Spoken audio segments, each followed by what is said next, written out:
ئەمڕۆ دێینە سەرباسی ئازار و ئەشکەنجەدانی هاوڵانی پێغەمبەر صلی الله علیه وسلم. ئەگەر بمانەوێت بە تێر و تەسەلی باسیە و ئازار و ئەشکەنجانە بکەین کە کافرەکان دژی هاوڵانی پێغەمبەر صلی الله علیه وسلم پێی هەستاون، چ پیاوان چ ئافرەتان بێگومان پێویستی بە پانتایەکی زۆر دەکات، بەڵام ئێمە لێرەدا گوڵبژێرێکیان لێ دەکەین بۆی بزانین وەک چۆن پێغەمبەر بۆ ڕاگەیاندنی ئەم بانگەواز و پەیامە زۆر ئازار دراوە و ناڕەحەتی و ئەشکەنجەی بینیوە، بە هەمان شێوە هاوڵانی بەڕێزیشی زۆر ئازاریان بینیوە. پێویستە بزانین کە ئەم ئیسلامە بە ئاسانی بڵاو نەبۆتەوە و ڕانەگەیەندراوە و بە ئاسانیش نەگەیشتوتە دەستی ئێمە. یەکەم کەس لە هاوڵان ئەبوبەکر سیدیق کە یەکەم کەس بووە لە دەرەوەی ماڵی پێغەمبەر صلی الله علیه وسلم ئیمانی هێناوە. ئیبن کەثیر لە کتێبی ئەسیرە نەبەویەدا هێناویەتی کە عائیشە خوای لێ ڕازی بێ ئاوا بۆمان دەجێڕێتەوە و دەڵێ ڕۆژێک پێغەمبەر و هاوڵانی خوا لێیان ڕازی بێ کە سەرجەم ژمارەیان 38 کەس بوو کۆبوو بنەوە. ئەبوبەکر خوا لێی ڕازی بێ زۆر داوە لە پێغەمبەر دەکات صلی الله علیه وسلم کە بچن موسڵمانیەتی خۆیان ئاشکرا بکەن و بە ئاشکرا لە مزگەوتی حەرامدا نوێژ بکەن. پێغەمبەر صلی الله علیه وسلم دەفەرمێ ئەی ئەبوبەکر ئێمە ژمارەمان کەمە باوانەکەین، بەڵام ئەبوبەکر خوا لێی ڕازی بێ زۆر جەختی لێ دەکات، اینجا دەچن بۆ مزگەوت و نوێژ دەکەن و دوعا دەکەن. ئەبوبەکر هەڵدەستێ وتار دەدا کە پێغەمبەر صلی الله علیه وسلم لەو کاتەدا دانیش بوو، کەواتە ئەبوبەکر یەکەمین وتاربێژ خەتیب بووە لە دوای پێغەمبەر صلی الله علیه وسلم کە خەڵکی بۆ لای خوا و پێغەمبەری خوا بانگ کردە.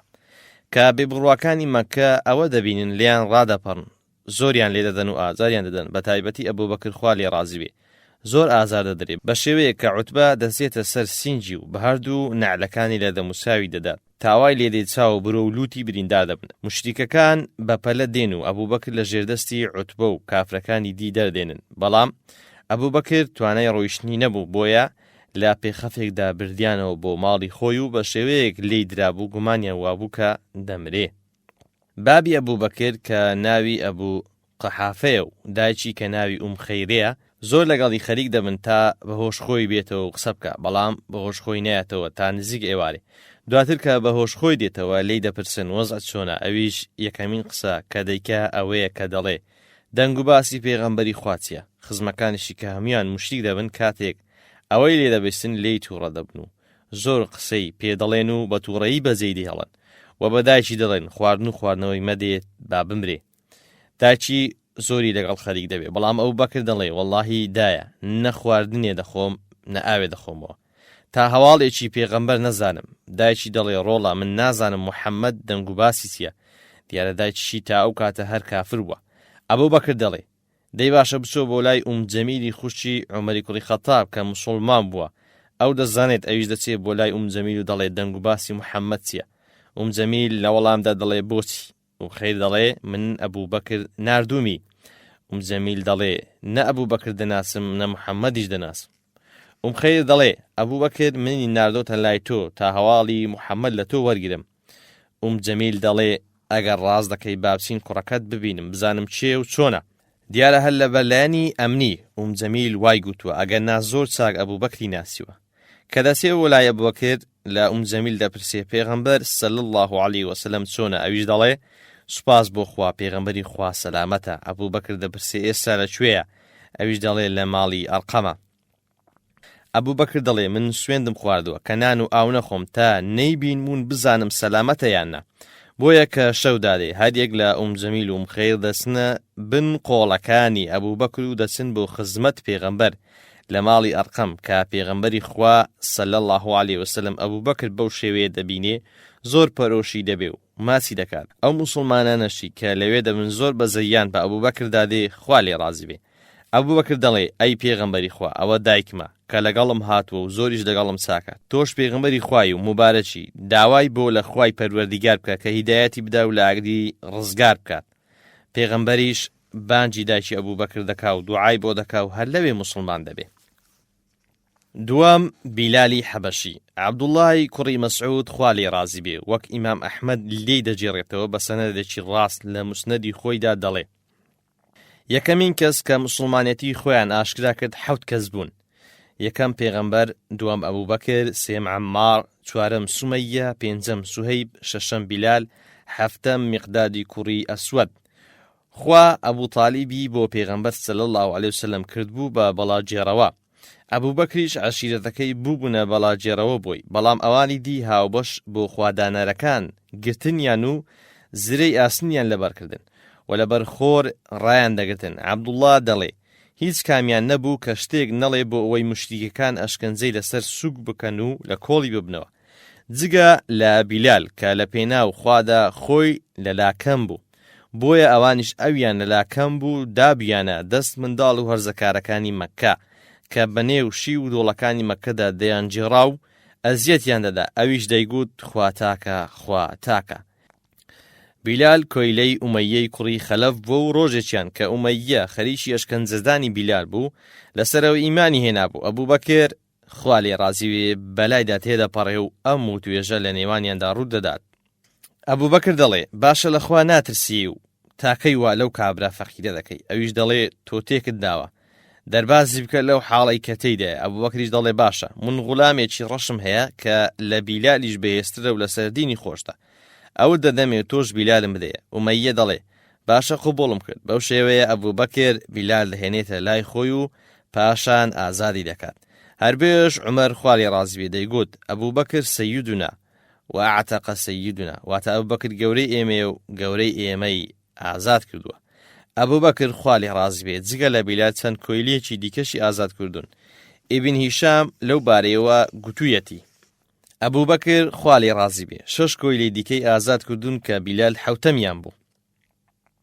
جاکە ئەبوو بەکر خوا لێ ڕازی بێ ئەو خەڵکە ڕەشوڕوتەی ڕزگار کرد، ئەبوو قەحافەی بابی ئامۆژگاری کرد و پێی گوت ئەی ڕۆڵم من دەبینم خەڵکی کۆیلەی بێخێر ئازاد دەکەی، باشتر وایە پیاوی بەهێز ئازاد بکەی بۆ ئەوەی دوایی بەرگریت لێ بکەن. لە وەڵامدا ئەبوو بەکر پێی گوت بابەجیان ئەوەی کە من دەمەوێ ئەوە نییە کە ئەو خەڵکە بکەم بەدەستە و جەماعەتی خۆم، بەڵکو دەمەوێ خوای پەروەردیگار ڕازی بکەم کە لەوە دوا خوای پەروەردیگار ئەم ئاەتانەی سوورەتی ئەللەیلی ناردنە خوار کە ئاەتەکانی 5 تا 21 بوون کە بەم شێوەیە دەست پێ دەکەن.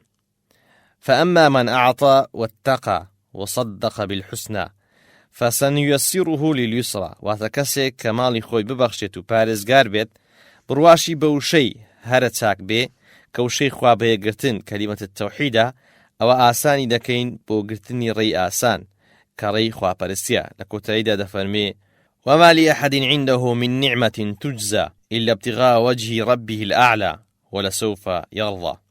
واتەوە چاکە هیچ کەسێکی بەسەرەوە نییە تاک و پاداشتی بدرێتەوە، بەڵکو تەنیا مەبەستی ڕووی ڕەزامەندی پەروەردگاری بەرزێتی و لەمە دووە ڕازی دەبێت کە ئەو مەدحێکی زۆر گەورەیە بۆ ئەبوو بەکری سەدیق و زانایانی توێژەرەوەی قورئان لەسەر ئەوە یەکدەنگن کە ئەم ئاەتانە لەبارەی ئەبوو بەکرەوە هاتوونەتە خوار ڕەزای خوای لێبێ. سێم بنەماڵەی یاسر کە هاوسەرەکەی ناوی سومەیە بووە، کوڕێکیان هەبوو ناوی عەمار بوو کە لە ئەسڵدا قوڕیشی نەبوون بەڵکو لە یەمەنەوە هاتبوون و هاوپەیمان بوون لەگەڵ بەنو مەخزومدا، بەڵام دوای ئەوەی کە هەرسێکیان موسڵمان بوون بەنو مەخزوم زۆر ئەشکەنجە و ئازاریاندان کە ئیبن هیشام ئاوامان بۆ باز دەکات.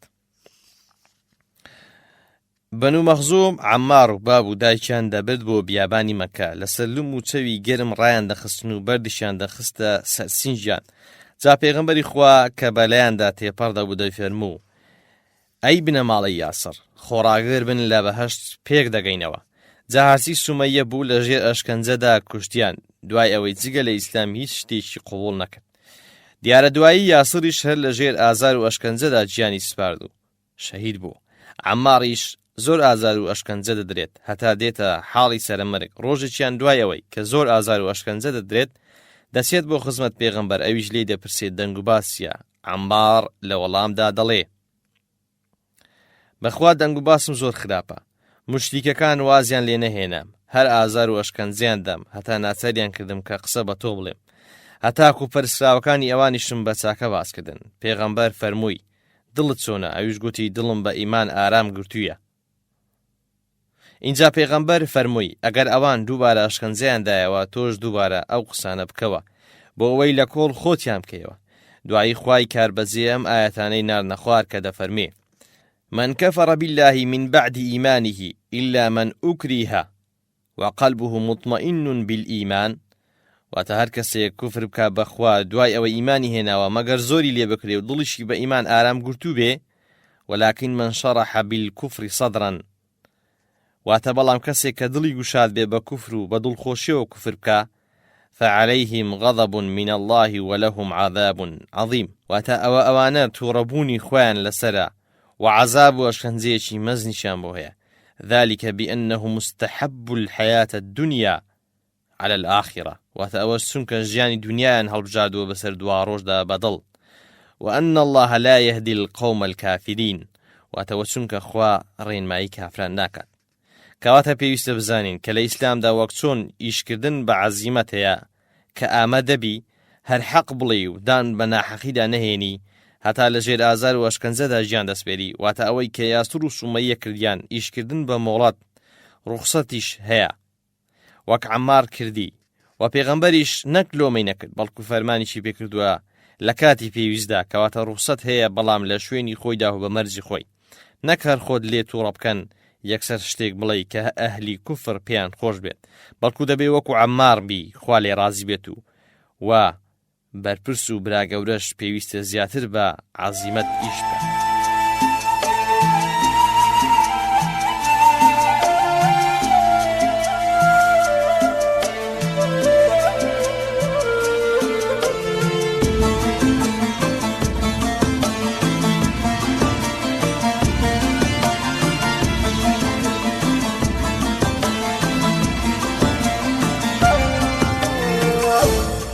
چوارەم سعدی کوڕی ئەبی وەقاس، یەکێکی دیکە لەوانەی تووشی زۆرێکی دیکەی سەختی و ناڕەحەتی بوون سعدی کوڕی ئەبی وەقاس بووە، خوا لێ ڕازی بێ، وەک موسلیم لە سەحیحی خۆیدا ئاوامان بۆ دەجێڕێتەوە.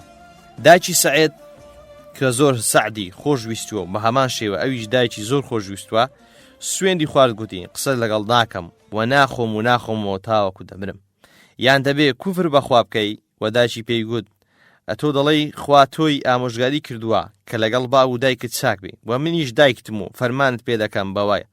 ئیدی دایکی 3 ڕۆژان بەبێ خواردن و خواردنەوە مایەوە هەتا لە هۆش خۆی چوو. یەکێک لە کوڕەکانی کە ناوی عەممارە بوو ئاوی بە گەرویدا کرد تا بە هۆش خۆی هاتەوە. دوای ئەوەی کە هاتەوە هۆش خۆی دوعای لە سعد کرد، خوای کاربەجێش ئەم ئاەتانەی ناردە خوارد کە دەفەرمێ ئێمە ئامۆژگاری ئینسانمان کردووە کە لەگەڵ دایک و بابی چاک بێ. دایکی لە سکی خۆیدا هەڵی گرتووە، ئازار لەسەر ئازاری پێوە بینیوە، اینجا دوایی 2 ساڵان شیری پێداوە، بۆیە ئینسانمان ئامۆژگاری کردووە کە سوپاسی من بکە و سوپاسی دایک و بابیشی بکە. گەڕانەوەش بۆ لای منە، بەڵام ئەگەر هەوڵیاندا هاوبەشێکم بۆ پەیدا بکەی کە زانیاریت پێی نییە، چونکە خوا هیچ هاوبەشی نین تاکو ئینسان زانیاری دەربارەیان هەبێ، و بە قسەیان مەکە، بەڵام لە دنیادا بە چاکە لەگەڵیاندا مامەڵە بکە، بە دوای ڕێبازی ئەوانەوە بکەوە کە بۆ لای من دەگەڕێنەوە و دواییش هەواڵتان پێدەدەم بەوەی کە دەیکەن. کەواتە ئیمان لەسەروی هەموو شتێکەوەیە، لەبەر خاتری هیچ کەس نابێت دەستبەرداری بین، بەڵام دایک و باب ئەگەر کافریش بن پێویستە لە دنیادا ڕەفتارمان لەگەڵیاندا هەر باش بێ و وەک لە هەندێک سەرچاواندا هاتووە. کە سەعد بەدایکی گوت دایە هیچ خۆت ماندوو مەکە، بەخوا ئەگەر 100 ڕوحت هەبن هەمیان یەک لە دوای یەک دەرچن بۆ ئەوەی کافر ببمەوە، ئەوە کافر نابمەوە. جا ئەگەر حەز دەکەی نان بخۆی بخۆ، ئەگەر حەزیش ناکەی مەیخۆ. دوایی کە دایکی لێی ناومێد بوو دەستی کردەوە بە خواردن و خواردنەوە.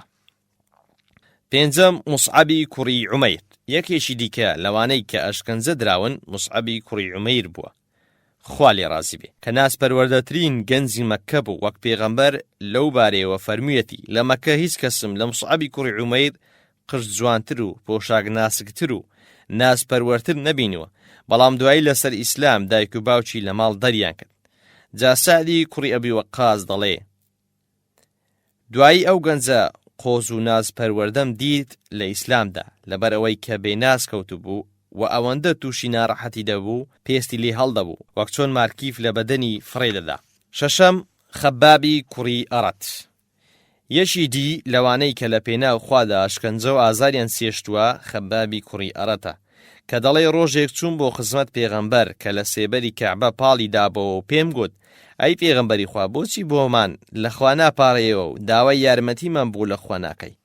کە قسەکەم تەواو کرد پێغەمبەر دانیشتوو دەموچاوی مبارەکی سوور بۆ و تووڕە بوو، دوایی فەرمووی لە پێش ئێوەدا پیاویان هێناوە چاڵیان بۆ هەڵکەند و خستویانەتە نێوی پاشان مشاریان هێناوە لەسەر سەریان دایان ناوە و کردویانە بەدوولەتەوە لە دینەکەی خۆی هەڵنەگەڕاوەتەوە و ئینسانیان هێناوە بە مشاری ئاسن دەمار و ئێسک و گۆشتیان لێک جیا کردوتەوە و لە دینەکەی خۆی هەڵنەگەڕاوەتەوە.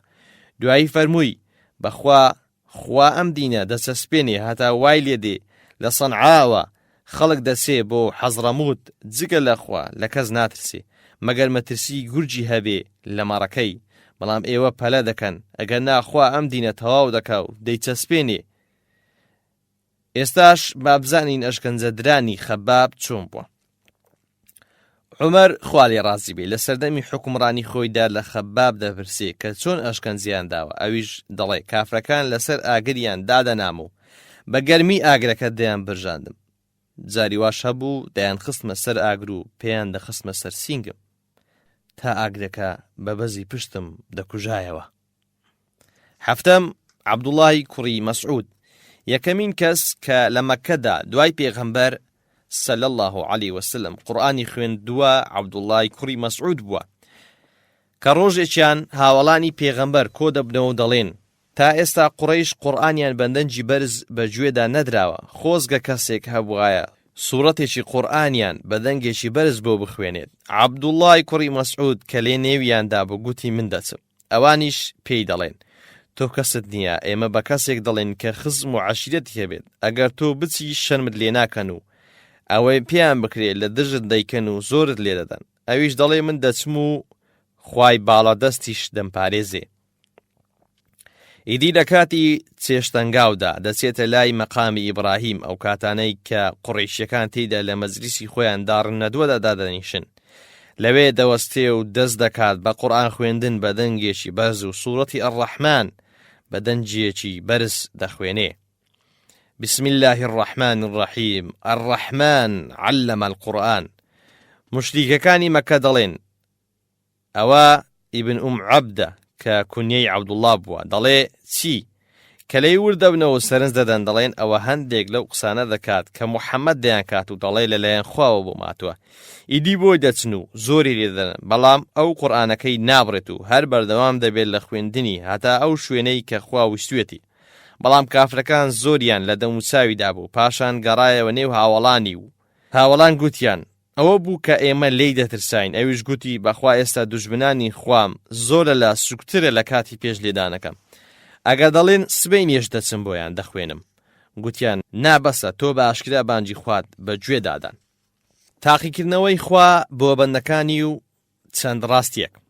یەک، تاقیکردنەوە ئیبتیلا یەکێکە لە سونەت و یاساکانی خوا بۆ بەندەکانی. خوای پەروەردیگار ڕایگەیاند کە ئینسان لە ژیانی دنیادا تاقی دەکاتەوە، وەک دەفەرمێ الذي خلق الموت والحياة ليبلوكم، واتە ئەو خوایەی کە مردون و ژیانی دروست کردن و تاکو تاقیتان بکاتەوە تاکو دەرکەوێ کام لە ئینسانەکان کردەوەی باشترە.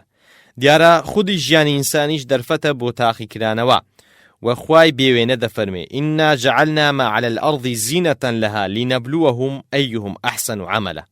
واتأيما دنيا من رازان دوتو تاكو إنسان كاني تاقيب كينوا كاميان كردوي باشترا، يعني كاميان بأندازي بيويستي جياني دنيا سود لخوشكاني دنيا دبينيو باوشي بيدا ناكاتو ناي پرستيو خوا پرسي لبي ناسيتو وكامشيان بوجياني دنيا خوي دورينيو خواو قيامتي لبي دسنوا. هروها درباري أهل إيمان دفرمي أحسب الناس أن يتركوا أن يقولوا آمنا وهم لا يفتنون. وتآية خلق بيان وايا هرب وندي كدلين إيمان من هنا وازيان ليدهين ريو تاقي نكرينوا ولقد فتن الذين من قبلهم فليعلمن الله الذين صدقوا وليعلمن الكاذبين. واتەئێمە بە تاکید ئەوانەی پێش ئەوانمان تاقی کردوتەوە کە بێگومان خوا دەزانێت چێ ڕاز دەکا و درۆزنانیش دەناسێ، واتە و نەبێ خوا نەیان ناسێ، بەڵام بۆ ئەوەی خۆیان بناسن و دوایی کەس بیانووی نەبێ لەسەر خوا بڵێ خوایە ئەگەر تاقید کردمامەوە چاکەم دەکرد و لە ئیمتیحان دەردەچووم، ئەگەر تاقید کردمامەوە داخۆ چ مسلمانێک دەبووم. بەڵام دوای تاقیکردنەوە هەر کەسە لە خۆی حاڵی دەبێ و کەس قسەی نامێنێ. دیسان خوای کاربەزێ دەفەرمێ أم حسبتم أن تدخلوا الجنة ولما يأتيكم مثل الذين خلوا من قبلكم مستهم البأساء والضراء وزلزلوا حتى يقول الرسول والذين آمنوا معه متى نصر الله ألا إن نصر الله قريب. ئایا پێتان وایە شایستەی چوونە بەهەشت دەبن پێش ئەوەی ئەو شتانەتان بەسەر بێ کە بەسەر ئەوانەی پێش ئێوە هاتوون؟ نەداریان توش بووە و نەخۆشی و ناڕەحەتیان توش هات، پێکەوە هەژێنران تاوە پێغەمبەرێک کە پێشەوایان بووە و ئەو ئیماندارانەی کە لە خزمەتی دابوون گوتیان دەبێ یارمەتی خوا کەنجێ بێ، ئاگادار بن یارمەتی خوا نزیکە، کەواتە سونەتی خوا وایە کە ئینسان بەگشتی و ئیمانداران بە تایبەتی دەبێ بە چەندین شێوە تاقی بکرێنەوە و لە ژیاندا. دوو، تاقیکردنەوەی خوا جۆرا و جۆرە. تاقیکردنەوەی خوا بۆ بەدنەکانی جۆرا و جۆرە و بە زۆر شێوەیە، وەک لە سوورەتی ئەلئەنبیادا دەفەرمێ وەنەبلوکم بالشەڕ والخەیڕ فتنە، واتە بە خۆشیان و بە ناخۆشیان تاقیتان دەکەینەوە. دەفەرمێ ولنبلونكم بشيء من الخوف والجوع ونقص من الأموال والأنفس والثمرات، وتبيغمان تاقيتان دكينو أي مسلمانان باشتيق ترس لا ريغي خوادا كدجمناني دين لسر إسلام هرشد ليبكان بيغمان كاتي تشش لو بارو هرشد لي دكري كتو زي هرشد بيد بو برجوندية ناشريكاني أوانوا وبرسيتيو بالدزداني مالو سامان و خوشويستانو بالدزداني بروبوم بە هەموو ئەوانە تاقیتان دەکەینەوە. هەروەها لە سوورەتی ئالی عیمراندا لە ئایەتی 186دا دەفەرمێ لتبلون في أموالكم وأنفسكم ولتسمعن من الذين أوتوا الكتاب من قبلكم ومن الذين أشركوا أذى كثيرا،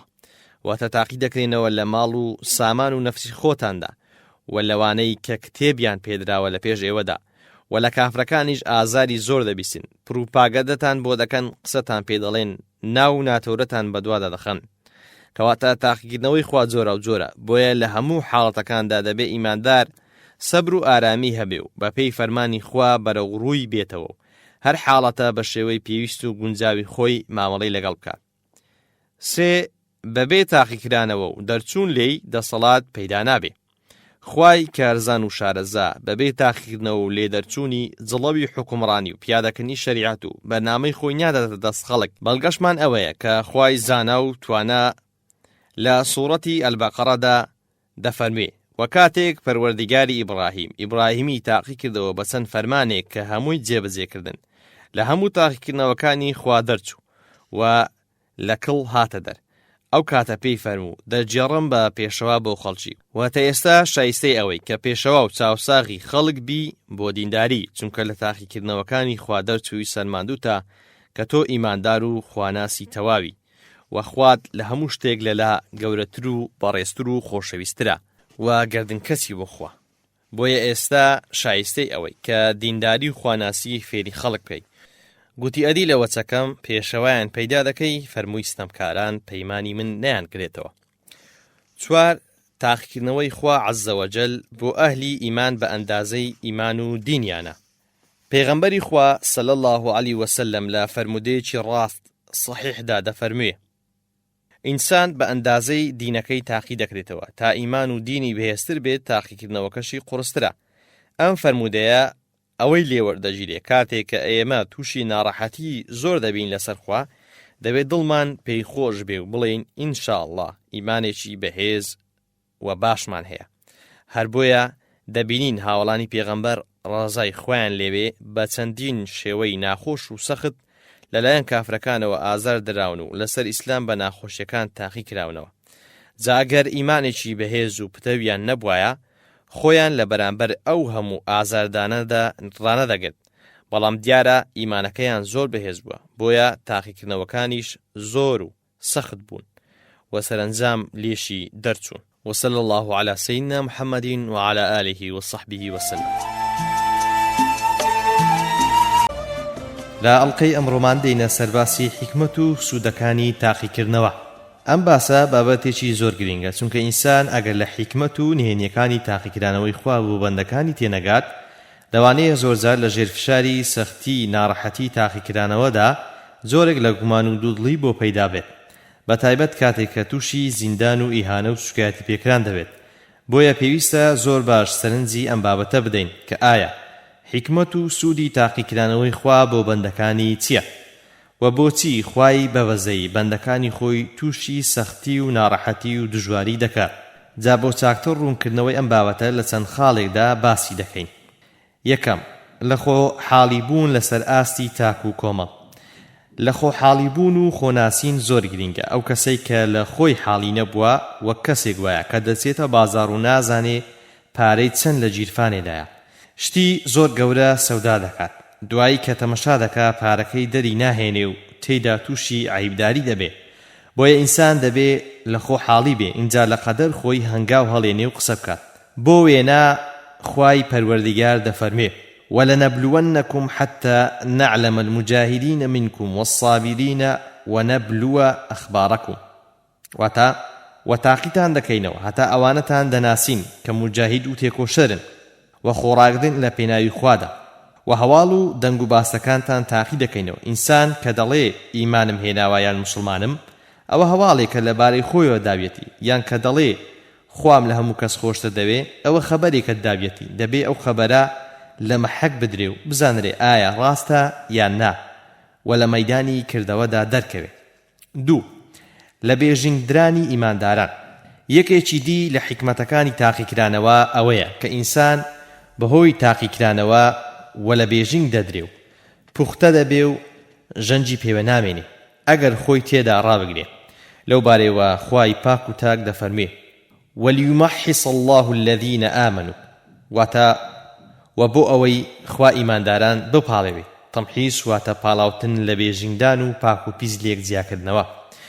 چونکە جاری وهەیە ئینسان خاڵێکی لاوازی هەیە، بۆ وێ نەترسنۆشی، بەڵام کە کەوتە نێو ناڕەحەتیان ترسی دەشتێ و بەغیرەت دەبێ. یان ئینسانی وهەیە چروکی هەیە و ناتوانێ ماڵی خۆی ببەخشێ، بەڵام کە پێویستی کردو ماڵی خۆی لە پێناوی خوادا بەخشی، دوایی ڕادێت وەسیفەتی سەخاوەتی بۆ پەیدا دەبێ.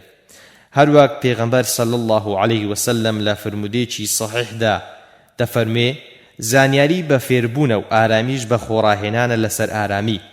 هەروەها لە فرمودێکی دیکەدا دەفەرمێ هەر کەسێ خۆی لەسەر سەبر ڕابهێنێت خوا سەبری پێدەدات و هەر کەسێک خۆی لەسەر بێنازی ڕابهێنێ خوا بێنازی دەکات و هەر کەسێکیش خۆی لەسەر پاچی ڕابهێنێت خوا جەل شەئنه و پاچی دەکات. یەکێکی دی لەو بەڵگانەی کە موسڵمان دەپاڵێورن ئەوەیە کە خوای پەروەردگار دەفەرمێ ما كان الله ليظهر المؤمنين على ما أنتم عليه حتى يميز الخبيث من الطيب. واتخوات جل شأنه لإيمان داران ناغري بوشيوي كإيوه لسرين هتاكو باكو بيستان ليك زيانكاتوا. جابا ليك زياكرانوي كساني باكو بيس إنسان لخوي حالي دبي كتسندي بكالشي خواديو تسندي بيتسواني ديني خوايا وهم مسلمانان لكوماليشيان دا لخويان حالي دبن كچيان لاوازو چيان بهيزا.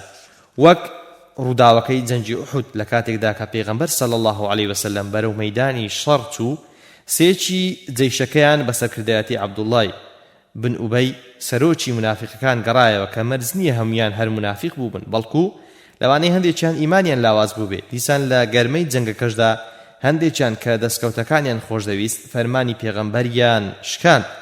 جا لە میانەی ئەو ڕووبەڕوو بوونەوە و ترس و تەماع و سەختیانەدا ئینسان لخوی حالی دەبێ و پاڵفتەش دەبێ. 3. دین زیاتر لە خۆشەویست بوون.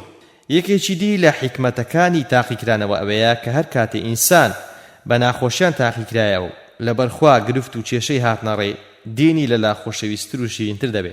چونکە سونەتی خوا وایە هەر کەسێک بە شتێکەوە زۆر ماندوو بوو و ئەزیەت و ئازاری لە ڕێدا چێشت ئەوە لە لای خۆشەویست دەبێ و بۆی بەخەم دەبێ و شتێکیش کە بە ئاسانی دەست بکەوێ بە ئاسانیش لە دەست دەچێت. 4. تێگەیشتنی زیاتر لە نێوەڕۆکی پەیامی خوا. حکمەتێکی دیکەی تاقیکرانەوە ئەوەیە کە خەڵک لە نێوەڕۆک و جەوهەری ئەو بانگاواز و پەیامە حاڵی دەبن. کاتێک دەبینین شوێنکەوتوانی ئەو دینە خۆڕاگرن و بوێر و لە خۆبردون و فیداکاری لە پێناودا دەکەن، دین و بەرنامە و پەیڕەوێک کە شوێنکەوتوانی ئاوا بن بە تەئکید سەرنجی خەڵک ڕادەچێشتن و لەلایەن شیدن دەبێت و بە دوایدا دەچن و لێی نزیک دەبنەوە و دەیانەوێت زیاتر لێی حاڵی بن. وەک لە باسی موسڵمانبوونی عومەری کوڕی خەتابدا باسی دەکەین. یەکێک لەو شتانەی کە سەرنجی ڕاشە ئەوە بوو کە ئافرەتێکی موسڵمانی بینی کۆچی دەکرد بۆ حەبەشە پێی گوت ئێرە بەجێ دێڵی ئافرەتەکەش گوتی بەڵێ بۆتان بەجێ دێڵین چونکە ناهێڵن خواپەرستی تێدا بکەین. 5 ناسینی دۆست و دوژمن. حکمتێکی دی لە حکمەتەکانی تاقیکرانەوە ئەوەیە کە ئینسان لە ناخۆشی و گیر و گرفتەکاندا دۆست و دژمنی خۆی دەناسێ و خەڵکی بۆ دەردەکەوێت کە تا چەندە ئیمانی بەهێزە و ئامادەیە، چونکە ئینسان تالی نەقەومێ نازانێ چێی دۆستە و چێی دوژمنە و هەڵوێستی کاتی لێ قەومان و تاقیکرانەوەکان گرنگە و حیساوی تەواوی لەسەر دەکرێت. 6 هەڵبژارنی هێندێک لە ئیمانداران بۆ پلەی شەهیدی. یەکێکی دی لە حکمەتەکانی تاقیکرانەوە ئەوەیە کە خوای پەروەردیگار لە ئەنجامی ئەو ناڕەحەتیانەدا پلەی شەهیدی بە هەندێک لە ئەهلی ئیمان دەبەخشێ، وەک دەفەرمێ وَيَتَّخِذَ مِنكُمْ شُهَدَاءَ واتە بۆ ئەوەی شەیدانتان لە نێودا هەڵبژێرین.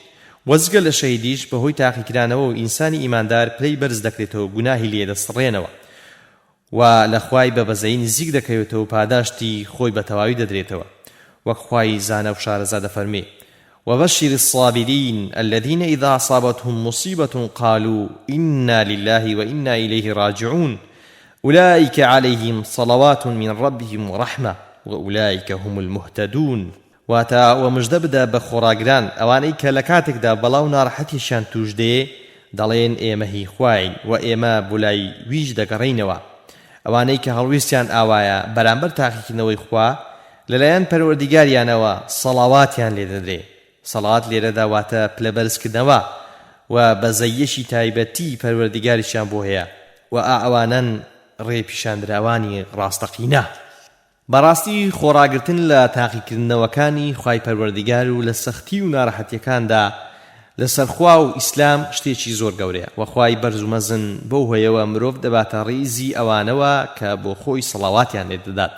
دایکمان عایشە دەجێڕێتەوە کە پێغەمبەر صلی الله علیه وسلم دەفەرمێ هیچ شتێک تووشی ئیماندار نایەت لە پێداچوونی دڕچێک هەتا زیاتر مەگەر خوا بەو ئازارە پلەیەک بەرزی دەکاتەوە و گوناهێکی لێ دەکاتەوە. دەگونجێ زۆر شتی دیکەش بگوترێ دەربارەی سود و حیکمەتەکانی تاقیکردنەوەکانی خوای پەروەردیگار بۆ بەندەکانی، بەڵام ئەوانەی کە باسمان کردن تەنیا گوڵبژێرێک بوون.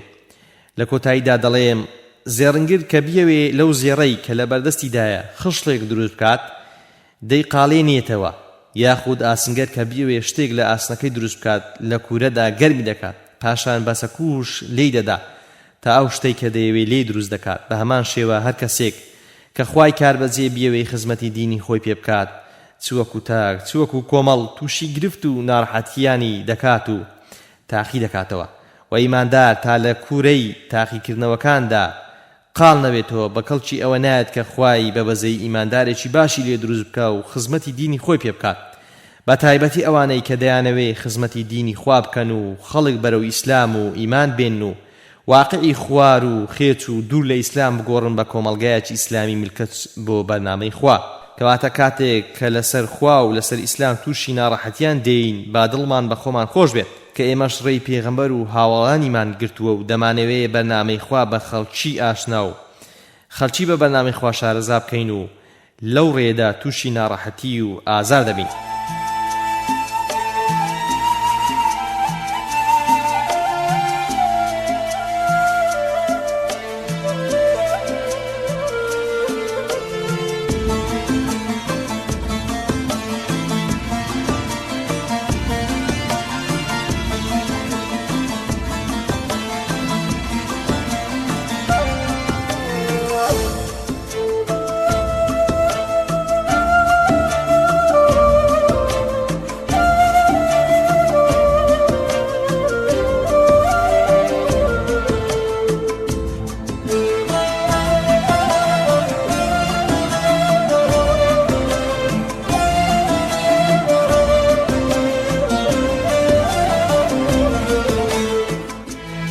کەوتنە گومانی سەرانی کوفر و گوێگرتنیان بۆ قورئان، خوێندنی پێغەمبەر صلی الله علیه وسلم و پرس و ڕاوێژکردنیان بە جوولەکەکانی مەدینە.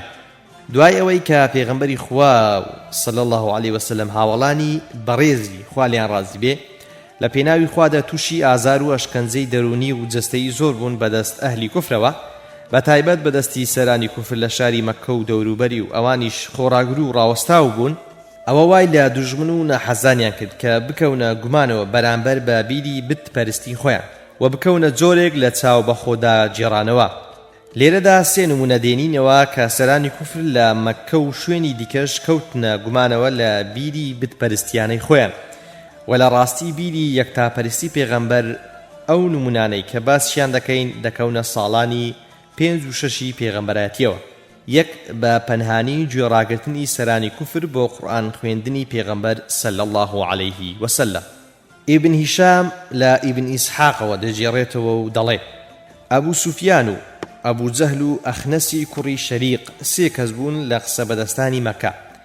شەوێک دەچن بۆ ئەوەی گوێ بگرن لە قورئان خوێندنی پێغەمبەر تاکو بزانن ئەوەی کە دەیڵێ و خەڵک وردە وردە ئیمانی پێدێنن چییە.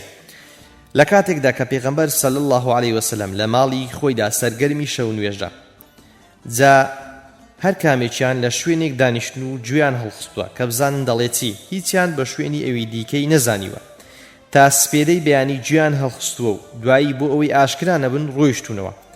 بەڵام کە لە ڕێگادا یەکتریان بینیوە هەر کامێکیان لۆمە و سەرکۆنەی ئەوی دیکەی کردووە و بە یەکتریان گوتووە بە زارێکی دیکە شتی وا دووبارە نەکرێتەوە، چونکە ئەگەر بێت و بێعەقڵەکانمان بەو شتە بزانن گومان دەکەوێتە دڵیانەوە وا دەزانن کە ئێمەش لەژێر کاریگەری موحەممەدداین، دوایی دەڕۆن.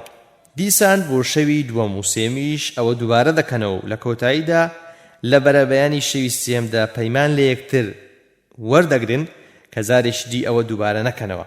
کەواتە لەم ڕووداوە ئەوە وەردەگیرێ کە سەرانی کوفر هێندێکیان لە گومان دابوون لە ڕاستی و گەورەی قورئان و ویستویانە بگەنە یەقین. 2. مشتومڕی نێوان سەرانی کوفر. نمونەی دووەمیان بریتێ لە مشتومڕی الأخنس بن شەریق لەگەڵ هەریەک لە ئەبوو جەهل و ئەبوو سوفیان کە ئیبن هیشام ئاوا بۆمان دەجێڕێتەوە. ئەخنەس گۆچانەکەی دەست دەداتێ و دەچێ بۆ لای ئەبوو سوفیان لە ماڵی خۆی پێی دەڵێ هەواڵم پێ بدە ئەی ئەبوو حەنظەلە، ڕاچیە دەربارەی ئەوەی کە لە موحەممەدت بیست؟ ئەویش دەڵێ ئەبوو ثعلەبە سوێند بەخوا هەندێشتم بیست تێی گەیشتم و معناشم زانی و دەزانم مەبەستی پێچیە و هەندێک شتیشم بیست کە تێی نەگەیشتم و نەشم زانی مەبەستی پێچیە. ئەخنەس دەڵێ سوێند بەوەی کە تۆ سوێندت پێ خوارد، منیش بە هەمان شێوە. دوایی ئەخنەس لە لای ئەبوو سوفیان هەڵدەستێ و دەچێ بۆ لای ئەبوو جەهل لە ماڵی خۆیدا و پێی دەڵێ ئەبوو الحەکەم تۆ ڕات چییە دەربارەی ئەوەی کە لە موحەممەدت بیست؟ ئەبوو جەهل دەڵێ جاڕام چی بێت؟ ئێمە و بەنو عەبدولمەناف لەسەر برا گەورایەتی و قسە ڕۆیشتوویەتی پێشبڕچێمان بووە، ئەوان خواردنیان بەخشیوە ئێمەش خواردنمان بەخشیوە و ئەوان یارمەتی لێ قەوماوانیان داوە ئێمەش یارمەتیمان داون و ئەوان ماڵیان بەخشیوە بە هەمان شێوە ئێمەش وامان کردووە هەتا کاتێک وامان لێهات کە ئێمە و ئەوان هاوسەنگ بین وەک دوو ئەسب کە پێشبڕچێیان پێدەکرێت. لێک ئازدان و هیچ کامیان پێش ئەوی دی ناداتەوە. بەنو عەبدولمەناف گوتیان ئێمە پێغەمبەرێکمان هەیە وەحی لە ئاسمانەوە بۆ دێتە خوار، جا ئێمە پێغەمبەرێکی وا لەکوێ بینین؟ سوێن بەخوا هەرگیز باوەڕی پێناهێنین و بەڕاستی نازانین. واتە لەبەر ئەوەی کە ئەگەر ئێمە ئیمانی پێبێنین دەبێ بکەوینە دوای عەشیرەتی عەبدولمەناف و لە پێشبڕچێکەدا دوا دەکەوین، کەواتە لەبەر ئەوە باوەڕی پێناهێنین بۆ ئەوەی دوای نەکەوین، نەک لەبەر ئەوەی کە بەڕاستی نازانین. دوایی ئەخنەس هەڵدەستێ و ئەبوو جەهل بەجێ دەهێڵێت. 3. پرسیارکردن و ڕاوێژکردنی سەرانی کوفر بە جوولەکەکانی شاری یەثریب دەربارەی موحەممەد صلی الله عليه وسلم. وەک پێشتر باسمان کرد، نەظەری کوڕی حارث کە یەکێک لە قسەبەدەستەکانی قوڕیش و پیاوێکی بلیمەتیش بووە و واش پێدەچێت کە قەناعەتی هات بێ بەوە کە موحەممەد صلی الله عليه وسلم پێغەمبەری خوایە، وەک ئیبن هیشام دەڵێ ڕۆژێک بە قوڕەیش دەڵێ ئەی خەڵکی قوڕەیش سەرنجی کاری خۆتان بدەن و تەکبیرێک لە حاڵی خۆتان بکەن چونکە کارێکی گەورە ڕووی تێکردوون. دوای ئەوەی کە نەظەر ئەوەی با قوڕیشەکان گوت، قوڕیشەکان پێیان گوت ئەی نەظەر تۆ عەقبەی کوڕی ئەبی مەحیڵ دەنێرین بۆ لای زاناکانی جوولەکە لە یەثریب بۆ لێکۆڵینەوە لەبارەی موحەممەدەوە، اینجا بەم جۆرە ئاڕاستەیان کردن. بچن پرسیار بکەن لە زاناکانی جوولەکە و دەربارەی موحەممەد و شێوە و هەڵسوکەوتیان بۆ باز بکەن و باسی ئەو قسانە بکەن کە دەیان لێ مەبەست لە قورئانە، واتە هەندێک لە قورئانیان بۆ بخوێنەوە چونکە ئەوان خاوەنی کتێبی یەکەمن و ئەو زانیاریەی کە ئەوان لایەنە دەربارەی پێغەمبەران لای ئێمە نییە. جا نەضەر و عەقبە دەچن بۆ یەثریب و کۆبوونەوە دەکەن لەگەڵ زانەکانی جوولەکە و باسی پێغەمبەریان بۆ دەکەن و هەندێک قورئانیان بۆ دەخوێن و دەڵێن ئەوەی کە دەڵێ لەلایەن خواوە بۆ ماتووە ئەوە نمونەیەکێتی. زانەکانی جوولەکەش پێیان دەڵێن پرسیاری لێ بکەن لەبارەی ئەو سێشتەوە کە پێتان دەڵێن، جا ئەگەر وەڵامی دانەوە ئەوە دیارە پێغەمبەرە، و ئەگەر وەڵامیشی نەدانەوە ئەوە دیارە کابرایەکە هەر لە خۆ قسەیەکی هەڵبەستوە و ئەو کاتە بۆ خۆتان چیتان پێچاکە ئاوا بکەن. یەک، پرسیاری لێ بکەن دەربارەی کۆمەڵە گەنجێک کە لە ڕۆژگاری زوودا ڕۆیشتن و سەری خۆیان هەڵگرتووە و چوونە شوێنێک بە سەرهاتێکی سەرسوڕهێنەریان هەیە. دوو، پرسیاری لێ بکەن دەربارەی کابرایەک کە زۆر گەڕاوە و بەدەسەڵات بووە و گەیشتۆتە ڕۆژهەڵات و ڕۆژئاوای دنیا، ئایا چۆن بووە؟ سێ، پرسیاری لێ بکەن دەربارەی ڕوح داخۆ چییە؟ جا ئەگەر وەڵامی ئەو پرسیارانەیدایەوە ئەوە پێغەمبەرە و شوێنی بکەون، بەڵام ئەگەر وەڵامی نەدانەوە ئەوە هەر قسەیەکە و کردوێتی بۆ خۆتان چی لەبارەوە دەیکەن بیکەن.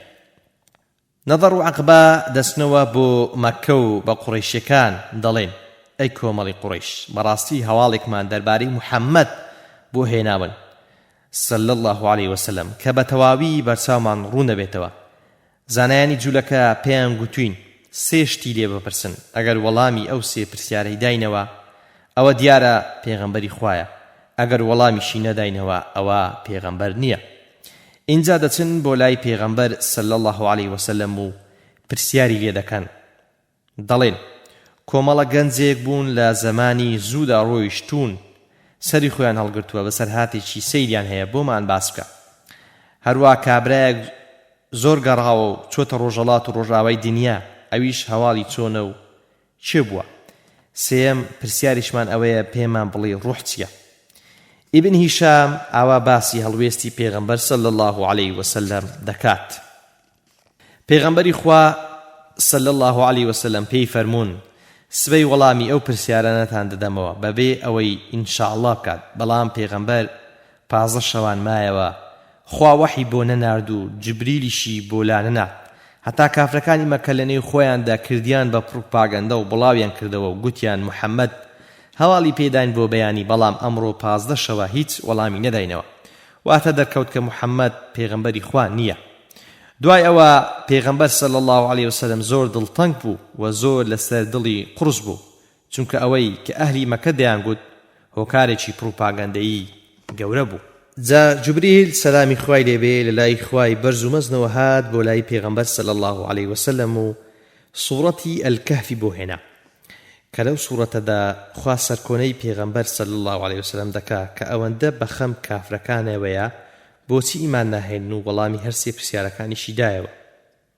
جا ئیبن ئیسحاق دەڵێ بۆم باسکراوە کە کاتێک جبریل هاتە لای پێغەمبەر صلی الله عليه وسلم پێغەمبەر پێی فەرموو ئەی جبریل ئەوەندە دواکەوتی و نەهاتی بۆ لام هەتا گومانی خراپم بە دڵدا هات، وەک ئەوە کە ئایا دەبێ خوا لێم تووڕە بوو بێ؟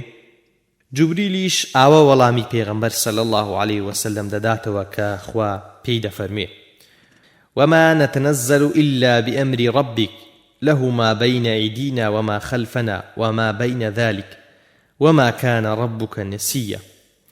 واتا ئێمە بە فەرمانی پەروەردیگارت نەبێ دانابەزین و داهاتوو ڕابردوشمان و ئەوەی کە دەکەوێتە نێوانیشیانەوە هەمووی بەدەست پەروەردیگارتە و پەروەردیگارت شتی لەبیر ناچێت، واتە تۆی لەبیر ناچێ و دەشیزانی تۆ هەر چاوەڕێی و حکمەتشی تێدایە و حکمەتیشی تێدایە کە بۆچی ئەو وەڵامە دواکەوت. دیارە سوورەتی ئەلکەهف وەڵامی 2 لە 3 پرسیارەکانی تێدایە، لە ئاەتی 9 تاوەکو 26 وەڵامی پرسیاری یەکەمی تێدایە کە باسی ئەصحاب الکهف دەکات، و لە ئاەتی 83 تا 98 وەڵامی پرسیاری دووەمی تێدایە کە باسی ذوالقەرنەین دەکات، بەڵام پرسیاری سێم وەڵامەکەی لە سوورەتی ئەلئیسراءدا دراوەتەوە لە ئاەتی 85 دا. ئەمەش سەرەتای سوورەتی ئەلکەهفە. أعوذ بالله من الشيطان الرجيم. بسم الله الرحمن الرحيم. الحمد لله الذي أنزل على عبده الكتاب ولم يجعل له عوجا قيما لينذر بأسا شديدا من لدنه ويبشر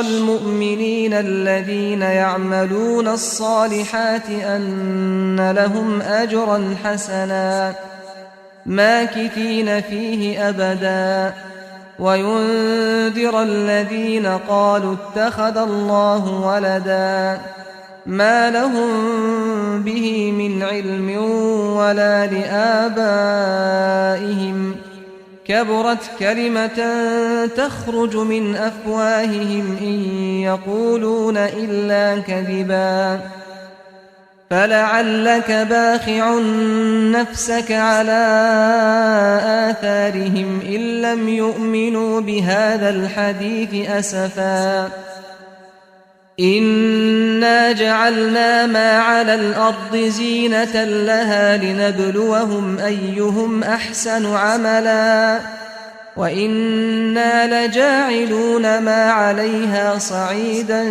جرزا. ئەم ئاەتانە پێشەچی سوورەتی ئەلکەهفن و لە دواییدا دێتە سەر وەڵامدانەوەی پرسیارەکان کە ماناکانیان بەو شێوەیە. بە ناوی خوای بەوەزەیی بەخشندە، ستایش بۆ ئەو خوایی کە لەسەر بەندەی خۆی کتێبێکی دابەزاندووە کە هیچ ناڕێکی تێدا نییە، ڕێک و ڕاستە بۆ ئەوەی خەڵک بترسێنی لە کارەساتێکی زۆر سەخت کە لەلایەن خۆیەوە دێ و موژدە بدات بە ئیمانداران ئەوانەی کە کردەوەی باش دەکەن کە پاداشتێکی چاکیان هەیە و بە هەمیشەیی تێدا دەمێننەوە و ئەوانە بترسێنێ کە دەڵێن خوا ڕۆڵەی هەیە بەبێ ئەوەی کە خۆیان و باو و باپیرانیان زانیاریان بەوە هەبێ کە ئەمە قسەیەکی زلە بازاریاندا دێ لە خۆوە دەیکەن وەزگە لە درۆ شتێکی دیکە ناڵێن. دوایی بە پێغەمبەر صلی الله علیه وسلم دەفەرمێ ڕەنگە خۆت بفەوتێنی ئەوەندە خەفەتیان لێ دەخۆی. لێرەدا زۆرێک لە سۆرکۆنەکردن هەیە لەلایەن خواوە بۆ پێغەمبەر صلی الله علیه وسلم کە ئەوەندەیان خەم لێ مەخۆ کە ئیمان ناهێنن. ئێمە زەویمان ڕازاندەوتەوە وامان هەڵخستووە کە هەموو جۆرە خۆشیێکی تێدایە بۆ ئەوەی کە خەڵکی تێدا تاقیب بکەینەوە کامیان کرداری باشترە و ئێمە دوایی هەرچی لە سەریەتی وەک پەرێزێکی ڕووتی لێ دەکەین. اینجا بە نسبەت وەڵامی پرسیاری یەکەم لەبارەی ئەصحاب الكهف ئاوا دەست پێ دەکا و دەفەرمێ أم حسبت أن أصحاب الكهف والرقيم كانوا من آياتنا عجبا إذ أوى الفتية إلى الكهف فقالوا ربنا آتنا من لدنك رحمة وهيئ لنا من أمرنا رشدا.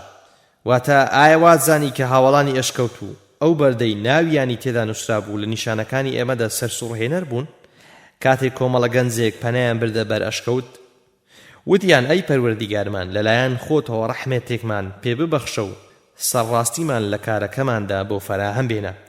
و سەبارەت بە وەڵامی پرسیاری دووەمیش دەفەرمێ ويسألونك عن ذي القرنين قل سأتلو عليكم منه ذكرا. واتا کە پرسیار لێ دەکەن دەربارەی ذی القرنین بڵێ بەسەرهاتی ئەوتان بۆ دەخوێنمەوە. وەڵامی پرسیاری سێمیش لە سوورەتی الئیسراءدا دەداتەوە کە دەفەرمێ ويسألونك عن الروح قل الروح من أمر ربي وما أوتيتم من العلم إلا قليلا. و پرسیارت لێ دەکەن دەربارەی ڕوح بڵێ ڕوح شتێکە پەیوەندی بەکاری پەروەردیگارەوە هەیە کەمێکیش نەبێ زانیاریتان پێ نەدراوە. و دەتوانین بڵێن حکمەتی دواکەوتنی وەڵامدانەوەی پرسیارەکان و هاتنی وحی بۆ پێغەمبەر صلی الله علیه وسلم بریتی ولا یەک بۆ ئەوەی بۆ هەموو خەڵکی دینیا بەگشتی و بەتایبەت کافرەکانی مەکە و غەیری مەکەش دەرکەوێت کە قورئان قسەی محەممەد نییە و ئەو تۆسقاڵێک دەستی لە دەنانی قورئاندا نییە. ئەوەتە 15 ڕۆژ چاوەڕی وحی دەکات بۆ ئەوەی وەڵامی کافرەکانی پێ بداتەوە بەڵکو ئیمان بێنن کە زۆر زۆر پێویستی بە وحی بووە تاکو وەڵامی ئەوانی پێ بداتەوە و پەچی لەسەری کەوتووە. بەڵام خوای پەروەردیگار وحی بۆ نانێرێ بۆ ئەوەی دەرکەوێت کە محەممەد صلی الله علیه وسلم کەم و زۆر دەستی لە دانانی قورئاندا نییە و هەموو فەرمایشتی خوایە و بە فەرمانی خوا لە چ کاتێکدا بیەوێ بۆی دێت. جا چۆن دێت و چی تێدایە ئەوە شتێکە بە بڕیاری خوایە. خۆ ئەگەر هی خوا بوایە زوو وەڵامی دەدانەوە. و لە قورئاندا خوای پەروەردیگار لە چەند شوێن ڕەخنە لە پێغەمبەر صلی الله علیه وسلم دەگرێت وەک عفى الله عنك لما أذنت لهم يان عبس وتولى يان ما كان لنبي أن يكون له أسرى كأوش حكمتي زور قوريتي ذا بوي خلشي بزان كأو قرآن هي خوينية وكلامي خوايا هر كاتك كخوا ويستي بوي دنيري هر كاتك چيش ويستي لسر نبو لي دقريتوا دو حكمتي دو مش أويا كخواي كاربزي دفرمي ولا تقولن لشيء إني فاعل ذلك غدا إلا أن يشاء الله واذكر ربك إذا نسيت وقل عسى أن يهديني ربي لأقرب من هذا رشدا واتبو هيت شتيك مالي سبيني أودكم مگر بڵێ ئەگەر خوا بیەوێ ئەگەر لە بیریش چوو هەر کات بیرت هاتەوە ناوی پەروەردیگارت بێنە و بڵێ بەڵکو پەروەردیگارم لەمەی ئێستا باشتر سەرڕاستم کات کەواتە چونکە پێغەمبەری خوا صلی الله علیه وسلم لە بیری نەبوو بڵێ ئەگەر خوا بیەوێ ئینشاء الله وەڵامەکە دواکەوتو ئەو ڕاستیە جوان بۆ هەموو لایەک دەرەوشایەوە کار شتێک خوای کاربەزی ویستی لەسەر نەبێ نایەتە دی ئەمەش دەرس و پندێکی زۆر گەورەی تێدایە هەم بۆ پێغەمبەری خوا و هەم بۆ ئومەتەکەشی لە ئەڵقەی ئەمجارە دێنە سەرباسی چەند ڕووداوێک کە زیاتر بوونە مایەی خۆگرتن و گەشەکردنی بانگەوازی ئیسلام ئەو ڕووداوانەی کە لێرەدا باسییان دەکەین 6 ڕووداون کە لە نێوان ساڵانی 6 تا 10 پێغەمبەرایەتی ڕوویان داوە کە هێندێکیان ڕووداوی خۆش بوون بۆ مسلمانان و هێندێکیان بە پێچەوانەوە بەڵام هەموو ڕووداوە خۆش و ناخۆشەکان بوونە مای زیاتر پنجگرتن و قوڵبوونەوەی ڕەگ و ڕیشەی ئیسلام و بانگەوازی ئیسلامی بە دڵ و دەروون و عەقڵ و هۆشی خەڵکدا و زیاتر فراوانبوونی ئیسلام و گەشەکردنی و پێویستە ئەو ڕاستیە بزانین کە ئینسانی ئیماندار هەرچی بێتە ڕێی دەبێتە مای زیاتر بەهێزبوونی ئیمانەکەی خۆشی بێ یان ناخۆشی وەک لە فەرمودەی پێغەمبەردا صلی الله علیه وسلم دا هاتووە کە دەفەرموێ ئیشی ئینسانی ئیماندار سەیرە ئیشەکەی هەمووی ڕووی لە خێرە لە قازانجیدایە و ئەوەش بێجگە لە بڕوادار بۆ کەسی دیکە نییە ئەگەر خۆشی توش بوو سوپاسی خوای لەسەر دەکات ئەوەش بۆوی بەخێر دەگەڕێ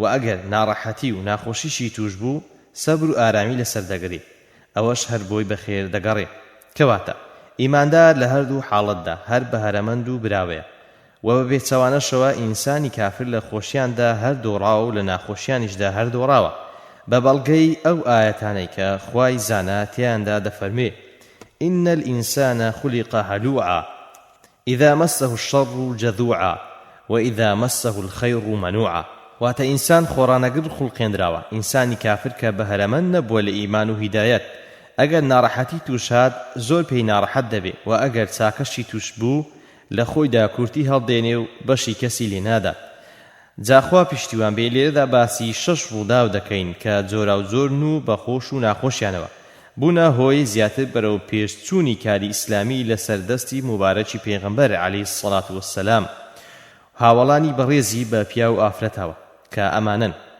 یەکەم مسلمان بوونی حەمزەی کوڕی عەبدولموطەلیب مامی پێغەمبەری خوا چۆنیەتی مسلمان بوونی حەمزە وەک ئیبن هیشام جێڕاویەتەوە بەم شێوەیە ڕۆژێک کە ئەبوو جەهل پێغەمبەر صلی الله علیه وسلم دەبینێ لە لای کەعبە نوێژ دەکا قسەی ناخۆش و جنێوی پێ دەڵێ و چەند جارێک دووبارەیان دەکاتەوە بەڵام پێغەمبەر بێدەنگ دەبێ دوایی ئەبوو جەهل دەچێتەوە نێو مەجلیسەکەی خۆی و دادەنیشێ پێغەمبەریش بە دڵشکایی و مەحزوونی دەچێتەوە ماڵێ کەنیزەچێکی ئازادکراوی عەبدوڵای بن جەدعان ئاگادار دەبێ و گوێشی لەو قسانە دەبێ کە ئەبوو جەهل بە پێغەمبەری گوتون لەو کاتەدا حەمزەی مامی پێغەمبەر لە ڕاو دەگەڕێتەوە کە پیاوێکی زۆر پاڵەوان و بەرشان و شەوکەت و ئازا بووە و عادەتی وا بووە کە هەر کاتێک لە ڕاو دەگەڕایەوە پێش ئەوەی بچێتەوە ماڵی 7 جار تەوافی کەعبەی دەکرد کە هەندێ شوێنەواری دینی ئیبراهیمیان بۆ مامەوە کە ئەوەش یەکێک بوو لەوانە بەڵام ئەم جاریانە ئەو ئافرەتە کەنیزەکە دەچێتە سەر ڕێگەی حەمزە و بەسەرهات و ڕووداوەکەی بۆ دەجێڕێتەوە دوای ئەوەی کە بۆی باز دەکات ئەبوو جەهل چۆن قسەی بە پێغەمبەر صلی الله علیه وسلم گوتووە و پێغەمبەریش چۆن بە دڵشکاوی چۆتەوە ماڵێ ئیبن هیشام دەڵێ حەمزە دەچێتە مزگەوت و تەماشای دەکات ئەبوو جەهل دانیشتووە لەگەڵ ئەهلی نادیەکەی خۆی یەکسەر دەچێتە سەری و ڕادەوەستێ و بە کەوانەکەی لە سەری ڕادەچێشێ و زۆر خراپ سەری دەستچێنێ و خوێنی پێدادێت و پێشی دەڵێ ئایا تۆ جونێ و بە موحەممەد دەڵێ لە کاتێکدا کە دەزانی من لەسەر دینی ئەوم و ئەو چ دەڵێ منیش وا دەڵێم دیارە تا ئەو کاتێک کە ئەو قسەیەشی کردووە موسڵمان نەبوو بوو. لە زۆر لە کتێبەکانی سیرەدا هاتووە کە حەمزە لە ڕقان موسڵمان بوو و خزمایەتی هۆکار بووە بۆ موسڵمان بوونی، بەڵام خوای پەروەردیگار گەرویستی هیدایەتی کەسێک بدات هۆکاریشی بۆ ساز دەکات. لێرەدا گرنگ هۆکارەکە نییە، بەڵکو گرنگ سەرنجام و ئەنجامەکەیەتی. اینجا حەمزە دەڵێ ئەگەر دەتوانی بەرپەرچم بدەوە. کۆمەڵێک لە پیاوانی بەنی مەخزوم هەڵدەستن کە یارمەتی ئەبوجەهل بدەن شەڕ بکەن لەگەڵ حەمزەدا، بەڵام ئەبوجەهل تەمەشا دەکات عاقبەتی کارەکە خراپ دەبێت. بۆیە دەڵێ لە ئەبوو عەممارە بگەڕێن چونکە من جنێوێکی خراپم بە برازایەکەی داوە. دوایی حەمزە مسلمانیەتەکەی تەواو دەبێ و دەچێتە خزمەت پێغەمبەر صلی الله عليه وسلم و ئەویش ئیسلام و ئیمان و عەقیدەی لێ حاڵی دەکات. دوای مسلمان بوونی حەمزە قوڕیشیەکان دەزانن کە لەمە و دوا حەمزە زیاتر دیفاع لە پێغەمبەری خوا دەکات. بۆیە لەو قسە و کردارە ناشینانەی کە پێشتر دژی پێغەمبەر دەیان کرد کەم دەکەنەوە.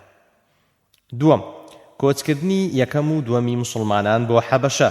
ئیبن هیشام لە ئیبن ئیسحاق دەجێڕێتەوە و دەڵێ کاتێک کە پێغەمبەر صلی الله عليه وسلم بینی هاوڵانی بەڕێزی بە چەندان شێوە ناڕەحەت دەکرێن و خۆشی لە زۆرێک لە سەلامەتیدایە، بەهۆی ئەوەوە کە خوا دەیپارێزێ لە هەندێک شت کە لایەقی پێغەمبەر نییە کە بەسەری بێت، و بەهۆی ئەبوو تاڵیبی مامیەوە کە بەرگری لێ کردووە و ناتوانی بەرگری بکات لە هاوڵانی بەڕێزی لەو بەڵاو ناڕەحەتیانەی کە بەسەریان دێت لەلایەن کافر و بێبڕواکانەوە. لەبەر ئەوە پێشنیارێکی بۆ کردن و فەرمووی ئەگەر بچن بۆ سەرزەمینی حەبەشە، چونکە پادشایەکی لێ هیچ کەس لە لای وی ستەمی لێ ناکرێ و پیاوێکی دادگەر و باشە و شوێنێکی باشیشە، هەتا خوای بە بەزەیی دەرویەکتان لێ دەکاتەوە لەو حاڵە ناخۆشەی کە تێیدا، چونکە مسلمانان لە ئازار و ئەشکەنجەیەکی زۆر دابوون لەلایەن کافر و بێبڕواکانەوە لە هەموو ڕوویەکەوە.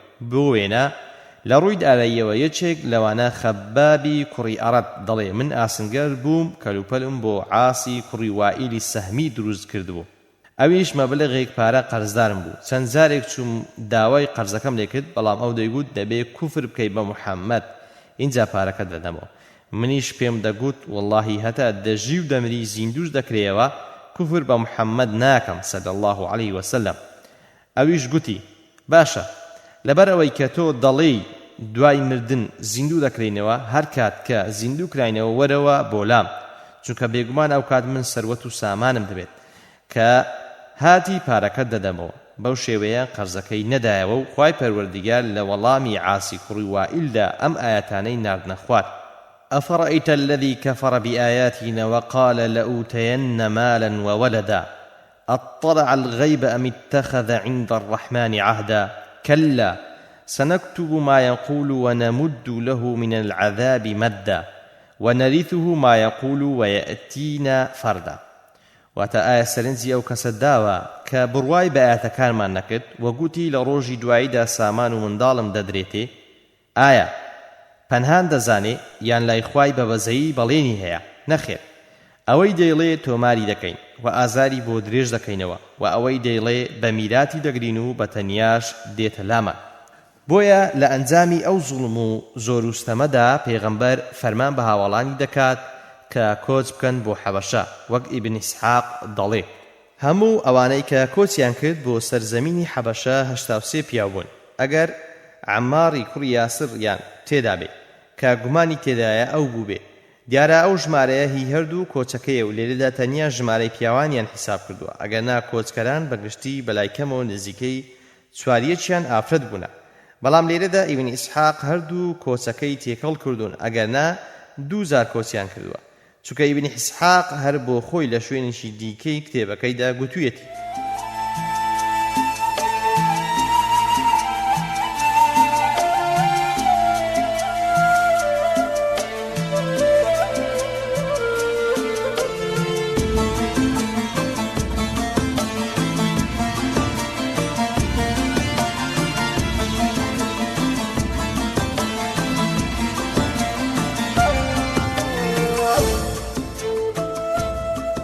هاوڵانی پێغەمبەر خوا لێیان ڕازی بێت ئەوانەی کە چووبوون بۆ حەبەشە هەواڵێکیان پێگەیشت کە ئەهلی مەکە موسڵمان بوون کە ئەوەیان بیست بەرەو مەکە بەڕێکەوتن، کە نزیکی مەکە بوون بۆیان دەرکەوت هاواڵەکە درۆیە، بۆیە هیچ کامیان نەیانتوانی بێنەوە نێو شاری مەکە مەگەر ئەوانە نەبێت کە کەسێک یان سەرۆک عەشیرەتێک پەنای دابوون. ئەم یاسایە هەبووە لە نێو عەرەبەکاندا و پێیان گوتووە جەوار یاخود ئەوەی کە بە پەنهانی دەهات بێتەوە ماڵێ و هێندێکیان هەر لەوێوە گەڕانەوە. پاشان ئیبن ئیسحاق دەڵێ جا سەرجەم ئەو هاوڵانەی لە حەبەشەوە هاتنەوە بۆ لای لە مەککە 33 پیاو بوون. بەڵام وا دیارە کاتێک بۆ زاری دووەم کافرەکان ئازار و ئەشکەنجەی موسڵمانیان زیاتر کردووە، ژمارەیەکی زیاتر کۆچیان کردووە. بۆیە وا پێدەچێ ئەوەی کە ئیبن ئیسحاق دەڵێ ژمارەی پیاوانیان 83 کەس بوون، هی هەردوو کۆچەکە یاخود هی کۆچی دووەم بوو بێ. ئەوەی کە بە پێویستی دەزانین لەبارەی ئەو دوو کۆچەوە قسەی لێ بکەین چەند شتێکە. یەک، پێغەمبەر صلی الله علیه وسلم زۆر وردبین بووە، پاراستنی گیانی هاوڵانی بەڕێزی زۆر لەلا مەبەست بووە و هەوڵی بۆ داوە و زۆر لە خەمیاندا بوو و بە ئازاری ئەوان زیاتر لە هی خۆی ناڕەحەت بووە، چونکە ئینسان کە شتێکی بەسەر دێ دەڵێ ئەوە لە بەرخوا بەسەرم هاتووە و سەبری لەسەر دەگرم و کەم پێی ناڕەحەت دەبێ. بەڵام کە شتێک بەسەر کەسێک دێت کە لە پەنای ئەودایە زۆری پێ ناڕەحەت دەبێ و دەڵێ ئەوە لەسەر من وای لێ هاتووە. لێرەدا ئەوە دەردەکەوێت کە پێغەمبەر صلی الله علیه وسلم زۆر بەتەنگ هاوڵە بەڕێزەکانیەوە بووە، خوا لە هەمویان ڕازی بێت. دوو، پێغەمبەر صلی الله علیه وسلم زۆر بەتەنگ چارەنووسی ئیسلامەوە بوو کە بینیویەتی هاوڵانی ئەشکەنجە و ئازار دەدرێن لە پێناو پاراستنی گیانیان و مانەوەیان بۆ داهاتوو ئیسلام فەرمانی کردووە کە هەندێکیان کۆچ بکەن بۆ حەبەشە، ویستویەتی هێزێکی ئیحتیات و بنکەیەکی دیکەی موسڵمانان دروست بکات و بۆ کاتی پێویست لەوێ بە سەلامەتی بمێن و بژین، هەر کاتێکیش فەرمانیان پێ بکرێ بە گەڕانەوە بگەڕێنەوە. سێ، دیارە پێغەمبەر صلی الله علیه وسلم زۆر شارەزا و ئاگاداری بارودۆخی سیاسی دنیاش بووە، چونکە کە دەفەرمێ بڕۆن بۆ حەبەشە لەوێ پادشایەکی لێ زوڵم لە کەس ناکات، دیارە شارەزای ئەوێ و شارەزای ڕۆم و فارس و میسریش بووە، بەڵام حەبەشەی هەڵبژاردووە و دیاری کردووە بۆ هاوڵانی بەڕێزی، چونکە زانیویەتی کە تەنیا لەوێ دەحەوێنەوە و ئەوێ گونجاوە کە کۆچی بۆ بکەن. چوار، پێغەمبەر صلی الله علیه وسلم هەر کارێکی کردبێ بە پێی بەرنامە پلانێکی تۆکمە و داڕێژراو بوو و ناردنی هاوڵانیشی بۆ حەبەشە حیکمەتی زۆری تێدا بووە کە لە پێناو بەرەو پێشچوونی کارەکەی و سەرکەوتنی بانگاواز و سەلامەتی موسڵمانان و ڕۆشنتر و مۆسۆگەرتر بوونی ئایندەی ئیسلام و وەک سونەتێکیش بۆ ئومەت و موسڵمانانی دوای خۆی کە بۆ هەر کارێک پێویستە هۆکارەکەی لە سنووری شەرعدا ڕەچاو بکرێت بەو کارە هەستاوە. سێم، هەوڵدانی کافرەکان بۆ جێڕانەوەی کۆچکەرانی حەبەشە بۆ مەککە. ئەمەش ڕووداوێکی زۆر گرنگ بووە لە مێژووی ئیسلامدا کە ئیبن ئیسحاق ئاوا بۆمان دەجێڕێتەوە و دەڵێ کافرەکانی قوڕیش کە زۆر و سەرسەخت و عیناد و دژمنی پێغەمبەر صلی الله علیه وسلم بوون کە تەمەشایان کرد هەندێک لە هاوڵانی پێغەمبەر صلی الله علیه وسلم لە حەبەشە قەراریان گرتووە و نیشتەجێ بوون و وەزیان باشە، لە نێو خۆیاندا ڕاوێژ و تەکبیر دەکەن کە دوو پیاوی قسەزان و سیرەک لە قوڕیشدا بنێرن بۆ لای نەجاشی بۆ ئەوەی ئەو موسڵمانانەی کە بە قسەی ئەوان ڕایان کردووە لە چەندیان بیان جێڕنەوە بۆ مەکە تاکو ئەشکەنجیان بدەن و هەڵیان جێڕنەوە لە دینەکەیان. ئەو دوو پیاوەش کە دەیان نێرن عەبدوڵای کوڕی ئەبی ڕەبیعە و عەمری کوڕی عاز دەبن کە دوو پیاوی قسەزان و بلیمەت و دیپلۆماسی و جەربەزە بوون، وەک لە بەسەرهاتەکەشیان دەردەکەوێت و کۆمەڵێک دیاری و خەڵاتیش بەواندا بۆ نەجاشی و بە تڕیقەکانی دەنێرن. سەلەمە دەجێڕێتەوە و دەڵێ کاتێک کە ئێمە چوین بۆ حەبەشە گوزەرانمان زۆر چاک بوو، نەجاشی زۆر ڕێزی لێگرتین و زۆر هاوکاری کردین وەڕێی دینداریان لێ نەگرتین. دوای ئەوەی ئێمە لەوێ نیشتەجێ بووین قوڕیشیەکان ئەو وەفدەیان نارد و دیاریشیان هێنابوو. پێش ئەوەی لەگەڵ نەجاشیدا دابنیشن و قسە بکەن دیاریەکانیان بەسەر هەموو بەتریقەکاندا دابەش کرد، چونکە دوایی نەجاشی پرس و ڕاوێژیان پێ دەکات. بۆیە لە سەرەتاوە بەتریقەکانیان بەرتیل خوارد کرد، چونکە ئەوە بەرتیل بوو، بەڵام ئەوان ناویان لێ نابوو دیاری و هەدیە. بەتریق ناوی پلەیەکە کە دەدرێت بە زانە و شارەزایانی نەسڕانی کەشتی زۆر چاک و نایاب و گران قیمەتیان بۆ برد بوون و دابەشیان کردن بەسەر ئەوانەدا کە دوایی لە مەجلیسی نەجاشیدا دادەنیشن و نەجاشی ڕاوێژیان پێ دەکات. جاکە وەفدی قوڕیش چووە لای نەجاشی پێیان گوت ئێمە کۆمەڵێک گەنج و خەڵکی بێعەقڵمان هەن کە لە دینەکەمان هەڵگەڕانەوە و نەچوونە نێو هیچ دینێکی دیکەش، تەنانەت نەهاتوونە نێو دینەکەی تۆشەوە، بەڵکو لە خۆوە دینێکی تازیان هێناوە. ئێستاش ئەوانە هێندێکیان هاتوون بۆ لای تۆ، بۆیە ئێمە داوات لێ دەکەین کە ئەوانەمان تەسلیم کەیەوە بۆ ئەوەی بیان جێڕینەوە لای خۆمان و ئاقلیان بکەین. نەجاشیش کە پیاوێکی زۆر ئاقل و ژیر دەبێ پێیان دەڵێ با من بیان بینم و قسەیان لەگەڵدا بکەم و بزانم دەڵێن چی و دینەکەیان چۆنە. ئەوانیش دەڵێن پێویست ناکات بیان بینین چونکە ئەوان پیاوی مەزلیز نین و خەڵکی نەزان و نەفامن.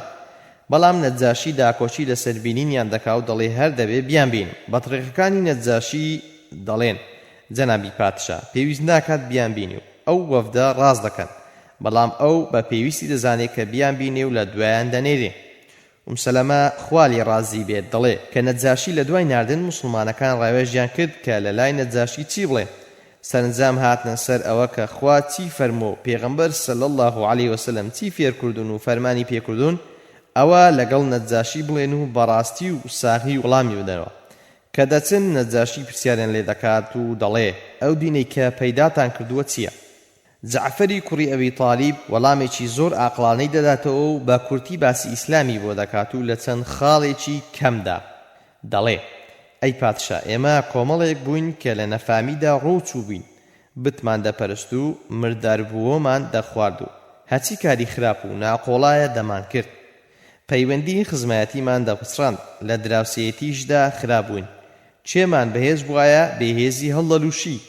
ئێمە لەسەر ئەو حاڵە خراپ هەبووین تاخوا لە نێو ئێمەدا پێغەمبەرێکی بۆ ناردین کە ڕەسەڵەکی و ڕازگۆیی ئەمینی و پاچی دەناسین کە بۆ لای خوا بانجی کردین کە خوا بەتاک بگرین و تەنیا ئەو بپەرسین و ئەو بتانەی باو و باپیرانمان دەیان پەرستن فڕێیان بدەین و فەرمانی پێکردین کە قسەمان ڕاست بێ و ئەمانەت پارێز بین و پەیوەندی خزمەتی نەپسڕێنین و لەگەڵ دراوسێیانماندا باش بین، واز لە گوناه و تاوان بێنین و خوێنی یەکتر نەڕێژین، هەروەها کاری دزێ و ناقۆڵای لێ قەدەغە کردین.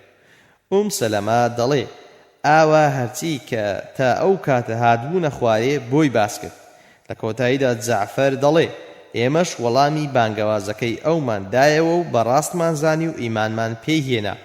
خوای پەروەردیگارمان بە تەنیا پەرست و هاوبەشمان بۆ پەیدا نەکرد و ئەوەی کە خوا قەدەغەی کرد لە خۆمان قەدەغە کرد و ئەوەشی کە خوا حەڵاڵی کرد و حەڵاڵمان کرد.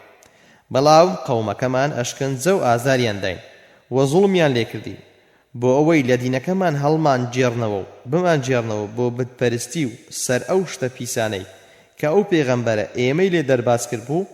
دوای ئەوەی کە زوڵمیان لێ کردین و چەوساندنیانەوە وەزیان لێوەتەنگ خستین و ڕێگەی دینداریان لێگرتین، ئێمە هاتین بۆ وڵاتی تۆ و تۆمان بەسەر هەموو پادشاکاندا هەڵبژات چونکە بیستومانە کە زوڵم قبوڵ ناکەی و پیاوێکی باش و دادپەروەری.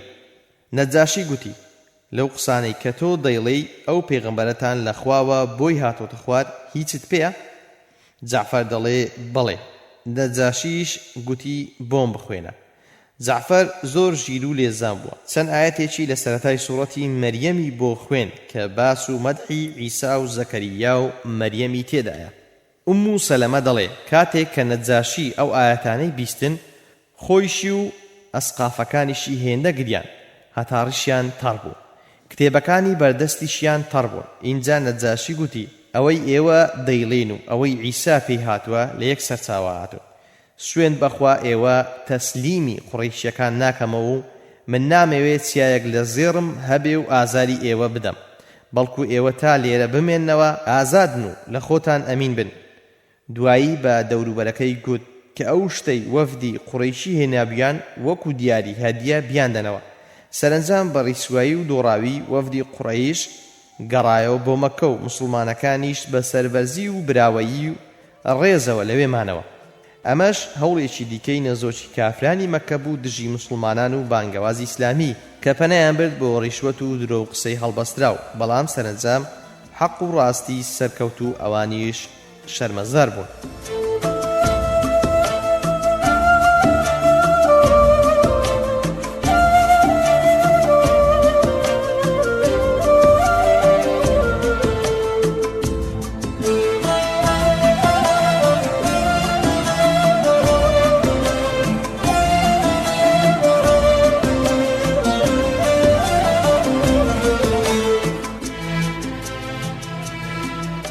ئەو ڕووداوە و چەند پەندێک بە پێویستی دەزانم دەربارەی ڕوودا و وتوێژی نێوان جەعفەری کوڕی ئەبی تالیب بە نوێنەری و موسڵمانانی کە لە حەبەشە بوون لەگەڵ نەجاشی پادشای حەبەشە هەڵوەستەیەک بکەم. 1. ڕاوێژکردن. یەکەم دەرس و پەند کە لەم ڕووداوە وەردەگیرێت ئەوەیە کە ئەو موسڵمانانە خوا لێیان ڕازی بێت لە نێو خۆیاندا ڕاوێژیان کردووە. چ جاری یەکەم کە نەجاشی لە دوای ناردن و چ جاری دووەمیش کە نەجاشی پرسیاری دەربارەی عیسای کوڕی مەریەم لێکردن وەک ئیبنی شام هێناویەتی. دوای ئەوەی نوێنەری نەجاشی هات بۆ لایەن هەندێکیان بە هەندێکیان گوت چی بەو پیاوە بڵێین و چی وەڵام بدەینەوە. هەروەها بۆ جاری دووەم کە دەربارەی عیسا لێیان پرسی دەڵێ پێغەمبەر صلی الله علیه وسلم هەر لە سەرتاوە هاوڵە بەڕێزەکانی خۆی لەسەر ئیش و کار بە ڕاوێژکردن پەروەردە کردووە و ڕاهێناوە. دووەمیان مەبدەئی بوون. لەو گفتوگۆیە ئەوە وەردەگیرێت کە ئەو هاوڵە بەڕێزانە چەندە مەبدەئی بوون واتە پابەندی بەو پرانسیپ و بنچینانەی کە لە سەریان بوون و پابەندی بە شەریعەتەوە. ئەوەش لەو هەوڵستانەدا دەردەکەوێت کە دوای ڕاوێژکردنیان لە جاری یەکەمدا کە نەجاشی لە دوایان دەنێرێ و دەڵێن واللهی هەر ئەوە دەڵێ کە دەیزانین و پێغەمبەرمان صلی الله علیه وسلم فەرمانی پێکردوین جاچی لەسەر ئەوە دەقەومێ با بقەومێ. بۆ جاری دووەمیش کە عەمری کوڕی عاس دەڵێ تەڵەیەکم بۆ داناون کە سەریان بە فەتارەت دەبا بە نەجاشیم گوتووە کە ئەوان موسڵمانەکان واتە دەڵێن عیسا بەندەی خوایە و نەسڕانیەکانیش عیسا بە پەرسترا و ئیلا دەزانن. موسڵمانەکان لە جاری دووەمیشدا گوتیان سوێن بەخوا هەر ئەوە دەڵێن کە خوا فەرمیەتی و پێغەمبەرمان صلی الله علیه وسلم بۆی هێناوین و فێری کردوین.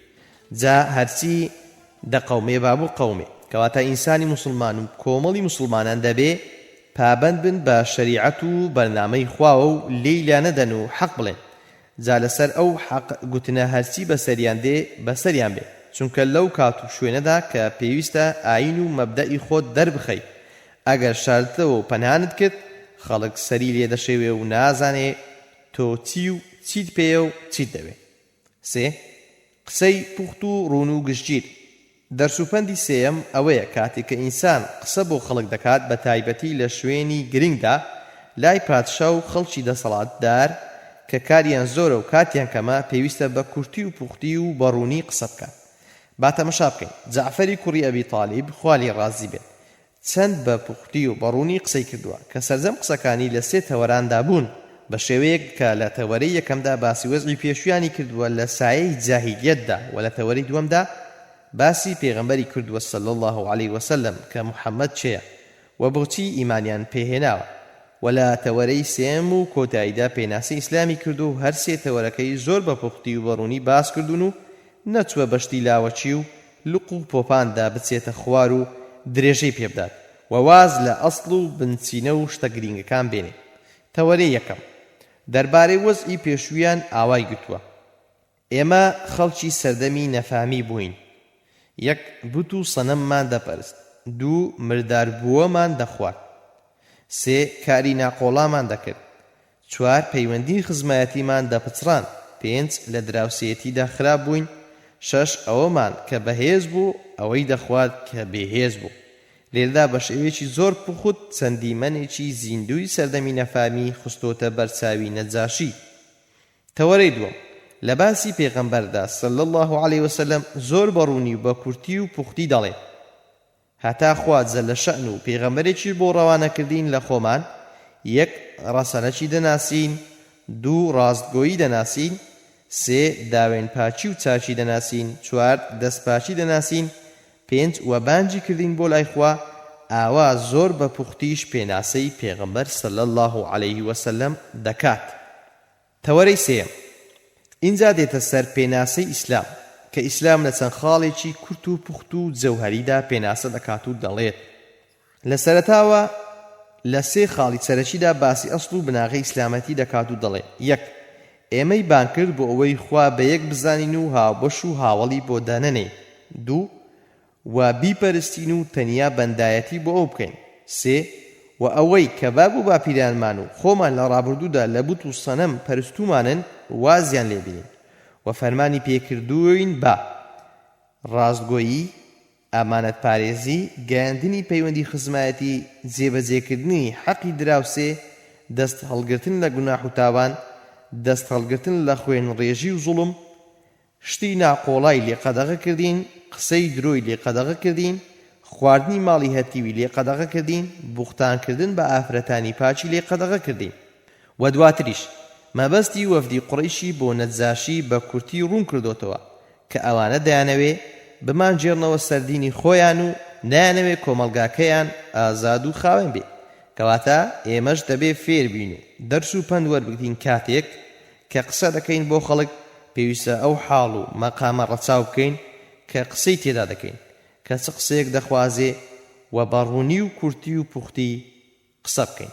4. حکمت و دانایی جعفەر خوالی ڕازی بێ. با تەمەشا بکەین لە سێ شتاندا بۆمان دەردەکەوێت کە جعفەر خوالی ڕازی بێ زۆر شارەزا و دانا بووە لە کاتێکدا کە نەجاشی داوای لێ دەکات و دەڵێ هەندێک لەو قورئانە بۆ بخوێنەوە کە پێغەمبەرەکەتان دەڵێ لەلایەن خواوە بۆم هاتووە. جعفەر لە وەڵامدا سەرەتای سوڕەتی مەریەمی بۆ دەخوێنێت کە لە سەرەتای سوڕەتی مەریەمدا دوای ئەوای باسی بەسەرهاتی زەکەریا و یەحیا دەکات. ئینجا دەفەرمێ واذكر في الكتاب مريم إذ انتبذت من أهلها مكانا شرقيا فاتخذت من دونهم حجابا فأرسلنا إليها روحنا فتمثل لها بشرا سويا قالت إني أعوذ بالرحمن منك إن كنت تقيا قال إنما أنا رسول ربك لأهب لك غلاما زكيا.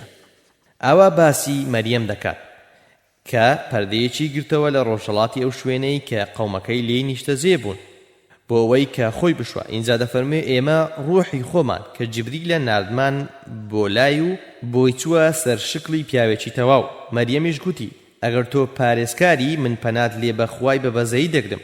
ئەویش گوتی من نێردراوی پەروەردیگارتم بۆ لای تۆ بۆ ئەوەی منداڵێکی ساکت پێ ببەخشم تا دوایی عیسای دەکەوێتە سک بە فەرمانی خوای پەروەردیگار و پاشان عیسای دەبێت.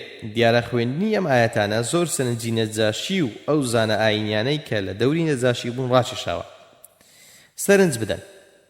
یەکەم جارە و ئاەتێکی وای بۆ نەخوێندەوە کە سوودی لێ نەبین و پێی تووڕە بن وەک ئاەتی لقد كفر الذين قالوا إن الله هو المسيح ابن مريم.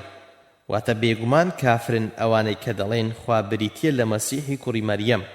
یان لقد كفر الذين قالوا إن الله ثالث ثلاثة. واتەوە بێگومان کافرن ئەو کەسانی دەڵێن خوایەکێکە لە سێیەکان.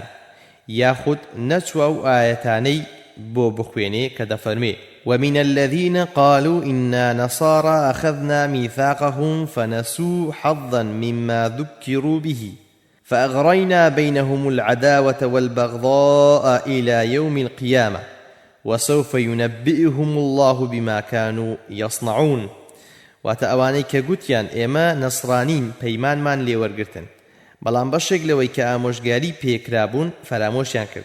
ئێمەش دوژمناتی و کینەمان لە نێودا پەیدا کردن تا ڕۆژی قیامەت وەخوا لە ڕۆژی دواییدا هەواڵیان پێدەدات و بەو کردەوەیە خراپانەی کە دەیان کرد.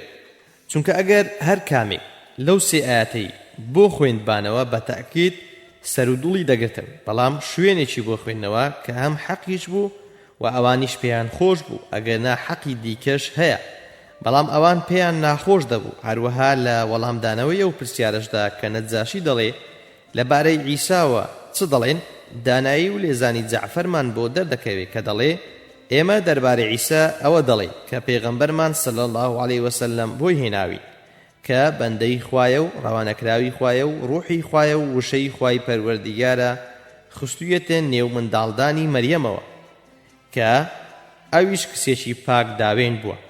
دیارە جوولەکان بوختان بە مەریەم دەکەن و دەڵێن ئیسا زۆڵە بەڵام خوای پەروەردیگار لێرەدا ئەو بوختانەی جوولەکەکان بە درۆ دەخاتەوە و پاچی و پلە و پای مەریەمیش باز دەکات. ئەوەی لێرەدا گرنگە ئەوەیە کە جعفەر چەند وشەیەکی وا دەڵێ کە حەق بن و ئەوانیش دڵیان پێی خۆش بێت. دیسان حکمت و دانایی جعفەر لە شوێنێکی دیدا دەکەوێت ئەویش لە وەڵامی ئەو پرسیارەدا کە نەجاشی لێی دەکات کە بەو شێوەیە وەڵامی دەداتەوە. ئەی پادشا ئێمە هاتین بۆ وڵاتی تۆ و تۆمان هەڵبژات بەسەر هەموو پادشاکانی دیکەدا و پێمان خۆش بوو لە تۆ نزیک بین و ئومێدمان وابوو کە لە لای تۆ زوڵممان لێ نەکرێت. وەک دەبینین چەند قسەیەکی جوان و ڕێک و پێک و سەرنجڕاکێش و هەز بزوێن دەکات بۆیە نەجاشیش کەوتۆتە ژێر کاریگەری قسەکانیەوە. لا باسی چەند ڕووداوێک کە زیاتر بوو نەمایەی خۆگرتن و گەشەکردنی بانگەواز ئیسلام گەیشتین بە خاڵی چوارەم کە بریتیە لە مسلمانبوونی عومەری کوڕی خەتاب خوا لێی ڕازی بێ. السیوطی لە کتێبی تەریخ الخولەفاءدا هێناویەتی کە دەڵێ عومەر لە مانجی ذیلحیجەی ساڵی شەشەمی پێغەمبەرەتی موسڵمان بوو کە ئەو کاتە تەمەنی 27 ساڵ بوو. چۆنیەتی موسڵمان بوونەکەشی ئاوا بوو. ئافرەتێک بە ناوی عەبدوڵڵا کچی ئەبی حەثمە بۆمان دەجێڕێتەوە و دەڵێ ئێمە کاتێک بە تەمای کۆچ و بار بووین بەرەو حەبەشە عامری هاوسەرم چوو بوو بۆ هەندێکی شوکار.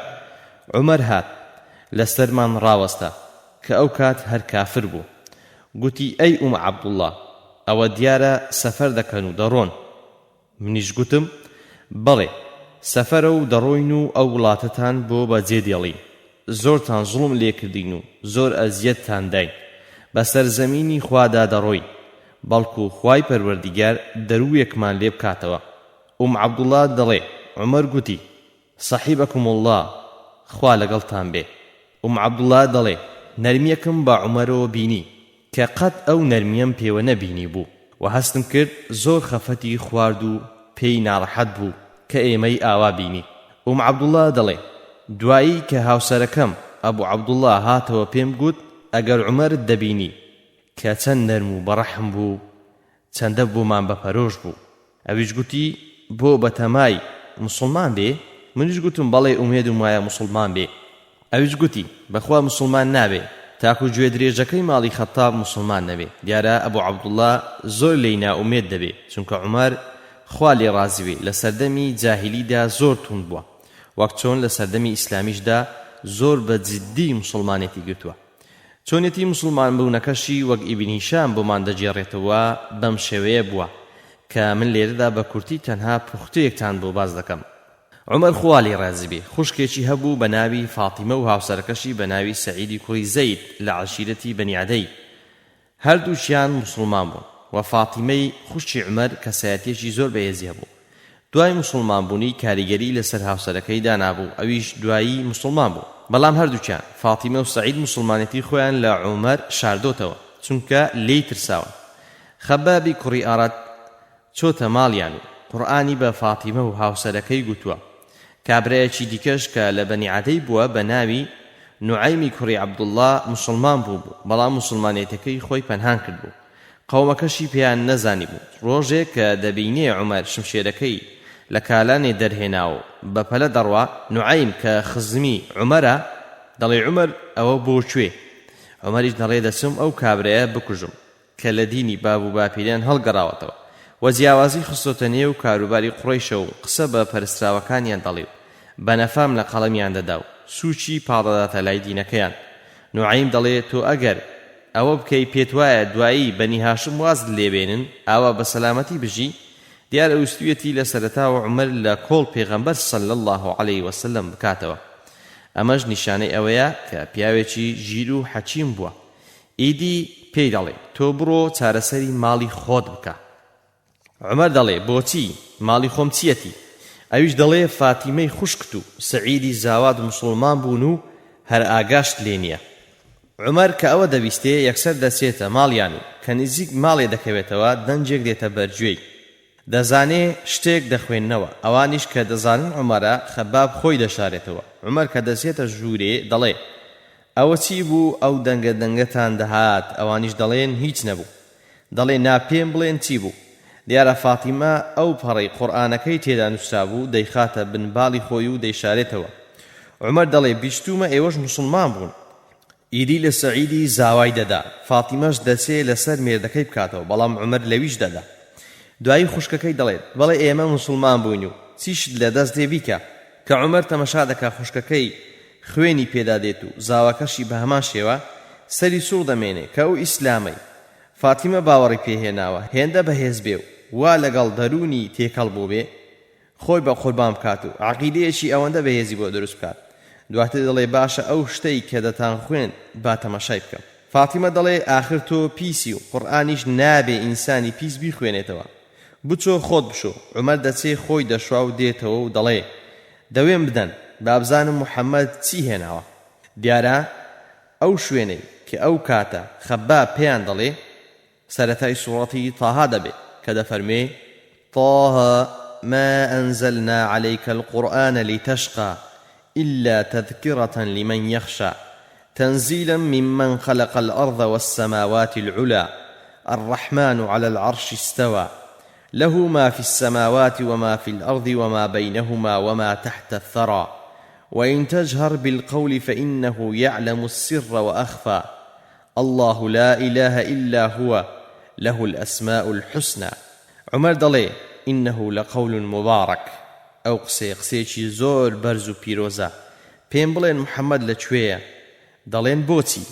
دەڵێ دەمەوێ مسلمان بم. خەبابی کوڕیارەتیش کە ئەوە دەبیستێت لەو شوێنەی کە خۆی لێ پەنهان کردبوو دێتە دەرێ و الله ئەکبەر دەکات و دەڵێ ئەی عومەر ومێد دەکەم تۆ موژدەی پێغەمبەرت صلی الله عليه وسلم بەسەردا بچەسپێ کە دوێنێ دوعای کرد و فەرمووی اللهم أيد الإسلام بأبي الحكم بن هاشم أو بعمر بن الخطاب. واتە پێغەمبەر صلی الله عليه وسلم فەرمیەتی خوای ئیسلام بەهێز بکەی بأبي حكم یان عمەری کوڕی خەطاب. دیارە ئەبوو الحەکەم کونیەی ئەبوو جەهلە. عمەر دەڵێ دەی کوا محەممەد لەکوێیە؟ ئەویش پێی دەڵێ پێغەمبەر صلی الله عليه وسلم لە خانووی ئەرقەمی کوڕی ئەبی ئەرقەمە لای سەفا. عمەر دەچێت نزیک دەبێتەوە. مسلمانەکان لە کەلێنی دەرگاوە تەمەشا دەکەن دەڵێن ئەوە عومەرە هات و شمشێرەکەشی بەدەستەوەیە. حەمزەش لەوێ دەبێت دەڵێ لێی گەڕێن بابێت ئەگەر خێرێکی پێوە بێ زۆر چاکە ئەگەر خێریشی پێوە نەبێ بە شمشێرەکەی خۆی دەیکوژین. کە دێت دەرگای لێ دەکەنەوە پێغەمبەر صلی الله عليه وسلم یەخەی دەگرێت و پێی دەڵێ ها کوڕی خەطاب بۆچی هاتووی؟ کاتی ئەوە نەهاتۆ مسلمان بی لەوە ناترسی کە خوا هەورە ترشقەیەکت بۆ بنێرێتە خوار یاخود ئاەتێکت لەسەر بنێرێتە خوار وەک ئەبوو جەهل و ئەو زلە زلانەی دی؟ عومەر دەڵێ با ئەی پێغەمبەری خوا من هاتوو مسلمان بم. ئیدی یەکسەر شەیەتمانی حەق دێنێ و پێغەمبەر صلی الله عليه وسلم الله ئەکبەر دەکا و مسلمانەکانیش الله ئەکبەرێکی بەرز دەکەن. کافرەکان لەو سەری مەککە گوێیان لێ دەبێ و دەڵێن دیارە شتێک قەوماوە. بەم شێوەیە عومەر خوا لێ ڕازی بێ مسلمان دەبێ. عەبدوڵای کوڕی عومەر لە بابیەوە دەجێڕێتەوە و دەڵێ کە عومەر مسلمان بوو گوتی چێ لە نێو قوڕەیشەکاندا قسان بە خێرایی بڵاو دەکاتەوە. گوتیان جەمیلی کوڕی معەممەری جەمحی هەرچیەکی بکەوێتە بەرزاری بڵاوی دەکاتەوە. اینجا عومەر خوا لێ ڕازی بێ چوو بۆ لای گوتی فڵان کەس دەزانی مسلمان بووم؟ یەکسەر جەمیل عەباکەی خۆی ڕاکێشا و هاواری کرد و گوتی عومەر لە دین هەڵگەڕاوەتەوە. عومەریش گوتی نەخێر درۆ دەکەی بەڵکو مسلمان بووم و چوومە نێو دینی حەقەوە. اینجا هێندەی پێنەچوو کافرەکان و زلەزلەکانی قوڕەیش بۆی هاتن و ئەوان و عومەر لێچیاندا تا دەوروبەری نیۆڕۆ.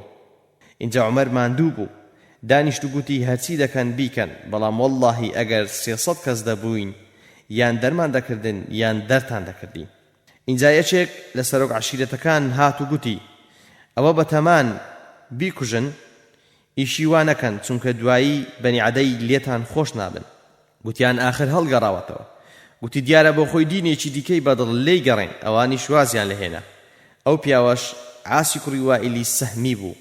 یەکێکی دیکە لە هەڵوێستەکانی عومەر خوا لێ ڕازی بێدا ئەوەیە کە دەڵێن دوای ئەوەی عومەر مسلمان بوو گوتی ئەی پێغەمبەر صلی الله عليه وسلم ئایا ئەگەر ئێستا بژین یان بمرین لەسەر حەق نین؟ پێغەمبەر صلی الله عليه وسلم فەرمووی با سوێن بەو زاتەی کە نەفسی منی بەدەستەوەیە ئێوە لەسەر حەقن ئەگەر بمرن یان بژین. عومەر گوتی ئەدی بۆچی خۆ دەشارینەوە؟ سوێن بەوەی کە تۆی بە حەق ڕەوا نەکردووە دەبێ بڕۆینە دەرێ. اینجا عومەر لە ڕیزێکەوە و حەمزەش لە ڕیزێکی دیکەوە مسلمانان بە دوو ڕیز لە خانووی ئەرقەمەوە بەڕێکەوتن کە ئەوە یەکەم خۆپیشاندانی مسلمانان بووە. دەڕۆیشتن و زۆر بەتوندی پێیان لە زەوی دەدا تا خۆڵی بنپێیان وەک ئارد وردەبوو. ڕۆیشتن تا گەیشتنە کابا کە مشریکەکان مسلمانانیان بینی و زانیان عومەر و حەمزەیان لە پێشەوەن زۆر ناڕەحەت بوون بە ئەندازەیەک کە قەت ناڕەحەتی ویان نەبینی بوو. لەو ڕۆژەوەش پێغەمبەر صلی الله عليه وسلم ناوی لە عومەر نا الفاروق یعنی لە یەک جیاکەرەوەی حەق و ناحەق.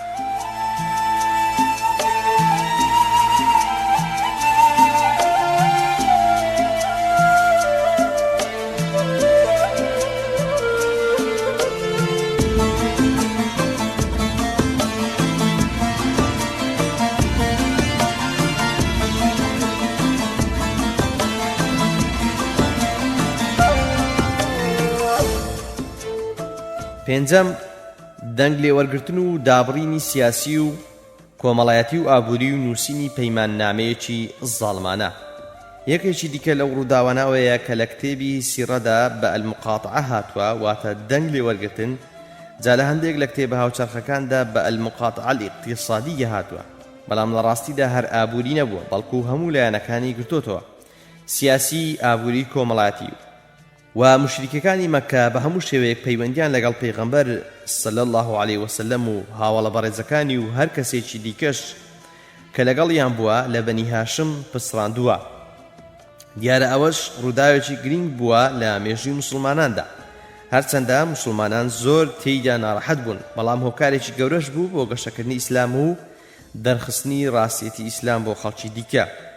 چونکە لەو ڕووداوەوە ئەوە دەردەکەوێت کە مسلمانەکان خەڵکێکی مەبدەئی و چەسپاون و هەموو شتێک لە پێناودینەکەیان لە خۆیان دەگرن و ئازار و هیجرەت و مەینەتی و برسیەتی و دەنگ لێدابڕان لەلایەن مشتیکەکان و هەموو شتێکی دیکەش لە پێناو سەرخستنی دینەکەیاندا لە بەرچاو دەگرن و ڕەزامەندی خوایان لەسەروی هەموو شتێکەوە داناوە. ئیبن هیشام دەربارەی ئەو دەنگ لێوەرگرتنە گشتگیرەی قوڕەیش دەڵێ: کاتێک کە قوڕەیشیەکان بینیان لەلایەکەوە پێغەمبەر و هاوڵانی بەڕێزی بەردەوام و نەلەخشا و دامەزراون لەسەر کاری خۆیان، و لەلایەکی دیکەوە هەندێک لە مسلمانان کۆچیان کردووە بۆ حەبەشە و نیشتەجێ بوون و نەجاشی پێشوازێکی باشی لێکردوون، ئەو پیلانەی کە قوڕەیشیەکان دایان نابوو پوچەڵ بووە، ئەوە کە بە دیاری و خەڵات نەجاشی ڕازی بکەن بەوەی کە مسلمانەکان تەسلیم کاتەوە. و لەلایەکی دیکەوە دوو پاڵەوانی وەکو عومەر و حەمزە مسلمان بوون و ئیسلام ڕۆژ بە ڕۆژ زیاتر دەچێتە نێو دڵ و دەرونی خەڵکەوە. قوڕەیشیەکان بیریان کردەوە لە چارەسەرێک و بۆ ئەم مەبەستەش لە نێو خۆیاندا ڕێککەوتن و پەیماننامەیەکیان نووسی دژی تیرەی بەنو هاشم و بەنو عەبدولموتەلیب، و پەیماننامەکە بریتی بوو لەوەی کە دەبێ ئافرەتیان نەدەنێ و ئافرەتیان لێ نەهێنن و شتیان لێ نەکڕن و شتیشیان پێ نەفرۆشن. جا هەرچەندە ئیبن هیشام لێرە تەنیا ئاماژەی بەو دوولایە نەکردووە، بەڵام لە ڕاستیدا وەک دەردەکەوێت دەنگ لێوەرگرتنەکە گشتگیر بووە و هەموو لایەنەکانی ژیانی گرتوتەوە کە بەم شێوەیەش ویستویانە زیاتر کاریگەری خراپ لەسەر پێغەمبەر و مسلمانانی دیکە دابنێ. دوایی لەسەر ئەو پەیماننامەیە ڕێکەوتن و لە لاپەڕەیەکدا نووسیان کە پێی دەگوترا سەحیفە و پەیمانیان لەسەردا و سوێندیان لەسەر خوارد و دوایی لە نێو کابەدا هەڵیان واسی بۆ زیادە جەخت لەسەرکردنەوە. جا کاتێک کە قوڕەیش وایان کرد بەنو هاشم و بەنو عەبدولموتەلیب، واتە هەموو خزمەکانی پێغەمبەر صلی الله علیه وسلم، بە کافر و مسلمانەوە لەوان زیابوونەوە و چوونە شیوەکانی ئەبوو تالیب جگە لە ئەبوو لەهەب عەبدولعزی بنی عەبدولموتەلیب کە لەگەڵ قوڕەیش مایەوە و پشتگیری ئەوانی کرد.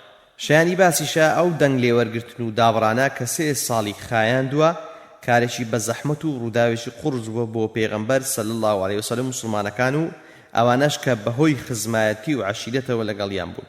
هەڵبەتە ئەوەش هەوڵێکی دیکەی کافرەکانی مەککە بووە بۆ دروستکردنی بربەست و پەرچ لە ڕێی بڵاوبوونەوەی ئیسلامدا، کە ڕۆژانە مسلمانان بەو هۆیەوە تووشی نەخۆشی و مردن دەبوون لە برسان، بە تایبەت منداڵەکانیان. دیارە هەوڵ و کاری دوژمنانی ئیسلام لە پێناو مەبەستی خۆیاندا سنووری نییە و پەنایان بۆ هەر شتێک بردووە کە زانیبیان زیانی هەیە بۆ سەر پێغەمبەر و مسلمانان صلی الله علیه وسلم.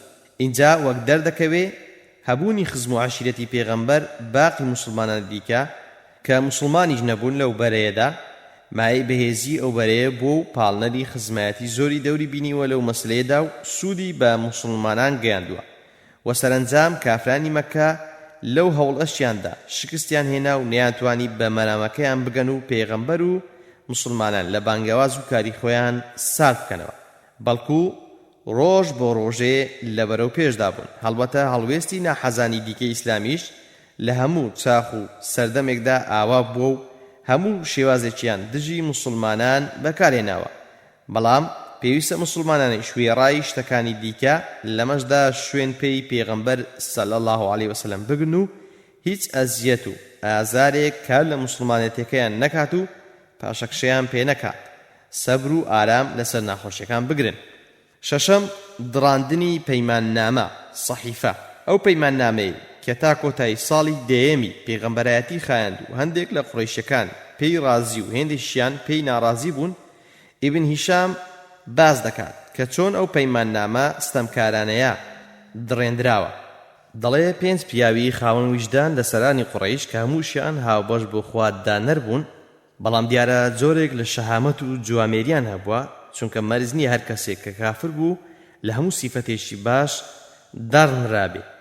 ئەو 5 کەسەش کە ئەو هەڵوێستیان هەبوو ئەمانە بوون: هیشامی بنی عەمری بنی ڕەبیعە، زوهەیری بن ئەبی ئومەیە، مطعیمی بنی عەدەی، ئەبولبەختەری بن هیشام، زمعەتی بنی الئەسوەد. ئەوانە لەسەر نەهێشتن و دڕاندنی پەیماننامەکە ڕێکەوتن و سەرەتا هیشام دەچێ بۆ لای زوهەیر و لەگەڵ ئەودا دەچن بۆ لای مطعیم و ئینجا هەرسێکیان دەچن بۆ لای ئەبولبەختەری و دواتریش دەچن بۆ لای زمعەت و بەیەکەوە کۆ دەبنەوە و دەڵێن ئەوە چ ویژدانێکە؟ ئەوانە هەموو مردن لەو دۆڵ و شیوانە، با بچین ئەو سەحیفەیە بدڕێنین و بەنی هاشم بە کافر و مسلمانەوە بێنەوە بۆ نێو شاری مەککە. اینجا دوای ئەوەی وتوێژیان کرد و شتەکان ڕێکخست چوون بۆ کابە. یەکەم کەس کە قسەی کرد زوهێر بوو کە پێشتر بەرنامەیان وادانا، گوتی چۆن دەبێ ئەو خەڵکە لە برسان بمرن لە کاتێکدا خزمی خۆمانت، نابێ بەوە ڕازی بین و پێویستە ئەو سەحیفەیە بدڕێنین. ئەبوو جەهل کە لە سووتێکی مزگەوت دانیشت بوو دەڵێ نەخێر درۆت کرد، کەس ناتوانێ ئەو سەحیفەیە بدڕێنی. زمعەی بنی ئەسوەد دەڵێ نەخێر تۆ درۆت کرد، دەبێ بیدڕێنین چونکە ئێمە ڕازی نەبووین کاتێک ئەوە نووسرا. ئەبولبەختەریش دەڵێ ڕاز دەکا، ڕازی نابین بەوەی تێیدا نووسراوە و دەبێ بدڕێنرێ. مطعیمیش دەڵێ قسەی ئێوە ڕاستە و ئەوی دیکە درۆیە و دەبێ بدڕێنرێ. هیشامیش بە هەمان شێوە قسەی کرد. اینجا ئەبوو جەهل دەڵێ ئەوە شتێکە بە شێوەیە تەکبیری بۆ کراوە و لە جێیەکی دیکە ڕێکخراوە. اینجا مطعیمی کوڕی عەدەی چوو پەیماننامەکەی دەرهێنا بۆ ئەوەی بیدڕێنێ. کات تەماشای کرد مۆرانە هەمووی خوارد بوو جگە لە وتەی بسمیکە اللهم واتە بە ناوی تۆی خوایە. ئیبن هیشام دەڵێ پێغەمبەر صلی الله علیه وسلم بە ئەبوو تاڵیبی مامی گوت مامە پەروەردیگارم هەواڵی پێداوم کە مۆرانەی بەرداوەتە ئەو پەیماننامەیە زاڵمانەیە و هەمووی خواردووە بێجگە لە وشانەی کە ناوی خوان. ئەبوو تاڵیبیش گوتی ئایا خوایەکەت ئەو هەواڵەی پێداوی؟ گوتی بەڵێ. دوای ئەبوو تاڵیب گوتی قوڕەیشیەکان وەرن محەممەدی برازم شتێکی وا دەڵێ ئەگەر قسەکەی ڕاز بوو با پەیماننامە و دەنگ دابڕانەکە کۆتایی پێبێنین و بیدڕێنین و ئەگەر ڕاستیش نەبوو با هەر لە شوێنی خۆی بێ. کە تەماشایان کرد مۆرانە هەموو پەیماننامەکەی خواردو بوو جگە لە وشەی بسمیکە اللهم. جا ئەم دوو ڕیوایەتە هەردووچیان هەنوو دەگونجێ سەرەتا خوای پەروەردیگار وەکو موعجیزەیەک ئەوەی پێشانی پێغەمبەر صلی الله علیه وسلم دابێ. دوایی ئەبوو تاڵیب چوو بێ و ئەو 5 کەسەش پشتیان گرت بێ. بە هەر حاڵ بەو شێوەیە پەیماننامەکە هەڵوەشێنرایەوە و پێغەمبەر صلی الله علیه وسلم و ئەوانەی لەگەڵی بوون لە شیوی ئەبوو تاڵیب هاتنە دەرێ و دەربازیان بوو. ساڵی ماتەمینی و پەژارەی یەک لە دوای یەک بۆ پێغەمبەر صلی الله علیه وسلم. لە کۆتایی ساڵی دێم و سەرەتای ساڵی 11دا کە لە کتێبەکانی ژیاننامەی پێغەمبەردا صلی الله علیه وسلم بە ساڵی ماتەمینی عام الحوزن بەناوبانگە چەند ڕووداوێک ڕوویان داوە کە زۆر سەخت و گران بوون بۆ سەردڵ و دەرونی پێغەمبەر و تاقیکردنەوەی گەورە بوون بۆی. دیارە ئینسانی گەورەش بە شتی گەورە تاقی دەکرێتەوە و بێگومان کەسیش لە پێغەمبەر صلی الله علیه وسلم گەورەتر نەبووە کە سەروەری پێغەمبەرانە و گەورەی هەموو بەشەرە. ڕووداوەکانیش بریتین لە: 1. کۆچی دوای ئەبوو تاڵیب.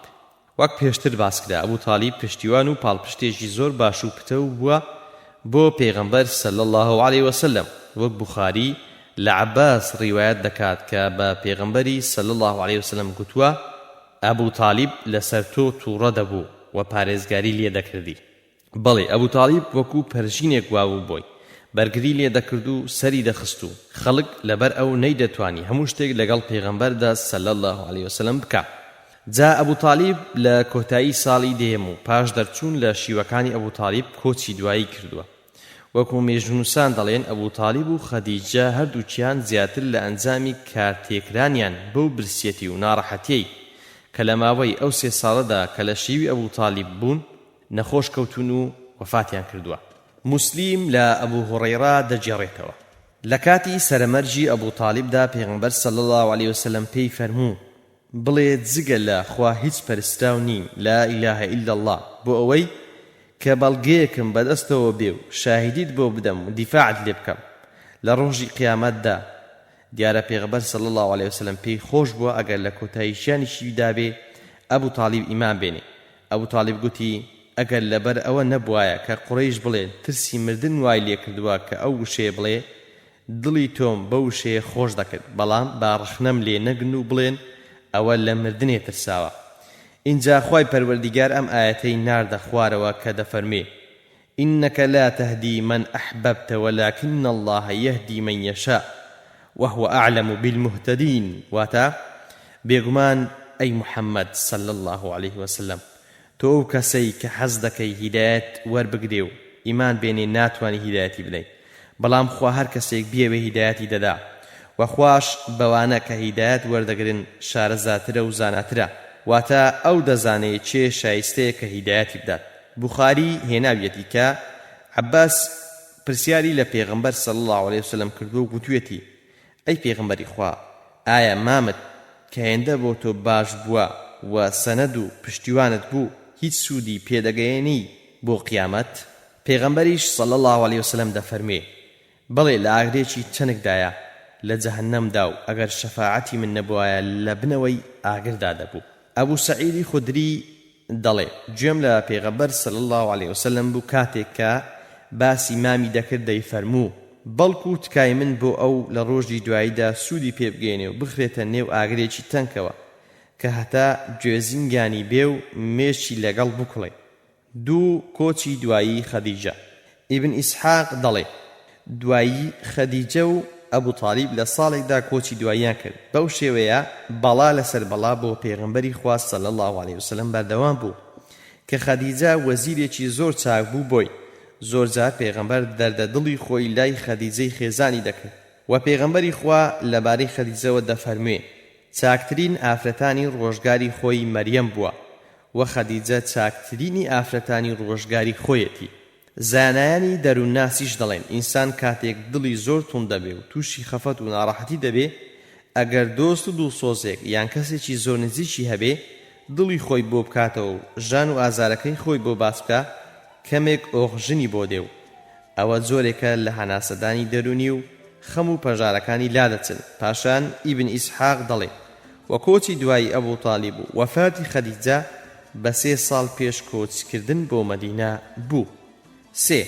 زیادکردنی ئازاردانی پێغەمبەر صلی الله عليه وسلم. دوای کۆچی دوای ئەبوو تاڵیب مامی و خەدیجەی هاوسەری ئازاردانی پێغەمبەر لەلایەن کافرەکانەوە زۆر زیادی کرد و زۆر شتی لەگەڵدا دەکرا کە پێشتر لەگەڵیدا نەکرا بوو.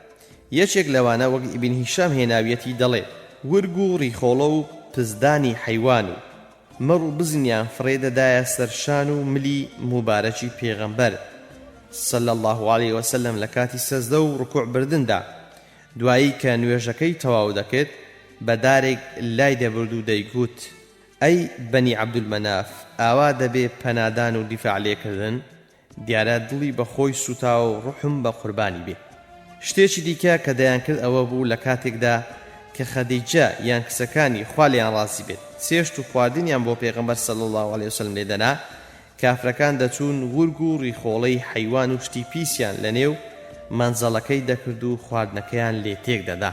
جارێکیان یەکێک لە قوڕەیش چەنگەخۆڵێکی لە سەرسەری پێغەمبەر صلی الله عليه وسلم ڕۆ کرد. پێغەمبەریش چۆ ماڵێ و خۆڵەکەی هەر لە سەرسەری بوو. یەکێک لە کچەکانی بەگریانەوە خۆڵەکەی لەسەری دەکردەوە و سەری دەشۆردەوە. پێغەمبەری صلی الله عليه وسلم فەرمووی کچم مەگریە خوا بابت دەپارێزێ. اینجا لە بەرخۆشیەوە دەیفەرموو قوڕەیش بەو شێوەیە لەگەڵ مندا ڕەفتاریان نەدەکرد تا ئەبوو تاڵیب مابوو.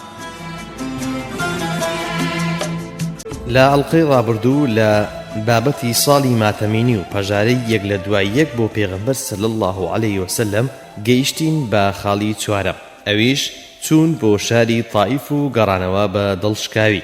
کاتێک پێغەمبەر صلی الله عليه وسلم فشاری زۆری لەسەردانرا بوو قڕەیشەکان زۆر لەگەڵی خراپ بوون. بیری کردەوە کە ئەو بانگەواز و پەیامە بەرێتە دەرەوەی مەکە.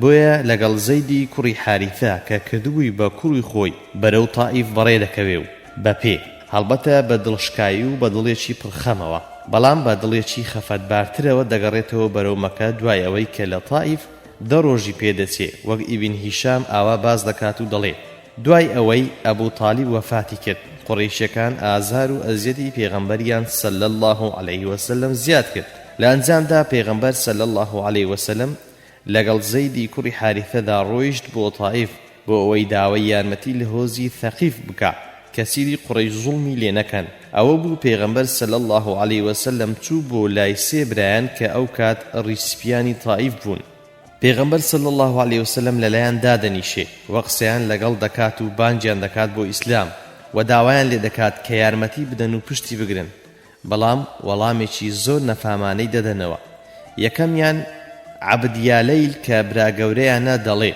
من پەردەی کابەی بدڕێنم ئەگەر خوا تۆی ناردبێ دیارە پەردەی کابە دڕاندن لایەن شتێکی زۆر گەورە بوو واتە تۆ ڕاز ناکەی و خوا تۆی نەناردووە هی دووەمیان دەڵێ ئەوە خوا کەسی دیکەی دەست نەکەوت بینێرێ تۆ نەبێ کە ئەمەش قسەیەکی زۆر ناخۆش بوو یعنی تۆ لە هەموو کەس خراپتری هی سێمیشیان دەڵێ سوێند بەخوا یەک کەلیمەش قسە لەگەڵ ناکەم چونکە لە دوو حاڵان بەدەر نییە یان وەک بۆ خۆت دەڵێ ڕەوانەکراوی خوای ئەگەر ڕەوانەکراوی خواشبی تۆ لەوە گەورەتری کە من قسەی تۆ بەرپەرز بدەمەوە ئەگەر بەنابی خواوە درۆ بکەی ئەوە بۆ من شایستە نییە کە قسە لەگەڵ کەسێک بکەم بەناوی خواوە درۆ بکات پێغەمبەریش صلی الله علیه وسلم دەفەرمێ مادام واتان کردو وەڵامەکەتان ئاوا بوو کە ئەوە هەر وەڵام نییە با ئەوە هەر لە لای خۆتان بێت و باسی مەکەن چونکە پێغەمبەر صلی الله علیه وسلم کە لە مەککەوە هاتووە دوای لە دەستدانی هەردوو پشتیوانی دەرەکی و نێوەچی ئەبوو تالیب و خەدیجەوە لە دەست زوڵم و ستەمی قوڕیشیەکان هاتووە بۆ تائیف ئەگەر ئەم هەواڵە بگاتە قوڕیش زیاتر دژایەتی دەکەن و پێی دەڵێن تۆ لە هیچ شوێنێ قبوڵ ناکرێی کەچی ئەوانە لە زیاتی ئەوەی وەڵامەکەیان بشارنەوە هەموو خەڵکیان لەوە تێگەیاند و منداڵ و پاڵ و خەڵکی نەفامیان تێبەردا کە بە دوای بکەون و جنێوی پێ بڵێ لە ڕیوایەتێکی دیدا زەید دەڵێ بەردیان پێداداین تا من خوێنم بینی لە نێو نەعلەکانی پێغەمبەردا صلی الله علیه وسلم ڕاوەستا بوو هەرچەندە زۆریشم خۆوە بەردەکان دەدا بەڵام پێغەمبەر صلی الله علیه وسلم بەردی هەر پێدەکەوت دوایی پێغەمبەر صلی الله علیه وسلم دەڕوا تا دەچێتە نێو باغێکەوە کە هی عوتبە و شەیبەی کوڕانی ڕەبیعە بوو کە لەوێ دەبن کاتێک کە پێغەمبەر صلی الله علیه وسلم دەچێتە نێو ئەو باغەوە لە بن سێبەری دار مێوێک زۆر بە دڵشکاوی دادەنیشێ و ئەو دوعایە دەکات دەفەرمێ ئەی خوایە سکاڵای کەمهێزی خۆم لای تۆ دەکەم و سکاڵای بێچارەی خۆم لە لای تۆ دەکەم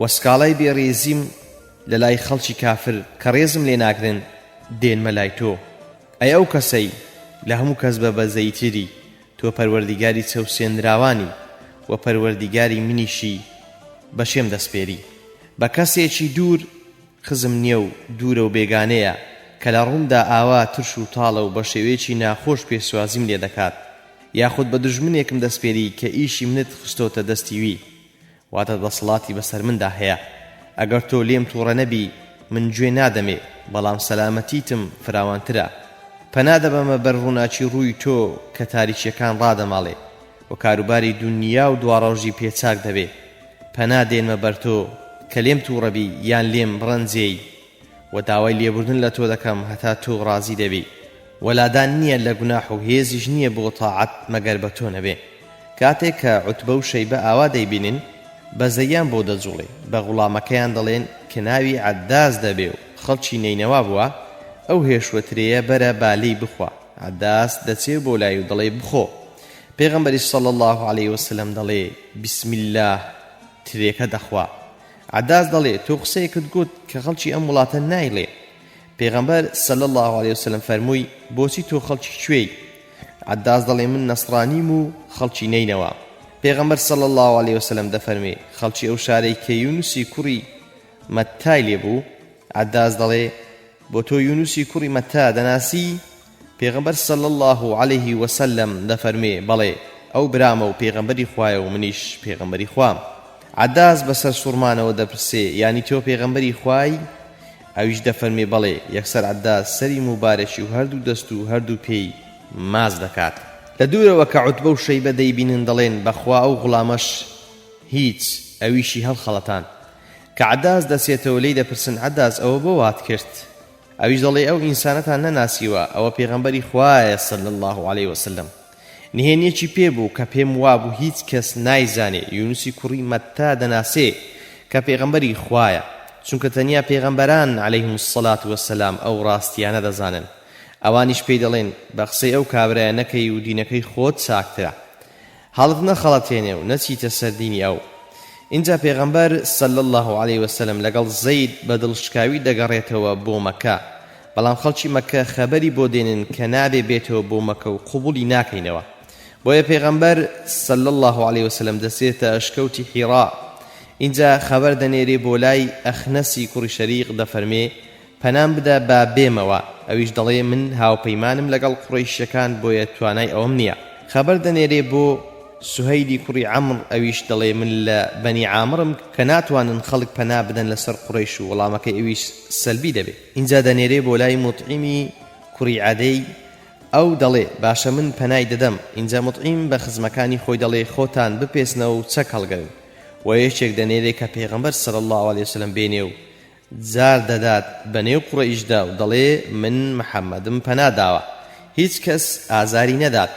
وسەرنجام پێغەمبەر صلی الله عليه وسلم لەگەڵ زەیدی کوڕی حارثەدا دێتەوە نێو شاری مەکە.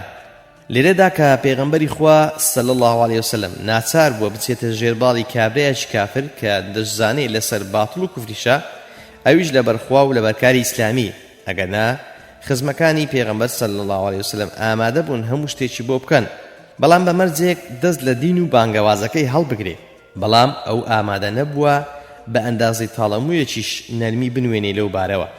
کەواتە دەبێ بزانین کە ئێمەش زۆر جار کاری ئیسلامی و خزمەت بە دینی خوای پەروەردیگار ناچارمان دەکا هەندێک شت بکەین کە ئەگەر هەر خۆمان بین وەکو تاک شەخص قبولی ناکەین، بەڵام هەر شتێک بەرژەوەندی دینی خوا و کاری ئیسلامی تێدا بێ لەو پێناوەدا قبولی دەکەین، مادام بەرژەوەندیەکی گەورەی کاری ئیسلامی بەوە تەحقیق بێ یان زیانێکی گەورەتری پێلا ببرێ. بە پێویستی دەزانم ئەو فەرمودەی دایکی مسلمانان عائیشە خوالی ڕازی بێت بکەمە کۆتایی بەم قۆناغەی ژیانی پێغەمبەر صلی الله عليه وسلم و ئەو ساڵەی کە ناوی لێنرا ساڵی ماتەمینی و غەم و پەژارە. عائیشەی هاوسەری پێغەمبەر خوالی ڕازی بێ جێڕاویەتەوە کە بە پێغەمبەری گوتووە ئایا هیچ ڕۆژان لە ڕۆژی ئوحود سەختترت لێگوزەراوە؟ فەرمووی ئەوەی لە گەلەکەتەوە تووشم بوو و سەختترین شت کە لەوانە بەسرم هات ڕۆژی عەقەبە بوو کە داوای پەنام لە ئیبن عەبد یا لەیل و بن عەبد کلال کرد، بەڵام وەڵامی داواکەیان نەدامەوە. منیش بە خەمباری ڕۆیشتم و ملمنا لە قەرنە ثەعالیب هاتمەوە سەرحاڵ کە سەرم بەرز کردەوە، هەورێکم لەسەر بوو سێبەری لێکرد بوو. سەرنجمدا جبریلی تێدا بوو، بانجی کردم و گوتی خوا قسە و وەڵام و بە پەرزدانەوەی گەلەکەتی بیست، جا ئەوە فریشتەی شاخەکانی ناردۆتە لات تاکوچیت پێ باشە فەرمانی پێ بکەیت. اینجا فریشتەی چیایەکان بانجی کردم و سەلامی لێکردم و گوتی ئەی محەممەد، ئەگەر حەز دەکەی کە دوو چیایەکانیان بەسەردا بڕوخێنم، واتە بەسەر خەڵکی تائیفدا. پێغەمبەر صلی الله عليه وسلم فەرمووی بەڵکو هیوام وایە کە خوا وەچەیەکیان لێ بخاتەوە کە تەنیا خوا بپەرستێ و هیچ شتێک نەکاتە هاوبەشی. پێنجەم گەڕانەوە لە تائیف و دیدار لەگەڵ وەفدی جنددا. دوای ئەوەی پێغەمبەر صلی الله عليه وسلم بە دڵشکاوی لە تائیف گەڕایەوە لە شوێنێک کە پێی دەگوترێ نەخلا لە نیوەی شەودا نوێژی دەکرد کە کۆمەڵێک لە جن بەلایدا تێپەڕین و گوێیان ڕاگرت بۆ قورئان خوێنی پێغەمبەر صلی الله عليه وسلم کە ئیبن هیشام دەڵێ 7 کەس بوون، بەڵام سەرچاوەکانی دیگوتیانە 9 کەس بوون و ئەو جندانە خەڵکی نەسیبین بوون. دوای ئەوەی پێغەمبەر صلی الله عليه وسلم نوێژەکەی تەواو کرد، ئەوان گەڕانەوە بۆ لای خەڵکەکەی خۆیان. ئەو پەیام و بانگەوازی ئیسلامیان پێڕاگەیاندن. خوای پەروەردیگار لە سوورەتی ئەلئەحقاف لە 4 ئاەتاندا ئاەتی 29 تا 32 ئەو ڕووداوەمان بۆ دەجێڕێتەوە کە دەفەرموێ، واتە یادی ئەو کاتە بکەوە کاتێک کۆمەڵێک لە جنمان ناردنە لات، جا کاتێک هاتنە لای واتە خزمەت پێغەمبەر صلی الله عليه وسلم بە یەکتریان گوت بێدەنگ بن. دیارە پێغەمبەر کە شەو نوێژی کردووە بە دەنجی بەرز قورئانی خوێندووە. دوای ئەوەی کە قورئان خوێندنەکە تەواو بوو، گەڕانەوە بۆ لای گەل و کۆمەڵەکەی خۆیان و ئاگاداریان کردنەوە و گوتیان ئەی گەلەکەمان ئێمە گوێبیستی کتێبێک بووین لە دوای موسا نێدراوەتە خوار کە مەبەست قورئانە هەموو کتێبەکانی پێشخۆی بەڕاست دەزانێ خەڵک ڕێڕوونی دەکات بەرەو حەق و بەرەو ڕێبازێکی ڕاست ئەی گەلەکەمان بەدەم بانگەوازکەر بۆ لای خواوە بچن و ئیمانی پێبێنن لە گوناحەکانتان دەتانبورێ و لە ئازارێکی بە ئێشیش دەتان پارێزێ و هەر کەسێک بەدەم بانگەوازی خواوە نەچێت ناتوانێت خوا دەستەوە سام کات ناتوانێت دەربازی بێ لە ژێر قەڵەمڕە و ڕچێفی خوا و جگە لە خواشت هیچ کەس نییە دۆست و پشتیوانی بێت و هاوکاری بێت و ئەوانە لە گومڕایەکی ئاشکرادان ئەوەی کە جێی سەرنجە ئەوەیە کە ئەو کۆمەڵە جندە خوا لێیان ڕازی بێت کە دیارە ئەوانیش مسلمان بوون و بوونە هاوڵی پێغەمبەر صلی الله عليه وسلم چونکە لە دەمی مبارەکی ئەوەوە ئیمان و قورئان و ئیسلامیان وەرگرتووە دوای ئەوەی شتێک لە پێغەمبەر صلی الله عليه وسلم وەردەگرن و ئەوەی کە توانی بیانە لێ گوێبیست دەبن یەکسەر گەڕانەوە بۆ لای گەلەکەیان بۆ ئەوەی ئاگاداریان بکەنەوە و بیان ترسێنن و هۆشیاریان بکەنەوە بەبێ دواکەوتن ئینجا ئاوا دەستیان پێکردەوە سەرەتا باسی ئەوەیان کردووە کە چیان بیستووە گوتیانە ئێمە کتێبێکمان بیستووە کە لەلایەن خواوە هاتۆتە خوار لە دوای موسا عەلەیه السەڵات وەسسەلام ئەو کتێبە هەموو کتێبەکانی پێشخۆی بەڕاست دەزانێ اینجا نێوەڕۆکی ئەو کتێبیان پێ دەڵێن یەهدی إلى الحق واتە ئەو کتێبە خەڵک ڕێنمایی دەکات بەرەو حەق لە هەموو بوارەکاندا عەقیدەیی و عیبادەت و ئەخلاق و هەڵسوکەوت و بواری حەڵاڵ و حەرام و حکم و سیاسەت و لە هەموو بوارەکاندا خەڵک ڕێنمایی دەکات بۆ حەق وإلى طريق مستقيم واتە و بۆ ڕێبازێکی ڕاست اینجا دوای ئەوەی بەرنامەکەیان بۆ ڕوون دەکەنەوە سەرەتا سەرچاوەکەی پاشان نێوەڕۆکەکەی ئەو جارە داوا لە گەلەکەیان دەکەن وەڵامی بانگەوازی خوا بدەنەوە و ئیمانی پێبێنن بۆ ئەوەی لە گوناحەکانیان ببورێ و لە عەزابی خۆی چاپاڵەیان بدات دوایی دەیان ترسێنن کە ئەگەر کەسێک بەدەم بانگەوازی خوا بەنەچێ ناتوانێت لە دنیادا لە ژێر دەسەڵاتی خوا دەرچێ و خوا دەستەوە سام بکات و هیچ کەسێک نییە هاوکاری بکات و بە تەئکید لە دواڕۆژیشدا لە سزای خوا خورتاری نابێت و بێگومان ئەوانە لە گومڕاییەکی ئاشکرادا ئەحمەد و موسلیم و ترمزی لە عەلقەمە دەجێڕنەوە کە دەڵێ بە عەبدوڵای کوڕی مەسعودم گوت ئەو جارەی کە پێغەمبەر صلی الله عليه وسلم چوو قسەی بۆ جن کرد ئێوە هیچ کامتان لە خزمەتی دابوون عەبدوڵا دەڵێ نەخێر ئەو شەوە هیچ کاممان لەگەڵی نەبووین بەڵکو ئەو شەوە لێمان بزر بوو و گوتمان یان ڕفێنراوە یان بە پەنهانی کوژراوە ئیدی ئەو شەوەمان بە خراپترین شەو لێ گوزەرا کاتێک ڕۆژمان کردەوە بینیمان پێغەمبەر صلی الله عليه وسلم لەلای ئەشکەوتێکی ڕائەوە دێتەوە چوینە خزمەتی و پێمان گوت ئەی پێغەمبەری خوا ئێمە تۆمان لێ بزر بوو زۆریش بە دوات داگەڕاین نەمان دۆزیتەوە و بەو هۆیەوە خراپترین شەومان لێ گوزەرا پێغەمبەر صلی الله عليه وسلم بۆی باس کردین و فەرمووی یەکێک لەلایەن جنەکانەوە هات و بانگی منی کرد و گوتی ئێمە هەموو کۆبووینەوە لە فڵان شوێن وەرە قسەمان بۆ بکە منیش چووم و قورئانم بۆ خوێندم و دوایی پێغەمبەر صلی الله عليه وسلم لەگەڵمان هات و شوێنەوارەکانی پێنیشانداین و فەرمووی ئێرە شوێنی کۆبوونەوەکە بوو اینجا ئیبن ئەبی حاتەم لە عیکرەمەوە لەبارەی ژمارەیانەوە دەجێڕێتەوە و دەڵێ ئەو جندانە 12,000 کەس بوون کە لە جەزیرەی مووسڵەوە هاتبوون واتە ناوچەی مووسڵ ئەو ڕووداوەش ئەوە دەگەیەنێ کە بانگەوازی پێغەمبەر صلی الله عليه وسلم گشتگیر بۆ جنەوەکە و تایبەت نەبووە بە مرۆڤەوە چونکە جنیش وەکو ئێمە مکەلەفن بەوەی کە ئیمان بە پێغەمبەری ئێمە بێنن و مسلمان بن و ئەوانیش کافر و مسلمانیان هەیە و خوای پەروەردیگار بە درێژی لە سوورەتی ئەلجین باسییان دەکات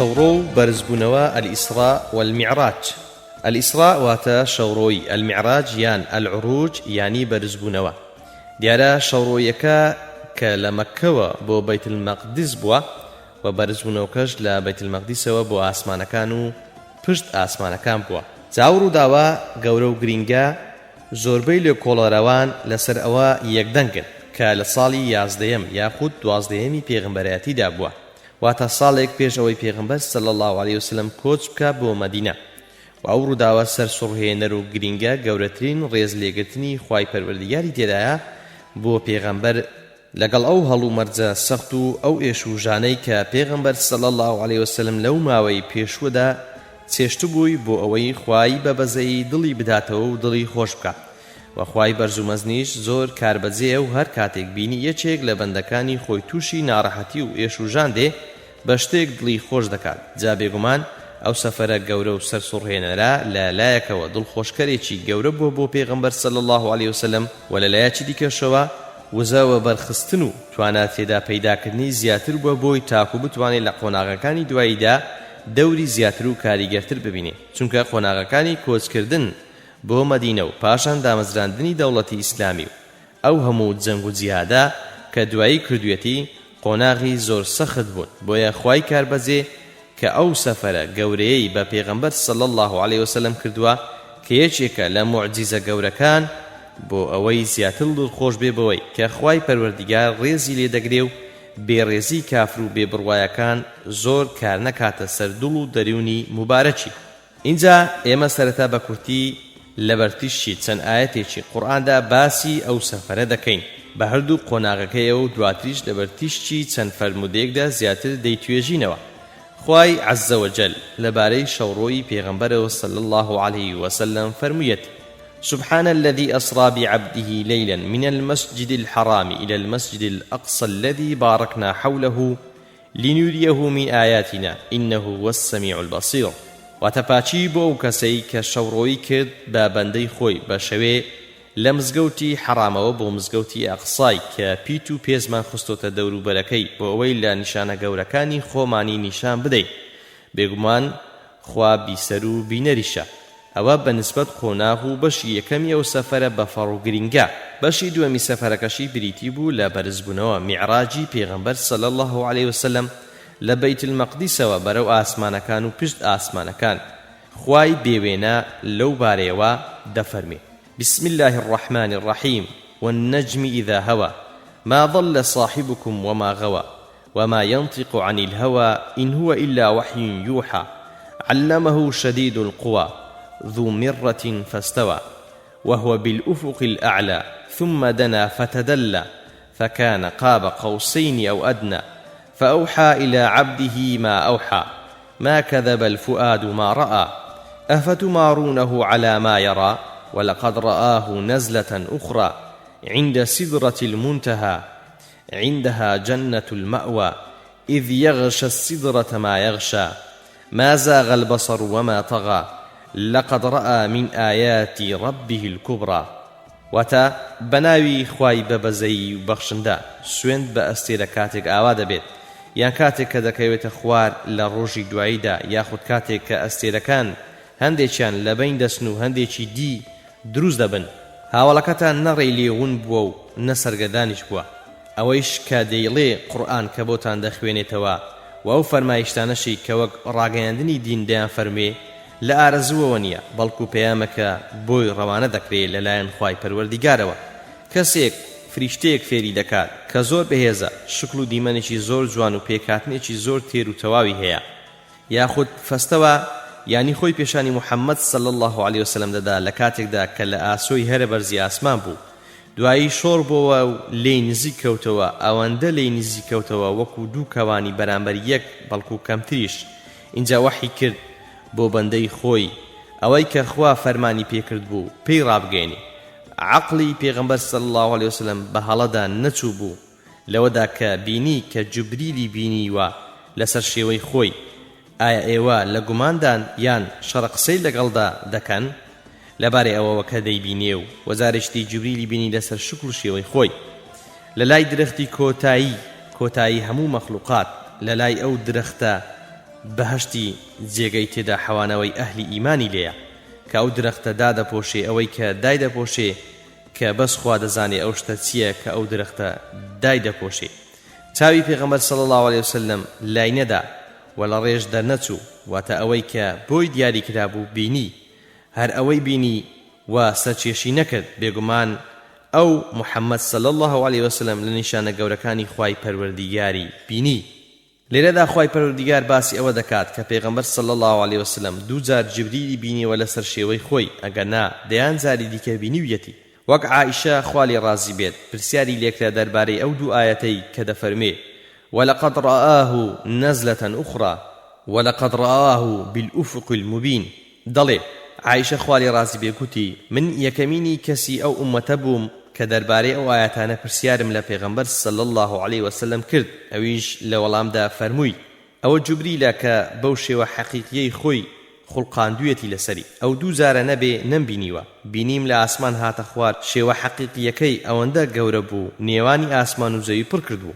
دوای عائیشە خوالی ڕازی بێ گوتی أولم تسمع أن الله يقول لا تدركه الأبصار وهو يدرك الأبصار وهو اللطيف الخبير. لا فرموديشي ديكدا هاتوا كعبدالله كري مسعود دلي پیغمبر صلى الله عليه وسلم جبريلي بينيوا كشصد بالي هبوا بەڵام بەداخەوە هەندێک لە توێژەرەوانی قورئان لە تەفسیر و لێکدانەوەی ئەو ئاەتانەی سوورەتی ئەننەجمدا بەهەڵە داچون و ویان زانیوە ئەوە کە دەفەرمێ ثم دنا فتدلى فكان قاب قوسين أو أدنى مەبەست پێی خوای بێوێنەیە کە لە ڕاستیدا ئەوە لەگەڵ گەورەی و پاچی بێهاوتەی خوادا ناگونجێ و مەبەستیشی پێ ئەوە نییە. وەک پێغەمبەر صلی الله عليه وسلم بۆ خۆی ڕوونی کردوتەوە لە کاتێکدا کە عایشە لێی دەپرسێ کەواتە جارێک پێغەمبەر لەسەر زەوی جوبریلی دیوە لەسەر شێوەی خۆی و جارێکی دیکەش لە ئاسمان بینیویەتی کە بەرز بۆتەوە بۆ ئاسمان. اینجا ئەوەی کە پێویستە لەو بارەوە بزاندرێ ئەوەیە کە شەوڕۆ و بەرزبوونەوەی پێغەمبەر صلی الله عليه وسلم بە جەستە و ڕوح بووە نەک تەنها بە ڕوح. واگەر تەنیا بە خەون بووایە کافرەکان ئەوەندە ڕەخنەیان نەدەگرت وەک دوایی باسی دەکەین کە زۆر ڕەخنەیان گرتووە گوتویانە چۆن بە یەک شەو محەممەد لە مەککە چووە بۆ فەڵەستین دوایی لەوێشەوە بەرز بۆتەوە بۆ ئاسمانەکان. ئەگەر فەرموو بای خەونم بینیوە ڕەخنەیان لێ نەدەگرت چونکە هەموو کەس دەتوانێت بە خەون بسێتە ئەو پەڕی دنیا. هەروەها ئاەتەکانی زۆر ڕوونن کە دەفەرمێ سبحان الذي أسرى بعبده ليلا چونکە عەبد ئەوەیە کە لە جەستە و ڕوح پێک دێت و بەندایەتی کردنیش بە ڕوح و جەستە هەردووچیان ئەنجام دەدرێت. یان لە سوورەتی ئەننەجمدا کە خوای پەروەردیگار دەفەرمێ ما زاغ البصر وما طغى وتساوي پێغەمبەر صلی الله عليه وسلم لای نەدا لەو سنوورەی کە بۆی دیاری کراب. ئەوانە هەموو بەڵگەن لەسەر ئەوەی کە پێغەمبەر صلی الله عليه وسلم بە جەستە و ڕوح ئەو سەفەرە مبارەکەی کردووە. هەروەها مەسروق دەڵێ پرسیارم لە عائیشە کرد خوالی ڕازی بێ دەربارەی ئەوەی کە پێغەمبەر صلی الله عليه وسلم خوای بینیوە لە میانەی شەوڕۆ و بەرزبوونەوەدا یان نا. عائیشە لە وەڵامدا گوتی پاچی بۆ خوا موەکانم وەستان گرژ بوون لە ئەنجامی ئەو قسەیەدا کە تۆ کردت. لە حەدیثێکی دیکەدا مەسروق دەڵێ لە عائیشەم پرسی ئەی بۆ خوای عەزە وەجەل دەفەرمێ ثم دنا فتدلى فكان قاب قوسين أو أدنى فأوحى إلى عبده ما أوحى. عائشة لولام قوتي أوا جبريل بيشتر لسر شيوي بياو دهات اللاي بلام أم زاريان لسر شيوي حقيقيكي كخوا لسري خلقان دوا هاتو اللاي كهمو آسوي بركردوا. لا ألقي أمرمان دينا سرباسي تسونيتي شوبرو برزبونوي پیغمبر صلى الله عليه وسلم.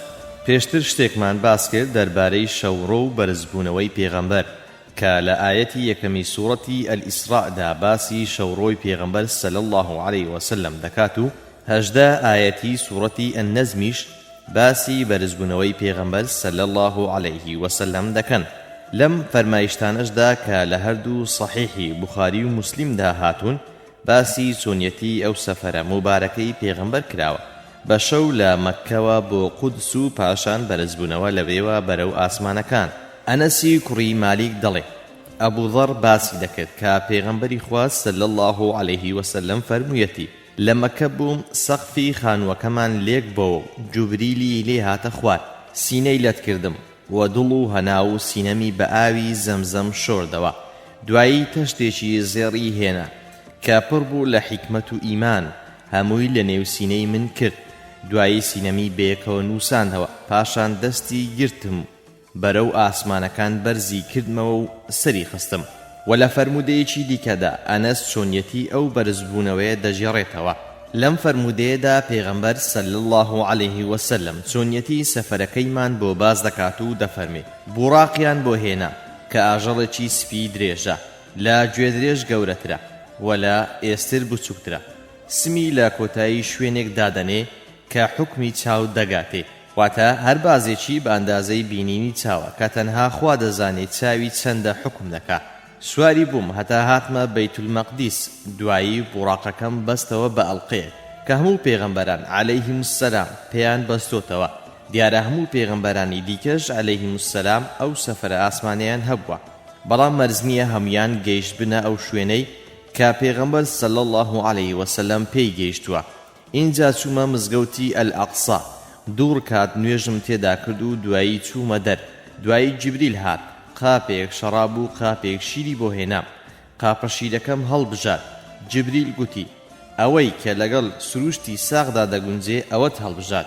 دوایی بەرز کراینەوە بۆ ئاسمان. پێغەمبەر صلی الله علیه وسلم سواری بوڕاق بوو، بەڵام جیبریل پێویستی بە سواری بوڕاق نەبووە. اینجا جیبریل داوای کرد کە دەرگای بۆ بکەنەوە. گوتیان تۆ چێی؟ گوتی جیبریلم. گوترا چێت لەگەڵدایە؟ گوتی محەممەد. گوترا ئایا کراوەتە پێغەمبەر؟ گوتی بەڵێ کراوەتە پێغەمبەر. دەرگامان بۆ کرایەوە. تەماشام کرد لە ئاسمانی یەکەم ئادەمە سەلامی خوای لێبێ بە خێری هێنام و دوعای خێری بۆ کردم. دوایی بەرەو ئاسمانی دووەم بەرز کراینەوە. جیبریل داوای کرد دەرگای بۆ بکرێتەوە. گوترا تۆ چێی؟ گوتی جیبریلم. گوترا چێت لەگەڵدایە؟ گوتی محەممەد. گوترا ئایا کراوەتە پێغەمبەر؟ گوتی بەڵێ کراوەتە پێغەمبەر. دەرگاکەمان بۆ کرایەوە. دوو کوڕە پورەکانم بینین، ئەوانەی کە دایکیان خوشکن، عیسای کوڕی مەریەم و یەحیای کوڕی زەکەریا. ئەوانیش بە خێریان هێنام و دوعای خێریان بۆ کردم. دوایی بەرز کراینەوە بۆ ئاسمانی سێەم. جیبریل داوای کرد دەرگای بۆ بکرێتەوە. گوترا تۆ چێی؟ گوتی جیبریلم. گوترا چێت لەگەڵدایە؟ گوتی محەممەد. گوترا ئایا کراوەتە پێغەمبەر؟ گوتی کراوەتە پێغەمبەر. اینجا دەرگامان بۆ کرایەوە و یوسفم بینی کە نیوەی جوانی پێدرا بوو. ئەویش پێشوازی لێکردم و دوعای خێری بۆ کردم. دوایی بەرزکراینەوە بۆ ئاسمانی چوارەم. جیبریل داوای کرد دەرگای بۆ بکرێتەوە. گوترا تۆ چێی؟ گوتی جیبریلم. گوترا چێت لەگەڵدایە؟ گوتی محەممەد. گوترا ئایا کراوەتە پێغەمبەر؟ گوتی کراوەتە پێغەمبەر. دەرگامان بۆ کرایەوە و لەوێ ئیدریسم بینی. ئەویش پێشوازی کردم و دوعای خێری بۆ کردم کە خوای زاڵ و شکۆدار لەو بارەیەوە دەفەرموێ و پلە و پایەمان بەرز کردەوە.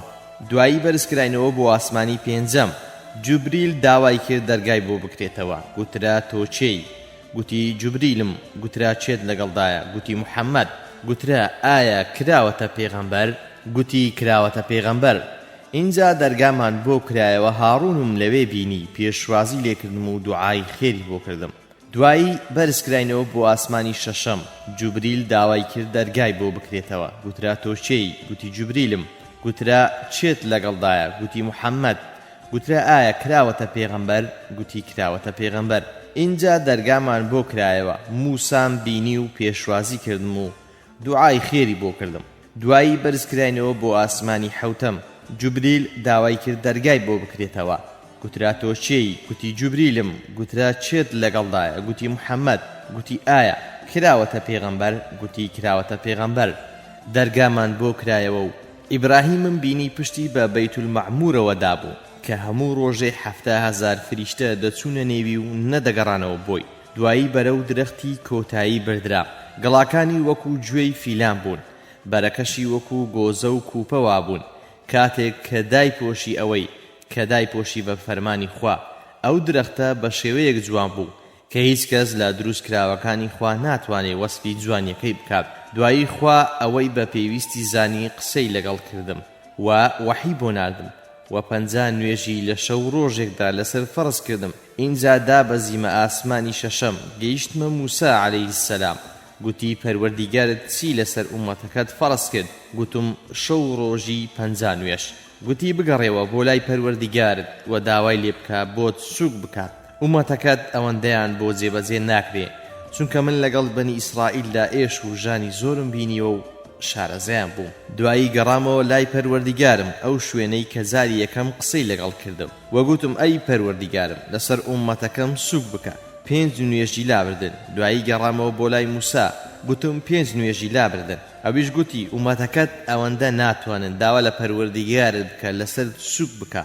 بەو شێوەیە لە نێوان خوا تەبارەک وەتەعالا موسادا عەلەیهی سەلام هاتم و چوو تا خوا فەرمووی ئەی موحەممەد ئەوانە 5 نوێژن لە هەر شەو ڕۆژێکدا هەر نوێژێکیش بەدە نوێژە ئەوە 50 نوێژ و هەر کەسێک بیەوێ چاکەیەک بکات و دڵی لەسەر بچەسپێ ئەگەر چاکەکەش نەکات چاکەیەکی بۆ دەنووسێ ئەگەر کردی بەدە چاکە بۆی دەنووسێ و هەر کەسێکیش ویستی خراپەیەک بکات بەڵام نەیکرد ئەوە هیچی بۆ نانووسێ و ئەگەر کردیشی یەک خراپەی بۆ دەنووسێ فەرمووی ئینجا دابەزیم هەتا هاتمە لای موسا و هەواڵی پێدا گوتی بگەڕێەوە بۆ لای پەروەردیگارت و داوای لێ بکە بۆ سوک بکە دیارە موسا عەلەیهی سەلام لەگەڵ ئێمە زۆر دڵسۆز بووە کە بێگومان هەموو پێغەمبەرانی دیش هەروان منیش گوتم ئەوەندە گەڕامەوە بۆ لای پەروەردیگارم و داوام لێ کردووە هەتا شەرمم لێ کرد دیارە لەو هاتن و چوونەی پێغەمبەر صلی الله عليه وسلم و کەمکردنەوەی نوێژەکان لەلایەن خوای بەبەزەیەوە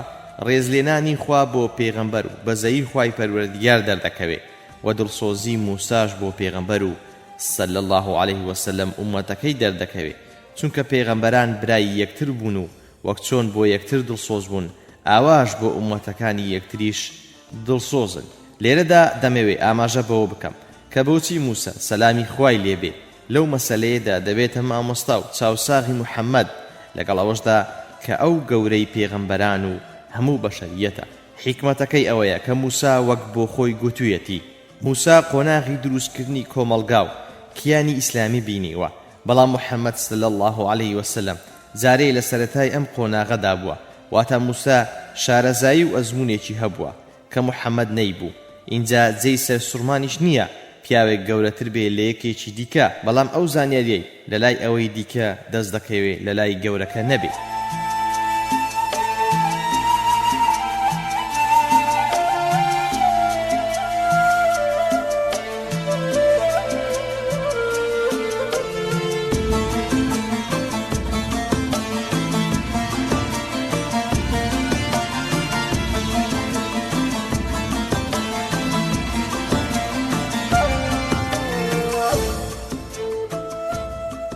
کاردانەوەی کافرەکان بۆ ئەم سەفەرەی پێغەمبەر صلی الله عليه وسلم پێغەمبەر لە فەرمودەیەکدا بۆمان باز دەکات کە تووشی چی بووە لە کاتێکدا کە ئەو بەسەر هاتە بۆ قوڕەیشیەکان دەجێڕێتەوە ئەبوو هوڕەیرە دەجێڕێتەوە خوا لێی ڕازی بێ دەڵێ پێغەمبەر صلی الله عليه وسلم فەرمووی ڕۆژێک لە حەجەر بووم قوڕەیش پرسیاریان لێکردم و گوتیان دەڵێی من چووم بۆ بەیت المەقدیس و بەرز بوومەوە بۆ ئاسمانەکان وەرە بۆمان باسی شاری قودس و مزگەوتی ئەلئەقسا بکە هەندێک شتیان لێپرسیم کە نەمتوانی بوو لە مێشتی خۆمدا بیچەسپێنم بۆیە بە شێوەیەک خەفەتم خوارد کە قەت خەفەتی وام نەخوارد بوو بەڵام خوا بەیت المەقدیسی هێنایە پێش چاو تەمەشام دەکرد ئەوانیش پرسیاریان لێ دەکردم کە فڵان شتەی چۆنە فڵان چۆنە منیش بۆم وەسف کردن و هەر پرسیارێکیان دەکرد جوابم دەدانەوە وخۆم بینی لە بەیت المەقدیس لەگەڵ کۆمەڵێک لە پێغەمبەران عەلەیهیمو السەڵات وەسسەلام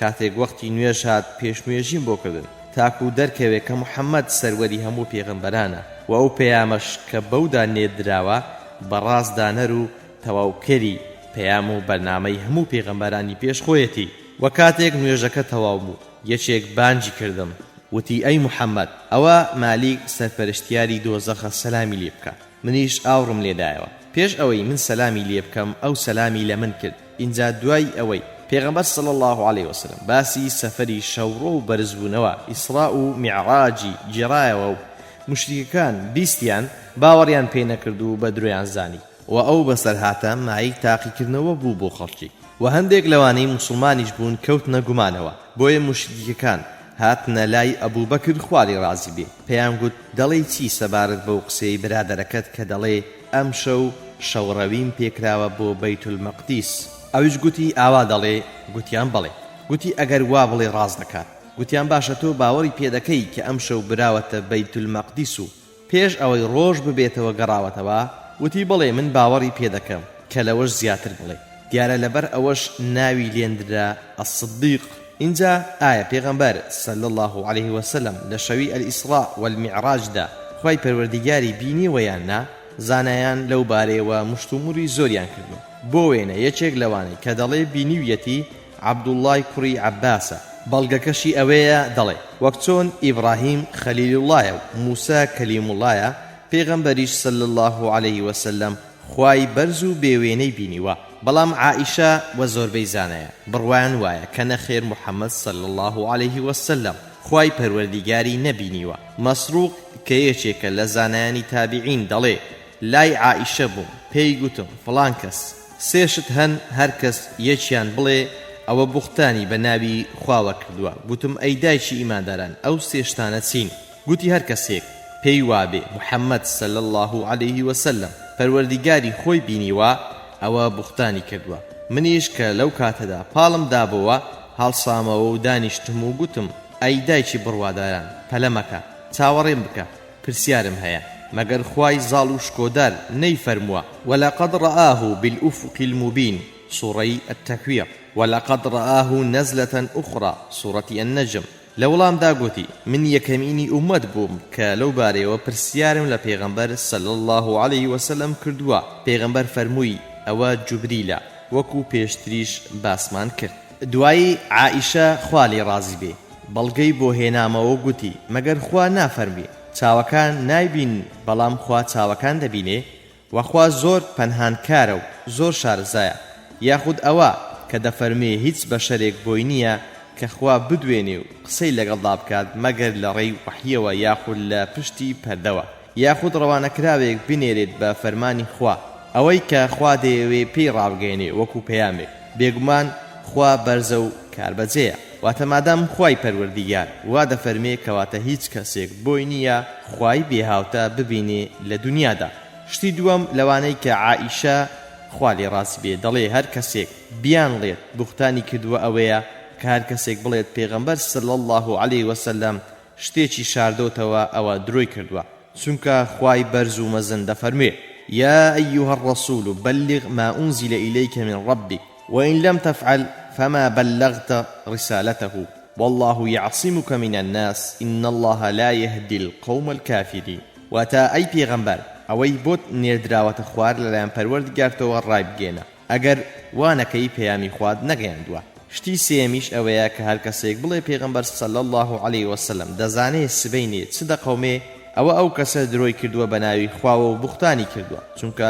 خوای جەل شأنه دەفەرمێ قل لا يعلم من في السماوات والأرض الغيب إلا الله وما يشعرون أيان يبعثون واتا بڵێن هێنی ئاسمانەکان و زەوی جگە لە خوا هیچ کەس نایزانێ و ئەوان هەز ناکەن چ کاتێ زیندوو دەکرێنەوە هەروەها ئەم فەرمایشتەی پێغەمبەر صلی الله عليه وسلم بەڵگەیە لەسەر ئەوەی کە پێغەمبەر صلی الله عليه وسلم خوای نەبینی و جەل شأنه ئەبوو ذەر دەڵێ لە پێغەمبەری خوان پرسی ئایا پەروەردیگاری خۆتت بینی شەوی میعراج فەرمووی ڕووناچیە چۆنی ببینم هەروەها ئەم فەرموودەیەش بەڵگەیە لەسەر ئەوەی کە پێغەمبەر صلی الله عليه وسلم خوای تاک و پاچی نەبینیوە کە دەفەرمێ خوای زاڵ و شکۆدار ناخەوێ و ناشگونجێ بخەوێ دادگەری نزم دەکا و بەرز دەکات کردەوەی شەوێ بۆ بەرز دەکرێتەوە پێش ڕۆژێ و کردەوەی ڕۆژیشی بۆ لا بەرز دەکرێتەوە پێش شەو و ئەو پەردەی کە خوای پەنهان کردووە لە دروستکراوەکانی ڕووناچیە لە ڕیوایەتێکدا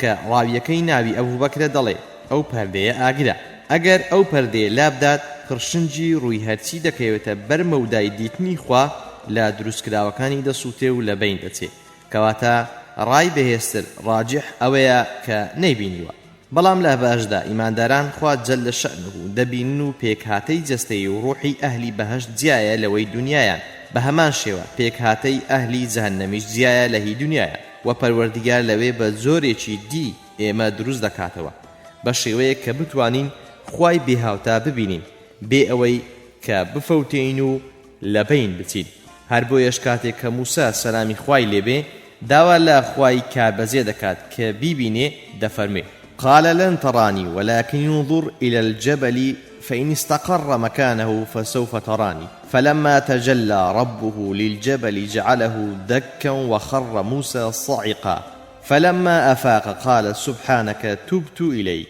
واتا هەرگیز ناتوانی بمبینی لە دنیادا تەمەشا ئەو شاخە بکە ئەگەر خۆت ڕاگرت ئەوە تۆش دەتوانی من ببینی کاتێک پەروەردیگاری خۆی پیشانی ئەو شاخەدا لە ئەنجامدا شاخەکە ورد و خاش بوو و موساش لە هۆش خۆی چوو دوایی کە بەهۆش خۆی هاتەوە فەرمووی پاچی بۆ تۆ گەڕامەوە بۆلات کەواتە لە دنیادا ناگونجێ کەس خوای پەروەردیگار ببینێ بەڵام لە بەهەشدا هەر کەسە بە ئەندازەی ئیمانی خۆی خوای پەروەردیگار دەبینێ خوای بەخشندە لەو کەسانەمان بجێڕێ کە لە دیداری خۆی بەهرەمەندیمان دەکات لە کۆتایی ئەم کورتە باس و لێکۆڵینەوەماندا دەربارەی شەوڕۆ و بەرزبوونەوە دەڵێ یەک شەوڕۆیی و بەرزبوونەوەی پێغەمبەر صلی الله عليه وسلم بەڕوح و لاشە بووە چونکە ئەلیف بەندایەتی بە هەردووچیانەوە دەکرێت سبحان الذي أسرى بعبده ليلا من المسجد الحرام إلى المسجد الأقصى الذي باركنا حوله لنريه من آياتنا إنه هو السميع البصير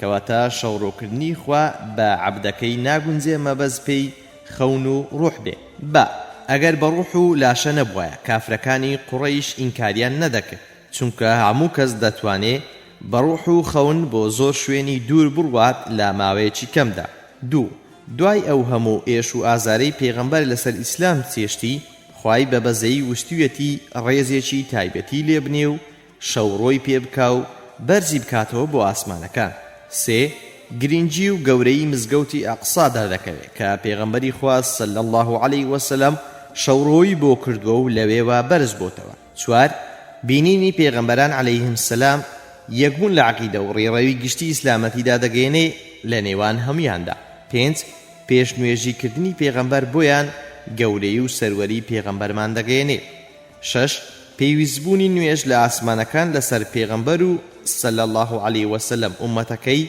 نیشانەی گەورەی و کاریگەری نوێژە هەفت هەڵبژاردنی شیر بەسەر شەرابدا لەلایەن پێغەمبەرەوە صلی الله عليه وسلم ڕاستی و پێغەمبەر و سروشتی بوونی بەنامەی خوا کە لە قورئان و سونەتدا بەرجەستەیە دەگەێنێ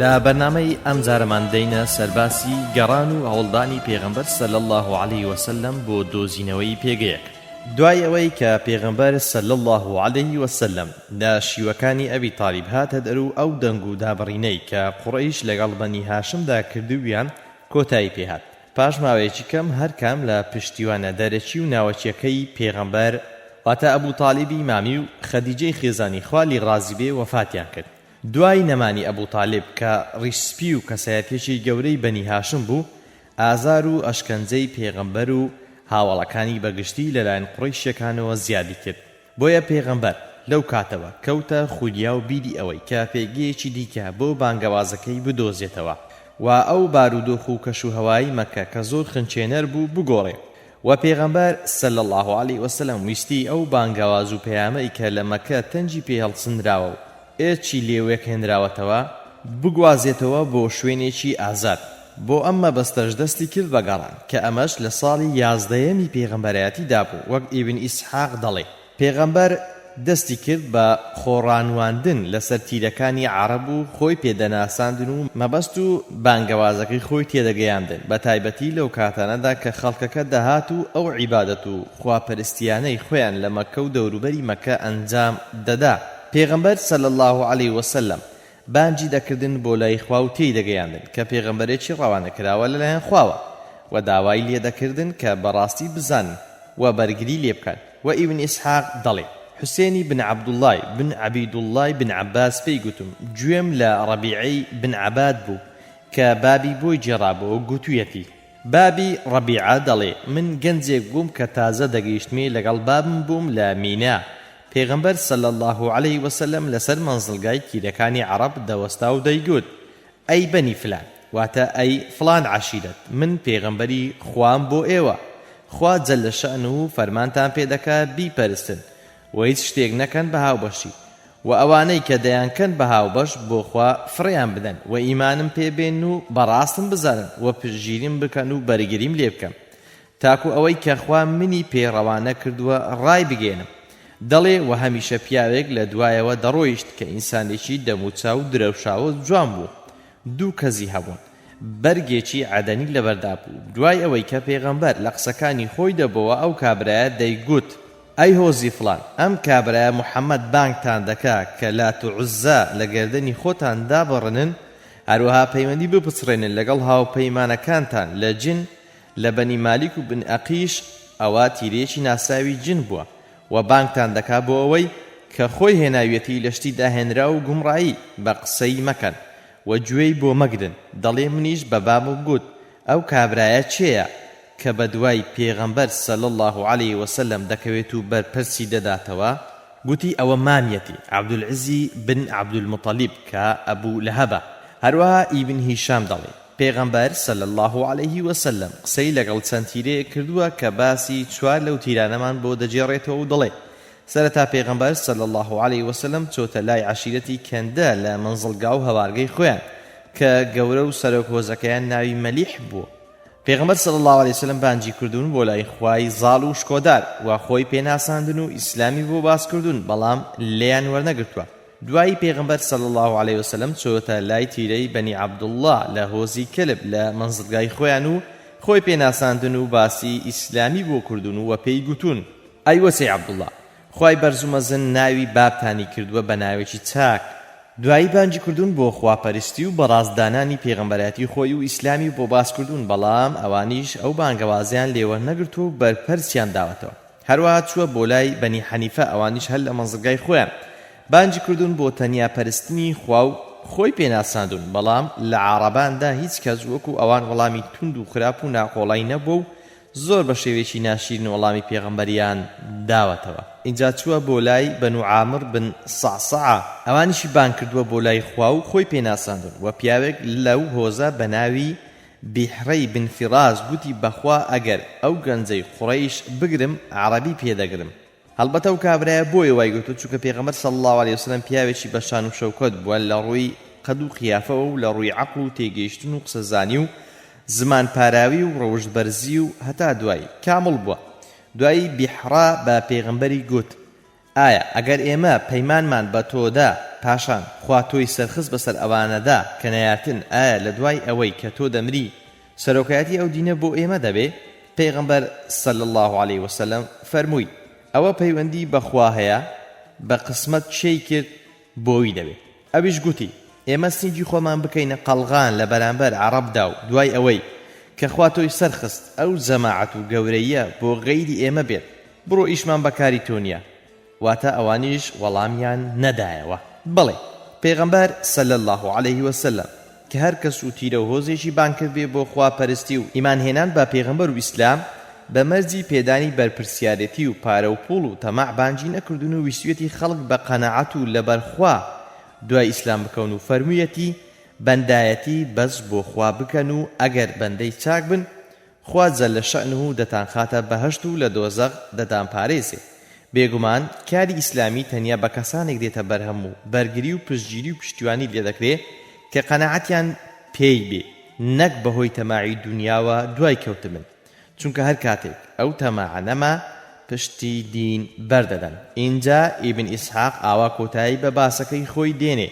اینجا پێغەمبەر صلی الله عليه وسلم لەسەر کاری خۆی بەردەوام بوو هەر کاتێک خەڵک لە کاتی حەجدا کۆ دەبوونەوە دەچوو بۆ لایەن و هۆزەکانی بانگ دەکرد بۆ لای خوا و خۆی پێدەناساندن و ئەو هیدایەتە و ڕەحمەتەی کە پێی نێردرابوو دەیخستە ڕوو و هیچ کەسێک نەبوو لەوانەی کە پلە و پایە و شەڕەفێکیان هەبوو لە نێو عارەبدا کە دەهاتن بۆ مەکان نەسێ بۆ لایەن و بانجیان نەکات بۆ لای خوا و ئەوەی کە پێی بوو بۆی باز دەکردن. بەڵام لە هەموو ئەو هەوڵانەدا پێغەمبەر صلی الله عليه وسلم بە نائومێدی گەڕاوەتەوە و باوەڕیان پێ نەهێناوە. ولەو بارەوە ئیبن کەثیر لە مێژوەکەی ئەلبیدایە و النیهایەدا بەسەرهاتێکمان لە عەلی کوڕی ئەوی تالیبەوە بۆ دەجێڕێتەوە. عەلی خوا لێ ڕازی بێ دەڵێ دوای ئەوەی خوای بەرز و بڵند فەرمانی بە پێغەمبەری خۆی کرد کە خۆی ڕانوێنێ لەسەر تیرەکانی عەرەب جارێک من و ئەبوبەکری لەگەڵدا بووین چوینە یەکێک لە مەجلیسەکان کە ئارامی و ویقار و ڕێز و حورمەتی تێدا دیار بوو. ئەبوبەکر پێش کەوت و سەلامی کرد و لێی پرسین ئێوە چێن؟ گوتیان ئێمە شیبانی بن ثەعلەبەین. وەک پێشتر باسمان کرد ئەبوبەکر پیاوێکی ڕەچەڵەک ناز بووە. ئەویش ئاوری لە پێغەمبەر صلی الله عليه وسلم دایەوە گوتی باب و دایکم بەڵاجێڕت بن ئەوانە خەڵکی زۆر بەڕێز و ناسراون. عەلی دەڵێ یەکێک لە نێوەیاندا هەبوو بە ناوی مەفروق هەم قسەزان بوو هەم جوان و بەشان و شەوکەت بوو. دوو پرچی بەسەر سینجیدا هاتبوونە خوارێ و شوێنەکەشی لەو شوێنە نزیک بوو کە ئەبوبەکر لێی دانیشت بوو. ئەبوبەکر لێی پرسی ژمارەتان چەندە؟ مەفروق گوتی شەڕکەرمان لە 1000 کەس زیاترە و 1000یش لە بەرکەمیان قەت تێک ناشچێن. ئەبوو بەکر لێی پرسی ئایا خۆڕاگری و ئامراز و هۆیەکانی جەنگتان چۆنە؟ مەفروغ گوتی ئێمە کە بە دوژمن دەگەین لە هەموو کاتان تووڕەترین و کاتێکیش کە تووڕە دەبین لە هەموو کاتان توونترین و ئێمە ئەسپمان پێ لە کوڕان چاکترە و سیلاحیشمان لە حوشتر و مەڕووماڵات چاکترە و یارمەتی هەر لەلایەن خواوەیە. جاری وایە سەرمان دەخات و جاری واشەیە تێ دەشتچین. اینجا مەفروغ لێی پرسی ڕەنگە تۆ ئەو برایی قوڕەیشیان بی؟ ئەبوو بەکر گوتی ئەگەر هەواڵتان پێگەیشتووە کە پێغەمبەری خوا پەیدا بووە ئەمە هەوە. ئیشارەتی بە پێغەمبەر صلی الله علیه وسلم کرد. اینجا مەفروغ ڕووی لە پێغەمبەر کرد و گوتی ئەی برای قوڕەیشیان بۆ چ شتێکمان بانگ دەکەی؟ پێغەمبەر صلی الله علیه وسلم فەرمووی بانگتان دەکەم کە شایەتمان بێنن بێزگە لە خوا پەرستراوی دیکە نین تاکە و هیچ هاوبەشی نین وەکە منیش بەندەی خوام و ڕەوانەکراوی خوا و داواتان لێ دەکەم کە پەنام بدەن و پشتم بگرن چونکە قوڕەیش واتە زۆربەیان دژایەتی خوا دەکەن و پێغەمبەری خوا بە درۆ دەزانن و باتڵیان پێ لە حەق چاکترە و خواش بێنیازە و شایستەی هەموو ستایشێکە. مەفروغ گوتی ئەی برای قوڕەیشی بۆچی دیکەمان بانگ دەکەی؟ بەخوا تا ئێستا قسەی باشتر لەوەی تۆم نەبیستووە. اینجا پێغەمبەر صلی الله علیه وسلم ئەم ئاەتەی بۆ خوێندەوە قل تعالوا أتل ما حرم ربكم عليكم ألا تشركوا به شيئا وبالوالدين إحسانا ولا تقتلوا أولادكم من إملاق نحن نرزقكم وإياهم ولا تقربوا الفواحش ما ظهر منها وما بطن ولا تقتلوا النفس التي حرم الله إلا بالحق ذلكم وصاكم به لعلكم تعقلون. سورة الأنعام. واتە ئەی محەممەد تۆ بڵێ وەرن ئەوەتان بەسەردا بخوێنمەوە کە پەروەردیگارتان لێی قەدەغە کردوون هیچ شتێک مەکەنە هاوبەش بۆ خوددا و لەگەڵ باب و دایکیشتان چاک بن و منداڵەکانتان لەبەر نەداری مەکوژن ئێمە ڕۆزی ئێوە و ئەوانیش دەدەین و توخنی کردەوە دزێ و ناشینەکان مەکەون چ ئەوەی ئاشکرایە و چ ئەوەی پەنهانە و ئەو نەفسەی کە خوا قەدەغەی کردووە بە حەق نەبێ مەیکوژن ئەوەتان خوا ئێوەی پێ ئامۆژگاری کردووە بەشکم عەقڵتان هەبێ یان ئەگەر بفامن دەزانن کە ئامۆژگاری خوا چاکترین ئامۆژگاریە. مەفروغ گوتی بەخوا بەڕەوشتی زۆر بەرز و کردەوەی زۆر چاکبانجی خەڵکی دەکەی و کەسانێک کە تۆیان بە درۆزن لە قەڵەمداوە درۆیان کردووە و کەسانێک کە دژایەتیان کردووی خراپەیان کردووە. دوایی مەفروغ بۆ خۆی قسەی کۆتایی نەکرد بەڵکو شتەکەی گەڕاندەوە بۆ هانی بن قەبیسە وەگوتی ئەوە هانیئە شێخمانە و پسپۆری دینداریمانە با ئەو قسەی لێ بکە. هانی ئیش گوتی ئەی برای قوڕەیشی قسەکەتم بیست بەڵام من پێم وایە ئەگەر دینی خۆمان واز لێ بینین و بە دوای دینی تۆ بکەوین بە یەک دانیشتن کە لەگەڵ تۆدا کردومانە و نە پێشتر کۆبوونەوەی دیکەمان کردووە و نە لە دوایوی کۆبوونەوەی دیکە بکەین ئەوە کەم عەقلی ئێمە دەگەیەنی وەمانەی وایە ئێمە کوردبین بووین کە بە تەئکید هەڵەش لە پەلەپەلێدایە. بۆیە ئێمە پەیمان باش نییە لێرە کۆتایی بەشتەکە بین و پەیمانت لەگەڵ ببەستین بەڵکو تۆ بگەڕێەوە بۆ شوێنی خۆت و ئێمەش دەگەڕینەوە بۆ لای تیرە و هۆزی خۆمان و مەشوەڕەتیان پێ دەکەین. اینجا هانی پێی خۆش بوو موثەناش بەشداری لە قسەکاندا بکات بۆیە گوتی ئەوە موثەنایە پیاوی جەنگاوەرمانە واتە بەرپرسی سەربازی. موثەناش گوتی گوێم لە قسەکەت بوو ئەی برای قوڕەیشی و هەمان وەڵامی هانی ئیدایەوە بەڵام شتێکی دیکەی بۆ زیاد کرد چونکە عسکەریانە بیدی لێ کردوتەوە. گوتی ئێمە لە نێوان دوو ئاوەدانیان داین یەکیان ئەلیەمامەیە ئەوەی دی ئەسسەماوەیە. پێغەمبەر صلی الله علیه وسلم فەرمووی ئەو دوانە چین؟ موثەنا گوتی یەکیان سەرزەمینی عەرەبە و ئەوی دیکەشیان وڵاتی فارس و ڕووبارەکانی کیسڕان. جا بەنسبەت سەرزەمینی لای کیسڕاوە ئێمە ناتوانین یارمەتیتان بدەین چونکە پەیمانمان هەیە لەگەڵ کیسرادا هیچ کەسێک پەنا نەدەین کە دۆست نەبێ بەڵام بەنسبەت سەرزەمین لای عەرەبانەوە بێمنەتین. اینجا گوتی ئەی برای قوڕەیشی ئەو دینەی کە تۆ ئێمەی بۆ بانگ دەکەی من پێم وایە پادشا و دەسەڵاتدارەکان ڕقیان لێی هەڵدەستێ جا ئەگەر حەز دەکەی ئەوە بەنسبەت لای عەرەبەوە پشتگیریت دەکەی. پێغەمبەر صلی الله علیه وسلم فەرمووی وەڵامێکی خراپتان نەدایەوە چونکە ڕازگۆیانە دوان بەڵام بەرنامەی خوای زاڵ و شکۆدار بەس کەسێک دەتوانێت سەری بخاو پشتگیری لێ بکات کە لە هەموو لایەکانەوە بۆی ئامادە بێ نەک لایەکی بگرێ و لایەکەی دی چۆڵ بکات. اینجا فەرمووی ئایا ئەگەر پاشماوەیەکی کەمی دیکە بینیتان کە کە خوای بەرز سەرزەمین و خانوبەرە و ئافرەتەکانیانی کردە میراتی ئێوە، ئایا لەو کاتەدا خوا بەپاک دەگرن و بەدایەتی بۆ خوا دەکەن؟ لە کۆتاییدا نوعمانی بن شەریک گوتی بەڵێ سوێن بەخوا ئەگەر وابوو ئەو کاتە تەنیا خوا دەپەرستین و بۆمان دەردەکەوێت کە تۆ پێغەمبەری خوای.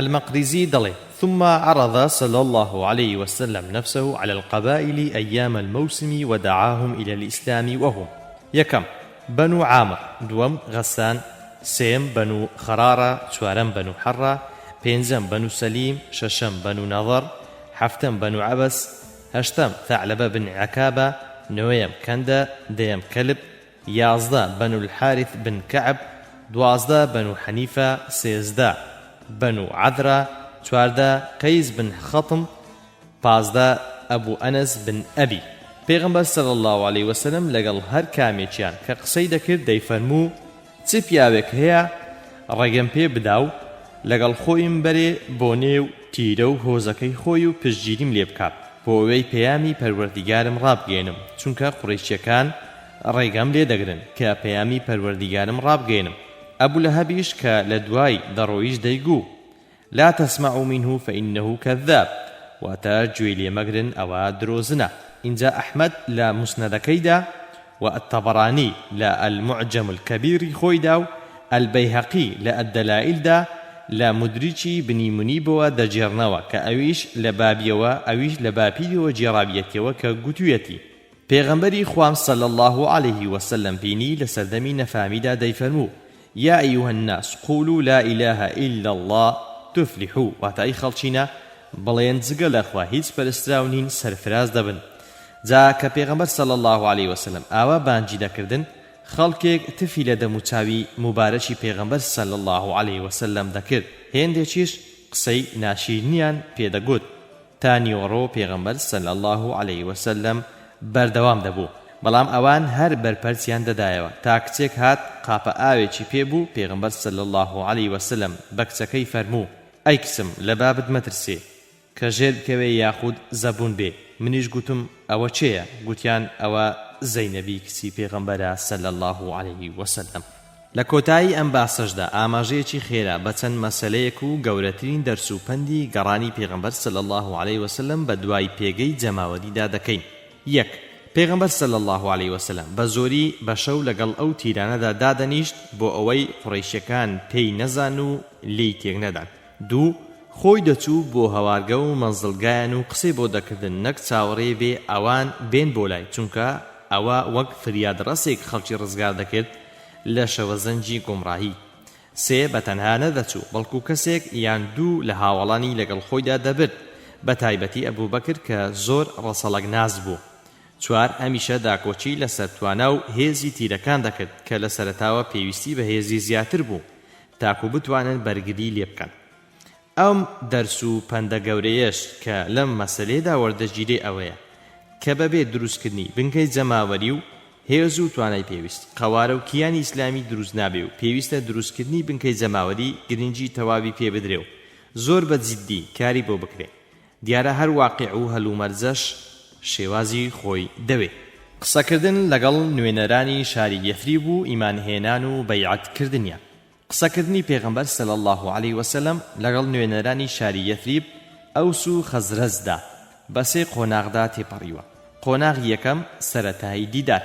سەرەتای دیدارەکە لە کۆتایی ساڵی 11یەمی پێغەمبەرەتیدا بووە و ئیبن هیشام بۆمان دەجێڕێتەوە و دەڵێ کاتێک کە خوای زاڵ و شکۆدار ویستی دینەکەی خۆی ئاشکرا بکە و پێغەمبەری خۆی بە عیزەت بکات و ئەو بەڵێنەی کە پێی داوە بۆی بێنێتە دی، پێغەمبەر صلی الله عليه وسلم لە کاتی مەوسیمی حەجدا وەکو جاران دەستی کردووە بە خۆڕانواندن لەسەر هۆز و تیرەکانی عەرەب.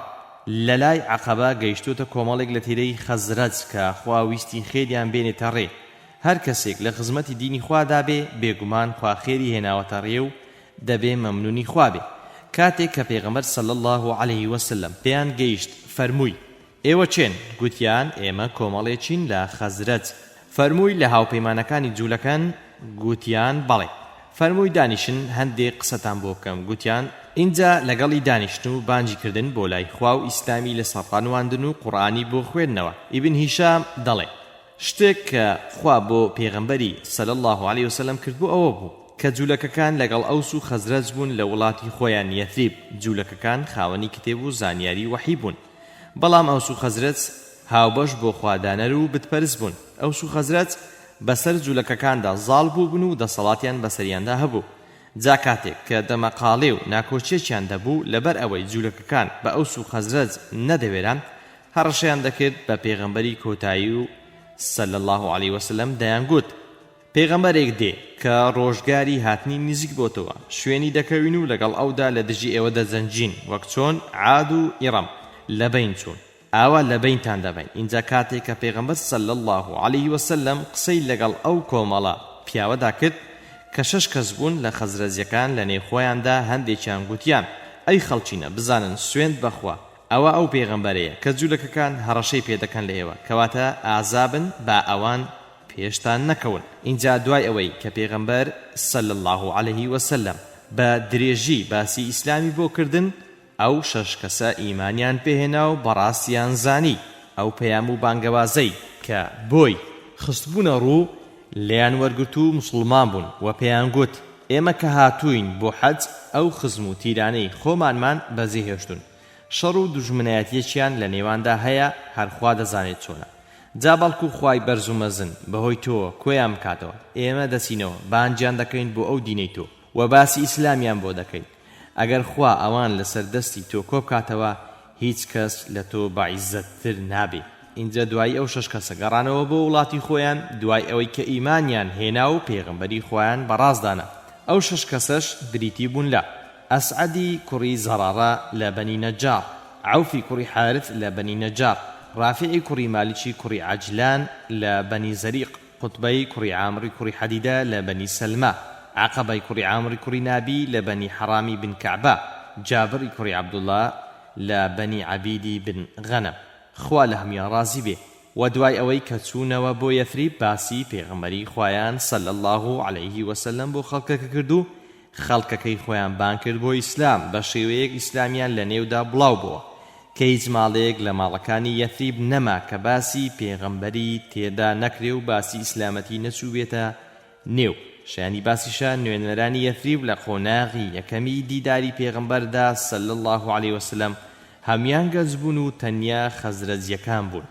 قۆناغی دووەم پەیمانی یەکەمی عەقەبە. ئیبن ئیسحاق وەک ئیبن هیشام لێی دەژێڕێتەوە دەڵێ ساڵی ئایندە واتە ساڵی 12یەمی پێغەمبەرایەتی لە کاتی مەوسیمی حەجدا 12 پیاو هاتن و لە لای عەقەبە بە پێغەمبەر صلی الله عليه وسلم گەیشتن و لەوێ ئیمانیان پێهێنا و پەیمانیان پێدا و بەو پەیمانە دەگوترێ بەیعەت النیسا واتە پەیماندانی ئافرەتان، بۆیەش ئەو ناوەی لێنرا چونکە پێش ئەوەی جەنجیان لەسەر پێویست بێ ئەو پەیمانیان لەگەڵ پێغەمبەری خوادا بەست. ئەو 12 کەسەش دەیان لە خەزرەج بوون و دووشیان لە ئەوس بوون کە خەزرەجیەکان پێنجیان پێشتریش لەگەڵ پێغەمبەر صلی الله عليه وسلم کۆبوونەوە و کە هەمیان بریتی بوون لەمان. یەکەم ئەسعەدی کوڕی زەرارە، دووەم عەوفی کوڕی حارث، سێم رافعی کوڕی مالک، چوارەم عەقبەی کوڕی عامر، پێنجەم خەتبەی کوڕی عامر، شەشەم معادی کوڕی حارث، حەفتەم ذەکوانی کوڕی عەبدولقەیس، هەشتەم عیبادەی کوڕی ئەسامت، نۆیەم یەزیدی کوڕی ثەعلەبە، دەیەم ئەلعەباسی کوڕی عەبادەی کوڕی نەضلە، یازدە ئەبولهەیثەمی کوڕی ئەتەیهان، دوازدە عینی کوڕی ساعدە. تەنیا ئەو دوای کۆتایی لا ئەوس بوون. ئەو 12 کەسە بە نوێنەرەتی مسلمانانی مەدینە یەکەم پەیمانیان بە پێغەمبەر دا لە عەقەبە.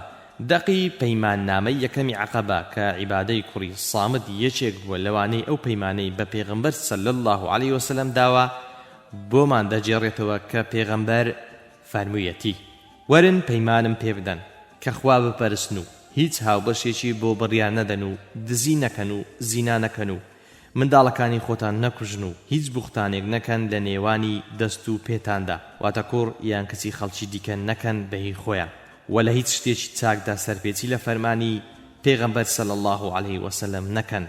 جا ئەگەر یەکێکتان وەفای بەو پەیمانە کرد ئەوە پاداشتی لەسەر خوایە و لە دنیادا لەسەری سزادرا، ئەوە بۆی دەبێتە سڕانەوە، و هەر کەسێک گوناهێکی لەوانە کرد و خوا پۆشی و ئەگەر یەکێک لەو گوناحانەتان کرد کە پەیمانتان داوە نەیانکەن ئەوە کارتان دەگەڕێتەوە بۆ لای خوا ئەگەر ویستی سزاتان دەدا یاخود لێتان دەبورێ. ئیبن ئیسحاق دەڵێ دوای ئەوەی کە ئەو 12 کەسە گەڕانەوە بۆ یەثریب، پێغەمبەر مصعبی کوڕی عومەیری لەگەڵ ناردن و فەرمانی پێکرد کە قورئانیان بەسەردا بخوێنێ و ئیسلامیان تێبگەێنێ و لە دین شارەزەیان بکات. بۆیە لە یەثریبدا پێیان دەگوت ئەلموقری، یعنی قورئان پێخوێن، واتە ئەو کەسەی کە قورئان بە خەڵکی دەخوێنێ و فێریان دەکات. مەنزڵگاکەشی لە لای ئەسعەدی کوڕی زەرارەی کوڕی عەدەس بوو کە کونیەی ئەبی ئەمامە بوو. ئیبن ئیسحاق دەڵێ مصعبی کوڕی عومەیر پێش نوێژیشی بۆ دەکردن چونکە ئەوس و خەزرەج هیچ کامیان ئامادە نەبوون کە نوێژ لە دوای یەکترەوە بکەن.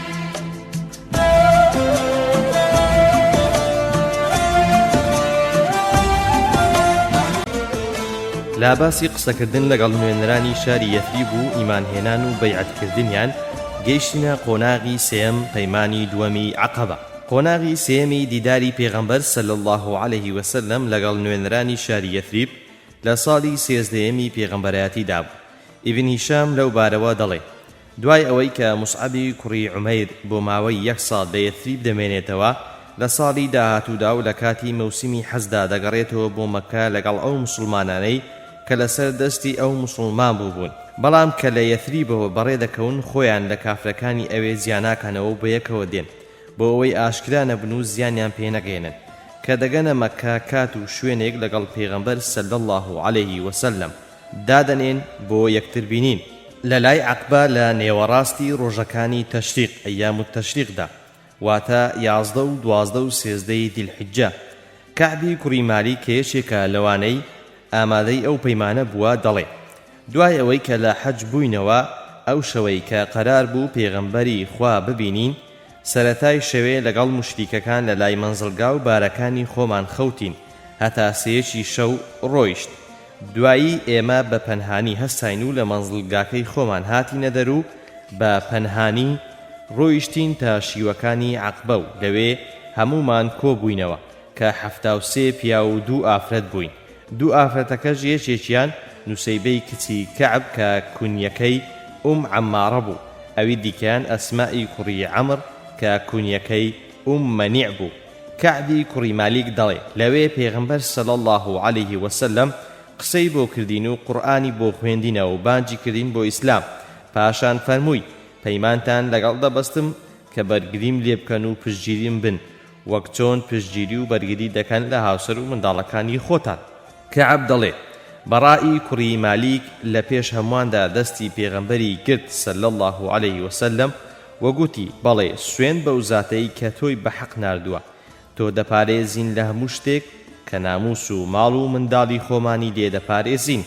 کەعب دەڵێ گوتمان ئەی پێغەمبەر صلی الله علیه وسلم پەیمانمان لەگەڵ ببەستە سوێن بەخوا ئێمە کوڕی شەڕ و ئامرازی جەنجین، لە باب و باپیرانەوە بە میراتمان گرتووە و نەبێ تازە فێری شەڕ بوو بین. کەعب دەڵێ کاتێک کە بەڕائی کوڕی مالی قسەی لەگەڵ پێغەمبەردا دەکرد، ئەبولهەیثەم بن التەهیان قسەکەی پێبڕی وتی ئەی پێغەمبەر لە نێوانی ئێمە و جوولەکەکاندا پەیمان و بەڵێن هەیە، ئێمە کە دوای تۆ بکەوین دەبێ ئەو پەیمانە هەڵوەشێنینەوە. جا ئایا کاتێک ئێمە وامان کرد و خوش تۆی سەرخست دوای تۆ دەگەڕێیتەوە بۆ نێو قەومەکەت قوڕەیش و ئێمە بەجێ دێڵی و پشتمان بەردەدەی لە بەرامبەر ناحەزانماندا؟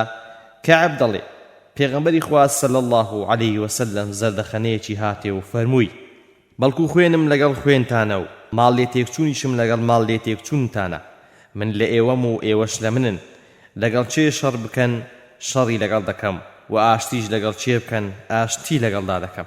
کەعب دەڵێ اینجا پێغەمبەری خوا پێی فەرمووین 12 مشورخۆر نەقیبم لە نێو خۆتاندا بۆ هەڵبژێرن بۆ ئەوەی هەر کامێکتان بەسەر تیرەکەی خۆیەوە برا گەورە بێ، چونکە ناکرێ پێغەمبەر صلی الله علیه وسلم لەو کاتەدا لەگەڵ یەکیەکی موسڵماناندا قسە بکات بۆیە پێویست بووە یەکێک ببێتە نوێنەری کۆمەڵێک. کەعب دەڵێ اینجا ئێمەش 12 نەقیبمان لە نێو خۆماندا هەڵبژاردن و بە پێغەمبەرمان ناساندن کە 9 کەسیان لە خەزرەج بوون و 3شیان لە ئەوس بوون. بەم شێوەیە یەکەم ئەسعەدی کوڕی زەرارە، دووەم سەعدی کوڕی ڕەبیع، سێم عەبدوڵڵای کوڕی ڕەواحە، چوارەم ڕافیعی کوڕی مالیکی کوڕی عەجلان، پێنجەم بەڕائی کوڕی مەعروڕی کوڕی سەخر، شەشەم عەبدوڵڵای کوڕی عەمری کوڕی حەرام، هەفتەم عەبادەی کوڕی ئەسامت، هەشتەم سەعدی کوڕی عەبادە، نۆیەم منذیری کوڕی عەمری کوڕی خەنیس، دەیەم ئوسیدی کوڕی حوضیر، یازدە سەعدی کوڕی حەیثەمەی کوڕی حارث، 12 ڕفاعی کوڕی عەبدولمنذیری کوڕی زوبێر. ئیبن ئیسحاق دەڵێ ئینجا پێغەمبەر صلی الله عليه وسلم بە نەقیبەکانی فەرموو ئێوە هەر کامێکتان لەسەر قەوم و خزمانی خۆی سەرپەرشتیار دەبێ، وەکو چۆن حەواریەکان کەفیل و وەکیلی عیسای کوڕی مەریەم بوون عەلەیهی السەڵات وەسسەلام، و منیش مشورخۆرم بەسەر هەموو قەومەکەمەوە، یعنی مسلمانان. ئەوانیش گوتیان بەڵێ. کەعب دەڵێ پێغەمبەر صلی الله عليه وسلم فەرمووی ئێستا بڵاو بن و بچنەوە بۆ لای بنە و بارەگەکانتان بۆ ئەوەی مشریکەکان هەستیان پێ نەکەن.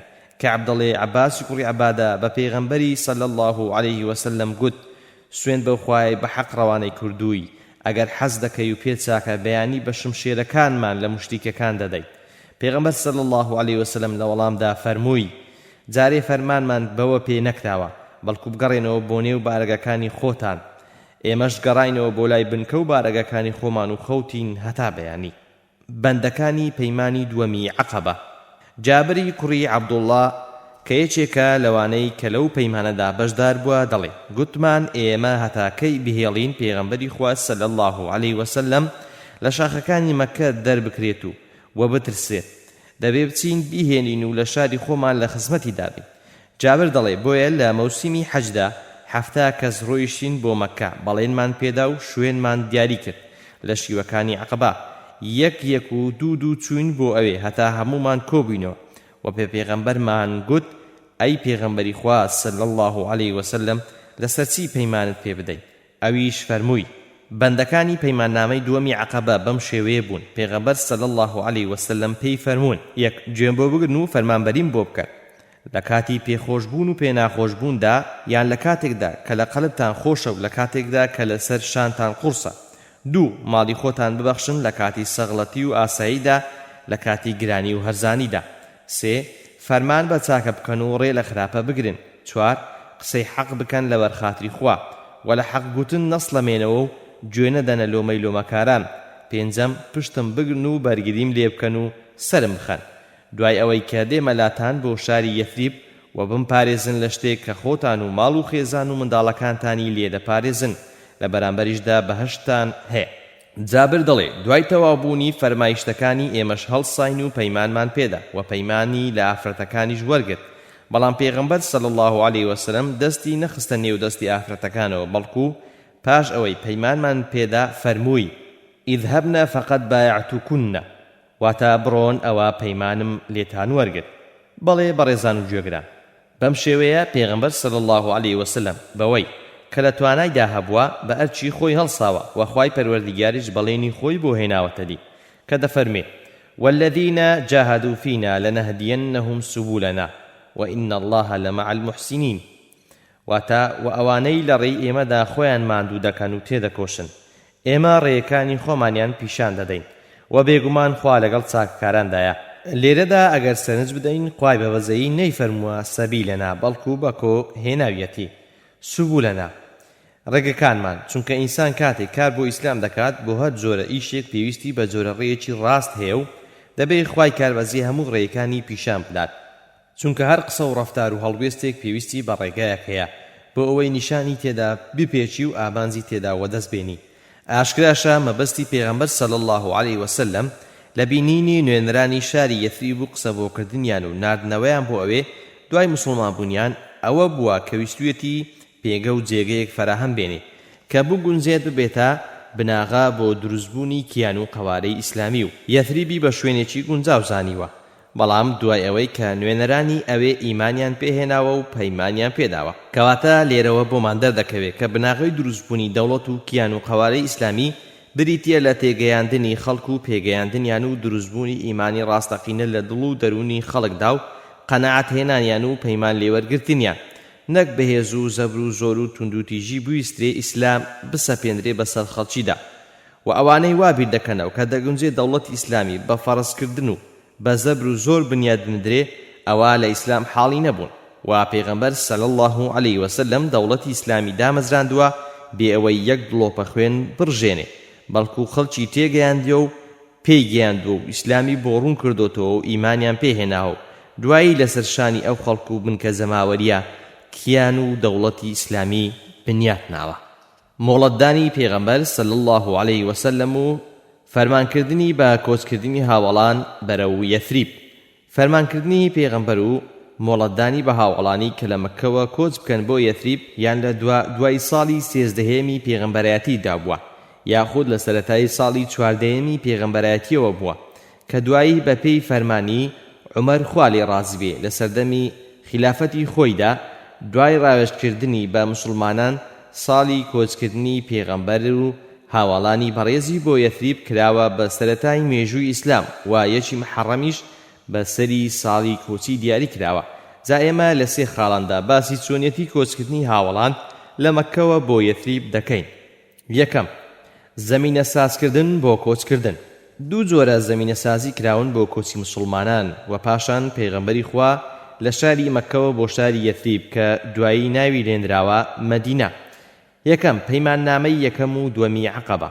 دیارە لە سەرەتاوە پێغەمبەر صلی الله علیه وسلم ڕێگەی بە هاوڵانی بەڕێزی نەدا کە کۆچ بکەن بۆ یەثریب، بەڵام دوای ئەوەی نوێنەرانی شاری یەثریب لە هەردوو هۆزی ئەوس و خەزرەج هاتن و لە پەیمانی یەکەم و دووەمی عەقەبەدا پەیمانیان بە پێغەمبەر دا و گەڕانەوە بۆ یەثریب و خەڵکێکی مسلمانی ئامادە و دانستە لەوێ پەیدا بوون، ئینجا فەرمانی کرد بۆ کۆچکردن بەرەو یەثریب کە مێژوو نووسان ناویان لە پەیمانی عەقەبەی یەکەم ناوە بەیعەت النیسا.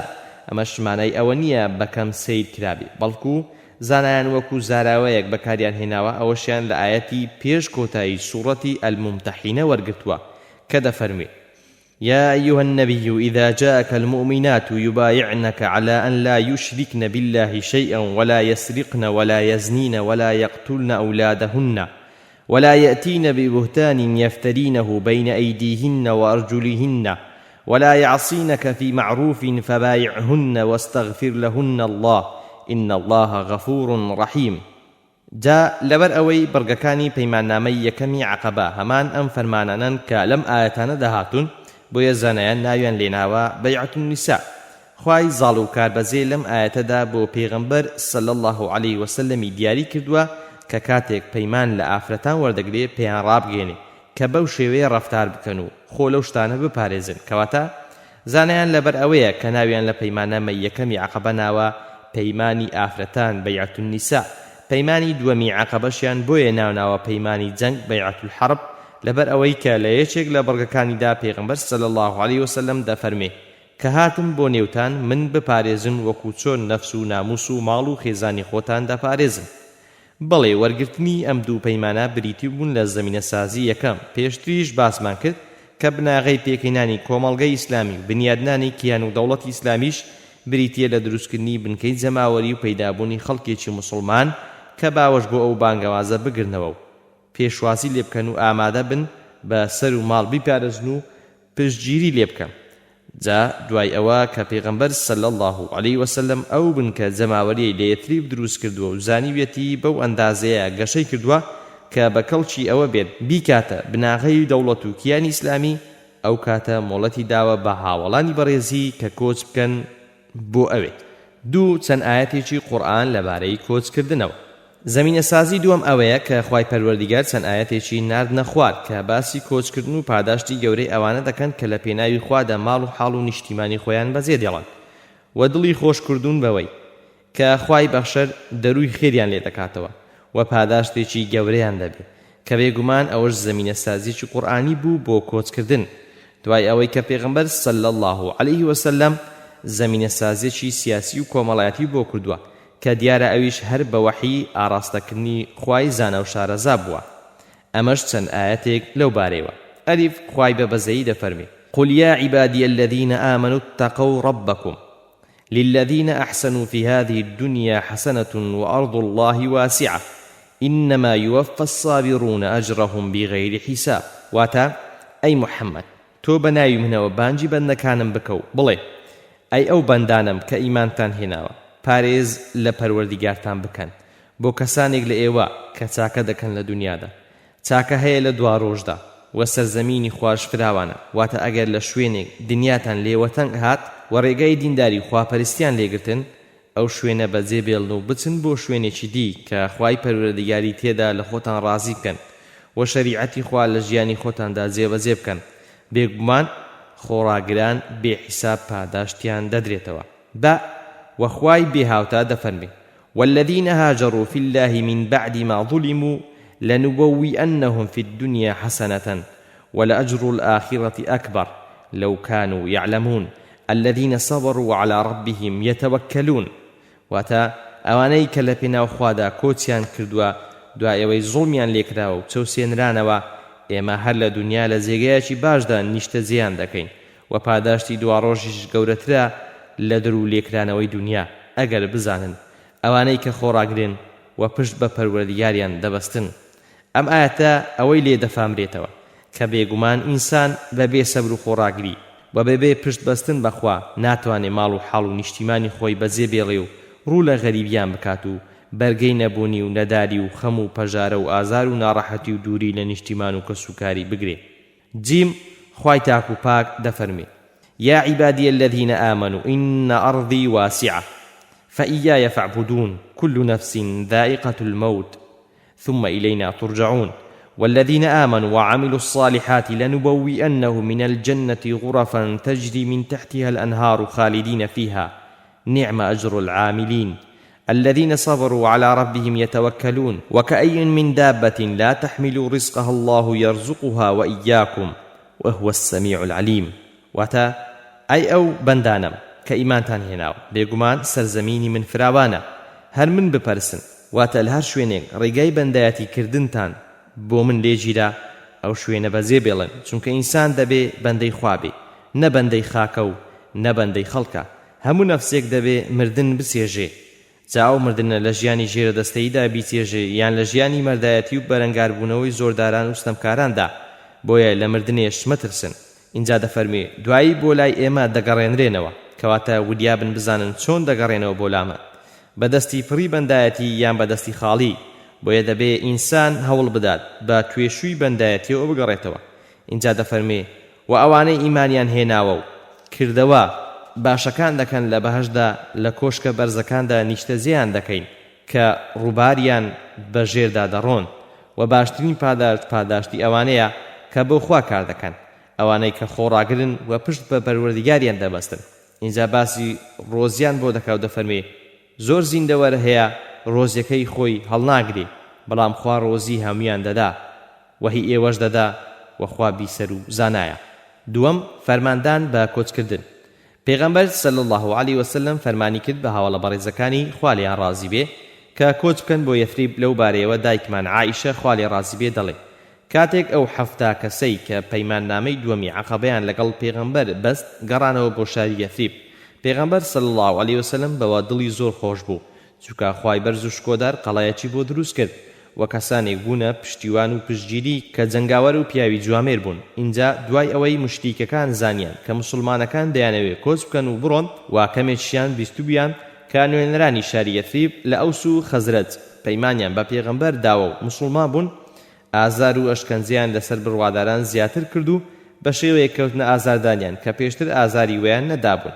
ئیدی لە ئەنجامدا هاوڵانی بەڕێزی پێغەمبەر داوای مۆڵەتیان لە پێغەمبەر کرد کە کۆز بکەن چونکە هاوڵانی بەڕێزی پێغەمبەر بەبێ مۆڵەت ئامادە نەبوون کارێکی وا گرنگ بکەن و نێو شارەکە بەجێ بێڵێن ئەگەر زیاتریش لەوە ئازار درابن.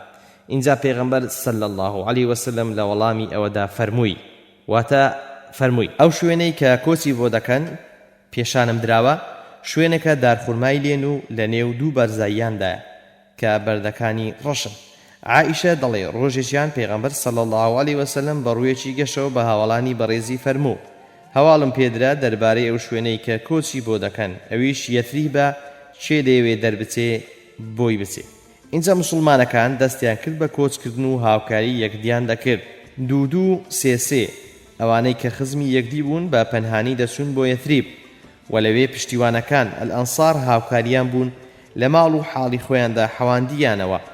تاوای لێهات مسلمانان هەمویان لە شاری مەکە دەرچوون و دوای 2 مانگ و چەند ڕۆژێک لە بەیعەت العەقەبەت الکوبرا کەس نەمایەوە لە مەککەدا جگە لە پێغەمبەر صلی الله علیه وسلم و ئەبوو بەکر و عەلی خوا لێیان ڕازی بێ و چەند کەسێک کە مشریکەکان بە زۆر هێشت بیانەوە یان یەکێک کە نەخۆش و پیر و پەکەوتە بوو نەیدەتوانی بەڕێدا بڕوە واتە بەس ئەوانەی کە لەبەر هەر هۆیەک بێت نەیانتوانی کۆچ بکەن ئەوانە لە مەککەدا مانەوە.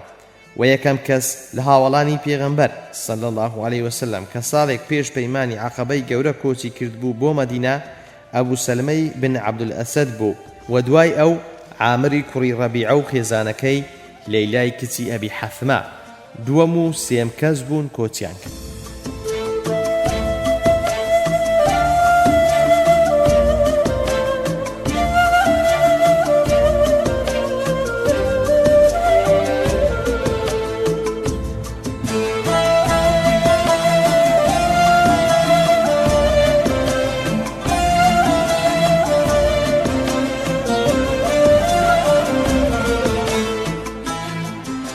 سێم هەڵوێستی کافران و ڕیگریان لە کۆچ لەبەر ئەوەی کەسانی دەمڕاست و زنەزلەکانی مەکە زانیویانە ئەو کۆچکردنەی مسلمانان بۆ شاری یەثریب بە بەرنامەیەکی تۆکمە داڕێژراوە تەنیا بریتی نەبووە لە ڕاکردن و خۆ دەرباسکردن و زانیویانە کە ئەو کارە نەخشەیەکی سیاسی لە پشتەوەیە و شتی لەسەر بنیاد دەکرێ و سەرنجام ئەوەی لە مەکە بۆیان نەکراوە لە یەثریب دەیکەن و هێز و پێز بنیاد دەنێن بۆیە بە هەموو شێوەیەک هەوڵیان داوە کە ڕێ لەو کۆچکردنە بگرن و نەهێڵن خەڵکە مسلمانەکە مەکە بەجێبێڵن.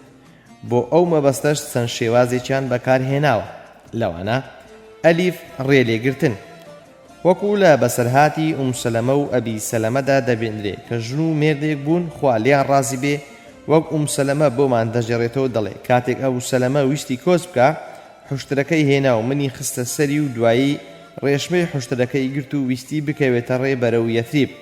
کاتێک کە خزمەکانم بەنی مەخزوم هەستیان پێکرد هاتنە سەر ڕێگا و پێیان گوت ئەگەر خۆت دەڕۆی ئەوە دەسەڵاتی تۆمان نییە بەڵام ئەو ئافرەتە هی ئێمەیە و قبول ناکەین لەگەڵت بێت.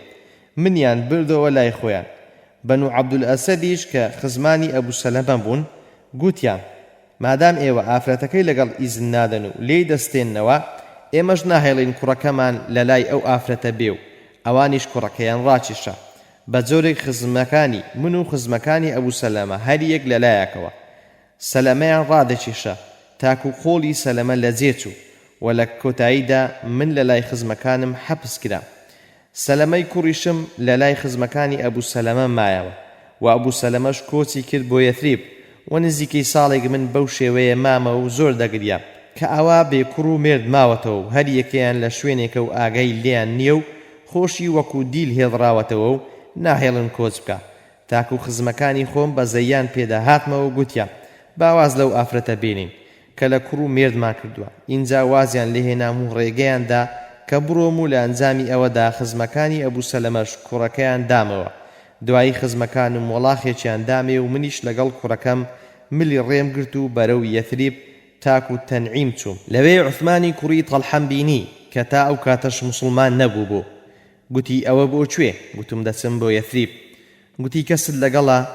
گوتم نەخێر کەسم لەگەڵ نییە. گوتی ئەوە ناجوامێریە کە تۆ بە تێنیا بچی بۆیە لەگەڵ من هات هەتا گەیاندمیە ئەوێ یەثریب و لە نێو عارەباندا پیاوی هێندە بە شەرم و بە ئەدەب و جوامێرم نەدی بوو. لە پێشمەوە دەڕۆیشت دوای ئەوەی کە دەیزانی ماندوو بووم یان پێویستم بە دابەزین هەیە وەڵاخەکەی بۆ یەخ دەدام و دادەبەزیم و بۆ خۆشی دەچوو بۆ شوێنێکی دوور و دەیگوت ئەگەر ئیشت تەواو بوو یان ئیسراحەتت کرد حەسایەوە بانگم بکە.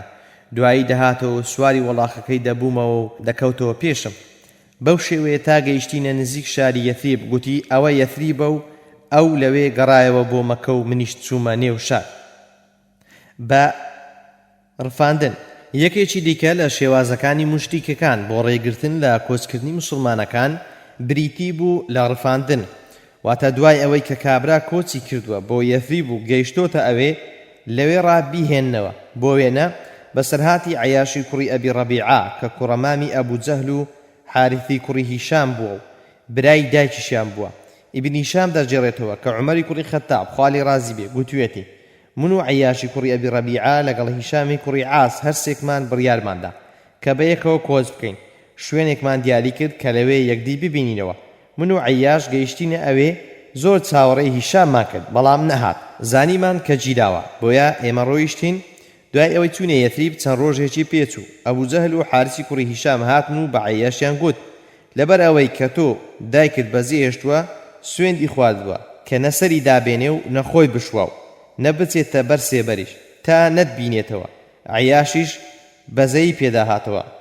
عومەر دەڵێ منیش گوتم عەیاش ئاگات لە خۆت بێ ئەوە قەومەکە دەیانەوێ لە دین هەڵت بجێڕنەوە بەخوا ئەگەر دایکت سەری بخورێ و ئەسپەی تێبکەوێ گوێ ناداتێ سەریشی دەشوا و شانەشی دەکات و ئەگەر گەرمای مەکەش تینی بۆ بێنێ دەچێتە بەر سێبەریش. ئەویش گوتی ئاخر هەر دەبێ بچم چونکە هەندێک ماڵ و سامانم لەبەیە نەمهێناوە. منیش پێم گوت عەیاش من یەکێکم لە دەوڵەمەندەکانی قوڕیش نیوەی ماڵەکەم بۆ تۆ بەڵام لەگەڵ یان مەچەوە. گوتی هەر دەبێ بچم. گوتم مادەم هەر دەچی با ئەو حوشترەت وێ بدەم. حوشترێکە زۆر بەغار و چاکە ئەگەر زانیت فێڵە و لیان کەوتێ گومان سواری بە و خۆت دەرباز بکە. ئیدی عەیاش لەگەڵیان دەچێ و بەر لەوەی بگەنە مەکە ئەبوو جەهل پێی دەڵێ ئەی برازە ئەو حوشترەی من سواربوونی زۆر ناخۆشە تۆزێک لەو حوشترەی تۆ لە دوای خۆتەوە سوارم ناکەی. عەیاش دەڵێ بەڵێ و ئەبوو جەهل لە پشتیەوە سوار دەبێ. دوای بە هەردووچیان عەیاش دەگرن و دەیهێننە خوارێ و دەست و پێی دەبەستن و دەیبەن لە مەکە حەبسی دەکەن. عومەریش خوا لێ ڕازی بێ حوشترەکەشی لە قیس و بەڵام دوایی وەلیدی کوڕی موغیرە بە فەرمانی پێغەمبەر صلی الله علیه وسلم دوای ئەوەی دەفەرمێ لە یەثریبەوە دەچێت بۆ مەکە بۆ ئەوەی عەیاش و هیشامی کوڕی عاز دەرباز بکە و بەنهێنی دەچێت شوێنەکەیان دەبینێتەوە کە تەماشا دەکا بە زنجیر بەستویاننەوە بەڵام بە شمشێرەکەی زنجیرەکە دەبسێنە و دەربازیان دەکات. کەواتە یەکێکی دیکە لە شێوازەکانی مشتریکەکان بۆ ڕێگرتن لە کۆچی هاوڵانی پێغەمبەر صلی الله علیه وسلم بریتی بوو لە ڕفاندن ئیختیطاف جیم بەندکردن. یەکێکی دیکە لە شێوازەکانی ڕێگریکردن لە کۆچی موسڵمانەکان بۆ یەثریب بریتی بووە لە حەبسکردن واتە هەر لە مەکە زیندانیان دەکرد و نەیان دەهێشت کۆچ بکەن. بۆ وێنە بەسەرهاتی هیشامی کوڕی عاسی کوڕی وائیلی سەهمی خوالی ڕازی بێ کێچێک بووە لەو سێیانەی بڕیاریاندا کە بەیەکەوە کۆچ بکەن. هیشام هەر لە مەکەدا حەبس دەکرێ و ناتوانێت کۆچ بکات. هەواڵ بە عومەر خوالی ڕازی بێ دەگات کە هیشام زۆر ئازار و ئەشکەنجە دەدرێ و گوایە هەڵگەڕابێتەوە بۆیە چەند ئاەتێکی لە سوورەتی ئەززومەر بۆ دەنێرێ. دیارە ئەو ئاەتانە زۆر ئومێدبەخشن و لە ئومێدبەخشترین ئاەتەکانی خوای پەروەردیگارن بۆ تاوانباران وەک فەرموویەتی قل يا عبادي الذين أسرفوا على أنفسهم لا تقنطوا من رحمة الله إن الله يغفر الذنوب جميعا إنه هو الغفور الرحيم وأنيبوا إلى ربكم وأسلموا له من قبل أن يأتيكم العذاب ثم لا تنصرون واتبعوا أحسن ما أنزل إليكم من ربكم من قبل أن يأتيكم العذاب بغتة وأنتم لا تشعرون. واتا أي محمد بانجي بندكانم كبلي أي بندكانم كدر حق بخوتان زيادة رويتان كردوا لرحمتو بزي خوانا أميد مبن خوا لهمو گناها كان دبوري وبگەڕێنەوە لای پەروەردیگارتان و بۆی ملکەز بن بەر لەوەی سزاتان بۆ بێ و پشتان نەگیرێ و بکەونە شوێن چاکترین شتێک کە لە پەروەردیگارتانەوە بۆتان نێدراوەتە خوار بەر لەوەی کتوپڕ و بێ ئەوەی هەز بکەن سزا ئازارتان بۆ بێ. عومەر دەڵێ ئەو سێ ئاەتەم بەدەستی خۆم لەسەر چەرمێک نووسی و ناردم بۆ هیشامی کوڕی عاس. هیشامیش دەڵێ کە ئەو نامەیەم بەدەست گەیشت هەرچەندە دەمخوێندەوە تێیان نەدەگەیشتم. دوایی چوومە شوێنێک و گوتم خوایە ئەو ئاەتانەم لێ حاڵی بکە. دوایی خوای بەبەزەی دڵی ڕۆشن کردمە و حاڵی بووم کە ئەوە ڕێگاکردنەوەیە بۆ من کە ئەگەر تووشی هەڵە و کەم و کوڕیەکیش بووبم خوا دەرگای تۆبەی کراوەیە بۆیە سواری وڵاخەکەم بووم و بەڕێکەوتم بۆ یەثریب. دال ماڵ لێزەوتکردن یەکێکی دیکە لە شێوازەکانی بێبڕوایان بۆ ڕێگاگرتن لە کۆچی هاوڵانی بەڕێز لە مەکەوە بۆ یەثریب بریتی بوو لە ماڵ لێزەوتکردن.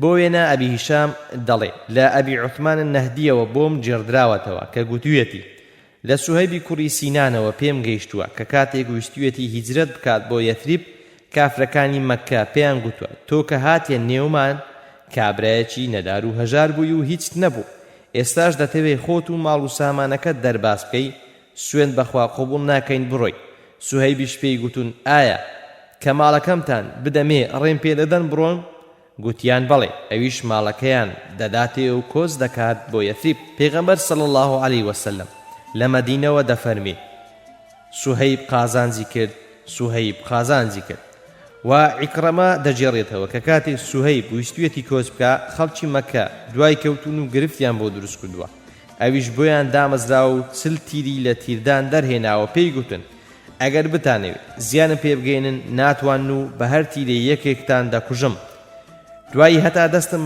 شمشێر بگرێ شەرتان لەگەڵدا دەکەم خۆتان دەزانن من مردم و لێتان قبول ناکەم ڕێمبەر بدەن ئەو ماڵەی لە مەککە بەزێم هێشتووە با بۆ ئێوە بێ عیکرەمە دەڵێ ئەم ئاەتە بەم بۆنێوە هات بۆ پێغەمبەر صلی الله عليه وسلم ومن الناس من يشتري نفسه ابتغاء مرضات الله والله رؤوف بالعباد دوایی کە پێغەمبەر صلی الله عليه وسلم بینی پێی فەرموو ئەی ئەبوو یەحیا بازرگانیەکە قازانجی کرد ئاەتەکەشی بۆ خوێندەوە مانای ئاەتەکەش ئاوایە لە خەڵکی هەیە کە خۆی دەکرێتەوە لە پێناو ڕەزامەندی خوادا پارەکەی دەدات و خۆی دەکڕێت بێگومان خوا بەرامبەر بە بەندەکانی زۆر بەبەزەی و میهرەبانە بەو شێوەیە کافرەکان هەرچی هۆکارە بەکاریان هێناوە بۆ ڕێگاکردن لە کۆچ و کۆچباری هاوڵان خوالیان ڕازی بێ بەڵام ئەوان ئامادە بوون دەستبەرداری هەموو شتێک بن لە پێناو بەجێهێنانی فەرمانی خوا و پێغەمبەر صلی الله عليه وسلم لێرەدا بۆمان دەردەکەوێت کە ئیمانی هاوڵانی پێغەمبەر چەندە دامەزرا و نەلەخشاو بووە چەندە ژیانی خۆیان بە قوربانی دینی خوا کردووە و ڕەزامەندی پەروەردگاریان مەبەست بووە کە ماڵ و سامان و خۆشی مادی و معنەویان لەو پێناوەدا وەلا ناوە و ژیانی دنیا چەندە لای کافرەکان شیرین و مەبەست بووە ئەوەندە زیاتر لە پێناو خوادا لای هاوڵان کەم نرخ و بێبایەق بووە لە هەموو کات و شوێنێکیشدا هەر بەو جۆرە نەیارانی ئیسلام بە چەندین شێواز هەڕەشە دەکەن و چاو لە ئیمانداران سوور دەکەنەوە لە پێناو هەڵگەڕانەوە و ساردکردنەوەیان و شێوازی جۆرا و جۆر بۆ ئەو مەبەستە بەکاردێنن بەڵام بە ئاواتیان ناگەن چونکە مسلمانانی ڕاستەقینە هەموو شتێک و تەنانەت گیانیشیان دەکەنە قوربانی ئاینەکەیان و مەبەستی هەرە بەرزیان ڕەزامەندی خوایە وصلى الله على سيدنا محمد وعلى آله وصحبه وسلم بەم ئەندازەیەش هاتینە کۆتایی خوێندنەوەی ئەڵقەی ئەمجارەمان لە پوختەی ژیاننامەی پێغەمبەری خوا صلى الله عليه وسلم تا بەیەگەیشتنەوە سپاردەی خوا بن خواتان لەگەڵ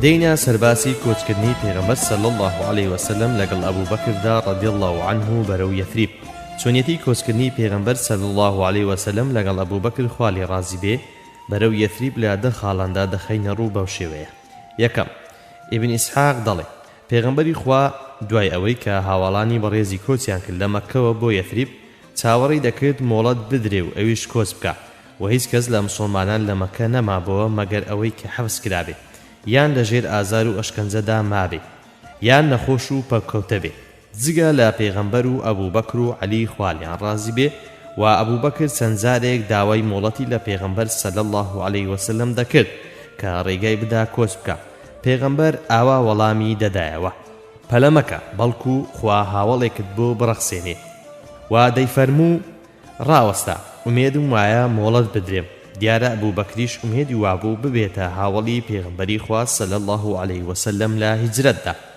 دووەم ئیبن هیشام دەڵێ کاتێک قوڕەیش زانیان کە پێغەمبەر صلی الله عليه وسلم بنکەیەکی جەماوەری و قەڵەیەکی مەحکەمی بۆ دروست بوو هاوڵانی بەڕێزی کۆچیان کردووە بۆ یەثریب و ئەویش هەر کاتێک بیەوێ دەسێتە نێویان و کاری گەورەی لەدەستدێ و دوای ئەوەی هەواڵیان پێگەیشت کەوا مسلمانەکان لە یەثریب لەلایەن ئەوس و خەزرەجەوە پێشوازیان لێکراوە حەوێنرانەوە و پشتیوانی کراون قوڕەیشیەکان ترسان کە پێغەمبەری صلی الله عليه وسلم کۆچ بکە بۆ یەثریب و لەوێ بڕیاری ڕوبەڕووبوونەوەیان لەگەڵ بدات و ئەو خۆناغەی لاوازی مسلمانان بەسەر بچێ و مسلمانان بچنە خۆناغێکی دیکەی ئامادەی جەنگ و قوبوڵ نەکردنی ئەشکەنجەوە.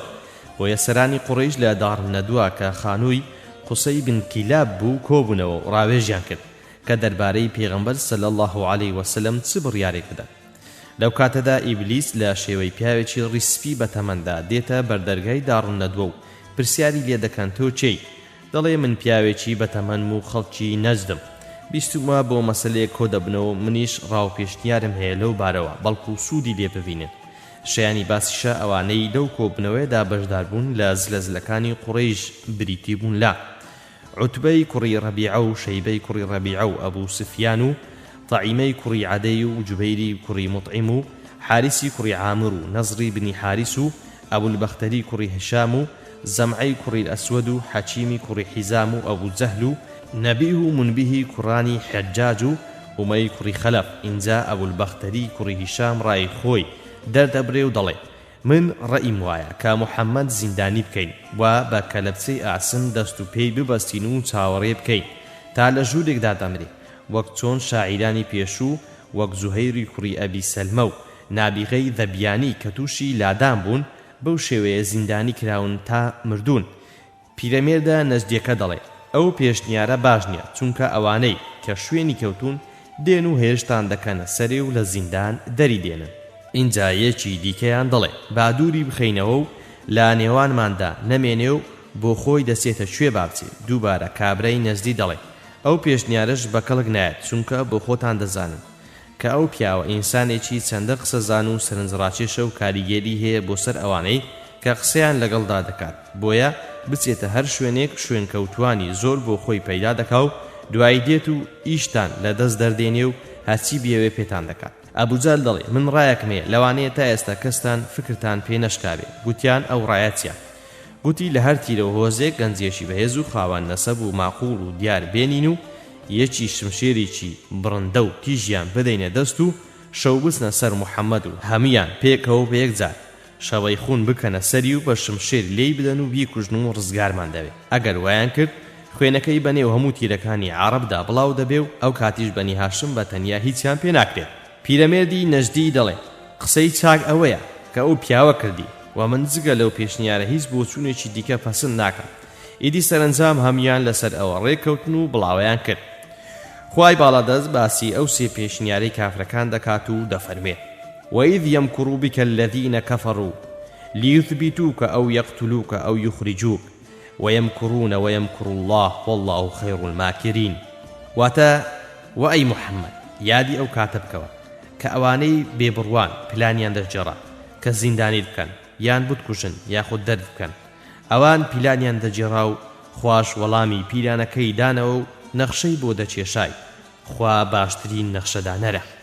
سێم بوخاری و ئیبن هیشام لە عائیشەی داچی بڕوادارانەوە خوالی ڕازی بێ هێناویانە کە گوتوێتی پێغەمبەر صلی الله علیه وسلم عادەتی وابوو کە ئەگەر هاتبا پێش نیوەڕۆ یان دوای نیوەڕۆ دەهات بۆ ماڵی بابە، بەڵام ئەو ڕۆژەی کە پێغەمبەر صلی الله علیه وسلم تێیدا مۆڵەت درا کە کۆچ بکە لە مەککەوە بۆ یەثریب کاتی نیوەڕۆ کە قەت عادەتی وانە بوو لەو وەختانەدا بێ بۆ لامە، هات کە ئەبوو بەکر پێغەمبەر صلی الله علیه وسلم بینی گوتی دیارە شتێک هەیە بۆیە پێغەمبەر لەم کاتەدا دێت بۆ لامان. اینجا کە هات ئەبوو بەکر جێگاکەی خۆی بۆ چۆڵ کرد و فەرمووی لێکرد و پێغەمبەر دانیشت و فەرمووی ئەبوو بەکر چێی لێیە با بچێتە دەرەوە چەند قسەیەکم هەن. ئەبوو بەکر گوتی بە دایک و بابەوە بە قوربانت بم، تەنیا دوو کچەکەم عائیشە و ئەسمائی لێن. اینجا پێغەمبەر صلی الله علیه وسلم فەرمووی خوا مۆڵەتی پێدا کە کۆچ بکەم. ئەبوو بەکر گوتی ئەی پێغەمبەری خوا ئایا منیش لە خزمەتتا دەبم لەو کۆچەدا؟ پێغەمبەر صلی الله علیه وسلم فەرمووی بەڵێ. عائیشە دەڵێ سوێند بەخوا تا ئەو کاتەش نەمدەزانی کە جاری وا هەیە دەگونجێ ئینسان لە خۆشیان بگری تا ئەبوو بەکرم بینی کە لە خۆشیان فرمێسکی بە چاواندا دەهاتنە خوار. اینجا ئەبوو بەکر گوتی ئەی پێغەمبەری خوا دوو حوشتری سواریم هەن کە بۆ ئەو مەبەستەم ئامادە کردوون. پاشان ئەبوو بەکر عەبدوڵڵای کوڕی ئەرقەتی بەکرێ گرت کە پیاوێکی زۆر شارەزا بوو بۆ ئەوەی ڕێگەیان پیشان بدە و هەردوو وڵاخەکەی لە لادانە تاکو ئەو ڕۆژەی کە ئاگاداری دەکەنەوە.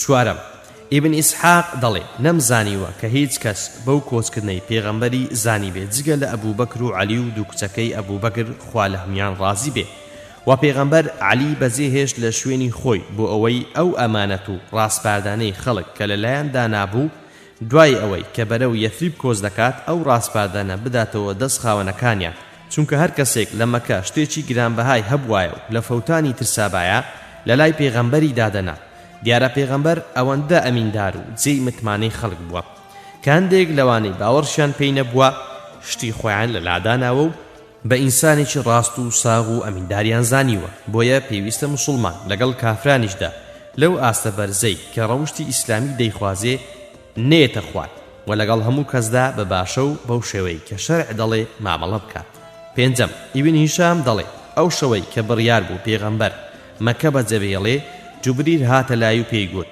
ئەم شەو لەسەر ئەو جێگای کە جاران تێیدا دەخەوتی مەمێنەوە دوای ئەوەی کە شەو تاریک دادێ کافرەکان کۆ دەبنەوە و چاوەڕێی دەرگای ماڵی پێغەمبەر صلی الله علیه وسلم دەکەن کە داخۆ کەی دەخەوێ بۆ ئەوەی شەبەی خونی بکەنە سەر و پەلاماری بدەن پێغەمبەر صلی الله علیه وسلم کە ئاوایان دەبینێ بە عەلی دەفەرمێ لەسەر جێی من بخەوە و بەو پۆشاکە حەضرەمیە سەوزەی من خۆت داپۆشە و هیچ شتێک کە پێت ناخۆش بێ لەوانەوە بە تۆ ناگات شەشەم ئەو شەوە پێغەمبەر صلی الله علیه وسلم کە لە ماڵ چۆ دەر چنگە خۆڵێکی هەڵگرت و بە سەرسەری کافرەکانیدا کرد خوای زاڵ و شکۆدار چاوی کافرەکانی لە ئاست ئەودا کوێر کرد و سەرەتای سوڕەتی یاسینی خوێن تاکو وجعلنا من بين أيديهم سدا ومن خلفهم سدا فأغشيناهم فهم لا يبصرون و پێغەمبەر صلی الله علیه وسلم کە ئەم ئاەتەی خوێن هیچ کام لەوانە نامێنێت کە خۆیان بۆ مەڵەسدا بوو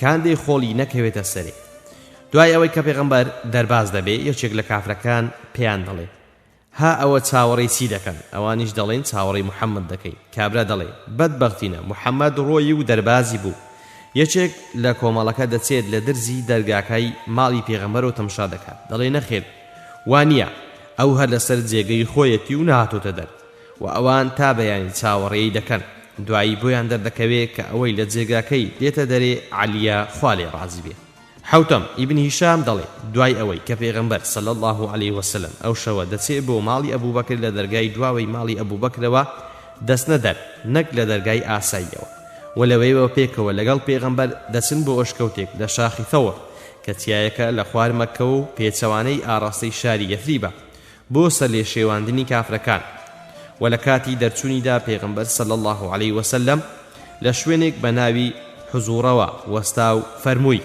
سوێن بەخوا تۆ باشترین سەرزەمینی خوای و خۆشەویستترین سەرزەمینی خوای لای خوا واگەر لێت دەرنەکرابام بۆ خۆم بەجێم نەدەهێشتی پاشان ئەبوو بەکر دوای ڕاوێژکردنی بە پێغەمبەر بەم شێوەیە نەخشەی کار دادەنێ یەک فەرمان دەکات بە عەبدوڵای کوڕی کە ڕۆژێ لە نێو شار بێ و هەست ڕابگرێ داخۆ دەنگ و باسیە و کافرەکان چی دەڵێن دەربارەی پێغەمبەر و دوایی ئەو هەواڵانەیان بۆ بەرێ دوو فەرمان دەکات بە عامری کوڕی فەهیرا کە شوانی مەڕەکانی ئەبوو بەکر بوو کە ئێواران مەڕەکان بەلای ئەواندا بەرێ بۆ ئەوەی سوود لە شیرەکەیان ببینن و ئەگەر پێویستیشی کرد لیان سەر ببڕن شوێن پێی ئەوانیش یان هی عەبدوڵڵاش بسڕنەوە سێ و فەرمانیش دەکات بە ئەسمائی کچی کە شەوانە خواردنیان بۆ بێنێ و هەندێک جار بە پشتێنەکەی خۆی خواردنەکەی بەستووە و جارێکیان بۆ ئەو مەبەستە کەرتی کردووە بۆیە پێیان گوتووە خاوەند و پشتێن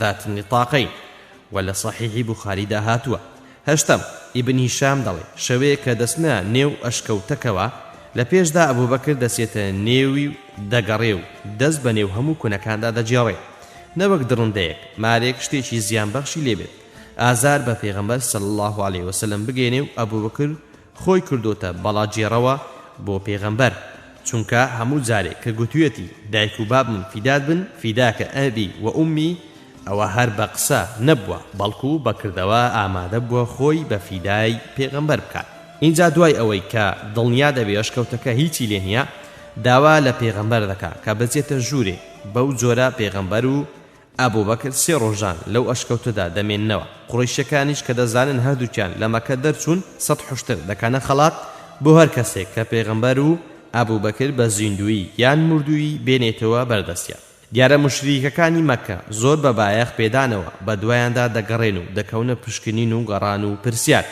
و هەندێکیان دەگەنە ئەشکەوتی فەور دەور پشتی لەو بارەوە ئەبوبەکر خوالی ڕازی بێ دەجێڕێتەوە.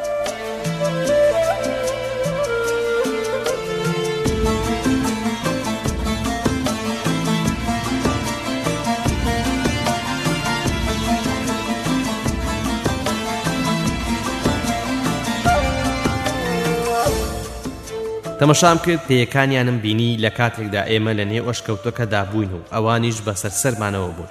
گوتم ئەی پێغەمبەری خوا ئەگەر یەکێکیان تەماشای بنپێی خۆی بکە ئێمە دەبینی. ئەویش فەرمووی ئەی ئەبوبەکر گومانت چۆنە بەرامبەر دوو کەس کە سێمینیان خوا بێت.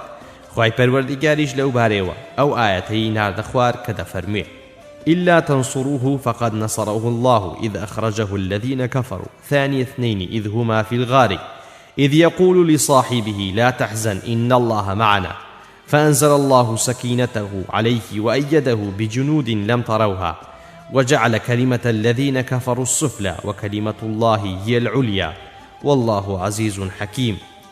واتا أي مسلمانين أجر إيوا پیغمبری خوا سرنخن و پشتی نگرن او بێگومان خوا سری دەخات و پەچی ناکەوێت. کاتێک کە ئەوانەی بێبڕوان دەریان کرد لە شارەکەی دووەمی دووەکان بوو لە ئەشکەوتەکەدا. کاتێک کە بە هاواڵەکەی دەگوت خەمت نەبێ خوا لەگەڵمانە خوش ئارامی خۆی ناردەسەری و بە کۆمەڵێک سەرباز پشتگیری کرد و یارمەتیدا کە ئێوە نەتان دەبینین و خوا وشەی ئەوانەی بێبڕوان سەرەوژێر کرد و فێڵ و پیلانی ئەوانی وەبنخست و بێگومان هەر وشەی خوا و نەخشەی خوا لەسەرەوەیە بە تەکید خوا باڵەدەستی کاربەجێیە. نوێم ئیبن هیشام دەڵێ دوای ئەوەی کە سێشەوەکان تێپەڕین خەڵک وردە وردە ئارام بووە. ئەو کابرای کە بەکرێیان گرت بوو عەبدوڵڵا کە تا ئەو کاتیش هەر موشریک بوو حوشترەکانی بۆ هێنان و حوشترێکیشی بۆ خۆی هێنابوو. اینجا ئەسمای کچی ئەبوبەکر خوا لە هەردووکیان ڕازی بێ خواردی بۆ دەهێنان لە تێلەکەی ناندا شتێک کە نان و پێخورەی تێدەکەن. بەڵام پەتی لەبیر چوو بوو پێی ببەستێ لەبەر ئەوە پشتێنەکەی خۆی کردە دوو بەش. بەشێکیان دەمی سفرەکەی پێبەست بەشەکەی دیکەشی کردە پشتێن وەک پێشتریش باسمان کرد. بەو شێوەیە پێغەمبەر صلی الله علیه وسلم لەگەڵ ئەبوبەکر بەڕێکەوتن بۆ یەثریب بوو. دوای بەڕێکەوتنیان چەند شتێک ڕوویاندا. یەک ئەسما دەڵێ ئەبوو جەهل هات بۆ ماڵمان و لێی پرسیم بابت لەکوێیە؟ گوتم نازانم. هەرکەوام گوت یەک زلەی لێدام گوارەکەم لە گوێ پەڕی. دیارە کابرایەکی زۆر ناجوامێر بووە و زۆربەی کافرانیش هەروان. دوو ئەبوو قوحافە بابی ئەبوبەکر کە کوێر بووە بە کچەکانی ئەبوبەکر دەڵێ باشە ئەرێ ڕۆڵە. ئەبوبەکر ڕۆیشتووە هیچی بۆ بەجێ هێشتون؟ ئەسما دەڵێ گوتم بەڵێ باپیرە خەمت نەبێت. لە کاتێکدا کە هیچی بۆ بەجێ نەهێشت بووین و هەموو ماڵەکەی لەگەڵ خۆیدا بردبوو کە 5,000 یان 6,000 درەم بوو. بەڵام بۆ ئەوەی دڵی باپیرم ئەبوو قوحافە ناڕەحەت نەبێ کۆمەڵێک بەردم هێنا و لەو شوێنەم کرد کە پارەی تێدا دادنرا و پەشتەماڵێکم بەسەردادا و دەستم گرت و پێم گوت ئەوە تا دەستی لێ بکوتە. ئەویش دەستی لێدا و گوتی ئەگەر ئەوەندەی بۆ بەجێهێشت بن زۆر باشە. سێ یەکێکی دی لەو ڕووداوانە ئەوەیە کە سوڕاقەی کوڕی مالیک بە دوای پێغەمبەر صلی الله علیه وسلم و ئەبوبەکر دەکەوێت بۆ ئەوەی بیانگرێ کە لە صحیحی بوخاریشدا هاتووە. جا هەرچەندە بەسەرهاتەکەی درێژە بەڵام بە کورتی سوڕاقە دەڵێ کە بیستم پێغەمبەر و ئەبوبەکر ڕۆیشتون و قوڕیش 100 حوشتریان کردووە بە خەڵات بۆ هەر کەسێک کە بیانگرێ. منیش زانیاریەکم پێگەیشت بوو کە بەلای دەریای سووردا ڕۆیشت بوون بۆیە بەدزی قوڕیشەکان ڕۆیشتم.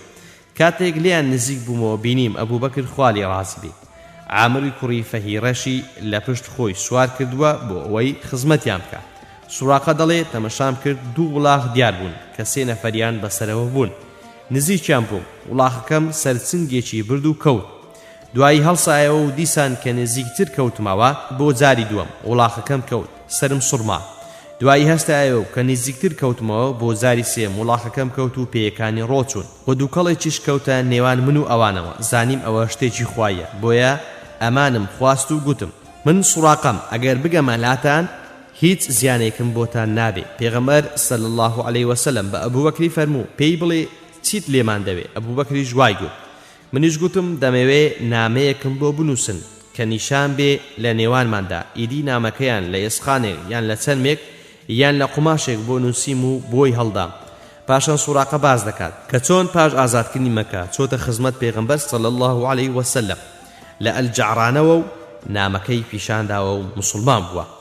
دێم ئیبن هیشام دەڵێ خەڵکی مەدینە گوتویانە ئێمە کە بیستمان پێغەمبەر دەرچووە بەرەو مەدینە هەموو ڕۆژێک لە دوای نوێژی بەیانیەوە تا نیوەڕۆ چاوەڕێمان دەکرد وەکە دنیا گەرم دەبوو دەچووینەوە ماڵێ یان لە ژێر سێبەری دارخورمایاندا چاوەڕێمان دەکرد تا ڕۆژێکیان کابرایەکی جوولەکە هاواری کرد ئەینەوەی قیلە ئەو کەسەی کە چاوەڕێی دەکەن هات و ئێمەش هەموو چووینە دەرێ و پێشوازیمان لە پێغەمبەر صلی الله عليه وسلم کرد کە چووین پێغەمبەر لە سێبەری دارخورمایەکدا دانیشت بوو و ئەبوبەکریشی لە خزمەتدا بوو کە تەمەنی لە تەمەنی ئەو نزیک بوو. زۆر بەشمان پێغەمبەری خوامان نەبینی بوو بۆیە نەمان دەزانی کە کامەیان پێغەمبەرە. خەڵک زۆر کۆبوونەوە تاوای لێ هات ئەو شوێنەی کە پێغەمبەری لێ بوو هەتاوی هاتێ. ئەبوبەکریش هەستا و بە کراسەکەی خۆی سێبەری بۆ کرد. ئەو جا ناسیمان ئەگەنا پێشتر وامان دەزانی ئەبوبەکر پێغەمبەر لەبەر ئەوەی سەرڕیشی لە هیوی سپیتر بوو خوالی ڕازی بێت. لە کۆتایی باس و لێکۆڵینەوەماندا دەربارەی کۆچکردنی پێغەمبەر صلی الله عليه وسلم لە مەککەوە بۆ یەثریب ئاماژەیەکی کورت بە چەند مەسەلەیەک دەکەین. یەک، تێکگیرانی حەق و ناحەق شتێکی حەتمیە و نەیارانی بەرنامەی خوا هیچ کاتێک بانگەواز و پەیامی پێغەمبەریان قبول نەبووە لە بەرامبەریان وەستاون و دژایەتیان کردن و تند و تیژی و هەڕەشەیان لە بەرامبەردا بەکارهێناون. دوو، پێغەمبەر صلی الله عليه وسلم بەرنامەیەکی تۆکمەی بۆ کۆچکردن لە مەککەوە بۆ یەثریب داناوە و وردەکاری زۆری کردووە. ئەلیف، ئامادەکردنی وڵاغی سواری. با، دیاریکردنی ئەبوبەکر وەک هاوڕێی سەفەر کە ئەمەش ئەو پەڕی متمانە و باوەڕی پێغەمبەری خوا صلی الله عليه وسلم دەگەیەنێ بە ئەبوبەکر و هەڵبەتە ژیانی ئەبوبەکریش خوا لێ ڕازی بێ دەریخست کە بەڕاستی شایستەی ئەو متمانە و باوەڕ پێبوونەی خۆشەویستەکەی بووە. جیم، دەرچوون بە شەو. دال، دانانی عەلی لە جێگای خۆی و پێسپاردنی چەند ئەرکێک وەک دانەوەی ئەو سپاردانەی کە موشریکەکانی مەککە لە لای پێغەمبەری خوا محەممەدی ئەمین و ڕازگۆ دەیان نابوون و خاوەنەکانیان دیاریکردنی عەلیش ڕەزای خوای لێبێ بۆەوە کە گرنگ و مەترسیدارە کە ئەو کاتە تەمەنیشی کەم بوو ڕێز و خۆشەویستی پێگەی ناوازەی عەلی ڕەزای خوای لێبێ لای پێغەمبەر صلی الله عليه وسلم پیشان دەدا. ها، دانانی عەبدوڵای کوڕی ئەبوبەکر کە دەنگ و باسی شاری مەککەیە بۆ بەرێ تاکو ئاگاداری جم و زۆڵی نەیاران بن. واو، دیاریکردنی کەسێکی شارەزا بە ڕێگای سەفەر بە ناوی عەبدوڵای کوڕی ئەریقب هەرچەندە کافریش بوو بەڵام دیارە جێی متمانە بووە. ئەمەش ئەوە دەگەێنی کە لە ئیسلامدا دەستی مسلمانان کراوەیە بۆ سوود وەرگرتن لە توانە و وزە و بەهرەی هەر کەسێک با مسلمانیش نەبێ بە مەرجێک جێی متمانە و باوەڕ بێ. زای، ڕۆژانە نزیکردنەوەی ڕانەمەڕی ئەبوبەکر بۆ خواردنی شیر و بە مەبەستی سڕینەوەی شوێن پێکانیان. ها، هێنرانی خواردن بۆ ئەشکەوتی فەور لەلایەن ئەسماوە وەک دەبینین پێغەمبەری خوا صلی الله عليه وسلم ڕەچاوی سەرجەم و کار و پێداویستەکانی ئەو کار و سەفەرەی کردووە. سێ، کۆچکردن و بەجێهێشتنی نیشتیمان و کەس و خزم و بەرژەوەندیە دنیاییەکان گەورەی ئامانز دیاری دەکا و بەڵگەی قوربانیدانە لە پێناو ڕەزامەندی خوادا. چوار، ڕوودانی چەند موعجیزەیەک بۆ پێغەمبەر صلی الله عليه وسلم لەو سەفەر و کۆچەدا وەک ئەلیف، تەونکردنی جاڵجەڵۆکە لە دەرگای ئەشکەوتەکەدا وەک لە موسنەدی ئیمام ئەحمەددا هاتووە بۆی کافرەکان گومانیان نەبێ لە نێو ئەو ئەشکەوتەدا بە کەوتن و ڕۆچوونی وڵاخی سوراقە لە زەویدا کاتێک بە دوای پێغەمبەر صلی الله عليه وسلم کەوت بۆ ئازاردانی. جیم، نەبینرانی پێغەمبەر صلی الله عليه وسلم لەلایەن کافرەکانی مەککەوە لە کاتنی هاتنە دەرەوەی لە ماڵ و کۆچکردنیدا. بنیاتنانی کۆمەلگا و دەوڵەتی ئیسلامی. پاش ئەوەی پێغەمبەر صلی الله عليه وسلم پەیماننامەی دووەمی عەقەبەی لەگەڵ ئەوس و خەزرەج دوو تیرەی هەرە بەهێزی شاری یەثریبدا بەست و بنکەی جەماوەری پەیدا کرد مۆڵەتی بە هاوڵانی بەڕێزیدا کە کۆچ بکەن بۆ ئەوەی لەگەڵ مسلمانانی شاری یەثریبدا پێکەوە لەوێ کۆمەڵگەی ئیسلامی پێک بهێنن. دوایی خۆشی لەگەڵ ئەبوبەکردا خوا لێ ڕازی بێ کۆچیان کردو لە ڕۆژی دووشەممەی مانجی ڕەبیع الئەوەلی ساڵی 14یەمی پێغەمبەرەتی بەرامبەر بە 23 مانجی ئەیلولی ساڵی 622 زاین گەیشتە نێوهۆزی بەنی عەمر و بەنی عەوف و لە ناوچەیەک کە پێی دەگوترا قوبا لە ماڵی کەلثومی بنی ئەلهەدم دامەزرا. ئیبن هیشام دەڵێ پێغەمبەر صلی الله عليه وسلم لە ماڵی کەلثومی بنی هەدم بووە بەڵام کاتێک میوانی هاتووە یان کۆبوونەوەی لەگەڵ موسڵماناندا کردووە چۆتە ماڵی سعدی کوڕی خەیثەما لەبەر ئەوەی ماڵەکەی لە ماڵی کەرسومی کوڕی ئەلهەدم فراوانتر بووە. چەند ڕۆژێک لەو دوو ماڵەدا ماوەتەوە، عەلیش خوا لێ ڕازی بێ. دوای ئەوان 3 ڕۆژ لە مەککە ماوەتەوە. دوایی لە قوبا گەیوەتە پێغەمبەر صلی الله عليه وسلم. اینجا پێغەمبەر لەو شوێنەی کە لێی دامەزرا قوبا فەرمان دەکا مزگەوتێک دروست بکرێ وەخوا لەو بارەیەوە دەفەرمێ لەمەسجد أسس على التقوى من أول يوم أحق أن تقوم فيه. دیارە ئەو کاتە قوبا نەکەوت بۆ نێو شاری یەثریب بەڵکو لە لاپەڕی شار بوو. هەر بۆیەش دوایی تەنیا بە مزگەوتی پێغەمبەر گوتراوە مزگەوتی مەدینە. بەڵام لە ئەنجامی فراوانبوونی شاری مەدینەدا هەموو ئەو مزگەوتانەی کە لە سەردەمی پێغەمبەردا لە دەوروبەری شار بوون ئێستا کەوتونەتە نێو شاری مەدینە، کەواتە مزگەوتی قوبا پێش مزگەوتی پێغەمبەر صلی الله عليه وسلم بیناکراوە. پێغەمبەری خوا ڕۆژانی دووشەممە و سێشەممە و چوارشەممە و پێنجشەممە لە ناوچەی قوبا بوو. لەو دوو ماڵەی ئاماژەمان پێکردن. دوایی ڕۆژی جومعە بەرەو نێو شاری یەثریب بەڕێکەوت کە گەیشتە ئەوێ خەڵکی هەموو چوون بۆ پێشوازی هەموو تیرە و هۆزەکان ئامادەی خۆیان دەربڕی. هەر یەکە داوای لە پێغەمبەر کرد بچێتە لای ئەو. بۆیە پێغەمبەر صلی الله عليه وسلم فەرمووی لە وڵاغ حوشترەکەم گەڕێ. فەرمانی پێکراوە لەکوێ بوەستێ و لابدا. ئیدی حوشترەکەی دەڕوا تا دەگاتە شوێنێک پێی گوتراوە دار بەنی مالیک ئەنەجار. لەوێ حوشترەکەی دەوەستێ و پاڵ دەکەوێت. ئەو شوێنەی کە حوشترەکەشی تێدا یەخ دەبێ جێخون مەربەدێک ئەو شوێنەی کە خورمای لەسەر کۆ دەکرێتەوە پاک دەکرێتەوە دەبێ و هیدوو منداڵی هەتی و دەبێ بە ناوی سەهل و سەهیل کوڕانی ڕافعی کوڕی عومەر. دوای ئەوەی کە حوشترەکە لە جێ خەرمانەکە یەخ دەبێ پێغەمبەر صلی الله عليه وسلم لێ دێتە خوارێ و فەرمان بە ئاوەڵانی دەکات مزگەوتی خۆی لە شوێنی ئەو جێ خەرمانە بنیاد بنێن. لەو ڕۆژەشەوە کە پێغەمبەر صلی الله عليه وسلم دەگاتە یەثریب ئەو شارە ناوی دەنرێ شاری پێغەمبەر مەدینەت الرەسوول، دواتر هەر بە مەدینە ناو دەبرێ.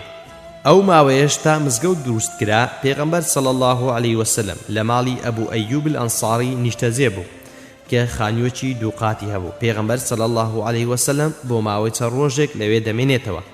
دوای ئەوەی کە مزگەوت بیناکرا و چەند ژوورێکیش لە تەنیش مزگەوتەکەوە بۆ پێغەمبەر صلی الله عليه وسلم دروست کران، پێغەمبەر صلی الله عليه وسلم کەلوپەلەکانی خۆی گواستەوە بۆ یەکێک لەو ژوورانە کە ئەو کات پێیان گوتراوە ژوورەکان ئەلحوجورات و سوڕەتێکی قورئانیش بەو ناوەوە ناونراوە حوجورات، کۆی حوجرەیە واتە ژوور، چونکە پێغەمبەر صلی الله عليه وسلم بۆ هەر یەکێک لە خێزانەکانی ژوورێکی سادەی لە تەنیشت مزگەوتەکەی خۆیەوە دروست کردبوو.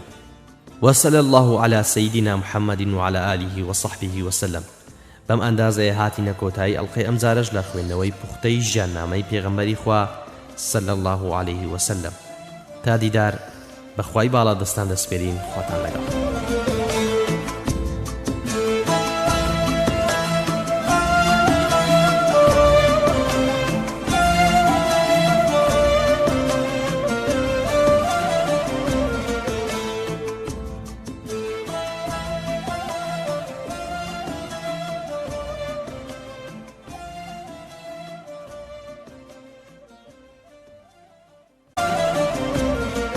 لە ئەڵقەی ئەمڕۆماندا دێینە سەرباسی بنەماکانی کۆمەڵگا و دەوڵەتی ئیسلامی.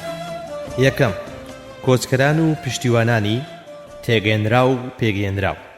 یەکەمین بنەمای سەرەکی کە پێغەمبەر صلی الله عليه وسلم کۆمەڵگەی ئیسلامی لێ پێکێناوە ئەو ئیماندارانە بوون کە لە مەککەوە کۆچیان کرد بۆ مەدینە و ئەوانەش کە لە مەدینە بوون و هاوکاری کۆچکەرانیان کرد و پاڵپشتی ئیسلام بوون، واتە مهاجرون و ئەنسار، کە ئەو کات مسلمانان یان کۆچکەران یان پشتیوانان بوون و تێگەیشت و پێگەیشتوش بوون و خوای پەروەردیگار زەقترین و دیارترین سیفەت و پێکاتەکانی کۆچکەر و پشتیوانانمان بۆ باز دەکات و سەرەتا دەربارەی کۆچکەران دەفەرموێ: للفقراء المهاجرين الذين أخرجوا من ديارهم وأموالهم يبتغون فضلا من الله ورضوانا وينصرون الله ورسوله أولئك هم الصادقون. لپیش ئەو ئاەتەدا باسی دابەشکردنی فئە دەکا و دەفەرمێ: فئە و دەستکەوتەیە کە بەبێ جەنگ لە ئەهلی کوفر دەژیرێ، بۆ ئەو کۆچکەرانەیە کە لە ماڵ و سامانی خۆیان دەرکراون، ئەوە کە دەیخوازن لە پەروەردیگاری خۆیان بریتیە لە ڕەزامەندی و بەخششی ئەو یعنی ئەوەی پاڵی پێوە ناون ماڵ و حاڵ و بەرژەوەندی خاچی خۆیان بەجێ بێڵن ئەوەیە کە خوا پاداشتیان بداتەوە کە بەهەشتا و لێشیان ڕازی بێ کە بێگومان ڕەزامەندی خوا گەورەترە لە باشتەکەی وەک دەفەرمێ وەڕیضوان من الله ئەکبەر ذلك هو الفوز العظيم اینجا دەفەرمێ وينصرون الله ورسوله واتا خوا و پێغەمبەری خوا سەردەخەن یعنی ئەو دینەی کە پێغەمبەری خوا صلی الله عليه وسلم لەلایەن خواوە هێناویەتی و ڕایگەیاندووە سەری دەخەن و پشتی دەگرن ئولئیک هم الصادقون واتا ئەوانان ڕاستان یعنی ئەوانن کە لەگەڵ خوادا ڕاز دەکەن چونکە صدق بریتیە لەوەی کە ئینسان ڕاز بێ واتە عەقیدە و ئیمان و دڵ و زمان و کردەوە و هەتا دوایی ڕاز بێ لەگەڵ خوای خۆی و دەوروبەری اینجا دەربارەی پشتیوانانیش دەفەرمێ والذين تبوأوا الدار والإيمان من قبلهم يحبون من هاجر إليهم ولا يجدون في صدورهم حاجة مما أوتوا ويؤثرون على أنفسهم ولو كان بهم خصاصة ومن يوق شح نفسه فأولئك هم المفلحون واتوا أوانيك لبيش أواندا لبيش كوسكراندا نشتزيبون لمدينة و كرديان ببارغي إيمان بيگومان كوسكران بيش پشتیوانان إيمانيان هنابو بەڵام پشتیوانان لە پێش کۆچکەراندا مەنزڵگا و هەوارگەیان بۆ ئیمان بنیاتنە ئەوەی کە کۆچی کردووە بۆ لایەن خۆشیان دەوێت واتە نەک هەرپی قەڵسنین کە دەستنە سەر ماڵ و حاڵیان بەڵکو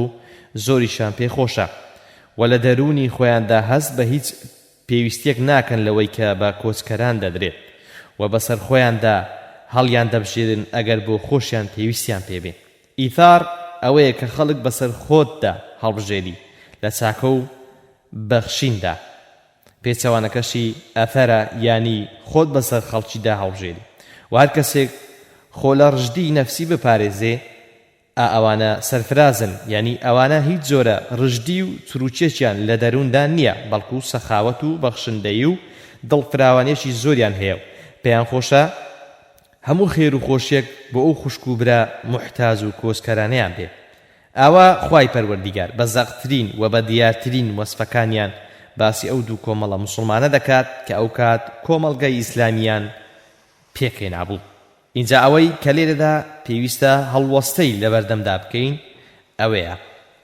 کە بزانین چۆن ئەو دوو کۆمەڵە موسڵمانە بەو شێوەیە تێگەیشتن و پێگەیشتن کە خوای پەروەردیگار ئاوا مەدحیان بکە کە بە ئولائیکە هم الصادقون کۆتایی بە وەسفکردنی کۆچکەران دێنێ و بە فەئولائیکە هم المفلحون کۆتایی بە وەسفی پشتیوانان دێنێ کە ئەوە گەورەترین مەدحکردنە بێگومان هاوڵانی پێغەمبەر صلی الله عليه وسلم بێهۆ نەبوونە شایستەی ئەو وەسف و پێهەڵاگوتنەی خوای کاربەجێ بەڵکو قورئانێکی زۆر هاتۆتە خوا تا ئەوەندە موسڵمانە بەرهەم هاتون و تێگەیشتون و پێگەیشتون و پەروەردە بوون و پێغەمبەریش صلی الله عليه وسلم مامۆستا و چاوساغی جێبەجێکردنی ئەو قورئانە و ئاڕاستەکەریان بووە دیارە پێغەمبەر تەنیا قورئانی کردۆتە بناغا بۆ پێگەیاندن و تێگەیاندن و پەروەردەکردن و ڕاهێنانی هاوڵانی و هاوڵانی بەڕێزی بە شێوەیەک پێگەیاند کە دوایی بتوانن نەک تەنیا ببنە بناغەی ئەو دەوڵەتە ئیسلامیەی سەردەمی پێغەمبەر بەڵکو ببنە بناغا بە ئەو دەوڵەتە ئیسلامیەی سەردەمی 4 خەلیفە ڕاشیدەکان و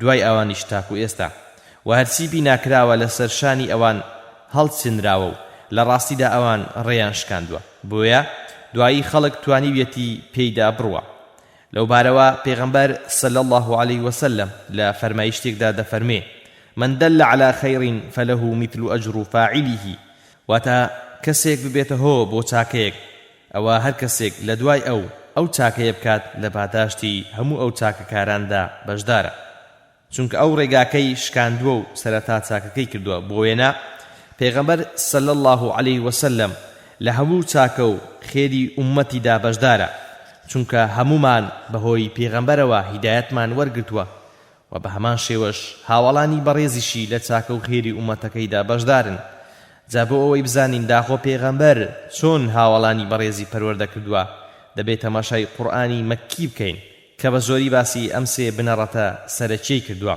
یەکەم باسی خوا جەل شەئنه و ناوە چاکەکانی و سیفەتە بەرزەکانی و باسی بەدەهێنەرایەتی و پەروەردیگارەتی خوا و باسی پەرستراوێتی و خاوەندارێتی خوا بۆ هەموو شتێک هەروە باسی دروستکراوەکانی خوا ئاسمانەکان و زەوی و ئەوەی کە لە نێوانیاندا هەیە.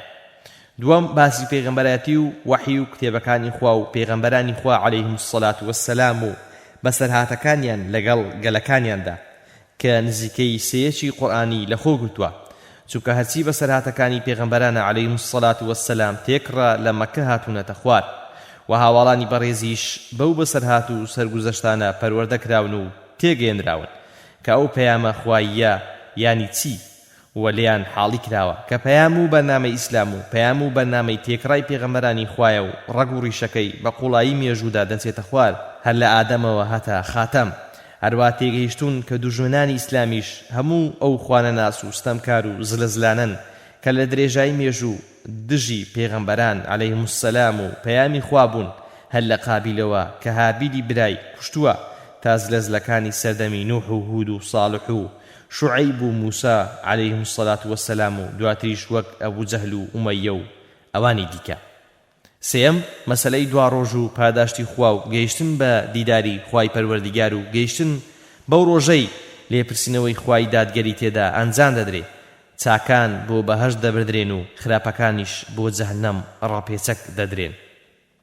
بەو شێوەیە لەسەر ئەو سێ بنەڕەتە سەرەکیە پێغەمبەر ئەو هاوڵە موسڵمانانەی خۆی تێگەیاندووە و پێگەیاندووە. دووەم دروستکردنی مزگەوت. وەکو باسمان کرد پێغەمبەر صلی الله علیه وسلم سەرەتا مزگەوتی قوبائی دروست کرد، دوایی مزگەوتی خۆی لە نێو شاری مەدینەدا دروست کرد. لەو بارەیەوە ئیبن هیشام دەڵێ دوایی پێغەمبەر لە ماڵی ئەبوو ئەیوب مایەوە تا مزگەوتەکەی بیناکرا و جێگە و ڕێگاش بۆی ساز کرا.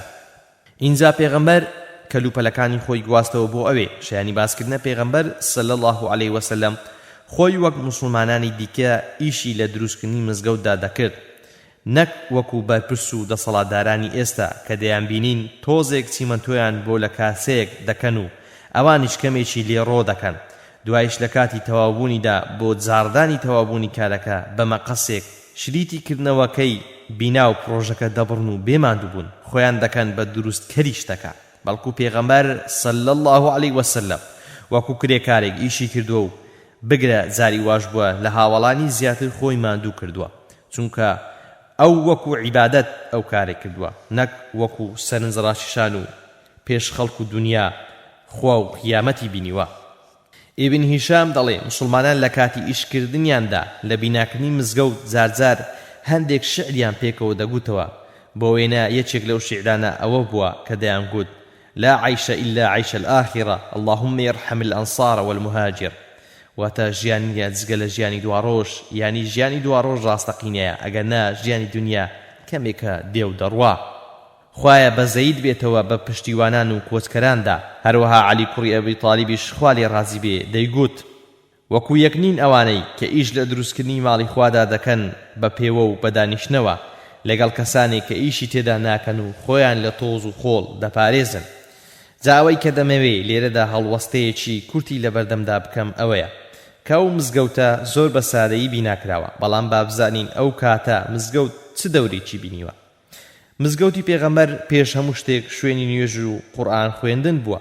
قورئان خوێندن بەو مانایە کە لێی فێر ببن و لێی تێبگەن. هەروەها پێغەمبەر وتارەکانی زۆریان بریتی بوون لە قورئان. بۆ وێنە یەکێک لە هاوڵانی پێغەمبەر صلی الله علیه وسلم دەڵێ من سوورەتی قافم لە دەمی پێغەمبەر وەرگرتووە لە کاتی وتارەکانیدا وەک لە الصحیح البوخاریدا هاتووە. هەروەها مزگەوت شوێنی کۆبوونەوە و یەکتربینینی موسڵمانان و ئاراستەکردنی موسڵمانان بووە. هەروەها لە مزگەوتدا زانستی شەرعی و چەندان زۆرە زانیاری دی وەرگیراون، نەک هەر لە سەردەمی پێغەمبەردا بەڵکو لە دوای ئەویش هەروە بووە و مزگەوت جێگای حەوانەوەی لێ قەوماوان بووە.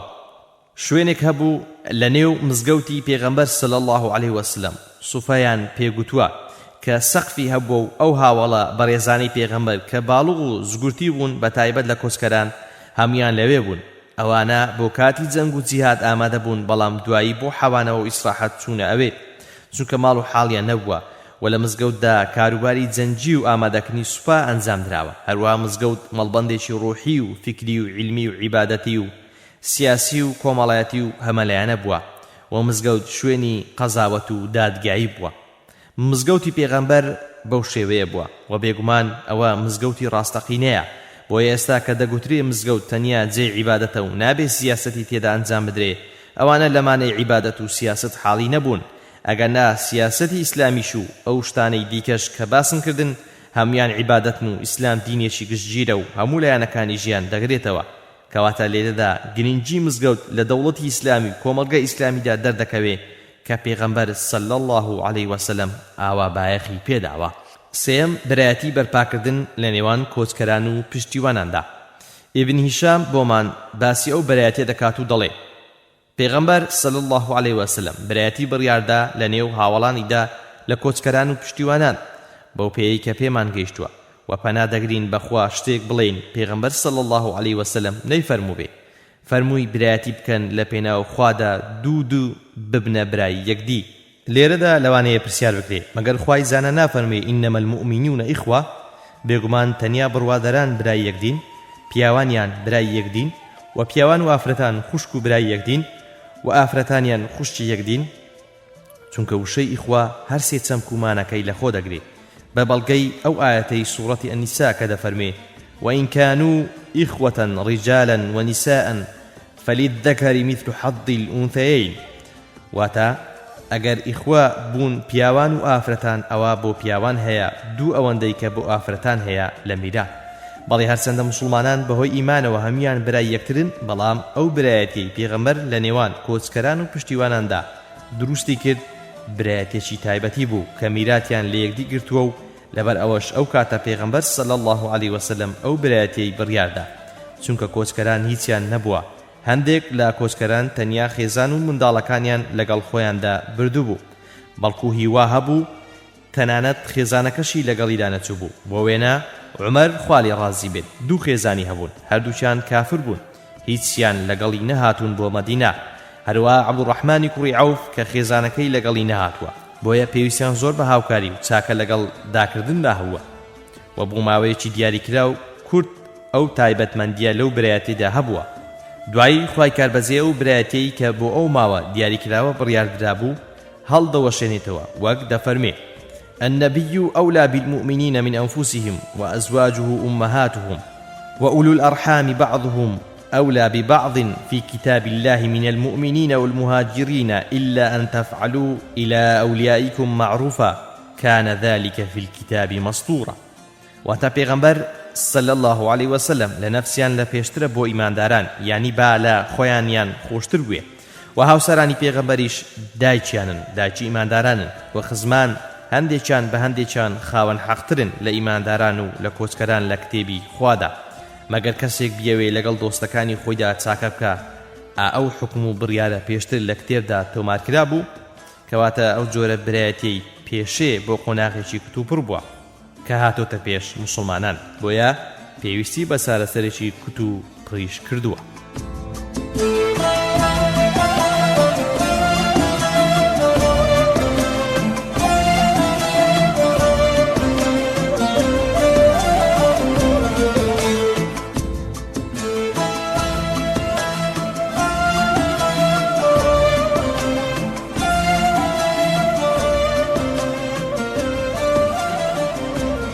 چوارەم، دروشمی مسلمانان بانگ. پێغەمبەر صلی الله علیه وسلم بڕیاریدا مسلمانان دروشمێکیان هەبێت بۆ بانگکردنیان بۆ نوێژ و کۆبنەوەی هەفتانەیە، کەویش بریتی بوو لە بانگ ئاذان. ئیبن هیشام لەو بارەوە دەڵێ مسلمانان پێش ئەوەی بانگ بکرێتە دروشمیان کە دەچوون بۆ نوێژ یەکتریان بانگ دەکرد، دوایەی بۆیان دەرکەوت کە ئەوە ڕێگەیەکی گونجاو نییە، بۆیە بیریان کردەوە کە وەسیلەیەکی گونجاو بەکاربێنن. هێندێکیان پێشنیاریان کرد کە بووقی جوولەکەکان بەکاربێنن، هێندێکی دیکەیان گوتیان باشتر وایە ناقوسی نەسڕانیەکان بەکاربێنی. پێغەمبەر صلی الله علیه وسلم بووقی جوولەکەکانی پێناخۆش بوو، خەریک بوو ناقوسی نەسڕانیەکان هەڵبژێرێ بە وەسیلەیەک بۆ کۆکردنەوە بانگکردنی مسلمانان. لەو کاتەدا عەبدوڵڵای کوڕی زەید کە یەکێک بوو لە خەزرەجیەکان هاتە لای پێغەمبەر و گوتی ئەی پێغەمبەری خوا، من ئەم شەو خەونێکم بینیوە، لە خەونمدا پیاوێک هات بۆ لام بەرگێکی سەوزی لەبەردا بوو، ناقوسێکی پێبوو. منیش گوتم ئەی بەندەی خوا ئەو ناقوسەی نافرۆشی؟ ئەویش گوتی چی لێ دەکەی؟ گوتم مسلمانانی پێک بانگ دەکەین بۆ نوێش. ئەویش گوتی شتێکت پێ بڵێم لەوە چاکتر بێ؟ گوتم بەڵێ. چییە؟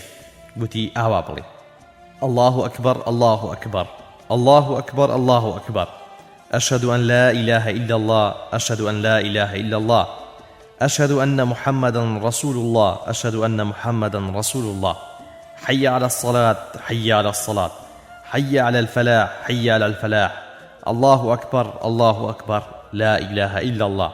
پێغەمبەر صلى الله عليه وسلم فەرمووی ئەوە خەونێکی ڕاست و حەقە ئەگەر خوا بیەوێ هەڵسە و ئەو وشانە فێری بیلال بکە با پێیان بانگ بدە چونکە ئەو دەنجی لە تۆ خۆشترە و تیشترە. جا کاتێک بیلال بە وشە گەورە و مبارەکانە بانجیدا عومەری کوڕی خەتاب لەو کاتەدا کە لە ماڵەوە بوو گوێی لێ بوو ئەوەندە بەپەلە هات بۆ خزمەت پێغەمبەر عەباکەی بە دوای خۆیدا ڕادەشیشا و گوتی سوێن بەو کەسەی کە تۆی بە حەق ڕەوانە کردووە منیش ئاوایان پێگوتم کە دەبێ ئاوا بانگ بدرێ. پێغەمبەر صلی الله عليه وسلم فەرمووی فلله الحمد على ذلك واتەستایش بۆ خوا لەسەر ئەوە مانای وایە ئەوە فەرمانی خوایە چونکە پێغەمبەر صلی الله عليه وسلم لە فەرمایشتێکدا کە بوخاری جێڕاویەتەوە دەفەرمێ الرؤيا الصالحة من الله والحلم من الشيطان واتە خەونی چاک لە خواوەیە و خەونی خراپیش لە شەیتانەوەیە. اینجا گەر تەماشای وشەکانی بانگ بکەین دەبینین کورتن و هەوێنی ئیسلامەتیان تێدایە.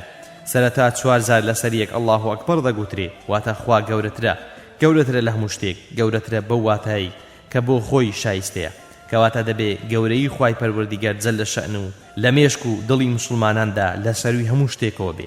جا هەر کاتێک کە خوا ئاوا بە گەورە زاندرا وەکە مسلمانان بەکردەوە دەریان خست کە خوایان پێ لە هەموو شتێک گەورەترە ئەو کاتە بێفەرمانی خوا ناکەن وەزگە لە بەرنامەی خوا ڕوو لە هیچ بەرنامەیەکی دیکە ناکەن و هیچ کاتێک فەرمانی هیچ کەسێکی دیکە بەسەر فەرمانی خوادا زاڵ ناکەن و هەڵنابژێرن و هیچ بەرژەوەندێکی خۆیان بەسەر فەرمانی خوادا هەڵنابژێرن. اینجا دووجار ئەشهەد ئەن لا إله إلا الله واتە شایەتی دەدەم کە هیچ پەرستراوێک نییە جگە لە خوا کە ئەوەش بناغە و کاکڵە و جەوهەری مسلمانێتی و دینداریە. پاشان دووجار ئەشهەد ئەن محەممەدن ڕەسوول الله واتە شایەتی دەدەم کە محەممەد ڕەوانەکرایی خوایە کەواتە دەبێ هەرچی ئەو فەرموویەتی گوێڕالی بکەین وەک پەروەردیگار دەفەرمێ وما آتاكم الرسول فخذوه وما نهاكم عنه فانتهوا واتقوا الله إن الله شديد العقاب. واتا وهر شتێک پێغەمبەر پێتان دەدا لێی وەربگرن و ئەوەشی کە ئەو لێتان قەدەغە دەکا دەستی لێ هەڵبگرن و پارێز لە خوا بکات بێگومان خوا تۆڵەی توندە. کەواتە شایەتمان هێنان بە پەرستراوێتی خوا کە تەنیا ئەو دەبێ پەرستراو پێ یعنی دەبێ خوا جەل شەئن و لە دڵی تۆدا چ وەک تاک چ وەک کۆمەڵ لە هەموو شتێک بەرزتر و بەڕێزتر و خۆشەویستتر و گەورەتر بێ و بەسەر هەموو شتێکدا هەڵی بژێری و هەموو شتێکی فیدا بکەی. هەروەها شایەتمان هێنانیش بە نێردراویەتی محەممەد عليه الصلاة والسلام یعنی دەبێ پێغەمبەر لەگەڵ هیچ سەرکردەیەکی دی بەراورد نەکرێ چونکە هەموو کەسێ قسەی لێ وەردەگیرێ و بەسەری دادەدرێتەوە بەڵام پێغەمبەر هەرچی دەفەرموێ دەبێ لێی وەربگیرێ بەبێ چەند و چوون چونکە بە ناوی خواوە قسە دەکات و خوای تاک و پاک لەو بارەیە دەفەرمێ وما ينطق عن الهوى إن هو إلا وحي يوحى. ئەگەر کەسێک شایەتمانی بە پەرستراوێتی خوا و ڕەوانەکراوێتی محەممەد عليه الصلاة والسلام هێنا بەڵام دوایی لە ژیانی ڕۆژانەیدا دەرکەوێ کەشتی دیکەی لە خوا پێگەورەترا و فەرمانی کەسێکی دیکە بەسەر فەرمایشتی پێغەمبەردا صلی الله عليه وسلم هەڵدەبژێرێ ئەوە بێگومان شایەتمانەکەی هەر قسەیەکە کردوویەتی و هیچی دیکە نییە. اینجا دووجار دەگوترێ حەی عەلە الصەلات واتە وەرن بۆ نوێش حەی یانی ئەقبەل وەرە دوایی دووجاریش دەگوترێ حەی عەلە الفەلاح واتە وەرن بۆ سەرفرازی مسلمانانیش لەوەدایە کە بەندایەتی بۆ خوا بکەن کە نوێژەکەیان کۆڵەکەی بەندایەتی کردنیانە بۆ خوا جەل لە شەئن و پێغەمبەر لە فەرمایشتێکدا فەرموویەتی الصەلات عەمود الدین واتە نوێژ کۆڵەگەی دینە واتە دینداری تاچی. اینجا لە کۆتاییشدا دەگوترێ الله ئەکبەر الله ئەکبەر لا إله إلا الله واتە خوا گەورەترە جگە لە خوا هیچ پەرستراو نین. پێنجەم وتاری جومعە و کۆبوونەوەی هەفتانە. پێغەمبەر صلی الله عليه وسلم بە فەرمانی خوا هەفتانە وتاری جومعەی دانا و فەرمانی بە مسلمانان کرد کە پێویستە هەر 7 ڕۆژ جارێک لە مزگەوت کۆ ببنەوە. لەو بارەوە ئیبن ئیسحاق دەڵێ یەکەمین وتارێک کە پێغەمبەر دای ئەوە بوو کە داکۆچی کرد لەسەر ماڵبەخشین چونکە ئەو کاتە مسلمانان لە هەموو شتێک زیاتر پێویستیان بە هاوکاری و دەستگوڕۆیی یەکتر هەبوو. دیارە وتاری جومعەش هەم عیبادەتێکی ڕۆحی و هەم عیبادەتێکی سیاسی و کۆمەڵایەتیشە و وتار خوێن دەبێت لە وتارەکەیدا بابەتێک باز بکە کە کە موسڵمانان پێویستیان پێێتی و دەبێ بابەتی وتارەکە بابەتێکی سەردەمی بێ واتە لەو کات و سەردەمەدا چ شتێک باوە پێویستە موسڵمانانی لێ ئەگادار بکاتەوە ئەوە باز بکرێ و بێگومان وتارەکانی پێغەمبەر چ ئەوانەی کە لە ڕۆژانی جومعەدا داونی چ ئەوانەی لە کاتی خۆرگیران و جەژنەکاندا داونی دەوری زۆریان بینیوە کە موسڵمانان لە دینەکەیان تێبگەن و لە قورئان و سوننە شارەزا بن و پاشانیش ئاگایان لە یەکتر بێ بۆ وێنە جاری وا هەبووە پێغەمبەر صلی الله عليه وسلم لە کاتی جومعەدا یان دوای نوێژە فەرزەکان فەرمیەتی فڵان کەس بۆ دیارنیە هاوڵان گوتویانە نەخۆشە یان گرفتێکی هەیە و دوایی بەدەمیەوە چوون بۆیە ئەگەر موسڵمانانی هەر گەڕەکچێک و کۆڵانێک یان هەر گوندێک شەو ڕۆژ 5 جار کۆبوونەوە بۆ نوێژی جەماعەت و هەفتەی جارێک کۆبوونەوە بۆ نوێژ و وتاری جومعە و پاشان لەسەر ئاسی هەموو عالەمی ئیسلامی ساڵی جارێک کۆبوونەوە لە کاتی جێبەجێکردنی حەزدا ئەو موسڵمانان هەمیشە ئاگایان لە یەکتی دەبێت و بەکردەوە دەبنە ئەو ئومەتە یەک ڕیزەی کە خوا دەیەوێ. شەشەم نووسینی دەستور الصحیفە الوەثیقە. ئەو دەستورەش لە هەندێک سەرچاوەکانی مێژوودا بە ناوی ئەلوەثیقە هاتووە بەڵام لە خودی ئەو نوسخەیەدا کە بە سەرزاری مبارەکی پێغەمبەردا صلی الله عليه وسلم داهاتووە الصحیفەیە. لەو بارەوە ئیبن ئیسحاق دەڵێ پێغەمبەر نووسراوێکی نووسی لە نێوان پشتیوانان و کۆچکەراندا لەلایەکەوە چۆن بەیەکەوە مامەڵە بکەن لەلایەکی دیکەوە چۆن ئەو کۆمەڵگا ئیسلامیە لەگەڵ پێکاتەکانی دیکەی خۆی کە جوولەکەکانن مامەڵە بکات و باسی جوولەکەکانیشی کرد کە پەیمانی لەگەڵدا بەستن وەدانی بۆ پێداهێنان کە لەسەر دینی خۆیان بمێننەوە و ماڵی خۆیان هی خۆیان بێت و هەندێک مەرجی پێدان و هەندێک شتیشی لێ بەمەرزگرتن کەواتە بە کورتی پێغەمبەر صلی الله عليه وسلم دەستورێکی دانا ئەوەی کە ئێستا پێی دەگوترێت یاسای بنەڕەتی القانون الأساسی یان دەستور و پێغەمبەر صلی الله عليه وسلم لەو دەستورەدا هێلە گشتیەکانی چۆنیەتی ماوەڵەکردنی کۆمەڵگا و دەوڵەتی ئیسلامی لەنێو خۆیدا لەگەڵ غەیری خۆشیدا هەموو باس کردووە. ئەم دەستورەش ئاوا دەست پێ دەکات. بسم الله الرحمن الرحيم هذا كتاب من محمد النبي صلى الله عليه وسلم بين المؤمنين والمسلمين من قريش ويثريب ومن تبعهم فالحق بهم وجاهد معهم إنهم أمة واحدة دون الناس وتبنابي خواي ببزي بخشندا أما نسراوك لمحمد پیغمبر ولنيو إيمان داران ومسلمانان دا لقريش وليثريب وأواني كبيان دقنو جهاديان لقلدا دكن كأوانا أمتيكن زيال خلق واتا كوچكران وپشتيوانان وأوانش كالدوائيدا پيانو بيوز دبن أمتيكي سربخون وخواي پروردگار فرميتي إن هذه أمتكم أمة واحدة وأنا ربكم فاعبدون.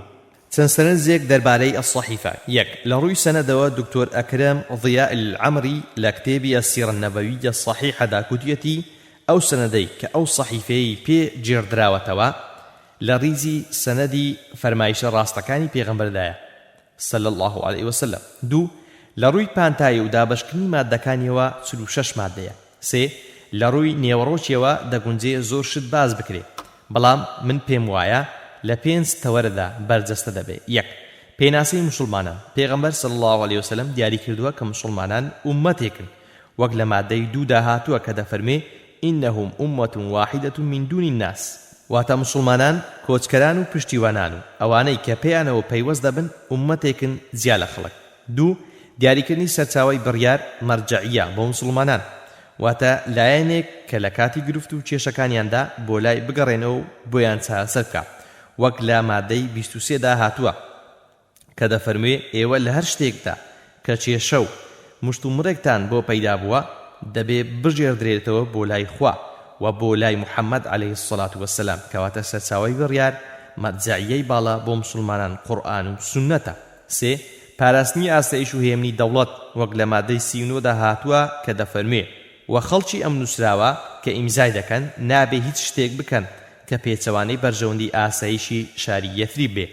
دیارە ئەو کاتە تەنیا یەثریبیان بەدەستەوە بووە ئەگەرنا دوایی کە فراوانتر بووە ئەو دەقا هەموو دەوڵەتی ئیسلامی گرتوتەوە. چوار مافەکان و ئازادیەکان پێغەمبەر صلی الله عليه وسلم لە چەندان مادەدا بەیانی کردووە کە خەڵک چۆن ماف و ئازادیەکانیان بۆ دابین دەکرێت بۆ وێنە لە مادەی 25 دەفەرمێ و جوولەکەکانی بەنی عەوف ئومەتێکی سربەخۆن لەگەڵ ئیمانداراندا و لە مادەی 25 دەفەرمێ جوولەکەکان دینی خۆیان هەیە و موسڵمانانیش دینی خۆیان هەیە هەم خۆیان و هەم ئەوانەی کە لەگەڵیاندا هاوپەیمان و لە مادەی 45 دا دەفەرمێ هەر کەسێک شتێک بکات تەنیا زیانی بۆ خۆی هەیە یانی کەس بە تاوانی کەسەوە سزا نادرێت و لە مادەی 38 دا دەفەرمێ ئەگەر کەسێک هاوپەیمانەکەی شتێکی کرد ئەو بەهۆی ئەوەوە گوناهبار نابێت و هەر لەو مادێدا لەبارەی پشتگیریکردنی بابای زوڵم لێکراوە دەفەرمێ وإن النصر للمظلوم واتە و بابای زوڵم لێکراو پێویستە یارمەتی بدرێ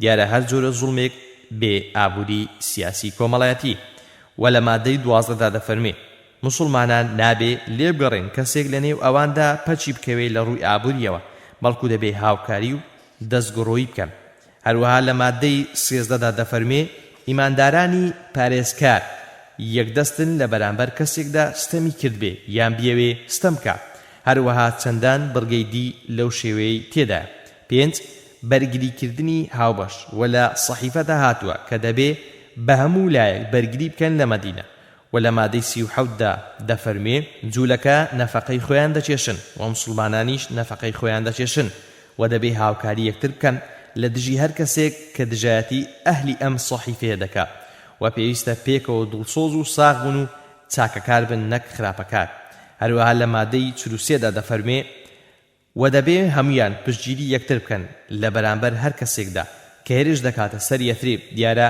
هەر لەبەر ئەمەش بوو کە پێغەمبەر صلی الله علیه وسلم لە دواییدا سزای جوولەکەکانیدا چونکە پێچەوانەی ئەو پەیماننامەی خۆیان جوڵانەوە کە ئیمزایان کردبوو و بەڵێنیان دابوو کە بەرگری لە مەدینە بکەن بەڵام بە پێچەوانەوە کاتێک دوژمن هێرشی دەکردە سەر مەدینە ئەوان دەستیان لەگەڵدا تێکەڵ دەکرد و لە پشتەوە خەنجەریان دەوەشان حوتەم ئامادەسازی بۆ جەنگ و جیهاد و بەرگریکردن لە دەوڵەت پێغەمبەر صلی الله علیه وسلم هەر لە سەرەتای قۆناغی مەککەوە مسلمانانی لەسەر گیانی فیداکاری و بەرەنگاربوونەوە و زوڵم قبول نەکردن بارهێناوە نەک لەسەر گیانی ملنەویکردن و قوبولکردنی ژیانی زەلیلی بەڵام بۆیە پێغەمبەر هەمیشە پێی دەفەرموون سەبرن و هیچ مەکەن و دەستی دەگرتن چونکە فەرمانی خوا وابوو و خوای زاڵ دەفەرمێ ألم تر إلى الذين قيل لهم كفوا أيديكم وأقيموا الصلاة واتە تەماشای ئەوانە ناکەی کە پێیان دەگوترا دەست بگرنەوە و نوێژ بەرپا بکەن دیارە ئەو کاتە هاوڵان پێویستیان بەوە بووە پێیان بگوترێت دەست بکردنەوە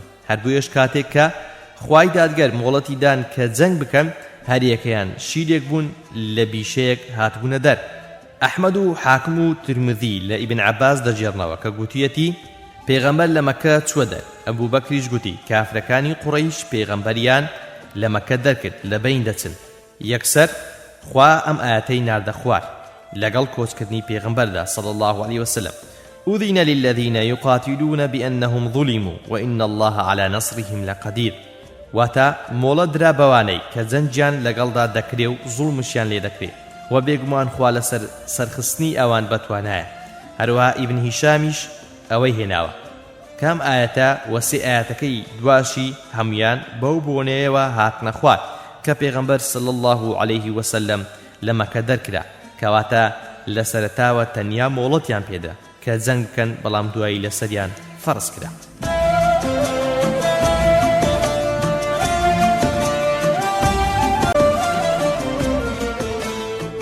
دەینە سەرباسی دەستپێکردنی جەنگ و جیهاد وەک لە ڕابردوودا باسمان کرد پێغەمبەر صلی الله عليه وسلم کۆمەلگا و دەوڵەتی ئیسلامی لە شاری مەدینەدا لەسەر چەند بنەمایەک بنیاتنە کە یەکیان بریتیە لە ئامادەسازی بۆ جەنگ و فیداکاری چونکە شتێکی بەڵگەنەویستە کە هەر کۆمەلگا و کیان و دەوڵەتێک توانایی بەرگری لە خۆکردنی نەبێ بێگومان ناتوانێت درێژە بەبوونی خۆی بدات و ئەو ئامانجانەش کە دەیەوێ بیان هێنێتە دی بۆیە نەیانەدی جا لێرەدا من باس لە 4 خاڵی سەرەکی دەکەم کە چۆن پێغەمبەری خوا پلە بە پلە وردە وردە دەستی کردووە بە جەنگ و جیهاد یەک بەبێ هێز و توانە بەرگری لە خۆ ناکرێ و بەبێ بەرگری لە خۆکردنیش هیچ ئامانجێک وەدی نەهێنرێ خوای پەروەردیگار لەو بارەوە لە چەند ئاەتێکدا باسی ئەو ڕاستی کردووە کە مسڵمانان پێویستە بەرگری لە خۆیان بکەن و دەبێ هێز و پێزێکی وا دروست بکەن کە ببێتە پەرژین و قەڵایەک و بوونی خۆیانی پێ بپارێزن و دوژمن و ناحەزانی خۆیانی پێ بترسێنن تاکو تەماعیان تێنەکەن بۆ وێنە خوای باڵا دەست دەفەرمێ وأعدوا لهم ما استطعتم من قوة ومن رباط الخيل ترهبون به عدو الله وعدوكم وآخرين من دونهم لا تعلمونهم الله يعلمهم وما تنفقوا من شيء في سبيل الله يوفى إليكم وأنتم لا تظلمون واتا وأويل تواناتان داهية لهيز بويان آماده بكن بو دجمنانتان ولا أسبي بستراوو ولاخي آماده كلام سردمي إيمدا تانكو زريپور شويني أسبي بستراوه دكنوا بۆ ئەوەی دوژمنی خوا و دوژمنی خۆتانی پێ بترسێنن کەسانێکی دیکەش ئێوە نایانزانن بەڵام خوا دەیانزانێ وەک جگە لەو دوژمنە بەرچاوانەی کە بەرەنگارتان دەبنەوە دوژمنان هەیەکی دیکەش هەن لە پشت ئەوانەوە هەر شتێکیش لە ڕێی خوادا ببەخشن و خەرجی بکەن پاداشتەکەیتان بە تەواوی دەدرێتەوە و ستەمتان لێ ناکرێ و کردار و پاداشتەکەیتان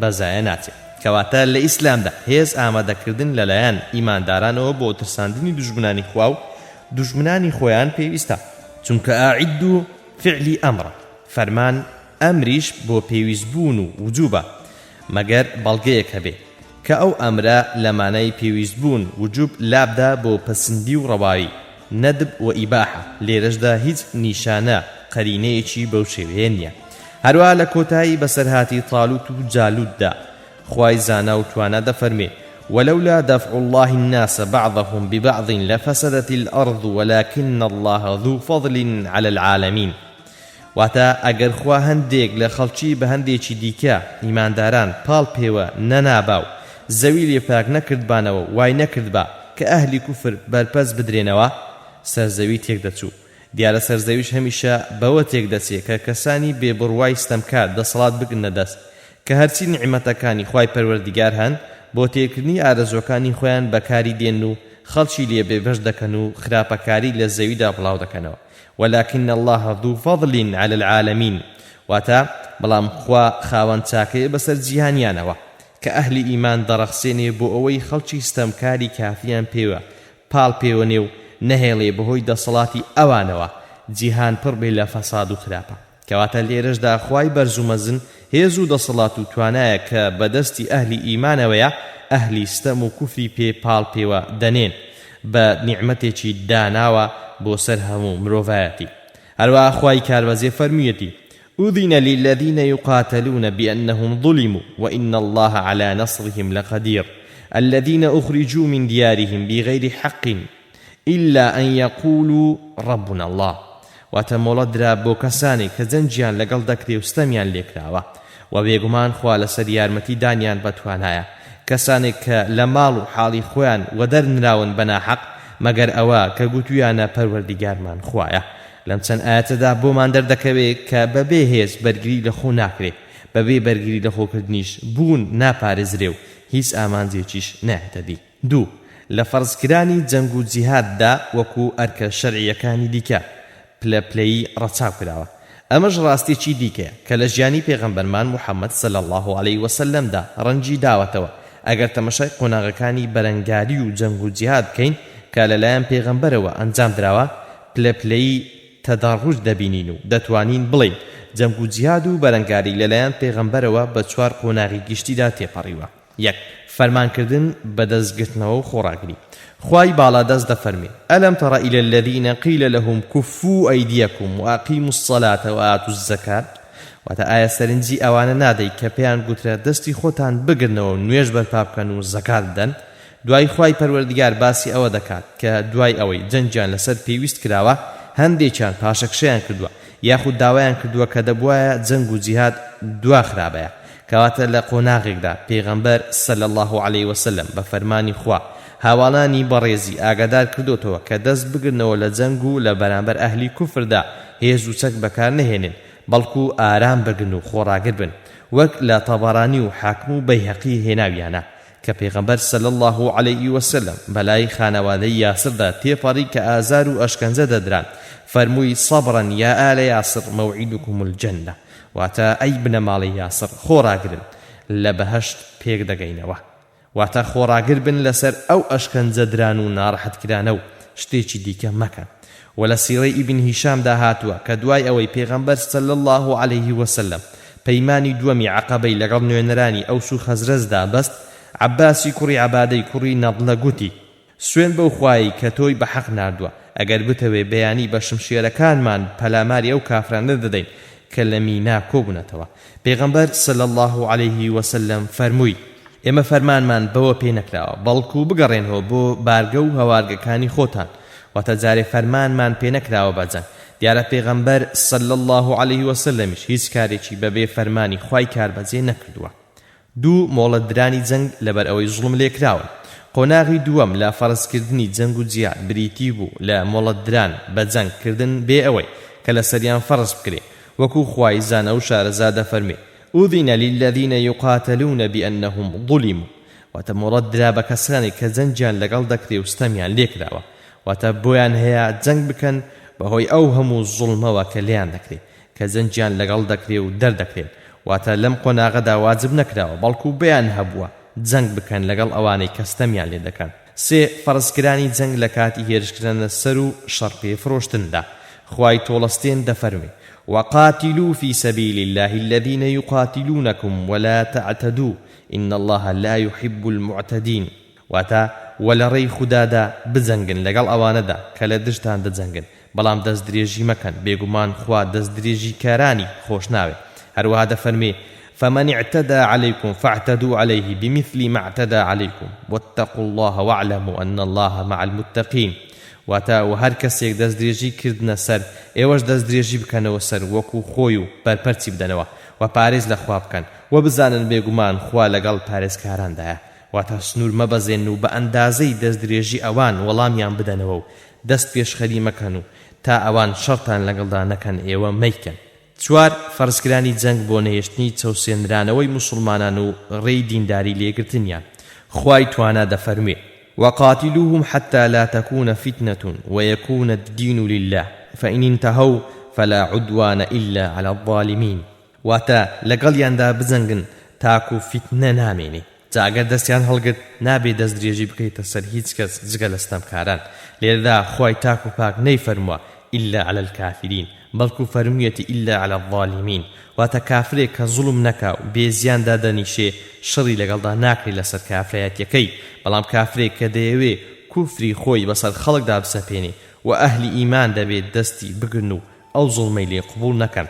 هەر بۆیەش ئەهلی کتاب شەریعەت سەرانیان لێوەردەگیرێ و بۆیان هەیە کە لە دەوڵەتی ئیسلامیدا بن و سەر و ماڵیان پارێزراوە و لەسەر بڕوانەبوون جەنجیان لەگەڵدا ناکرێ.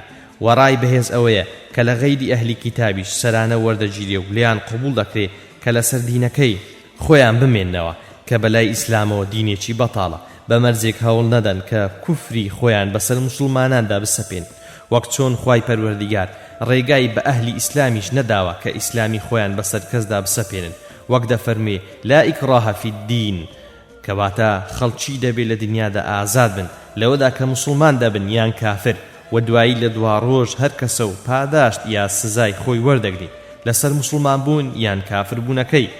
و ئەم جۆرەی چوارەم کە باسمان کرد لە زاراوەی شەرع زاناندا پێی دەگوترێ جیهادی بە دواداگەڕان، جیهاد الطلب. وخواي پروردگار دفرمي وما لكم لا تقاتلون في سبيل الله والمستضعفين. واتا او بوتي لري خواو سوسين راوان دا جنگ ناكن كواتا لهدزي كومالي خلق بتسوسين رينو اگر مسلمانيش نبن لسر ايمان داران و اسلام بيويستا مادام بتوانن دفاع و بارگريان ليبكن لهر شوينيك بن.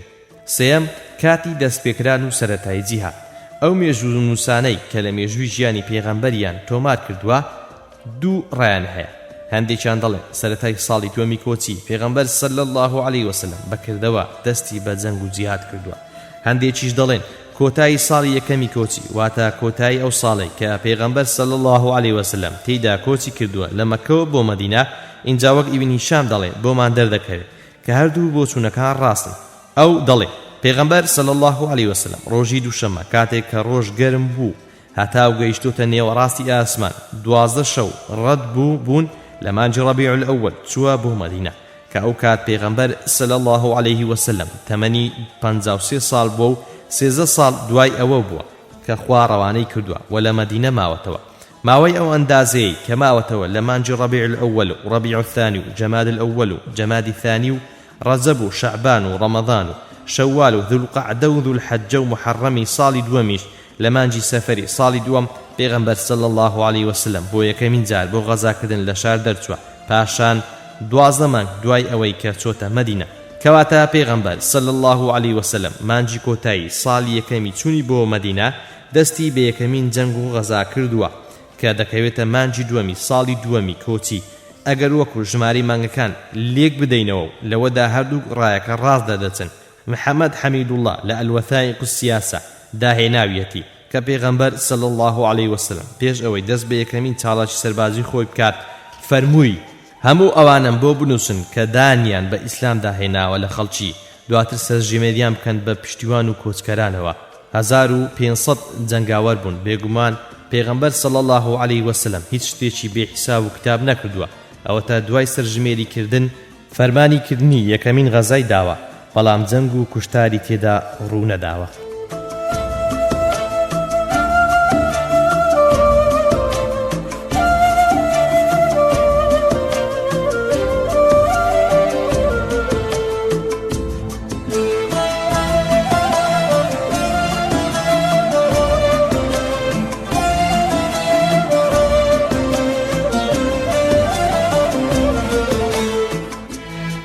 حکمت و ئامانجەکانی جەنگ لە ڕێی خوادا.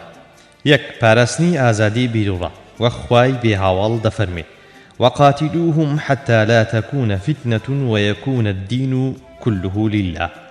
2. پاراستنی پەرستگاکان وە خوای بەتوانا دەفەرمێ ئایەتی 38 39 40 41 سوورەتی الحەج. 3. نهێشتنی فەساد و ئاشوب لە زەویدا وە خوای دادگەر فەرموویەتی ولولا دفع الله الناس بعضهم ببعض لفسدت الأرض ولكن الله ذو فضل على العالمين. 4. تاقیکردنەوەی بڕواداران وەخوای کاربەزیێ فەرموویەتی ئایەتی 4 و 5 سوورەتی محەممەد. 5. لە بێژینگدان و پاڵاوتنی بڕواداران وەخوا عەزە وەجەل فەرموویەتی وليمحص الله الذين آمنوا. 6. ترساندن و زەبوونکردنی کافران و پوچەڵکردنەوەی فێڵ و پیلانەکانیان وخوا فرميتي وأعدوا لهم ما استطعتم من قوة ومن رباط الخيل ترهبون به عدو الله وعدوكم وآخرين من دونهم لا تعلمونهم الله يعلمهم وما تنفقوا من شيء في سبيل الله يوفى إليكم وأنتم لا تظلمون. آية 6 سورة الأنفال. وفرميتي قاتلوهم يعذبهم الله بأيديكم ويخزيهم وينصركم عليهم ويشفي صدور قوم مؤمنين. سورة التوبة. 7. دەرکەوتنی منافقەکان و لێک هەڵاواردنی پاک و پیسان وەخوا عەزە وەجەل فەرموویەتی ئایەتی 179 سوورەتی ئالی عیمران.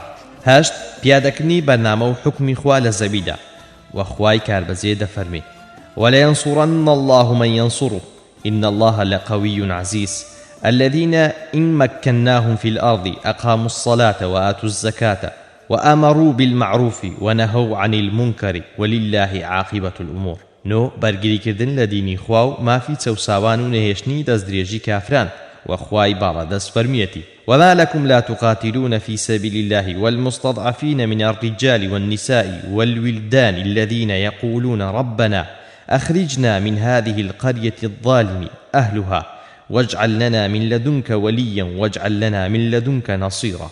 ساڵەشیە سەربازیەکانی پێش جەنگی بەدری گەورە لە کتێبەکانی سیڕەدا بۆ جەنگەکانی نێوان موسڵمان و کافران دوو زاراوە بەکارهاتوون غەزوە و سەریە.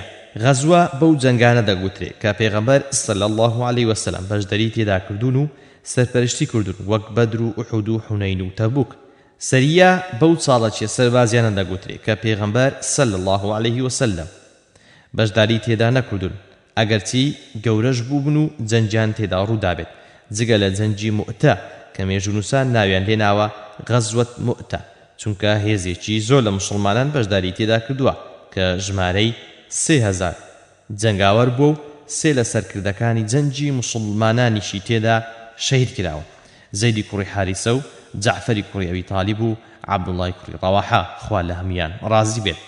پێغەمبەر صلی الله عليه وسلم لە ماوەی ساڵێک مانەوە نیشتەجێبوون لە مەدینەدا ئیش و کاروباری ئیداری و سیاسی و کۆمەڵایەتیەکانی ڕێخستن و تەواوکردن بە تایبەت دروستکردنی مزگەوت و برایەتی نێوان کۆچکەران و پشتیوانان و نووسینی دەستور الصەحیفە بۆ ڕێخستنی پەیوەندی و هەڵسوکەوتی موسڵمانان و جوولەکەکان و شاری مەدینەی خستە قۆناغ و بارودۆخێکی تایبەتیەوە بۆیە دوای ئەوانە پێغەمبەر صلی الله عليه وسلم دەستی کرد بە چاڵاکی سەربازی لە دژی نێارەکانی کە هەر لە پێش کۆچکردنیشەوە بۆ مەدینە گرفت و کێشە و سەرئێشەی زۆریان بۆ دروست کردبوو. چاڵاکیە سەربازیەکانی پێغەمبەریش پێش جەنگی بەدری گەورە بریتی بوون لە 8 چاڵاکی کە ئەمانە: 1. غەزای وەددان یان ئەبوا کە ئەمە یەکەمین غەزا بووە. پێغەمبەر پێی هەڵساو لە ساڵی دووەمی نیشتەجێبوونی پێغەمبەر لە مەدینەدا ڕوویداوە. کاتەکەیشی کۆتایی مانجی سەفەر و بەشێکیش لە مانجی ڕەبیع الئەوەلی گرتوتەوە کە دەکاتە کۆتایی ساڵی یەکەم و سەرەتای ساڵی دووەم و ژمارەی ئەو جەنگاوەرانەی کە لە خزمەت پێغەمبەردا بوون 200 کەس بوون لە سوار و پیادە و ئەو چاڵەکیە کوشتاری تێدا نەبووە و پێغەمبەر صلی الله عليه وسلم موادعەی لەگەڵ بەنی ضەمڕەدا کردووە. موادعە واتە واز لە یەکدیهێنان و بێلایانی بوون و پێغەمبەر پەیماننامەیەکی لەگەڵ بەنی ضەمڕەدا بەست کە ئەمە دەقەکەیەتی بە ناوی خوای بە بەزەی و بەخشندا. ئەوە نووسراوێکی محەممەدی پێغەمبەری خوایە بۆ بەنی ضەمرە کە دڵنیا دەکرێنەوە لەسەر ماڵ و سامان و نەفسیان و هەر کەسێک دەست درێژیان بکاتە سەر پێویستە پێغەمبەر و مسلمانان پشتیوانیان بکەن مەگەر دژایەتی ئیسلام بکەن و ئەوانیش پشتیوانی مسلمانان بکەن هەرکە ئەگەر پێغەمبەر داوای لێکردن هەتاکو بەحر خوڕی تەڕ بکات واتە هەتایە لەو بارەوە بەڵێنی خوا و پێغەمبەرەکەیان لە گەردندایە. لەو غەزوەیەدا پێغەمبەر صلی الله عليه وسلم سعدی کوڕی عەبادەی لە مەدینە لە جێی خۆی جێهێشتووە و ماوەی 15 ڕۆژیان پێچووە. حەمزەی کوڕی عەبدولموطەلیب ئاڵاکەی هەڵگرتووە. 2. سەریەی عوبەیدەی کوڕی ئەلحارث دووەم چاڵاکی سەربازی سەریەیەک بووە کە پێغەمبەر بەشداری تێدا نەکردووە بەڵام عوبەیدەی کوڕی حارثی کردووە بە فەرماندەی ئەو سەریەیە کە ژمارەیان 6 تا 8 سوار بوو هەمووشیان لە کۆچکەران بوون. دوژمنیش لە هۆزی قوڕەیش بوو کە ژمارەیان 200 سوار و پیادە و زیاتر بوو بە سەرپەرشتی ئەبوو سوفیان بەڵام لەو چاڵەکیەشدا کوشتار ڕووی نەداوە. یەکەمین تیریش کە هاوێشتراوە لەلایەن سعدی کوڕی ئەبی وەقاسەوە بووە وەک لە ژیاننامەی خۆیدا گوتوویەتی: ئەنا ئەوەل من ڕەمیە سەهمەن فی سەبیل الله. کاتی ئەم جەنگەش دوای گەڕانەوە بووە لە وەددان و شوێنی ئەو ڕووبەڕووبوونەوەش پێی دەگوترێ ما ڕابغ و لەو سەریەیەدا 2 پیاو لە لەشکری ئەوان هاتنە نێو لەشکری ئیسلامەوە کە پێشتر لە مەکە ئیمانیان هێنابوو بەڵام لەگەڵ لەشکری ئەوان هاتبوون بۆ ئەوەی پەیوەندی بکەن بە هێزی مسلمانانەوە کە بریتی بوون لە میقدادی کوڕی عومەری ئەلبەهرانی و عوتبەی کوڕی غەزوانی المازنی. 3. سەریەی حەمزە پێغەمبەر صلی الله عليه وسلم 30 سوار لە مسلمانانی کۆچکەری ناردووە بۆ کەناری دەریای سوور بە سەرکردایەتی حەمزە خوا لێ ڕازی بێ. دژمن ژمارەی 300 سوار لە ئەهلی مەکە بە سەرکردایەتی ئەبوو جەهل بەڵام مەجدی کوڕی عەمر الجهنی کەوتۆتە نێوان و کوشتار ڕووی نەداوە کاتەکەشی دوای غەزای وەددان بووە. 4. غەزای بوات لە مانجی ڕەوع الئەوەلی ساڵی دووەم پێغەمبەر صلی الله عليه وسلم بە سوپایەکی 200 کەسی بە مەبەستی گرتنی کاروانێکی قوڕەیشیەکان ڕۆیشتووە کە ئومیەی کوڕی خەلەف سەرقافلەیان بووە ژمارەیان 100 کەس بووە و 1500 حشتریان پێبوو لە بوات لە لای ڕەضوا بەڵام ڕووبەڕووبوونەوە و کوشتار ڕووی نەداوە. 5. غەزای ئەلعەشیر بە سەرکردایەتی پێغەمبەر بوو. ئامانج لەو غەزایش ڕێگاگرتن بووە لە کاروانێکی قوڕیشیان بەڵام فریایان نەکەوتن. هەر ئەم کاروانەش بوو کاتێک لە شام گەڕایەوە پێغەمبەر صلی الله عليه وسلم بڕیاریدا بیگرێ و سەرنجام جەنجی بەدری گەورە بەو هۆیەوە ڕوویدا. 6. سەریەی سعدی کوڕی ئەبی وەقاس 6ەم ساڵاکی سەربازیش سەریەی سعدی کوڕی ئەبی وەقاس بووە کە ژمارەی جەنگاوەرانی مسلمانان 8 کەس بووە وەک ئیبنی هیشام دەڵێ لە کۆچکەران. شوێنەکەشی ئەلخەڕار بووە لە سەرزەمینی حیجاز بە مەبەستی ڕووبەڕووبوونەوە لەگەڵ کاروانێکی قوڕیشیەکاندا بەڵام کە گەیشتنە شوێنەکە کاروانەکە دەرچوو بۆیە هیچ کوشتار ڕووی نەدا و گەڕانەوە. 7. غەزای بەدری یەکەم ئەم غەزایە 10 شەو پاش غەزای ئەلعەشیرە بووە بە سەرکردایەتی پێغەمبەر و هۆکاری ئەم غەزایەش ئەوە بوو کە کەرزی کوڕی جابری الفەهری بەهێزێکەوە هەندێک مەڕووماڵاتی مەدینەی بردبوو. پێغەمبەر صلی الله عليه وسلمیش بە 7 کەسەوە شوێنی کەوتووە و ڕۆیشتووە تا شیوی سەفوان بەڵام فریای نەکەوتووە. لە ئەنجامدا پێغەمبەر صلی الله عليه وسلم گەڕاوەتەوە بۆ مەدینە و شەڕ ڕووی نەداوە. لەو شەوە ناونراوە غەزای بەدر چونکە تا سەر ئاوی بەدر ڕۆیشتون. 8. سەریەی عەبدوڵای کوڕی جەحش ساڵاکی 8ەم و کۆتایی پێش ڕوودانی جەنجی بەدری گەورە سەریەی عەبدوڵای کوڕی جەحش بووە کە پێغەمبەر صلی الله عليه وسلم ناردوێتی بە سەرکردەیی 8 کەس لە کۆچکەران و شوێنەکەشی پێی دەگوترێ نەخلا لە نێوانی مەکە و تائیفدایە کاتەکەشی کۆتا ڕۆژی مانجی ڕەجەب بووە و ئەنجامەکەی گرتنی کاروانێک بوو بە سەرۆکایەتی عەمری کوڕی ئەلحەضرەمی و بە دیلگرتنی عوسمانی کوڕی عەبدوڵڵا و حەکەمی کوڕی کیسان بەسەرهاتی ئەم چاڵاکێش بەم شێوەیە. پێغەمبەر صلی الله علیه وسلم نامەیەک بۆ عەبدوڵڵای کوڕی جەحش دەنووسێ کە فەرماندەی ئەو سەریەیە و پێی دەفەرمێ 2 ڕۆژان بەو ئاراستەیەدا بڕۆن، دوایی نامەکەم بکەوە و بیخوێنەوە، چی تێدا بوو جێبەجێ بکە. ئەویش بەو شێوەیە فەرمانەکەی جێبەجێ کردو کە تەمەشای نامەکەی کرد نووسرا بوو. ئەگەر تەمەشای نامەکەمت کرد بڕۆ تا دەگەیتە نەخلە لە نێوان مەکە و تائیف و بۆسە بۆ کاروانی قوڕیشەکان دابنێ و بزانە هەواڵیان چییە و ئاگادارمان بکەوە لە دەنگ و باسیان. جاکاتێک عەبدوڵڵا نامەکەی خوێندەوە گوتی گوێڕایەلی و فەرمانبەری دەکەم و بە هاوڵەکانی خۆی گوت پێغەمبەر صلی الله علیه وسلم شتێکی ئاوای بۆ نووسی و چێ لەگەڵم دێ بە مەبەستی شەهیدی با بێت و هەر کەسێکیش ناتوانێت با بگەڕێتەوە. ئینجا هەمویان لەگەڵیدا دەستن و لە ئەنجامدا ئەو کاروانە دەگرن و یەکێکیان لێ دەکوژن و دوانیشیان لێ بەدیل دەگرن. بەڵام ئەو مسلمانانە نەیانزانی بوو کە کەوتونەتە مانجی حەرامەوە، بۆیە ئەو جەنگیان کرد. دوایی کە گەڕانەوە پێغەمبەر صلی الله علیه وسلم سەرزدەنشتی کردن و کافرەکانی زۆر ڕەخنەیان لە پێغەمبەر کرد کە چۆن لە مانجی حەرامدا جەنگ دەکات. بۆیە خوای پەروەردیگار ئەم ئاەتەی ناردە خوارێک کە دەفەرمێ یەسئەلونەکە عن الشهر الحرام قتال فيه قل قتال فيه كبير وصد عن سبيل الله وكفر به والمسجد الحرام وإخراج أهله منه أكبر عند الله والفتنة أكبر من القتل. وتپرسیارت لێ دەکەن دەربارەی جەنگ لە مانجی حرامدا، بڵێ جەنگکردن لە مانجی حرامدا زۆر گەورەیە، بەڵام ڕێگاگرتن لە دینی خوا و کوفر پێکردنی و ڕێگرتن لە مزگەوتی حرام لای خوا زۆر گەورەترە و خەڵک هەڵگێڕانەوە لە دینی خوا گەورەترە لە کوشتارکردن لە مانجی حرامدا. لە بەسەرهاتی نێردرانی سەریەی عەبدوڵڵای کوڕی جەحشدا چەند پندێک وەردەگیرێن. لەوانە 1 فەرمانی پێغەمبەر صلی الله علیه وسلم بە عەبدوڵڵا بەوە کە نامەکەی نەکاتەوە تا دوای 2 ڕۆژ. عەبدوڵڵاش لەهۆی نەکردنەوەی نامەکەی نەپرسیەوە فەرمانەکەشی جێبەجێ کردووە، کەواتە پێویستە سەرکردە هەندێک جار ئەو پەڕی پەنهانکاری بەکاربێنێ. 2 گوێڕاڵی و فەرمانبەری تەواوی عەبدوڵڵا بۆ پێغەمبەر بەو شێوەیەی پێویستە و جێبەجێکردنی فەرمانەکەی بەو شێوەیەی کە فەرموویەتی کە دیارە ئەمەش بەرهەمی باوەڕ و متمانەی پتەوی سەرباز و سەرکردەیە. 3 تۆبزی نەکردن و سەرپشکردنی عەبدوڵڵا بۆ هاوڵانی لە کاتێکدا کە بۆ ڕوبەڕووبوونەوەی کافرەکان دەچون، کەواتە بە تۆبزی جەنگ و جیهاد ناکرێت.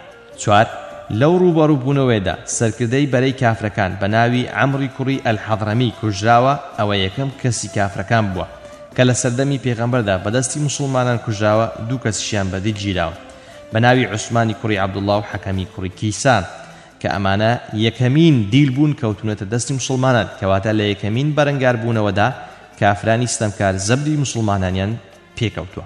هێندێک لە ئامانجەکانی ئەو غەزۆ و سەریانە 1 ئەوانەی بەشداری ئەو غەزۆ و سەریانە بوون هەمیان لە کۆچکەران بوون، ئەمەش بۆ زیاتر تۆڵەسەندنەوە لە کافرەکانی قوڕەیش کە کۆچکەرانیان لە ماڵ و نیشتیمانی خۆیانیان دەرکردبوو. 2 لاوازکردنی باری ئابووری قوڕەیشەکان. 3 مەشق پێکردنی هاوڵانی لەسەر هونەرەکانی جەنگ و بەرەنگار بوونەوە. 4 چاودێریکردنی جومجۆڵی سوپای قوڕەیش. 5 ئاگادارکردنەوەی نێرانی ئیسلام لە مەدینە و دەوروبەری و ترساندنیان بەهۆی ئەو ڕوبەڕووبوونەوانە و دەرخستنی توانای مسلمانان. 6 دیاریکردنی ئەندازەی هێزی دوژمن و دەمارگرتن جەس و نەبضیان و سەرنجام ئەو چاڵاکیانەی پێغەمبەر صلی الله علیه وسلم هاوڵانی کاریگەری زۆریان هەبوو لەسەر ڕانواندنی هەیبەتی مسلمانان لەسەر دەوروبەر و ڕاکێشانی سەرنجی هێندێک لە هۆزەکان و بەرتەسکردنەوەی دەوری ناحەزانی ئیسلام. دەینە سەرباسی دوژمنایەتی جوولەکە بۆ پێغەمبەر و هاوڵانی. هەر لە سەرەتای چوونی پێغەمبەرەوە بۆ مەدینە جوولەکەکان دەستیان کردووە بە دوژمنایەتی و ناحەزایەتی خۆی و هاوڵانی و بێگومان دژایەتی جوولەکە بۆ پێغەمبەر صلی الله علیه وسلم و ئیسلام و مسلمانان و نەبێ هەر لە کاتێکی دیاریکراودا بوو بێ، بەڵکو هەتا دوای تەمەنی پێغەمبەر صلی الله علیه وسلم هەر بەردەوام بوون لەسەر ئەو پیلان و فێڵانەیان.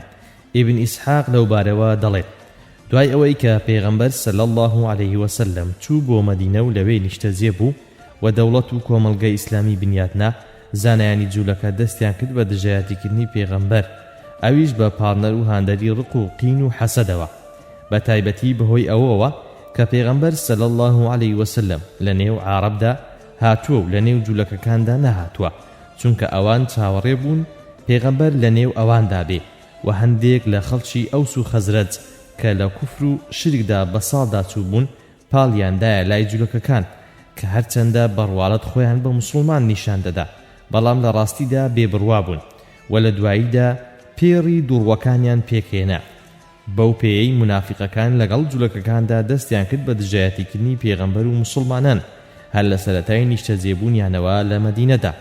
اینجا ئیبن هیشام باسی کۆمەڵێک لە سەرانی جوولەکە دەکات لە مەدینەدا لە تیرەکانی بەنی نەظیر و بەنی قینقاع و بەنی قریضە و بەنی زەریق و بەنی حارثە و بەنی عەمری کوڕی عەوف و بەنی نەجار و دەڵێ ئەوانە بە زۆری دژایەتی پێغەمبەر و موسڵمانیان لە مەدینەدا کردووە وەک دەڵێ ئەوانە بوون لە سەرانی جوولەکەکان کە خراپەکار بوون و دژایەتی پێغەمبەریان دەکرد و دەیانویست چرای ئیسلام خەفە بکەن و بیکوژێنەوە جگە لە دوو کەس لە سەرانی جوولەکە عەبدوڵای کوڕی سەلام و مەخیرق کە هەردووچیان دوو زانە و پێشەوای جوولەکەکان بوون بەڵکو عەبدوڵای کوڕی سەلام لە هەمیان شارەزاتر و زاناتر بووە. چۆنیەتی موسڵمان بوونی عەبدوڵای کوڕی سەلامیش وەک ئیبن هیشام هێناوێتی کورتەی بەسەرهاتەکەی بەم شێوەیە.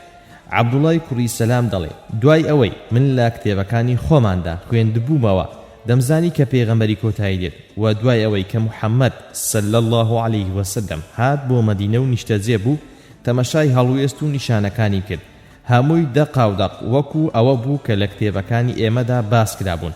بۆیە ڕۆژێکیان چوون بۆ خزمەت پێغەمبەر و گوتم ئەی محەممەد من دەزانم کە تۆ پێغەمبەری خوای و ئیمانت پێدێنم بەڵام جوولەکەکان قەومێکی بوختانکەرن ئەگەر بزانن من مسڵمان بووم ناو ناتۆرم بە دوا دەخەن بۆیە پێش ئەوەی کە بزانن مسڵمان بووم بانجام بکە و دەربارەی من پرسیاریان لێ بکە. اینجا من چوومە ژوورێکی دیکە و پێغەمبەر لە دوای سەرانی جوولەکەی نرد و دەربارەی من پرسیاری لێکردن و فەرمووی عەبدوڵای کوڕی سەلام چ پیاوێکە لە نێو ئێوەدا؟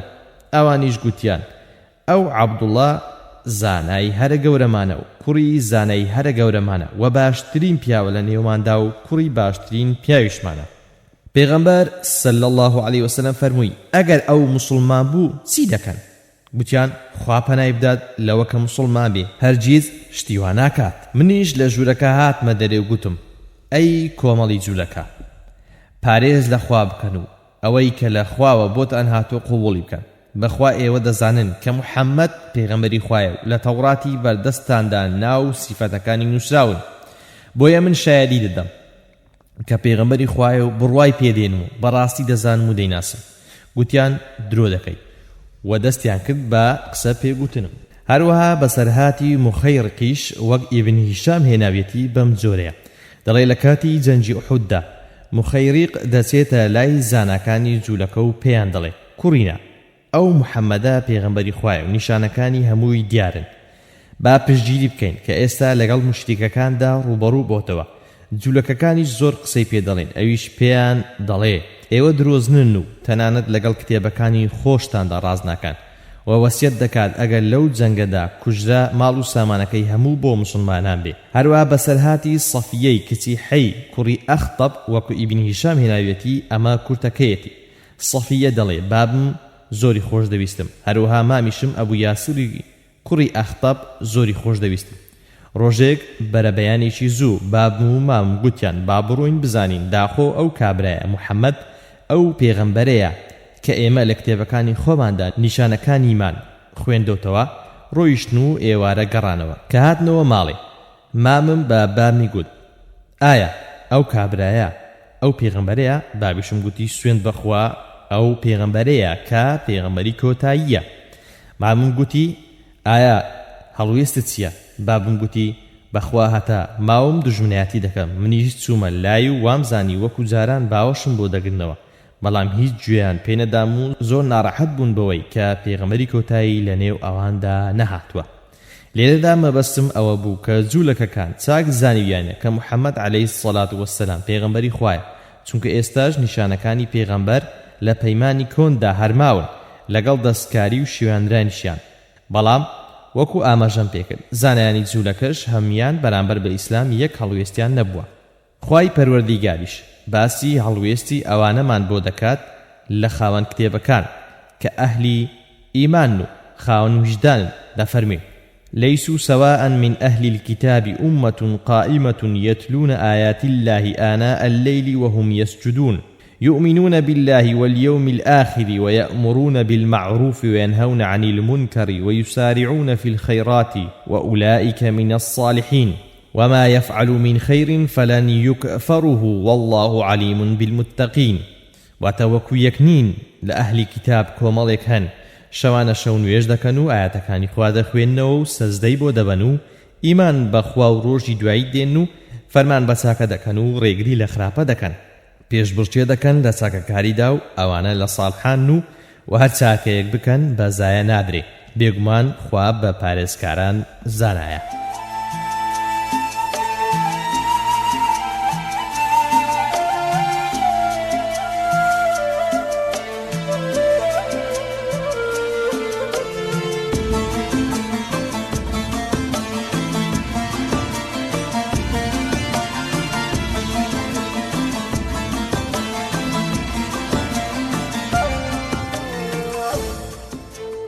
چەند شێوازێکی دژایەتیکردنی جوولەکەکان بۆ پێغەمبەر و موسڵمانان. یەکەم فیتنەنانەوە لە نێو موسڵمانان. خوای پەروەردیگار لە چەند شوێنێک لە قورئاندا باسی هەڵوێستی جوولەکەکان دەکات کە هەمیشە دەیانەوێ هەرا و فیتنە بنێنەوە و ئاشوب و ئاژاوا لە نێو موسڵماناندا ساس بکەن. لەو بارەوە بەسەرهاتێک هەیە کە چەند ئاەتێک لە سوورەتی ئالی عیمڕان لەبارەی ئەو بەسەرهاتەوە هاتوونەتە خوار. بەسەرهاتەکەیش بە کورتی ئەوەیە کە کابرایەکی بە تەمەنی جوولەکە بەناوی شەسی کوڕی قەیس ڕۆژێک بەلای کۆمەڵێک لە پشتیوانان لە ئەوس و خەزرەزدا تێدەپەڕێ کە دەبینێ زۆر بە برایانە پێکەوە دانیشتن و ئاەت بۆ یەکتر دەخوێننەوە باسی ئیسلام بۆ یەکتری دەکەن زۆر ناڕەحەت دەبێت. بۆیە گەنجێکی جوولەکە بانگ دەکات و دەڵێ بچۆ جەنجی بەعافیان بخەوە یاد و ئەو شیعرانەیان بۆ بخوێنەوە کە ئەوس و خەزرەج لە دژی یەکدی گوتویانن لە سەردەمی نەفامیدا. گەنجەکە دەچێت و شیعرەکان دەخوێنێتەوە. هەندێک شتی نەفامی پێش ئیسلامیان دێنێتەوە یاد ئەوانیش دڵیان گەرم دەبێ و هەر لەوێ یەخەی یەکتر دەگرن و لە یەکتر دەدەن و وعد دەدەن کە دوایی لە شوێنێکدا بەچەک لەگەڵ یەکدا جەنگ بکەن کە پێغەمبەر صلی الله علیه وسلم ئەوە دەبیستێت یەکسەر دەچێت و پێیان دەفەرمێ ئەی کۆمەڵی موسڵمانان بۆ خاتری خوا ئایا بانگەشەی نەفامێتی لە نێو خۆتاندا زیندوو دەکەنەوە لە کاتێکدا کە من لە نێوتاندام و دوای ئەوەی کە خوا هیدایەتی داون بۆ ئیسلام و بەهۆی ئیسلامەوە ڕێزی لێگرتوون و ڕیشەی نەفامی لە نێو ئێوەدا بڕیوە و بەهۆی ئیسلامەوە لە کوفر ڕزگاری کردوون و دڵی بەیەکەوە گرێداون لەسەر بنچینەی ئیمان ئێستا چۆن دەگەڕێنەوە بۆ نەفامێتی. اینجا خوای بەبەزەی ئەم چەند ئاەتەی ناردنە خوارێ لەبارەی شەسی کوڕی قەیسەوە کە دەفەرمێ قل يا أهل الكتاب لم تكفرون بآيات الله والله شهيد على ما تعملون قل يا أهل الكتاب لم تصدون عن سبيل الله من آمن تبغونها عوجا وأنتم شهداء وما الله بغافل عما تعملون. واتا بڵێ ئەی خاوەن کتێبەکان بۆچی کوفر بە ئاەتەکانی خوا دەکەن لە کاتێکدا کە خوا چاودێرە لەسەر ئەوەی دەیکەن. ئەی خاوەن کتێبەکان بۆچی خەڵک لە ڕێی خوا لە دەدەن کە ئیمان بێنن و دەتانەوێت دینی خوا خوار و خێز بکەن لە بەرچاوی خەڵک لە حاڵێکدا کە شاهین و دەزانن ئەوە دینی حەقی خوایە وەخوا بێ ئاگانیە لەوەی کە دەیکەن. و سەبارەت بە ئەوسی کوڕی قەیدی کە لە ئەوس بوو و جەباری کوڕی سەخر کە لە خەزرەج بووە و خەریک بوو شەڕێکی گەورە لە نێوانیاندا و نێوان عەشیرەتەکانیاندا ڕوو بدات و پێغەمبەر ئاگری فیتنەکەی کوژاندەوە و دەستی پێ لە ملی یەکدی کردن خوای پەروەردیگار لەبارەی هەر یەک لەو دوو کەسەوە ئەم ئاەتەی ناردنە خوارێکە دەفەرمێ يا أيها الذين آمنوا إن تطيعوا فريقا من الذين أوتوا الكتاب يردوكم بعد إيمانكم كافرين وكيف تكفرون وأنتم تتلى عليكم آيات الله وفيكم رسوله ومن يعتصم بالله فقد هدي إلى صراط مستقيم. واتا أي أواني إيمانتان هناوا أجر فمان بري كسيك بكن لجولك كان أو باج أوي كإيمانتان هناوا هلتان دجيرنو كافرتان دكان و چۆن کافر دەمن لە کاتێکدا ئاەتەکانی خواتان بەسەردا دەخوێنرێتەوە و پێغەمبەری خواتان لە نێودایە و هەر کەسێک دەست بە بەرنامەی خواوە بگرێ ئەوە بێگومان ڕێنمایی کراوە بۆ ڕێیەکی ڕاست.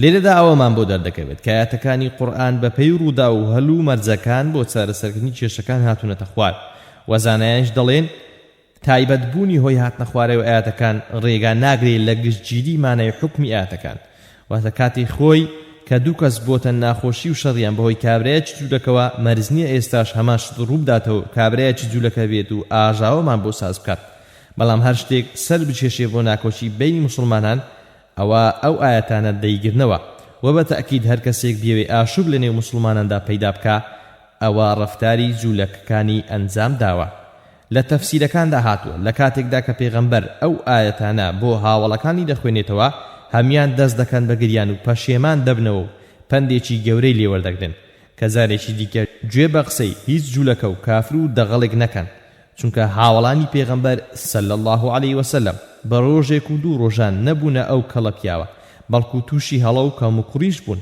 بەڵام دوایی پندیان لێوەرگرتووە و چونکە لەبەر ڕۆشنایی قورئاندا بەڕێوە چوون هەڵەکانی خۆیان ڕاست کردوونەوە کەواتە ئێمەش وەکو فریشتەی بێهەڵە و بەفری بێپەڵەنین و مەرز نییە تووشی هەڵە و کەم و کوڕی نەبین بەڵام ئەگەر توش بووین گرنگ ئەوەیە دەرس و پند لە هەڵەکانمان وەربگرین و پەشیمان ببینەوە و نەچینەوە سەریان و تووشی هەر کێشەیەک بووین بیجێڕینەوە بۆ تەرازوی قورئان و سنەت و شەریعەت بکەینە دادوەر دووەم بێڕێزیان بەرامبەر بە خوا شێوازی دووەم لە دژایەتیکردنی جوولەکەکان بۆ ئیسلام و پێغەمبەر لە بێئەدەبی بەرامبەر بە خودادا جەل شەئنه خۆی نواندووە لەو بارەشەوە ئەم بەسەرهاتە بە نمونە دەهێنمەوە ڕۆژێک ئەبوبەکری سیدیق خوا لێ ڕازی بێ دەچێ بۆ مەدارس ناوی قوتابخانەی جوولەکەکان بووە کە تەوراتیان تێدا دەخوێن زانایەکیان لەوێ دەبێ بە ناوی فەنحاس و یەکی دیکەش بە ناوی ئەشیع ئەبوبەکر پێیان دەڵێ ئیمان بێنن بۆ خۆتان دەزانن کە محەممەد پێغەمبەری خوایە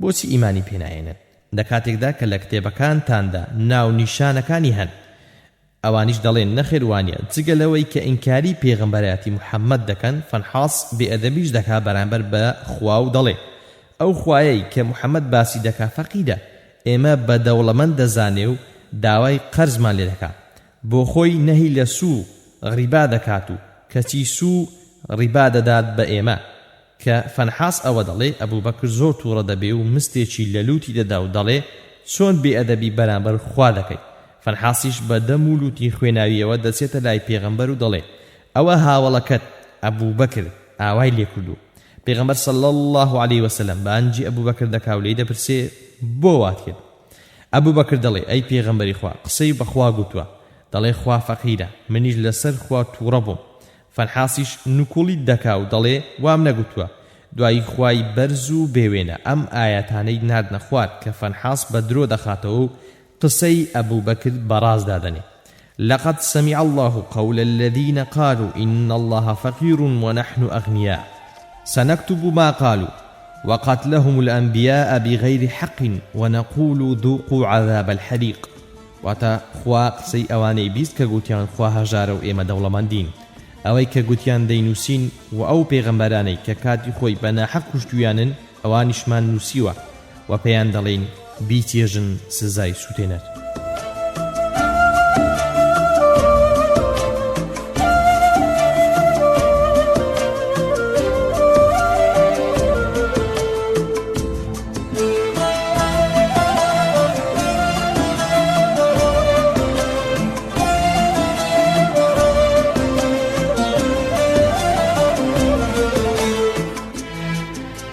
واتە هەڵوێستە ناشین و خراپەکانیان بەرامبەر بەخوا تازەنین بەڵکو پێغەمبەرانی خواشیان کوشتووە وەک لە پەیمانی کۆندا هاتووە یەکێک لە زانەکانیان سەرزنشتی جوولەکان دەکات و دەڵێت فڵان پێغەمبەرتان نەکوشت فڵان پێغەمبەرەی دیکەشتان نەکوشت هەتا دوای ناوی کۆمەڵێک لە پێغەمبەران دێنێ کەواتە جوولەکەکان خۆشیان دان بەوەدا دەنێن کە پێغەمبەرانیان کوشتون هەروەها دەربارەی هەڵوێستی ئەبوبەکر خوای زاڵ و شکۆدار ئەم ئاەتەش دەنێرێتە خوار کە دەفەرمێ لتبلون في أموالكم وأنفسكم ولتسمعن من الذين أوتوا الكتاب من قبلكم ومن الذين أشركوا أذى كثيرا وإن تصبروا وتتقوا فإن ذلك من عزم الأمور واتا ئێوە لە ماڵ و سامان و نەفسی خۆشتاندا تاقی دەکرێنەوە و لە ئەهلی کتاب و مشتیکەکانیش ئازاری زۆر دەویستن بەڵام ئەگەر سەبر بگرن و پارێز لە خوا بکەن ئەوە سەرفراز دەبن بەڕاستی ئەوە لەو شتانەیە کە پێویستی بە عەزیمەتی بەهێز دەکات سێم ئینکاری کردنیان کە خوا هیچ کتێبی ناردبن ئەم هەڵوێستەشیان شێوازێکی دیکەی دژایەتیکردنیانە بۆ ئیسلام وەخوای زاناوتوانە ئەم ئاەتەی سەبارەت بەم هەڵوێستەیان ناردۆتە خوار کە دەفەرمێ وما قدر الله حق قدره إذ قالوا ما أنزل الله على بشر من شيء واتا وەک پێویست ڕێزی خۆیان نەگرت کە گوتیان خوا هیچ کتێبێکی نەناردوتە سەر هیچ بەشەرێک. ئیبن ئیسحاق دەڵێ جوولەکەکان گوتیان ئەی محەممەد خوا هیچ کتێبێکی نەناردوتە خوار لە دوای موسا. خوای پەروەردیگاریش لە وەڵامی ئەم هەڵوێستەیاندا ئەم ئاەتانەی سوورەتی ئەنیسائی ناردنە خوارێک کە دەفەرمێ إنا أوحينا إليك كما أوحينا إلى نوح والنبيين من بعده وأوحينا إلى إبراهيم وإسماعيل وإسحاق ويعقوب والأصباط وعيسى وأيوب ويونس وهارون وسليمان وآتينا داود زبورا. چوارم إنكاري كردنيان لا پیغمبرات محمد صلى الله عليه وسلم. خواهي پروردگار لو باروا دفرمي الذين آتيناهم الكتاب يعرفونه كما يعرفون أبناءهم وإن فريقا منهم ليكتمون الحق وهم يعلمون. واتا اواني كتاب من پێداون محمد صلى الله عليه وسلم دناسن وەکو چۆن کوڕەکانیان دەناسن بەڵام هەندێکیان حەق دەشارنەوە لە حاڵێکدا کە دەزانن محەممەد پێغەمبەری خوایە. لا أسباب النزول السيوطي دا هاتوا كعمر كري خطاب لعبد الله كري سلامي برسي خوا دەفەرمێ ئێوە محەممەد دەناسن وەک چۆن کوڕەکانی خۆتان دەناسن. ئەوە چۆنە؟ عبد الله كري سلام گوتی سوێند بەخوا لە پێغەمبەراتی محەممەد زیاتر دڵنیام لەوەی کە کوڕەکەم منداڵی خۆم بێت چونکە خوای بەرز و شکۆدار لە قورئاندا باسی کردووە و بە جبریلی ئەمینیدا ناردوویەتی کە محەممەد پێغەمبەرە و لە کتێبەکەی خۆماندا هەیە هەروەها موسا و پێغەمبەرانی دیکەی بەنی ئیسرائیل لەو بارەوە هەواڵیان پێداوی بەڵام نازانم ئایا دایکی منداڵەکەم خیانەتێکی کردووە یان نا بەس دڵنیام کە محەممەد صلی الله عليه وسلم پێغەمبەری خوایە. پێنجەم بێڕێزی جوولەکەکان بەرامبەر بە پێغەمبەر لە صحیحی مسلم دا هاتووە کە ڕۆژێک کۆمەڵێک لە جوولەکەکان هاتنە لای پێغەمبەر و گوتیان السلام عەلەیکم سامیش ینی مردن. عایشە گوتی بل عليكم السام واللعنة واتبلكو ايوه مردنو لعنتان ليبي پیغمبریش صلى الله عليه وسلم فرموي پیغمبریش صلى الله عليه وسلم فرموي اي عائشة خوا لهمو كاريك دا بزيو نرمونياني خوش دبي. عائشة دلي قلتم اي پیغمبری خوا آيا نابيني چي دلين؟ پیغمبریش صلى الله عليه وسلم فرموي با بلام آيا توج نابيني چون وڵامیان دەدەمەوە دەڵێم وعليكم دیارە لێرەدا سنگ و ڕێز و ئەدەبی پێغەمبەر دەردەکەوێت چونکە ئەو فەرمیەتی بە هەمان شت بۆ خۆتان جا ئەگەر چاک بێ بۆ خۆتان چاکە و ئەگەر خراپیش بێ بۆ خۆتان خراپە. وەلەو بارەوە خوای کاربەزێ ئەم ئاەتەی سوورەتی المجادلەی ناردە خوار کە دەفەرمێ ألم تر إلى الذين نهوا عن النجوى ثم يعودون لما نهوا عنه. واتا آية تماشي أوانا ناكن كفسك فسشان لي قدغ كراوة باشان أوي ليان قدغ كراوة دقرين والسلي. ششم پەیوەندی ناڕەوای جوولەکەکان لەگەڵ منافقەکاندا. شێواز و تاکتیکێکی دیکەی جوولەکەکان بۆ دژایەتی ئیسلام بریتی بوو لە پەیوەندی بەستن و کەین و بەینیان لەگەڵ منافقەکاندا و بۆ ئەو مەبەستە پەیوەندی نهێنی و کەین و بەینیان لەگەڵ منافقەکاندا دەبەست و دانویست لەو ڕێیەشەوە زیان بە پێغەمبەر صلی الله عليه وسلم کیان و دەسەڵاتی ئیسلامی بگەینن. خوای کاربەجێ لەم دوو ئاەتەدا ئاماژە بەو پەیوەندیە دەکات کە منافقەکان هەیان بووە لەگەڵ جوولەکەکاندا و دەفەرمێ بشر المنافقين بأن لهم عذابا أليما الذين يتخذون الكافرين أولياء من دون المؤمنين أيبتغون عندهم العزة فإن العزة لله جميعا. واتمز جنیب دەبە دەغەڵەکان کە سزای بە ئێشیان بۆ هەیە ئەوانەی کافرەکان دەگرن بە دۆست و پشتیوانی خۆیان جیا لە ئیمانداران و ئایا دەسەڵات و زاڵبوونیان لێ دەخوازن؟ بێگومان دەسەڵات و زاڵبوون هەمووی هی خوایە. حوتەم شایەتیدانی بە درۆیان کە مشتیکەکان لە مسلمانەکان چاکترن. یەکێکی دیکە لە کارە ناڕەوایەکانی جوولەکەکان لە مەدینە ئەوە بوو کە شایەتی بە درۆیان دەدا بۆ هاوبەش پەیداکەرەکان کە دین و پەیڕەوی ئەوان چاکتر و ڕاسترە لە دینی مسلمانان. وەخوای تاکوپاک لەو بارەوە دەفەرمی ألم تر إلى الذين أوتوا نصيبا من الكتاب يؤمنون بالجبت والطاغوت ويقولون للذين كفروا هؤلاء أهدى من الذين آمنوا سبيلا. واتا آية سننجي أوانا نادي كأندازيك كتابيان بيدراوا إيمان بجبت وطاغوت دينن و با کافرەکان دەڵێن کە ئەوان ڕێگەیان ڕاسترە لە ئیمانداران. لێرەدا مەبەست لە ئەلەدینە ئوتو نەسیبەن من الکیتابی کۆمەڵێک لە سەرانی جوولەکەیە وەک کەعبی کوڕی ئەشرەف و حویی کوڕی ئەخطەب کە لە کاتێکدا مشتیکەکانی مەکە پرسیاریان لێکردن و گوتیان ئایا دینی ئێمە ڕاسترە یاخود دینی محەممەد؟ لە وەڵامدا گوتیان دینی ئێوە ڕاسترە لە دینی محەممەد، بۆیە خوای زاڵ و زانە ئەم ئاەتانەی لەسەر ناردنە خوار.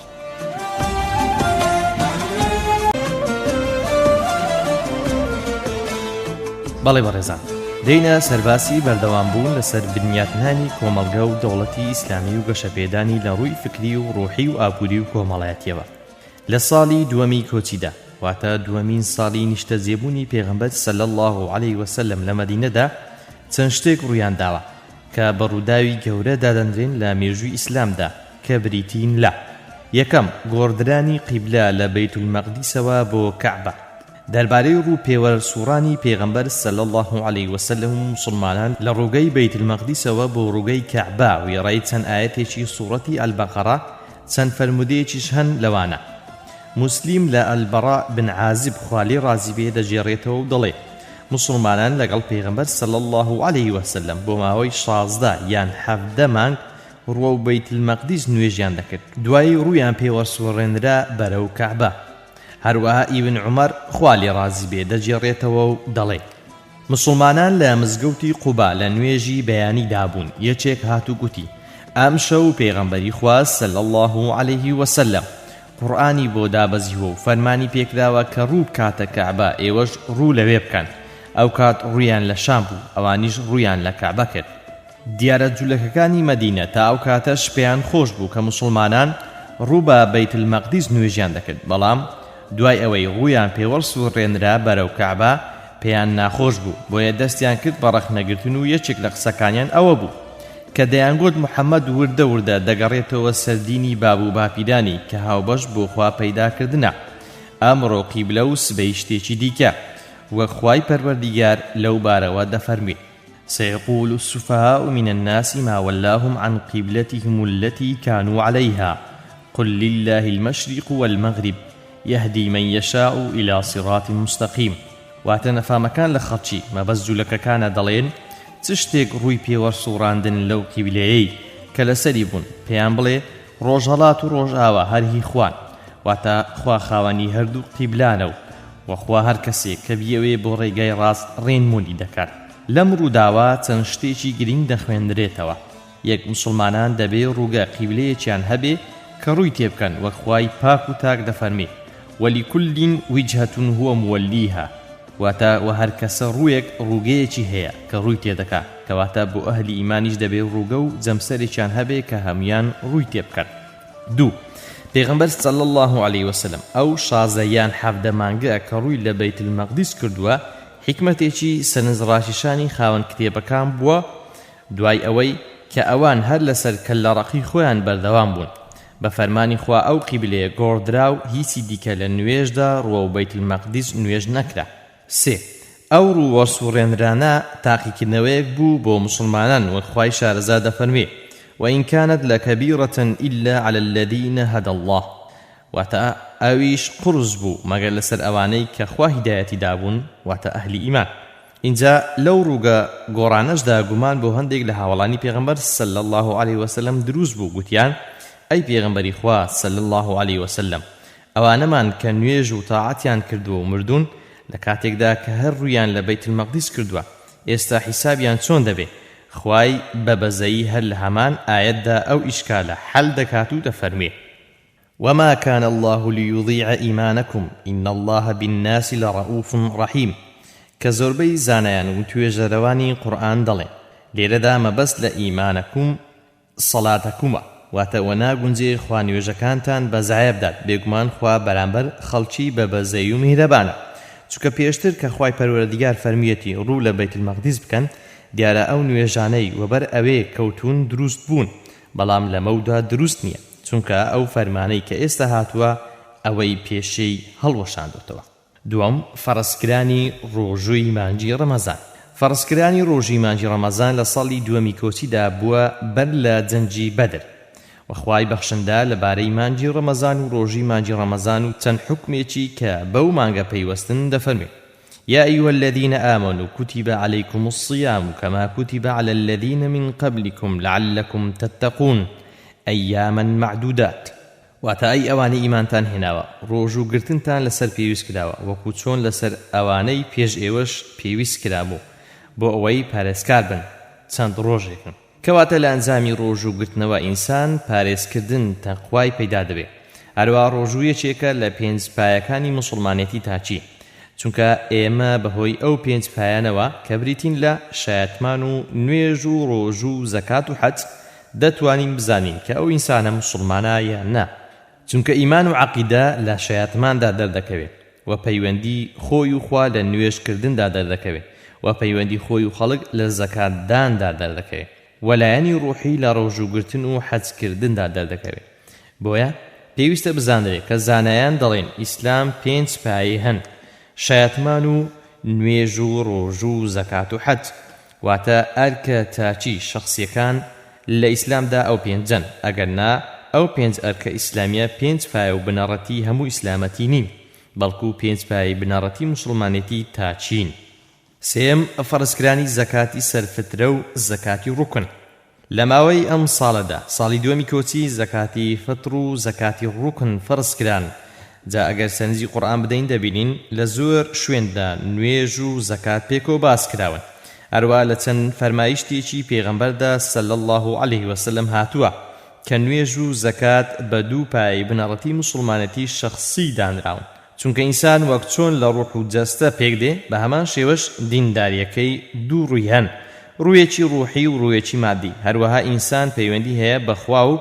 پەیوەندیشی هەیە بە خەڵکەوە پەیوەندی ئینسان بەخوا لە نوێژدا دەردەکەوێت و پەیوەندی لەگەڵ خەڵکدا لە زەکات و بەخشینی بەشێک لە ماڵی خۆیدا دەردەکەوێت عەبدوڵڵای کوڕی عومەر لەو بارەوە ئەم فەرمایشتەی پێغەمبەر صلی الله علیه وسلم دەجێڕێتەوە و دەڵێ پێغەمبەر صلی الله علیه وسلم فەرمانی کرد بە زەکاتی فیتر پێش چوونی مسلمانان بۆ نوێژی جەژن هەروە قەیسی کوڕی سعدی کوڕی عەبادەش خوا لێ ڕازی بێ لەو بارەوە دەڵێ پێغەمبەر صلی الله علیه وسلم فەرمانی پێکردین بە زەکاتی فیتر پێش ئەوەی زەکاتی ڕوکن پێویست بێ بەڵام دوای ئەوەی زەکات پێویست کرا پێغەمبەر صلی الله علیه وسلم نەفەرمانی پێکردین بە زەکاتی فیتر و نەڕێگریشی لێکردین و ئێمە زەکاتی فیتریشمان هەردەدا هەروەها زۆربەی زانایان ڕایان وایە کە ساڵی دووەمی کۆچی لە مەدینە زەکات فەرز کراوە کەواتە تا ساڵی دووەمی کۆچی هەریەک لە شایەتمان و نوێژ و ڕۆژ و زەکات پێویست کراون و تەنیا حەج ماوەتەوە لەسەر ڕای زۆربەی زانایان حەجیش لە ساڵی دەیەمی کۆچیدا پێویست کراوە چونکە پێغەمبەر ئەو کاتە بۆی لواوە کە حەج بکات وەخوای پەروەردیگار کە زۆر حەکیم و کاربەجەیە ئەرچێک ناخاتە سەر مسلمانان و لەسەریان پێویست ناکە کە توانای جێبەجێکردنیان نەبێ و هەل و مەرجی جێبەجێکردنی نەڕەخسابێ هەر بۆیەش حەجی لەسەر پێویست نەکردوون لە کاتێکدا کە شاری مەکە لە بەردەستی کافر و موشریکەکاندا بۆ و نەگونجاوە پێی بگەن چوارەم نوێژی جەژنەکان هەر لە ساڵی دووەمی کۆچیدا نوێژی جەژنەکان بۆ مسلمانان دانراون و زۆر لە زانایان نوێژی جەژنەکانی و قوربان و ڕەمەزان بە پێویست دەزانن جا هەندێکیان بە پێویستی خودی فەرض العین و زۆریشیان بە پێویستی بیریکاری فەرض الکیفایەیان دەزانن و بەشێکیش بە سونەتیاندا دەدەن بۆیە کە دەگوترێن نوێژی جەژنەکان سونەتن و نەبێ قسەی هەموو زانایان بێ بەڵکو زۆربەی بە پێویست فەرزیان دەزانن بەلای کەمەوە فەرض الکیفایە جابری کوڕی عەبدوڵڵا لەم بارەوە دەڵێ من لە خزمەت پێغەمبەری خوادا صلی الله علیه وسلم نوێژی جەژنم کرد سەرەتا نوێژی کرد پێش ئەوەی کەوتار بدا بەبێ بانگ و قامەت خوێندن دوایی هەستا و شانی خستە سەر بیلال و وتاریدا فەرمانی کرد بە پارێزکردن لە خواوهانی مسلمانانیدا کە فەرمانبەری خوا بکەن و ئامۆژگاری خەڵکی کرد و ڕاستیەکانی بیرخستنەوە اینجا دوایی چوو بۆ لای ئافرەتەکان و ئامۆژگاری کردن و ڕاستیەکانی ئیسلامی بیر ئەوانیش هێنایەوە شایانی باسیشە پێغەمبەر صلی الله علیه وسلم نوێژەکانی جەژنی لە مزگەوتدا نەکردون بەڵکو لە نوێژگە موسەڵا و دەشت و بیابان و دەرەوەی مەدینە کردوونی و فەرمانی کردووە کە ئافرەتانیش بێن و تەنانەت ئافرەتانی بێ نوێژیش بەڵام ئەوان نوێژ نەکەن و کەنار بگرن و تەنها گوێ لە قسەی خێر و ئامۆژگاریەکان بگرن چونکە بێنوێژی ڕێگا لە نوێژکردن دەگرێت جا بابای بێنوێژ چ پیا و بێ سێ ئافرەت. پێنجەم بوونی عائیشە بە هاوسەری پێغەمبەر صلی الله عليه وسلم. لە مانجی شەوالی ساڵی یەکەمی کۆچیدا عائیشەی کچی ئەبوو بەکر خوا لێیان ڕازی بێ بوو بە هاوسەری پێغەمبەر صلی الله عليه وسلم. کاوکات عائیشە کچێکی تازە پێگەیشتوو بوو و پێغەمبەریش تەمەنی 54 ساڵ بوو.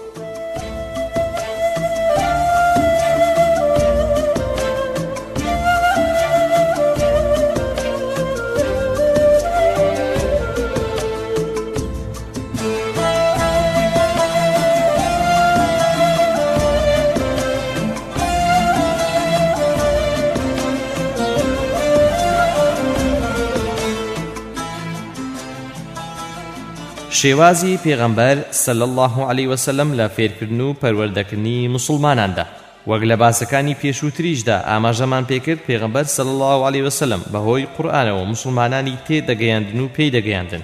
جایمە لە چەند بڕگەیەکدا و لەبەر تیشتی چەند فەرمودەیەکدا باسی چۆنیەتی و شێوازی ئەو فێرکردن و پەروەردەکردنە لەلایەن پێغەمبەرەوە بۆ مسلمانان دەکەین. دیارە ئەو فەرمایشتانەش کە لێرەدا بە نمونە دەیانهێنینەوە چەند وێنەیەک لە شێوازی پێغەمبەر دەردەخەن لە تێگەیاندن و پێگەیاندندا کە ئێمەش ئەگەر بمانەوەی خەڵک لە دین تێبگەینین و پێیان بگەینین دەبێ بەو شێوازەی پێغەمبەر کار بکەین. یەک، پێغەمبەر صلی الله عليه وسلم زۆر بەڕون و ڕەوانی قسەی بۆ هاوڵانی کردووە و جاری واش هەبووە قسەیەکی 3000 دووبارە کردوتەوە بۆ ئەوەی چاکتر لێی وەربژیدێ و فام بکرێ. ئەنەسی کوڕی مالیک خوالی ڕازی بێ لەو بارەوە دەڵێ پێغەمبەر کە قسەیەکی دەفەرموو 3000 دووبارەی دەکردەوە ئەگەر پێویستی کردبایە بۆ ئەوەی باشتر لێی فام بکرێ. هەروە عائیشەش خوالی ڕازی بێ لەو بارەوە دەڵێ پێغەمبەر صلی الله عليه وسلم وەکو ئێوە خێرا خێرا و بەپەلە قسەی نەدەکرد. شایانی باسیشە بوخاری ئەم فەرمایشتەی عائیشەی لەوەوە هێناوە کە دەڵێ عائیشە خوالی ڕازی بێ لە ژوورەکەی خۆیدا نوێژی دەکرد. یەکێک لە تابعین هات و هەندێک فەرمایشتی زۆر بە خێرایی لە پێغەمبەر صلی الله عليه وسلم جێڕانەوە. دوایی کە عائیشە نوێژەکەی تەواو کرد و سەلامی دایەوە بانجی یەکێک لە خوشکە زایەکانی خۆی کرد کە عوڕۆی کوڕی زوبێر بوو. گوتی ئەرێ ڕۆڵە تۆ فڵان کەست نەبینی چۆن قسەکانی ڕیزکردن و بە خێراییکردنی؟ اینجا گوتی پێغەمبەر صلی الله عليه وسلم کە فەرمایشتی دەفەرموو وەکو ئێوە قسەی ڕیز نەدەکردن بە خێرایی بەڵکو دانە دانە فەرمایشتی دەفەرموو. لە ڕیوایەتێکی دیکەدا هاتووە ئەگەر کەسێک ویستبای دەیتوانی قسەکانی بژمێرێ ئەوەندە بەڕوونی و ڕەوانی فەرمایشتەکانی دەفەرموو. دوو، پێغەمبەر صلی الله عليه وسلم عادەتی وابووە لە کاتی قسەکردندا وێنەی هێناوەتەوە و مەبەستێکی معنەوی لە دیمەنێکی بەرجەستەدا وێنە چێشاوە بۆ ئەوەی خەڵک لێی تێبگا و لەو مەبەستە معنەویە حاڵی بێ. بۆ وێنە باسەرنج بدەینە ئەم فەرمایشتەی پێغەمبەر صلی الله عليه وسلم کە ئەبوو هوڕێڕە لێی دەژێڕێتەوە. پێغەمبەر صلی الله عليه وسلم فەرمووی ئایا دەبینن ئەگەر یەکێک لە ئێوە ڕووبارێک بەبەر دەرگای ماڵیدا بڕوە و هەموو ڕۆژێک 5 جاران خۆی لێ بشوە ئایا هیچ چڵکی پێوە دەمێنێ؟ گوتیان هیچ چڵکی پێوە نامێنێ. فەرمووی ئەوە وێنەی 5 نوێژە فەرزەکانە کە بەهۆیانەوە خوا گوناح و تاوانەکان دەسڕێتەوە. سێ، پێغەمبەر صلی الله عليه وسلم کات و شوێنی گونجاوی هەڵبژاردووە بۆ قسەکردن و وای نەکردووە کە خەڵک بێتاقەت و ماندوو بێ. لەو بارەوە عەبدوڵڵای کوڕی مەسعود دەڵێ پێغەمبەر صلی الله عليه وسلم بین ئامۆژگاری دەکردین بۆ ئەوەی ماندوومان نەکاو وەڕەز و بێتاقەت نەبین. چوار، هێندێک جار پرسیاری لە هاوڵانی بەڕێزی کردووە بۆ ئەوەی ئەوان وەڵام بدەنەوە و شتەکە باشتر لە مێشتیاندا بچەسبێ. لەو بارەوە ئەبوو هوڕێڕە دەجێڕێتەوە کە پێغەمبەر لەم فەرمودەیەدا پرسیارێک ئاڕاستەی هاوڵانی بەڕێزی دەکات و دەفەرمێ ئایا دەزانن بابای مایەپوچ و دەستبەتاڵ چێیە؟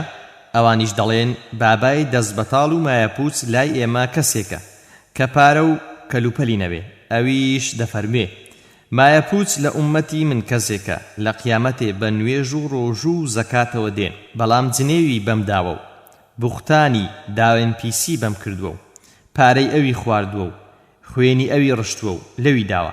ئیدی چاکەکانی بەملاو بەولادا دەدرێ و بەو خاوەن حەقانە تا کاتێک کە چاکەکانی تەواو دەبن و پێش ئەوەی حەقی خاوەن حەقەکان تەواو بن.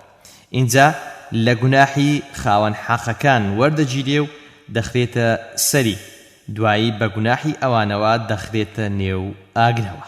دیارە هەر کەسێک سەرنجی ئەم فەرمودەیە بدات زۆر خۆی دەپارێزێ لەوەی کە حەقی خەڵکی بکەوێتە سەر، چونکە بەهۆی قەرزداری و گوناهباریەوە ئەو نوێژ و تاعەتەی کە ئومێدی پێهەیە ئەوەشی لەدەست دەچێت. 5.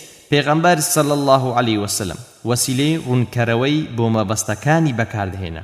لەو بارەیەوە جابری کوڕی عەبدوڵڵا دەجێڕێتەوە، دەڵێ ڕۆژێک پێغەمبەر صلی الله علیه وسلم هەندێک لە هاوڵانی لەگەڵدا بوون و بە بازارێکدا ڕەت بوو کە کاریلەیەکی مردارە بووەی گوێبڕاوی لێکەوت بوو. پێغەمبەر صلی الله علیه وسلم چوو بۆ لای کاریلەکە و دەستی دایە گوێبڕاوەکەی و بە هاوڵانی فەرموو کامتان ئەم کاریلەی بە درهەمێک دەوێ؟ ئەوانیش گوتیان ئەی پێغەمبەری خوا صلی الله علیه وسلم کەسمان بە بەلاشیش نامانەوێ، جاچی لێ بکەین؟ پێغەمبەر صلی الله علیه وسلم فەرمووی ناتانەوێ؟ ئەوانیش گوتیان ئەی پێغەمبەری خوا صلی الله علیه وسلم نەک هەر بە مردووی بەڵکو ئەگەر زیندوش بایە لەبەر ئەوەی کە گوێەکانی بڕاون نەمان دەویست.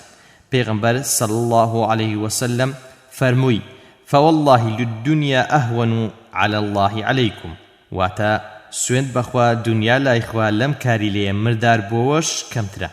لێرەدا پێغەمبەر صلی الله علیه وسلم نرخ و بەهای ژیانی مادی دنیای زۆر چاکڕوون کردوتەوە و لە بەرچاوی هاوڵانی خستووە. هەروەها ئەبوو موسای ئەشعەری دەڵێ ڕۆژێک پێغەمبەر صلی الله علیه وسلم باسی برایەتی مسلمانانی کرد، دوایی فەرمووی المؤمن للمؤمن كالبنيان يشد بعضه بعضا وشبك بين أصابعه. واتا إيماندار بو إيماندار وەک دیوار وایە، هەندێکی محکەم دەکات و پەنجەی هەردوو دەستەکانیشی خستە ناویەک. لێرەشدا پێغەمبەر صلی الله علیه وسلم وەسیلەیەکی بەکارهێناوە کە ئەو مانایەیان باشتر بخاتە مێشکەوە. هەروە عەبدوڵڵای کوڕی مەسعود دەڵێ ڕۆژێک پێغەمبەر صلی الله علیه وسلم هێلێکی ڕاستی کێشا و فەرمووی ئەوە ڕێبازی خوایە. اینجا چەند هێلێکی پسر و خوار و خێچی لەم لاو ئەو لای ئەو هێلە ڕاستەوە کێشان و فەرمووی ئەوانەش ڕێزکەکانن سوبولن، و لەسەر هەر ڕێزکەیەک لەو ڕێزکانە شەیتانێکی لەسەرە و خەڵکی بۆ بانگ دەکات. دوایی ئەم ئایەتەی خوێندەوە وأن هذا صراطي مستقيما فاتبعوه ولا تتبعوا السبل فتفرق بكم عن سبيله ذلكم وصاكم به لعلكم تتقون. واتا وأما راست الشقامي منو شويني بكون وبدواي ريتككان مكون أجرنا پرتوازە دەبن و سەرتان لێ دەشێوێ. 6. یەکێکی دیکە لە شێوازەکانی پێغەمبەر صلی الله علیه وسلم ئەوە بووە کە هانی ئینسانی چاکەکاری داوە و مەدحی کردووە، وەکو ئەبوو موسای ئەشعەری دەجێڕێتەوە کە پێغەمبەر صلی الله علیه وسلم ڕۆژێک پێی فەرمووە ئەگەر دەتبینم کە دوێنێ شەوێ گوێم هەڵخست بوو بۆ قورئان خوێندنەکەت تۆ ئاوازێک لە ئاوازەکانی بنەماڵەی داودت پێدراوە. لێرەدا پێغەمبەر صلی الله علیه وسلم ئەبوو موسای هانداوە بۆ زیاتر و چاکتر قورئان خوێندن.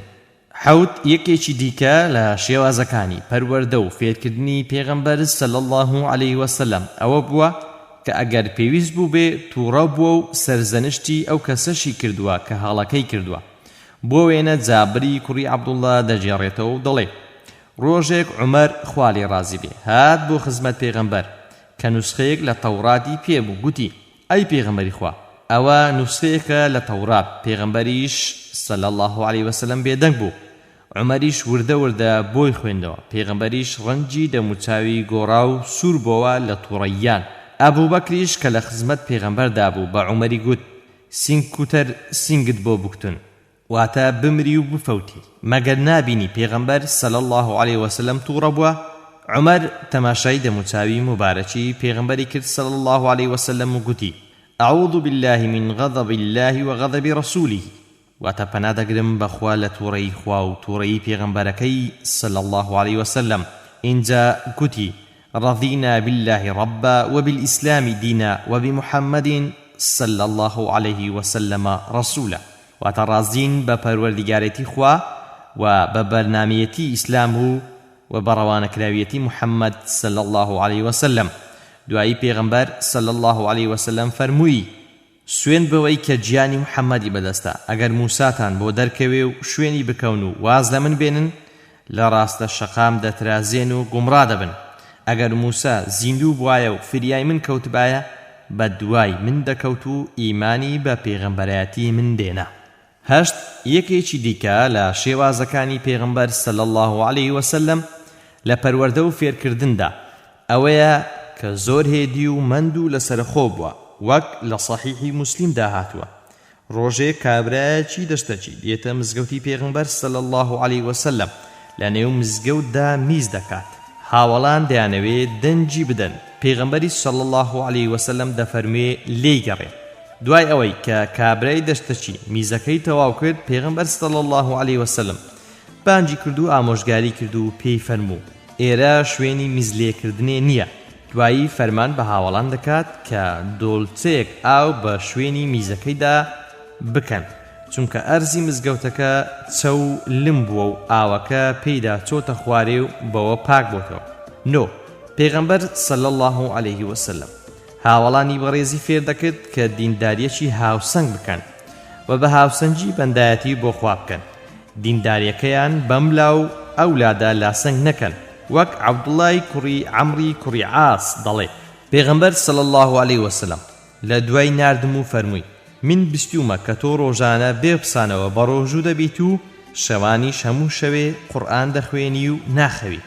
گوتم بەڵێ وایە، بەڵام هەرمەبەستم پێخێر و چاکە بووە. پێغەمبەر صلی الله عليه وسلم پێی فەرمووم ئەوەندەت بەسە کە مانجێ 3 ڕۆژ بە ڕۆژوو بیت. دوایی من داوام لێ کرد کە بۆم زیاد کات تا فەرمووی هەموو ڕۆژێک ناڕۆژێک بە ڕۆژوو بە و ئەوەندە شەو نوێژ بکە. دوایی پێغەمبەر صلی الله عليه وسلم پێی فەرمووم فإن لزوجك عليك حقا ولزورك عليك حقا ولجسدك عليك حقا. واتە هاوسەرەکەت مافی لەسەرتە، میوانت مافی لەسەرتە، بەدەنیشت مافی لەسەرتە. واتە هەر خاوەن مافە و مافی خۆی پێ بدە و دینداریەکی هاوسەنگانە بکە. بەڕێزان و خۆشەویستان، ئەوانەی ڕابردن چەند نمونەیەک بوون لە شێواز و چۆنیەتی تێگەیاندن و پەروەردەکردن و پێگەیاندنی پێغەمبەر صلی الله عليه وسلم بۆ هاوڵانی بەڕێزی و بێگومان ئەو بەڕێزانش بەم جۆرە پەروەردەکرا بوون. بۆیە پەرێز و بەرهەمێکیان هەیە کە هەموو مرۆڤایەتی پێی بەختەوەرە و شانئەزی پێوە دەکات.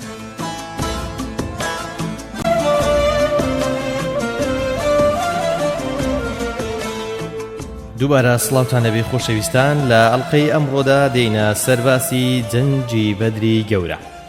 وەک لە سەرەتای ئەم کتێبەدا ئاماژەمان پێکردووە لەم ژیاننامەی پێغەمبەری خوادا صلی الله عليه وسلم هەوڵ دراوە بە گۆشتراوی و کورتی و پوختی شتەکان باز بکەم. بۆیە لە 21 خاڵی کووردا باسی جەنگی بەدر دەکەین. یەکەم، وشەی بەدر ناوی بیرێکە پیاوێک لە عەشیرەتی غەفار لە تیرەی بەنی ئەننار هەڵی کەندووە. ئەم جەنگەش لە نێوان سوپای ئیسلام بە سەرکردایەتی پێغەمبەر صلی الله عليه وسلم و کافرەکانی قوڕەیش بە سەرکردایەتی ئەبوو جەهل لە دەوروبەری ئەو بیرەدا ڕوویداوە. بۆیە ئەم جەنگە ناونراوە جەنگی بەدر. دووەم، ئیبن هیشام لە ئیبن ئیسحاق دەجێڕێتەوە و دەڵێ پێغەمبەر صلی الله عليه وسلم بیستی لە شامەوە کاروانێکی گەورە کە سەروەت و سامانێکی زۆری قوڕەیشیەکانی تێدایە دەگەڕێتەوە بۆ مەکە. سەرقافڵەی کاروانەکەش ئەبوو سفیان بن حەربە و 30 یاخود 40 پیا و سەرپەرشتی ئەو کاروانە دەکەن. بۆیە پێغەمبەر صلی الله عليه وسلم هانی موسڵمانانیدا و فەرمووی ئەوە کاروانی قوڕیشیەکانە و ماڵ و سامانی ئەوانی تێدایە، بۆی بچن بەڵکو خوا بیکاتە دەستکەوت غەنیمەی ئێوە. اینجا بێگومان لە سەرەتاوە کە پێغەمبەر صلی الله عليه وسلم و سوپاکەی لە مەدینە و دەرکەوتن مەبەستیان جەنگ نەبوو، بەڵکو مەبەستیان گرتنی کاروانی قوڕیشیەکان بوو. ئەمەش چونکە کافرانی قوڕەیش ماڵ و سەروەت و سامانی زۆری موسڵمانانیان لە مەکە داگیر کرد بوو. هەر بۆیەش وەک تۆڵەیەک ڕەوا بوو دەست بگرن بەسەریدا.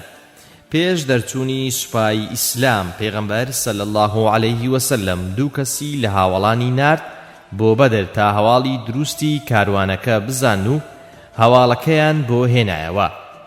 سێم، ئەبوو سوفیان کاتێک کە دەبیستێ پێغەمبەر صلی الله عليه وسلم بەخۆی و کۆمەڵێک لە هاوڵانی بەڕێزی هاتوون ڕێ بە کاروانەکەی بگرن، بەپەلا عەمری کوڕی ضەمضەم دەنێرێ کە هاوار بەرێ بۆ مەکە. خۆیشی ڕێڕەوی کاروانەکە دەگۆڕێ کە عەمری کوڕی ضەمضەم نزیکی مەکە دەبێ یەخەی خۆی دادەدڕێ و ئەو حوشترش کە سواری بووە لوتی دەبڕێ ئینجا بەدەنجی بڵند هاوار دەکا و دەڵێ ئەی خەڵکی قوڕەیش بگەنە کاروانی سەروەت و سامانتان کە لەگەڵ ئەبوو سوفیانە و محەممەد و هاوڵەکانی ڕێی پێدەگرن ئەگەر زۆر بە خێرایی نەڕۆن پێم وانییە فریای بکەون. چوارەم پێغەمبەر صلی الله علیه وسلم ڕۆژی دووشەممە کە 8 ڕۆژ تێپەڕی بوون لە مانجی ڕەمەزان لە ساڵی دووەمی کۆچیدا لەگەڵ 319 لە هاوڵانی بەڕێزی دەڕۆن بەرەو ئەو شوێنە کە بە بۆچوونی ئەوان کاروانەکەی پێدادێت و عومەری کوڕی مەکتوم هێندێک دەڵێن عەبدوڵای کوڕی مەکتوم دەکا بە ئیمام کە پێشنوێژی بۆ مسلمانان بکە. دوایی ئەبوو لە بابەش کە لە شوێنێک بوو بە ناوی ئەڕوحا دەجێڕێتەوە و دەیکاتە سەرپەرشتیاری مەدینە. پێنجەم پێغەمبەر صلی الله علیه وسلم ئاڵایەکی گەورەی سپی کە ئەوان بە ئاڵا گەورەکەیان گوتووە لیوا دەکاتە دروشمی ئەو غەزا و جەنگە و ئاڵایەکە دەداتە دەست موسعەبی کوڕی عومەیر خوا لێ ڕازی بێ. هەروەها دوو ئاڵای ڕەشیش لە پێشخۆیەوە دادەنێ کە یەکێکیان بەدەستی عەلی کوڕی ئەبوو تالیبەوە دەبێ بە ناوی عیقابەوە ئەوی دیکەش بەدەست کۆمەڵێک لە پشتیوانانەوە دەبێ. شەشەم پێغەمبەر صلی الله علیه وسلم خۆی و هەموو هاوڵە بەڕێزەکانی 7 حوشتریان پێ بووە کە سواریان بن و بەنەورە سواریان دەبوون. بۆ وێنە پێغەمبەر و صلی الله علیه وسلم عەلی کوڕی ئەبی تالیب و مرتدی کوڕی ئەبی مەفەد الغەنوی بە هەرسێکیان نۆرەیان لە حوشترێکی کردووە بۆ سواربوون. عەلی و مەفەد گوتیان ئەی پێغەمبەری خوا ئێمە بە پێیان دەڕۆین و هەرتوو سوار بە. پێغەمبەر صلی الله علیه وسلمیش فەرمووی نەخێر نە ئێوە لە من بەهێزترن و نە منیش کەمتر لە ئێوە پێویستم بە پاداشت هەیە. هەروەها ئەبوو بەکر و عومەر و عەبدوڕەحمانی کوڕی عەوفیش بەنۆرە سواری حوشترێک دەبوون. جاری واش بووە چواریان بەنۆرە سواری حوشترێک بوون و ئەوە تاکە وەسیلەی سواریان بووە. حەوتەم کاتێک کە موشریکەکانی مەککە ئەو هەواڵەیان پێدەگا زۆر تووڕە و ناڕەحەت دەبن و لەشکرێک ساز دەکەن کە ژمارەیان دەوری 1000 کەس دەبێ بە هەموو پێداویستیەکانی جەنگەوە. هەرچەندە ئەبوو سوفیان نەجاتی دەبێ و هەواڵ دەنێرێ بۆ قوڕەیش لە مەککە کە نەیەن و بگەڕێنەوە، بەڵام وەک وەڵامدانەوەیەکی توند بۆ سوپای ئیسلام و خۆڕانواندن لە بەرامبەر هۆزەکانی عەرەبدا بە مەبەستی کۆنتڕۆڵکردنی ڕێگای بازرگانیان زۆربەی لەشکرەکە سوور بوو لەسەر بەرەنگاربوونەوەی سوپای ئیسلام. بۆیە قوڕەیشەکان بە سەرکردایەتی ئەبوو جەهل و عەمری کوڕی هیشام لە مەککە بەڕێ دەکەون بۆ ئەو شوێنەی کە پێیان وایە پێغەمبەر صلی الله علیه وسلم لەوێ ڕێ لە کاروانەکە دەگرێ. و کاتێک کە پێغەمبەر صلی الله علیه وسلم ئەوە دەبیستێ ڕاوێژ دەکات بە مسلمانان و دەفەرمێ ئەوە قوڕەیش بە مەبەستی شەڕ هاتوون، هەرچەندە ئێمە مەبەستمان شەڕ نەبووە، بۆ گرتنی کاروانێک هاتبووین. جاڕا و پێشنیارتان چییە؟ سەرەتا ئەبوو بەکر خوا لێ ڕازی بێ کۆمەڵی قسەی باش دەکا، پاشان عومەریش خوا لێ ڕازی بێ کۆمەڵی قسەی باش دەکا. اینجا ئەلمیقدادی کوڕی عەمر قسە دەکات و دەڵێ ئەی پێغەمبەری خوا صلی الله علیه وسلم بڕۆ بەرەو ئەوەی کە خوا فەرمانی پێکردووی، سوێند بەخوا ئێمە ئەو قسەی بەنی ئیسرائیل بە تۆ ناڵێن کە بە موسایان گوت فەذهب ئەنتە وەڕەبوکە فەقاتیلا ئیننا هاهونا قاعیدون. واتە بڕۆ خۆت و پەروەردیگارت بجەنگن، ئێمە لێرە دانیشتوین، بەڵکو ئێمە بە تۆ دەڵێین ئیذهب ئەنتە وەڕەبوکە فەقاتیلا ئیننا مەعەکوما مقاتیلون. تۆ و پەروەردیگارت بڕۆن بجەنگن، ئێمەش لە خزمەتتاندا دەجەنگین. دوایی پێغەمبەر صلی الله علیه وسلم دووبارە دەفەرمێ ئەشیروا عەلەیە ئەیها الناس، واتە خەڵچینە پێشنیاری خۆتانم پێ بڵێن. کە لێرەدا مەبەستی پشتیوانەکان بووە، چونکە ئەوانەی لە سەرەتاوە قسەیان کرد هەمویان کۆچکەران بوون. مەبەستی بووە خەڵکی مەدینەش قسە بکەن، چونکە ئەوان زۆربەی سوپایەکەیان پێک دەهێنا و مەبەستی بووە لە دەمی خۆیانەوە لەوان حاڵی بێ. هەروە لەبەر ئەوەی لە پەیمان نامەی دووەمی عەقەبەدا پەیمانیاندا بوو کە لە نێو مەدینەدا پێغەمبەر صلی الله علیه وسلم بپارێزن و باز لە دەرەوەی مەدینە نەکرابوو. بۆیە پێغەمبەر ڕاوێژی پێکردن بۆ ئەوەی بزانێ ئایا ئامادەن لە دەرەوەی مەدینەشدا لەگەڵیدا بن و لە دژیری کافرەکاندا بجەنگن یان نە. جا کاتێک کە پێغەمبەر صلی الله علیه وسلم ئەوەی فەرموو، سعدی کوڕی مەعاذ گوتی ئەی پێغەمبەری خوا صلی الله علیه وسلم دەڵێی مەبەستت ئێمەیە؟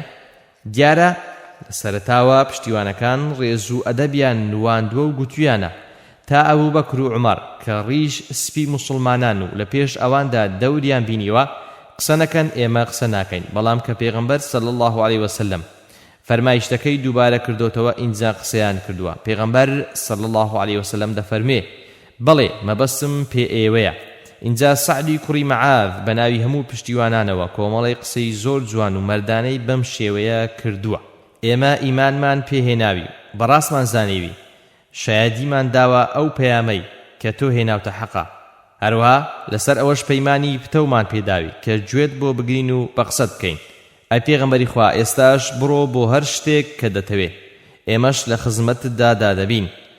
سوێن بەو کەسەی کە تۆی بە حەق ڕەوانە کردووە. ئەگەر بچێن نێو دەریا ئێمەش لەگەڵ تۆدا دەچینە نێوی و یەک نەفەرمان لێ دواناکەوێت و پێشمان ناخۆش نییە کە سبەینێ لەگەڵ دوژمندا ڕوبەڕوومان بکێوە، چونکە لە شەڕێدا خۆڕاگرین و کە بەرەنگاری دوژمن دەبینەوە پیاوی ڕاستین، بەڵکو خوا لە ئێمە شتێکت پیشان بدا کە تۆ پێی دڵخۆش بی، پێشمان بکەوە لەسەر بەرەکەتی خوا. پێغەمبەریش صلی الله عليه وسلم بەو قسانەی سعد زۆر دڵخۆش بوو و وزەوتینێکی دیکەی خستە بەر. ئینجا فەرمووی بڕۆن و موژدەتان لێبێ، خوا بەڵێنی یەکێک لە دوو کۆمەڵەکەی پێدا، یان کاروانیان لێ دەگرین یان سوپاکەیان دەشتێنین. سوێن بەخوا وەکو ئەوە وایە کە تەماشای شوێنی کوژدانی هەر یەک لە زلزلەکانیان بکەم. هەشتم هەندێک لە هاوڵان یان زۆربەیان حەزیان لە بەرەنگاربوونەوەی ئەبوو جەهل و سوپا 900 یان 1000 کەسە سەربازیەکەی نەدەکرد و پێیان خۆش بوو لە بری جەنگ کاروانەکەی ئەبوو سوفیان بگرن. خوای کار بەزێش لەو بارەوە ئەو ئاەتانەی سوورەتی ئەلئەنفالی ناردنە خوار کە دەفەرمێ كما أخرجك ربك من بيتك بالحق وإن فريقا من المؤمنين لكارهون يجادلونك في الحق بعدما تبين كأنما يساقون إلى الموت وهم ينظرون وإذ يعدكم الله إحدى الطائفتين أنها لكم وتودون أن غير ذات الشوكة تكون لكم ويريد الله أن يحق الحق بكلماته ويقطع دابر الكافرين ليحق الحق ويبطل الباطل ولو كره المجرمون.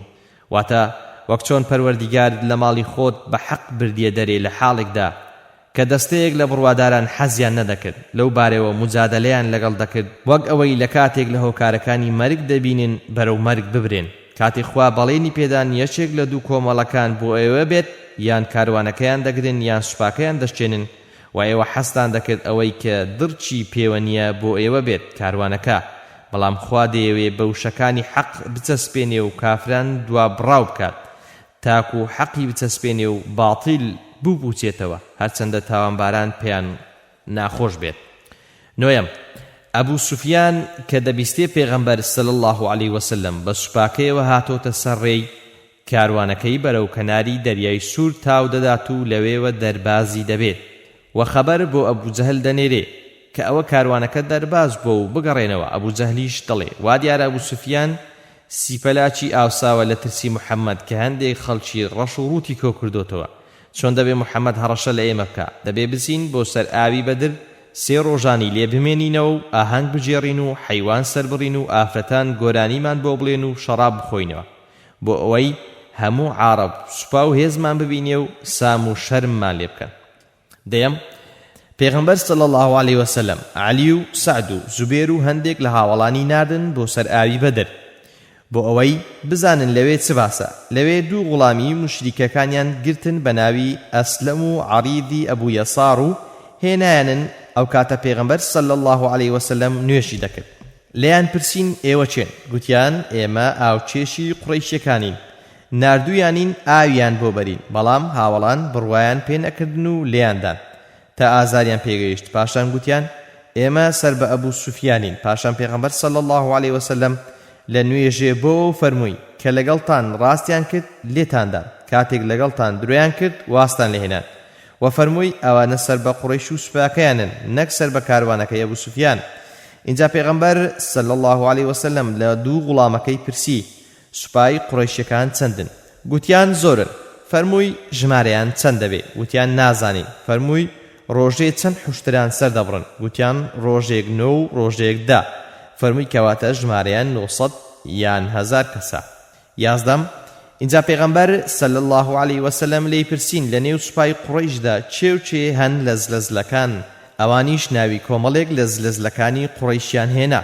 پاشان پێغەمبەر صلی الله عليه وسلم فەرمووی ئەوە مەککەیە جگەرگۆشەکانی خۆی هەموو فرێداوەتە مەیدانێ بۆ ئێوە واتەهانی هاوڵانیدا کە کافرانی قوڕەیش لەوانە گەورەتریان نییە و ئەگەر بەسەر ئەوانەدا سەرکەون ئەوە کوفر لوتی دەشتێ. دوانزەیەم شوێن و مەنزڵگەی موسڵمانان و کافرەکان بەو شێوەیە بوو کە خوای کاربەجێ وێنای کردووە. إذ أنتم بالعدوة الدنيا وهم بالعدوة القصوى والركب أسفل منكم ولو تواعدتم لاختلفتم في الميعاد. پیغمبر صلى الله عليه وسلم و سوپای مسلمانان لەو قەدپاڵە بوون کە لە مەدینەوە نزیک بوو و ئەبوو جەهل و سوپاکەشی لەو قەدپاڵە بوون کە لە مەدینەوە دوور و لە مەککەوە نزیک بوو. کاروانەکەش کەوتۆتە دامێنیانەوە. سێزدەیەم دوای ئەوەی پێغەمبەر صلی الله عليه وسلم منزڵ دەگرێ الحەبابی کوڕی المنذر دەچێ بۆ خزمەتی و دەڵێ ئەی پێغەمبەری خوا ئایا ئەو منزڵگایەی گرتوتە خوا فەرمانی پێکردووی کە لێرە بی و بۆمان نییە لێی لابدەین یاخود پێشنیار و بۆ چوونی خۆتە و تاکتیکی جەنگە. پێغەمبەر صلی الله عليه وسلم دەفەرموێ بەڵکو با لێدیتنەوە و تاکتیکی جەنگە. اینجا حەباب دەڵێ ئەی پێغەمبەری خوا ئێرە باش نییە و وا باشترە ئێرە بەجێ بهێڵین و بچینە سەرێ و گۆڵاوێک دروست بکەین و ئەو گۆڵاوانەی دیکە هەموو پڕ دەکەینەوە ئیدی ئێمە ئاومان دەبێ و ئەوانیش ئاویان نابێ. پێغەمبەر صلی الله عليه وسلم فەرمووی لەقەد ئەشڕتە بالڕەئی واتە بەڕاستی ئاماژەت بەڕاو سەرنجێکی باش کرد.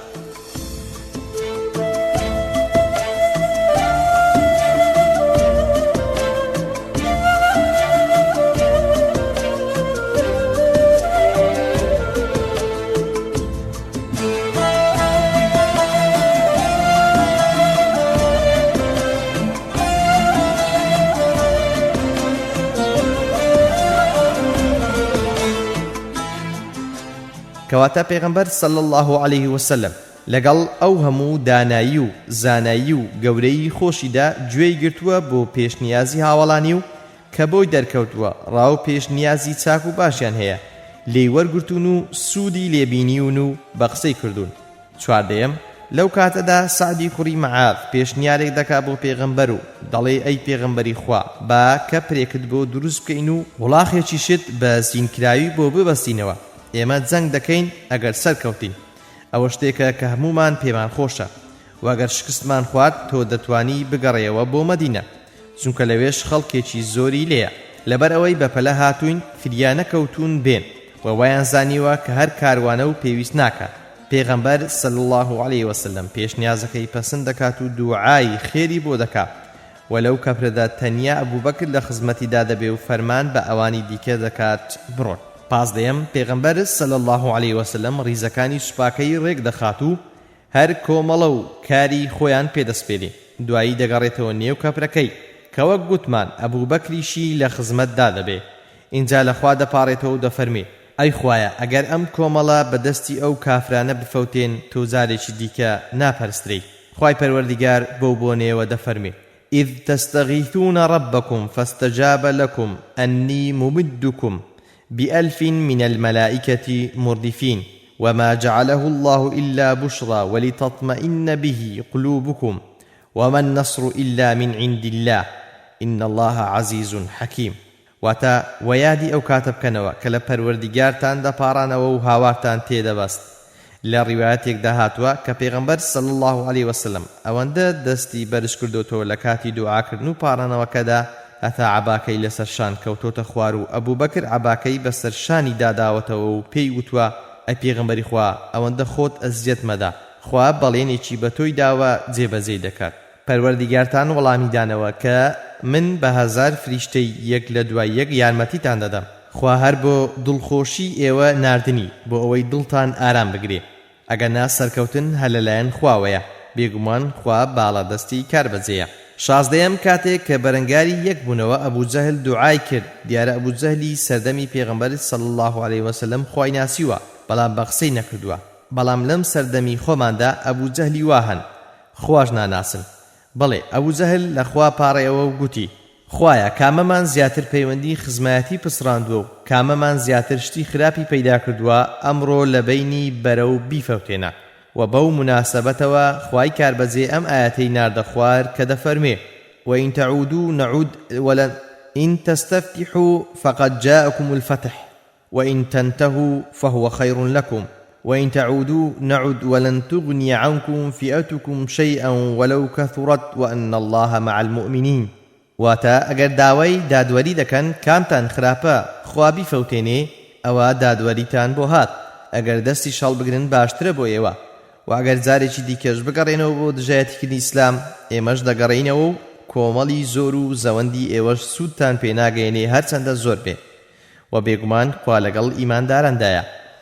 حەڤدەیەم کافرەکان لە مەکەوە بە تەپڵ و دەفکوتان و گۆرانی گوتنەوە هاتنە دەر، ئافرەتانیشیان لەگەڵ بوون کە گۆرانیان دەگوت. یەکێک لەو گۆرانیانەی ئەوە بوو کە دەیان گوت ئەگەر بەرەنگاری دوژمن بنەوە ئەوە ئێمەش دەستان لە ملی دەکەین و فەرش و ڕایەخ ڕادەخەین، غەریزەی جنسیان دەجوڵاندن، بەڵام ئەگەر پشت لە دوژمن بکەن واستان لێ دەهێنین، وازهێنانێک کە قەت گەڕانەوەی بۆ نەبێ. لەو بارەوە خوای پەروەردیگار ئەم ئاەتانەی لە سوورەتی ئەلئەنفال دەنێرێتە خوارێ کە دەفەرموێ ولا تكونوا كالذين خرجوا من ديارهم بطرا ورئاء الناس ويصدون عن سبيل الله والله بما يعملون محيط. واتا أي إيمان دارينا إيوكو أوان مبن أبو زهل سبايكي كبفيزو كشخو ريابازية وهاتنا دل لمالو حاليا ئامان زیشان ئەوە بوو کە خەڵک لە ڕێی خوا لابدەن بەخوا بەو شتانەی ئەوان دەیکەن دەورە دەرە، کەواتە هەر کام لە خۆبەزلگیری و فیز و کەشخە و ڕیابازی و هەوڵی لادانی خەڵکی لە ڕێی خوا چەند سیفەتی خراپ و دزێوی ئەبوو جەهل و سوپای کافرانی قوڕەیش بوون کە لە مەککەوە بەڕێکەوتن بە مەبەستی شەڕکردن لەگەڵ سوپای ئیسلامدا بە سەرپەرشتی پێغەمبەر صلی الله عليه وسلم. هەژدەیەم پێش ئەوەی ڕوبەڕووبوونەوە ڕوودات ڕوبەڕووبوونەوەی تاکە کەسی لە نێوانیاندا بەرپا بوو. سێ کەس لە کافرەکان کە بریتی بوون لە عوتبە و شەیبە و وەلیدی کوڕی شەیبە پێغەمبەریش صلی الله عليه وسلم هەریەک لە عەلی کوڕی ئەبوی تاڵیب و حەمزەی کوڕی عەبدولموتەلیب و عوبەیدەی کوڕی حارثی بۆ دیاریکردن و سەرنجام عەلی کوڕی ئەبی تاڵیب وەلیدی کوشت و حەمزەش شەیبەی کوشت و دوایی حەمزە و عەلی عوتبەش دەکوژن. بەڵام لەو مبارەزەیەدا عوبەیدەی کوڕی حارث کە بە خەستی بریندار دەبێ و بەو برینانەی شەهید دەبێ اینجا شەڕی دەستەویەخەی گشتی دەست پێ دەکا و سەرنجام حەفتە لە کافرەکان دەکوژرێ کە زۆربەیان زلەزلەکانیان دەبن وەک ئەبوو جەهل و عوتبە و شەیبە و نەزری کوڕی حاریس و ئومەیە کوڕی خەلەف و ئەبوول بەختەری و هەتا دوایی و حەفتاشیان لێ بەدیل دەگیرێ. چواردە کەسیش لە هاوڵانی پێغەمبەر صلی الله عليه وسلم شەهید دەبن، هەشتیان لە پشتیوانەکان و شەشیان لە کۆچکەران. خوای باڵەدەست لەو بارەوە ئەم دوو ئاەتەی ناردنە خوات کە دەفەرمێ فەلەم تەقتولهم ولكن الله قتلهم وما رميت إذ رميت ولكن الله رمى وليبلي المؤمنين منه بلاء حسنا إن الله سميع عليم ذلكم وأن الله موهن كيد الكافرين. واتا ئێوە كشتن بەڵکو خوا كشتني چونکە خوا دڵی ئێوەی بەهێز کرد و ئەوانی ترسان و تۆ نەت هاوێشت بەڵکو خوا هاوێشتی کاتێک کە تێک چڕژان دەستی پێکرد. پێغەمبەر صلی الله عليه وسلم چەنگە خۆڵێکی هەڵگرتو بە کافرەکانی داکرد و فەرمووی شاهەت الوجوه کەمیان هەبوو کە لەو خۆڵەیان بەرنەکەوێ و نەچێتە چاویانەوە و بۆ ئەوەی خوا نیعمەتێکی چاک بدات بە ئەهلی ئیمان و بەهۆیەوە تاقیام کاتەوە بێگومان خوا بیسەرە و زانایە و بێگومان خوا پلانی کافرەکان هەڵدەوەشێنێتەوە. لەو جەنگەدا دروشمی مسلمانان ئەحەد بوو و لەو شتانەی زیاتر بوو بەهۆی بەرزبوونەوەی برەی مسلمانان و دڵخۆشیان بە سەرکەوتن ئەوە بوو کە گوێیان لە پێغەمبەر صلی الله عليه وسلم بوو دەیفەرموو سيهزم الجمع ويولون الدبر لە سوورەی ئەلقەمەر واتە ئەو کۆمەڵە تێک دەشتێنرێ و پشت هەڵدەکەن و هەڵدێن. نۆزدەیەم کە جەنگ تەوابوو مسلمانان سەرکەوتن و کافرەکان مەیدانی زەنجیان چۆڵ کرد و بە شپڕزەیی هەڵاتن. کێشە لەسەر دابەشکردنی دەستکەوتەکان لە نێو مسلماناندا پەیدا بوو کە گەنجەکان داوای پشک و بەشی زیاتریان دەکرد بەوەی لە نێو جەرگەی جەنگەکەدا بوون. ئەوانی دیکەش کە لە دواوەی جەنگەکە بوون بە هەمان شێوە داوایان دەکرد و کێشەیان لە نێواندا دروست بوو.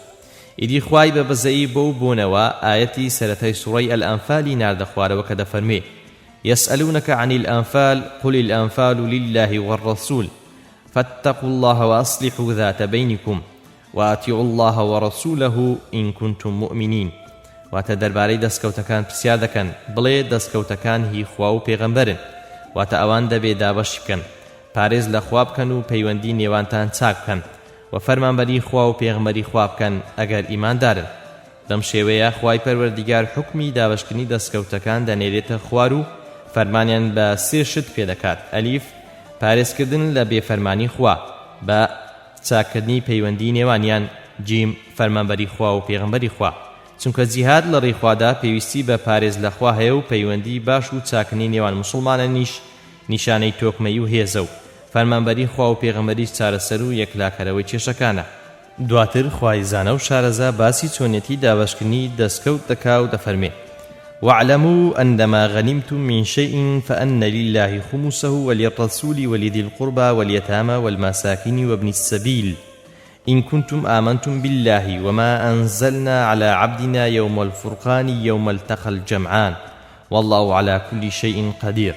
واتە وەبزانن کە ئەوەی لە جەنگدا بەدەستان دەکەوێ و بە غەنیمە دەیگرن ئەوە پێنجێکی بۆ خوا و بۆ پێغەمبەر و خزمان و هەتیوان و ئەژاران و ڕێبوارانە، ئەگەر ئیمانتان بەخوا هەیە بەوەی کە دامان بەزاندوتە سەر بەندەی خۆمان لە ڕۆژی لێکجیاکردنەوەی حەق و باتیلدا، ڕۆژی بەیەکگەیشتنی هەردوو کۆمەڵەکە مسلمانان و کافران، وەخوا لەسەر هەموو شتێک بەتوانایە.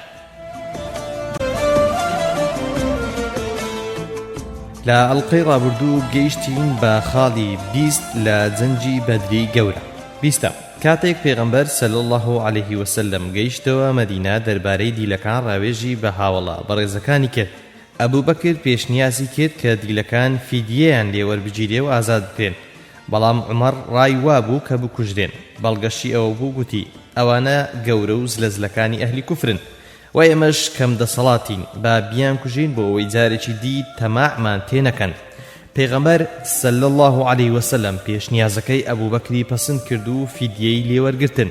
خوای پەروەردیگاریش ئەم ئایەتانەی ناردنە خوار و تەئکیدی ئەو ڕایەی کرد کە دەبوایە بکوژێن، وەک دەفەرمێ: ما كان لنبي أن يكون له أسرى حتى يثخن في الأرض تريدون عرض الدنيا والله يريد الآخرة والله عزيز حكيم لولا كتاب من الله سبق لمسكم فيما أخذتم عذاب عظيم فكلوا مما غنمتم حلالا طيبا واتقوا الله إن الله غفور رحيم.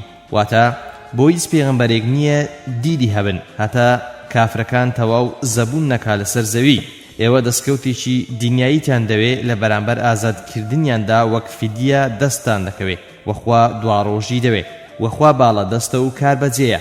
ئەگەر لەبەر ئەوەی نەبا کە خوا پێشتر بڕیاری داوە کە خوا بەندەکانی لەسەر هەڵەی ئیجتیهادی سزانادات، ئەوە بەهۆی ئەو فیدیە وەرگرتنەوە سزایەکی گەورەتان توش دەبوو، و ئەوەی کە بە غەنیمەت گرتوتانە حەڵاڵە و بیخۆن و پارێز لە خوا بکەن، بێگومان خوا لێبوردەی میهرەبانە.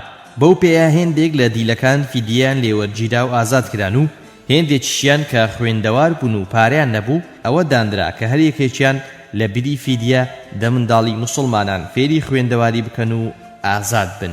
21 خوای پەروەردیگار نیعمەتی سەرکەوتنی مسلمانان لەو جەنگەدا جەنگی بەدر بەسەر کافرەکاندا دەخاتەوە بیری ئیمانداران، لەگەڵ ئەوەشدا کە کەم دەرامەت و نەدار و هەژار بوون و دەفەرموێ: واذكروا إذ أنتم قليل مستضعفون في الأرض تخافون أن يتخطفكم الناس فآواكم وأيدكم بنصره ورزقكم من الطيبات لعلكم تشكرون.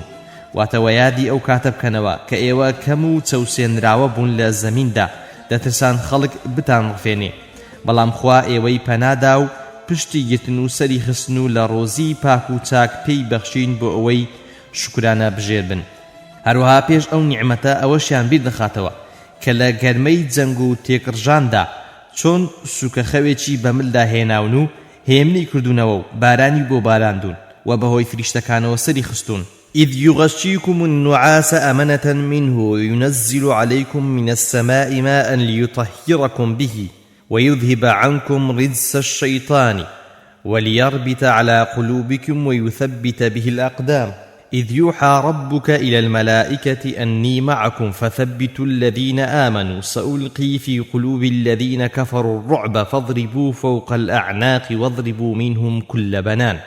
واتا یاد بکەنەوە کە خوا سوکەخەوێکی بەسەردا هێنان تاک و دڵتان بەهێز و ئارام بێت و بارانێکی بۆ ناردنە خوار بۆ ئەوەی پێتان باشتر جێگیر بێت، چونکە شوێنی مسلمانان لم و خیز بوو. بەڵام شوێنی کافرەکان چاڵایی بوو بەهۆی بارانەوە لە قوڕێ دەچەقین. کاتێک کە پەروەردیگار وحی کرد بۆ فریشتەکان من لەگەڵتان و ئیمانداران پێچەسپی و بکەن، منیش ترس و بیم دەخەمە دڵی ئەوانەی کافرن، لەسەروی گردنیان بدەن و پەنجەکانیان بپەڕێنن.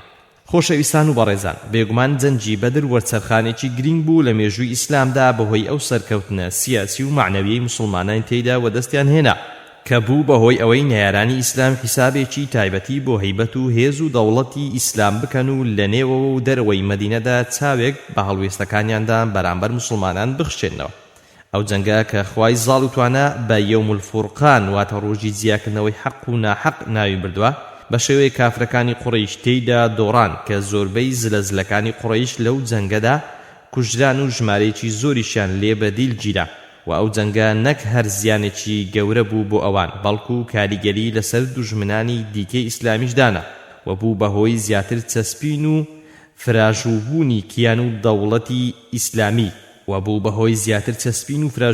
کیان و دەسەڵاتی ئیسلامی و عیززەت و هەیبەتی مسلمانان. و بێگومان دەستکەوتەکانی جەنگەکە زۆر زیاتر و گەورەتر بوون لە دەستکەوتەکانی کاروانەکە، چونکە سەرکەوتنەکە هەر بریتی نەبوو لە دەستکەوتی مادی و بەس.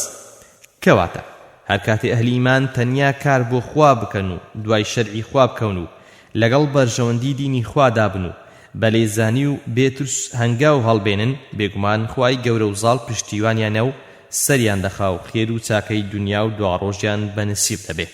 چەند ڕووداوێک پێش جەنگی ئوحود. ئەو ڕووداوانەی کە لێرەدا باسییان دەکەین لە کۆتایی ساڵی دووەم و سەرەتای ساڵی سێمی کۆچیدا ڕوویان داوە.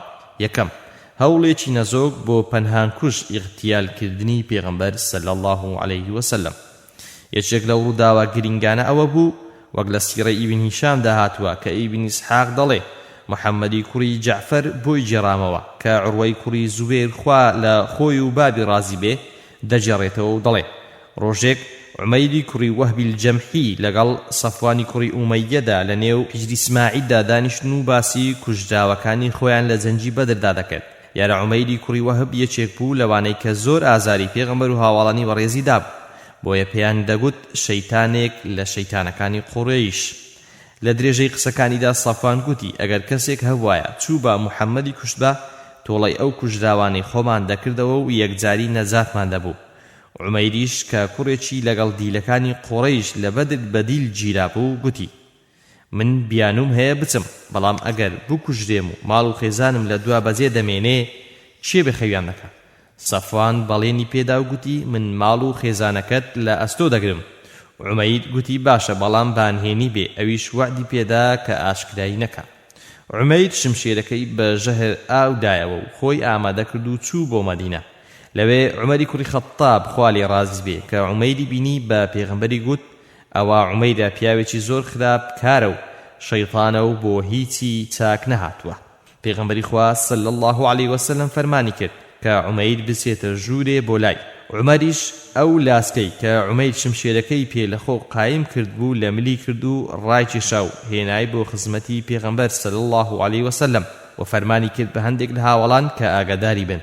پێغەمبەر صلی الله علیه وسلم دا عومەیری پرسی بۆچی هاتووی؟ گوتی هاتووم بۆ ئەوەی پێتان بڵێم لەگەڵ ئەو کوڕمدا چاک بن کە لە لای ئێوە دیلە.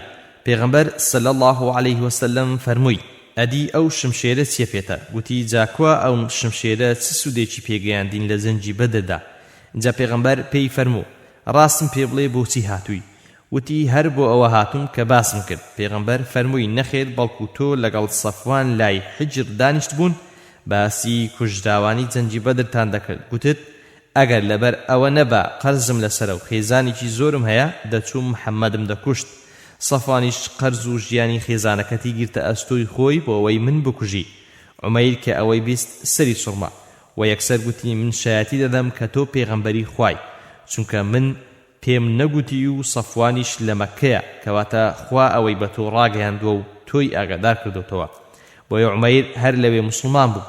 پێغەمبەریش صلی الله علیه وسلم فەرمانی بە هاوڵانی کرد کە بیبەن و شارەزای ئیسلامی بکەن و کوڕەکەشی بۆ بەر بدەن و ئەوانیش فەرمانی پێغەمبەریان جێبەجێ کرد. لەم بەسەر هاتەوە ئەندازەی ڕق و قین و ویستی خراپی ناحەزانی ئیسلام دەردەکەوێت کە بۆ خامۆشکردنی بانگەوازی ئیسلام هەردەم لە هەوڵی ئەوەدان کە سەرکردە و بانگخوازان بکوژن و لە نێویان بەرن و تەکبیر و ڕادەگۆڕنەوە لەو پێناوەدا و بەرزی خوڕەوشت و هەڵوێسی جوانی پێغەمبەریش دەردەکەوێ لە کاتێکدا زانیویەتی کە عومەید بە نیازێکی خراپ و بۆ کوشتنی ئەو هاتووە بەڵام عەفووی دەکا و چاکەی لەگەڵدا دەکات. دووەم، غەزای مائولکەدر لە ناوچەی بەنی سولیم. ڕووداوی دووەمی پێش جەنگی ئوحود بریتیە لە غەزای بەنی سولیم لە شوێنێک بوو بە ناوی مائولکەدر وەک لە سیرەی ئیبن هیشامدا هاتووە. دەڵێ پێغەمبەر صلی الله علیه وسلم 7 شەو دوای گەڕانەوەی لە جەنگی بەدر هەندێک زانیاری و هەواڵی پێدەگات لە بەنی سولیم دەیانەوێ چاڵاکی سەربازی لە دژی موسڵمانەکان بکەن. پێغەمبەر صلی الله علیه وسلمیش دەست پێشخەری دەکا و دەچێ لە شوێنێک بە ناوی ئەلکەدر کە سەرچاوێکی ئاوی لێ دەبێ بۆ ماوەی 3 شەو دەمێنێتەوە بەڵام هیچ ڕووبەڕووبوونە و کوشتارێکی تێدا ڕوونادات و بەنی سولیم پەرتەی لێ دەکەن و پێغەمبەریش دەگەڕێتەوە بۆ مەدینە. سێم، غەزای ئەسویق. یەکێکی دیکە لەو ڕووداوانە غەزای ئەسویقە کە لە مانگی دیلحیجەدا بووە. هۆی ڕوودانی ئەم غەزایەش ئەوە بوو کە دوای ئەوەی قوڕەیشەکان لە جەنگی بەدر تێکشکان ئەبوو سوفیان سوێن دەخوا کە ئاو بە لەشی نەکەوێ و بەدەنی پاک نەکاتەوە لە لەشپیسی هەتاکو شتێک نەکا لە دژی پێغەمبەر و مسڵمانان. هەر بۆیە شەوێک ئەبوو سوفیان بەخۆی و 200 سوارەوە هەڵدەکوتێتە سەر مەدینە بە سوود وەرگتن لە هەڵوێستی جوولەکەکانی بەنی ئەننەضیر و 2 کەسی جوتیار دەکوژن و هەندێک ڕەز و باغیش دەسووتێن و هەڵدێن بەرەو مەککە کە پێغەمبەر صلی الله علیه وسلم ئەو هەواڵە دەبیستێ بە سوپاکەیەوە دوایان دەکەوێت تا شوێنێک بە ناوی قورقورەت الکودر بەڵام نایانگاتێ و دەربازیان دەبێ و هۆی ناودانی ئەو غەزایش بە غەزوەت ئەسویق ئەوە بوو کە ئەبوو سوفیان و سوپاکەی خواردنێکیان پێبوو بە ناوی ئەسویق کە لە ئارد و هەنجوین و ڕۆن دروست دەکرا بەڵام بۆ ئەوەی باریان سوک بێت چاکتر ڕاکەن ئەو خواردنەیان هەموو فڕێداوە و مسلمانەکانیش کۆیان کردوتەوە و سوودێکی باشیان لێ بینیوە.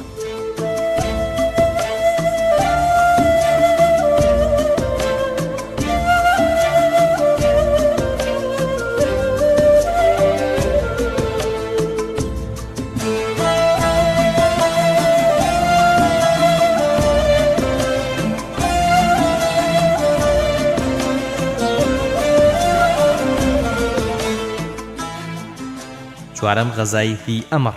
پێغەمبەر صلی الله علیه وسلم لە مانگی محەڕەمدا پاش گەڕانەوەی لە غەزای ئەسویق دەچێ بەرەو نەجد بۆ سەر تیرەی غەڵفڤان چونکە نیازیان وا بۆ هێرش بکەنە سەر مەدینە. پێغەمبەر صلی الله علیه وسلم مانگی سەفەر لەوێ دەمێنێتەوە بەڵام ئەوان هیچیان پێ ناکرێ و بڵاوی لێ دەکەن بۆیە هیچ جەنگ و کوشتار ڕوونادات و پێغەمبەریش دەگەڕێتەوە بۆ مەدینە. پێنجەم، غەزای ئەلفەرع لە بەحران. پێغەمبەر صلی الله علیه وسلم بە سوپاکەیەوە دەچێ بۆ ئەوەی کە گورزێکی سەربازی لە هێزەکانی قوڕەیش بدات لە شوێنێک بە ناوی ئەلفەرع بەڵام ئەوانی دەست ناکەوێ. پێغەمبەر صلی الله علیه وسلم مانگی ڕەبیع الثانی و جەماد الأول واتە 2 مانگان لەو شوێنە دەمێنێتەوە دوایش بێ ئەوەی تووشی ڕووبەڕووبوونەوە ببن دەگەڕێنەوە بۆ مەدینە. شەشەم، سەریەی زەیدی کوڕی حارثە بۆ ئەلقەردە. پێغەمبەر صلی الله علیه وسلم سەریەیەک بە فەرمانداریەتی زەیدی کوڕی حارثە بە 100 سوارەوە دەنێرێ بۆ شوێنێک بە ناوی ئەلقەردە بە مەبەستی گرتنی کاروانێکی قوڕەیشیەکان کە لە ئەنجامدا کاروانەکە و چاوساقی کاروانەکە دەگرن بەڵام کەسی قوڕەیشیەکانیان چنگ ناکەوێ. حوتەم، پەیمانشتێنی جوولەکەکانی بەنی قەینوقاع و دەرکردنیان. یەکێکی دیکە لەو بەسەرهاتانە بریتیە لە بەسەرهاتی یەکێک لە تیرە جوولەکەکانی دەوروبەری مەدینە بە ناوی بەنی قەینوقاع. دیارە پێشتر باسمان کرد کە بەنی قەینوقاع و بەنی ئەننەضیر و بەنی قوڕەیضە 3 تیرەی سەرەکی جوولەکە بوون لە مەدینەدا کە پێغەمبەر صلی الله علیه وسلم کۆچی کرد بۆ مەدینە پەیمانی لەگەڵ مۆر کردن کە بە هەمویان بەرگری لە مەدینە بکەن و هاوکاری یەک بکەن لە شتی باشدا.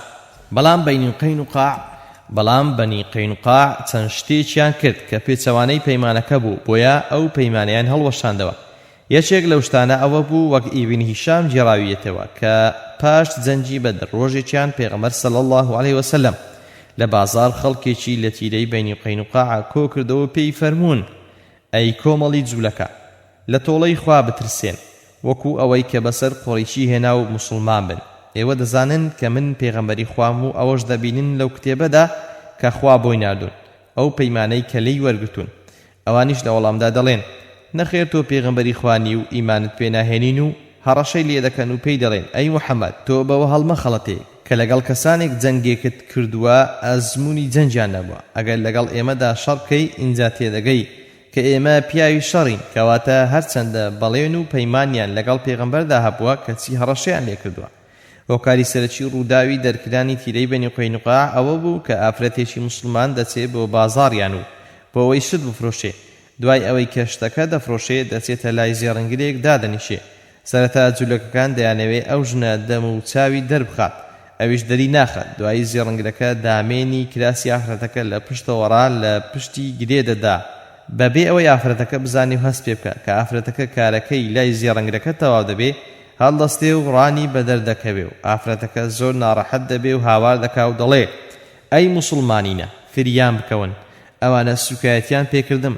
پیاوێکی موسڵمان لەوێ دەبێ و جوولەکەکە دەکوژێ جوولەکەکانیش موسڵمانەکە دەکوژن و شەڕەکە گەورە دەبێ کە هەواڵەکە دەگاتە پێغەمبەر بۆ وەڵامدانەوەی پڕ بە پێستیان پێغەمبەر سوپایەک ئامادە دەکا و دەچێتە سەریان جا هەرچەندە ژمارەی شەڕکەرانی جوولەکەکانی بەنی قەینوقاع 700 کەس دەبێ بەڵام خوای توانا و زاڵ ترس دەخاتە دڵیانەوە و دوای ئەوەی پێغەمبەر صلی الله عليه وسلم بۆ ماوەی 15 ڕۆژ دەوریان دەگرێ خۆیان تەسلیمی پێغەمبەر دەکەن هەردوو ئاەتی 12 و 13 سوورەتی ئالی عیمران بەو بۆنەیەوە هاتوونە خوار و خوای کاربەجێ دەفەرمێ قل للذين كفروا ستغلبون وتحشرون إلى جهنم وبئس المهاد قد كان لكم آية في فئتين التقتا فئة تقاتل في سبيل الله وأخرى كافرة يرونهم مثليهم رأي العين والله يؤيد بنصره من يشاء إن في ذلك لعبرة لأولي الأبصار وتا بوانيك ببروان بلين بتأكيد أجد زنگ بكن تيك دشينو دوايش برو دوزخ كودك لينو كأويش خلابترين جيغاي تيدا حوانوية بيگومان بو ايوا نشانو بلغيكيا لدو کۆمەڵەکاندا کە پێیەک گەیشتن کۆمەڵی موسڵمانان بەسەرکردایەتی پێغەمبەر و کۆمەڵی کافران بەسەرکردایەتی ئەبوو جەهل کۆمەڵێکیان لە پێناوی خوادا دەجەنجێن و ئەوەی دیکە کافر بوون کە دوژمنەکانیان دوو ئەوەندەی خۆیان دەبینێ یاخود کافرەکان مسلمانانیان دوو ئەوەندەی خۆیان دەبینی بۆ ئەوەی ترسیان بکەوێتە دڵ والله يؤيد بنصره من يشاء إن في ذلك لعبرة لأولي الأبصار خاش پشتی هەر کەسێک دەگرێ کە بیەوێ بە یارمەتی خۆی بێگومان لەو بەسەرهات و ڕووداوەدا پند هەیە بۆ ئەوانەی کە عەقڵیان شت دەرک بکات دیارە بەنی قەینوقاع هاوپەیمان بوون لەگەڵ خەزرەجیەکاندا کە ئەوانیش دوو ڕیشسپیان هەبوون عیبادەی کوڕی ئەسڵامت و عەبدوڵای کوڕی ئەبی بن سەلول کە ئەمەیان سەرۆکی منافقەکانی مەدینە بوو عەبدوڵا دەچێت بۆ لای پێغەمبەر صلی الله عليه وسلم و داوای لێ دەکات و دەڵێ ئەوانە بە من ببەخشە لە کاتێکدا پێغەمبەر بۆی هەبوو جەنگاوەرەکانیان بکاتە دیل یان بکوژێ چونکە تەسلیم بووبوون دوای ئەوەی عەبدوڵا بۆ جاری دووەم داوا لە پێغەمبەر دەکاو دەستی خستە بەرپشتێنیەوە پێغەمبەر صلی الله عليه وسلم پێی فەرموو بەرمدا ئەویش دەڵێ ئاخر ئەوانە هاوپەیمانی من بوون و بەرگریان لە من کردووە 400 کەسی زرێدار و 300 کەسی بێزرێ داوات لێ دەکەم پێمان ببەخشە دوایی پێغەمبەر صلی الله عليه وسلم بە دڵناڕەحەتیەوە دەفەرمێ ئەوە بە تۆم بەخشین جا لە کاتێکدا کە عەبدوڵای کوڕی ئەبی بن سەلول چووە دیفاع لەو جوولەکانە بکات عیبادەی کوڕی ئەسڵامتیش دەچێت بۆ خزمەتی پێغەمبەر و دەڵێ ئەی پێغەمبەری خوا من لەگەڵ ئەوانەدا هاوپەیما بووم بەڵام ئەوە من دۆستایەتی خوا و پێغەمبەری خوا و ئەهلی ئیمان دەکەم و هەڵدەبژێرم و لە دۆستایەتی بەنی قەینوقاع بەریم چونکە خیانەتیان کرد لەو پەیمانەی بە پێغەمبەریان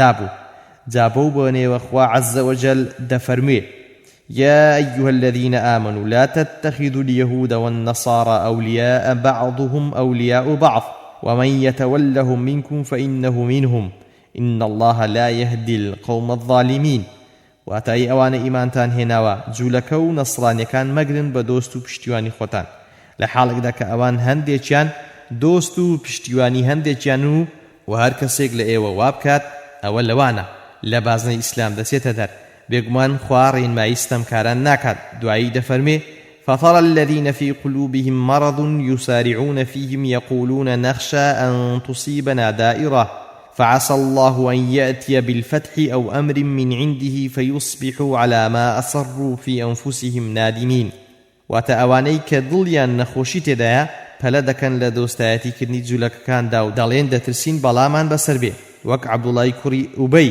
بە پێغەمبەر صلی الله عليه وسلم گوت من پیاوێکم لە بەڵایان دەترسێم با ئەوانە بمێنن چاکە بڵەوەی بەرگریمان لێ بکەن زۆر نزیکە خوا سەرکەوتنێک بێنێ یان لە لای خۆیەوە شتێک بڕەخسێنێ و ئەوانەش کە لە دڵیاندا پەنهانیان دەکرد پەشیمان ببنەوە هەروەها دەربارەی هەڵوێستەکەی عیبادەی کوڕی ئەسڵامتیش دەفەرمێ یا ئەیوە الذین آمنوا من يرتد منكم عن دينه فسوف يأتي الله بقوم يحبهم ويحبونه أذلة على المؤمنين أعزة على الكافرين يجاهدون في سبيل الله ولا يخافون لومة لائم ذلك فضل الله يؤتيه من يشاء والله واسع عليم إنما وليكم الله ورسوله والذين آمنوا الذين يقيمون الصلاة ويؤتون الزكاة وهم راكعون ومن يتولى الله ورسوله والذين آمنوا فإن حزب الله هم الغالبون واتا أي إيمان دارينا هر کەسێک لە ئێوە لە دینەکەی پاشگەز بێتەوە وەکو عەبدوڵای کوڕی وبەیە کە ئەگەر ئیمان و دینیشی هەبوو بێ بەوە کە دۆستایەتی گرتووە لەگەڵ جوولەکە و نەسڕانیەکاندا و کەین و بەینی لەگەڵیاندا هەبووە پشتگیری کردن و بەتەنجیانەوە بووە خۆشی وسون لە بازنەی ئیسلام چۆتە دەر و ئیمانەکەی هەڵوەشاوەتەوە ئەوە خوا کەسانێک دێنێ خۆشی دەوێن و خۆشیان دەوێت لەگەڵ ئەهلی ئیمان نەرمونیان و لەگەڵ کافراندا توندن لە ڕێی خوادا جیهاد دەکەن و لە لۆمەی لۆمەکاران ناترسێن ئەوەش بەخششی خوایە دەیدا بە هەر کەسێک کە بیەوێ بێگومان خوا خاوەنی بەخششی فراوانە و زانایە بێگومان دۆست و پشتیوانی ئێوە تەنیا خوایە پاشان پێغەمبەری خوایە دوایی ئەهلی ئیمانە ئەوانە نوێژ بەرپا دەکەن و زەکات دەدەن و ڕکوع بەرن هەر کەسێکیش دۆستایەتی خوا و پێغەمبەری خوا و ئەهلی ئیمان بکات ئەوە حیزبی خوایە بێگومان کۆمەڵی خوش زاڵ و سەرکەوتون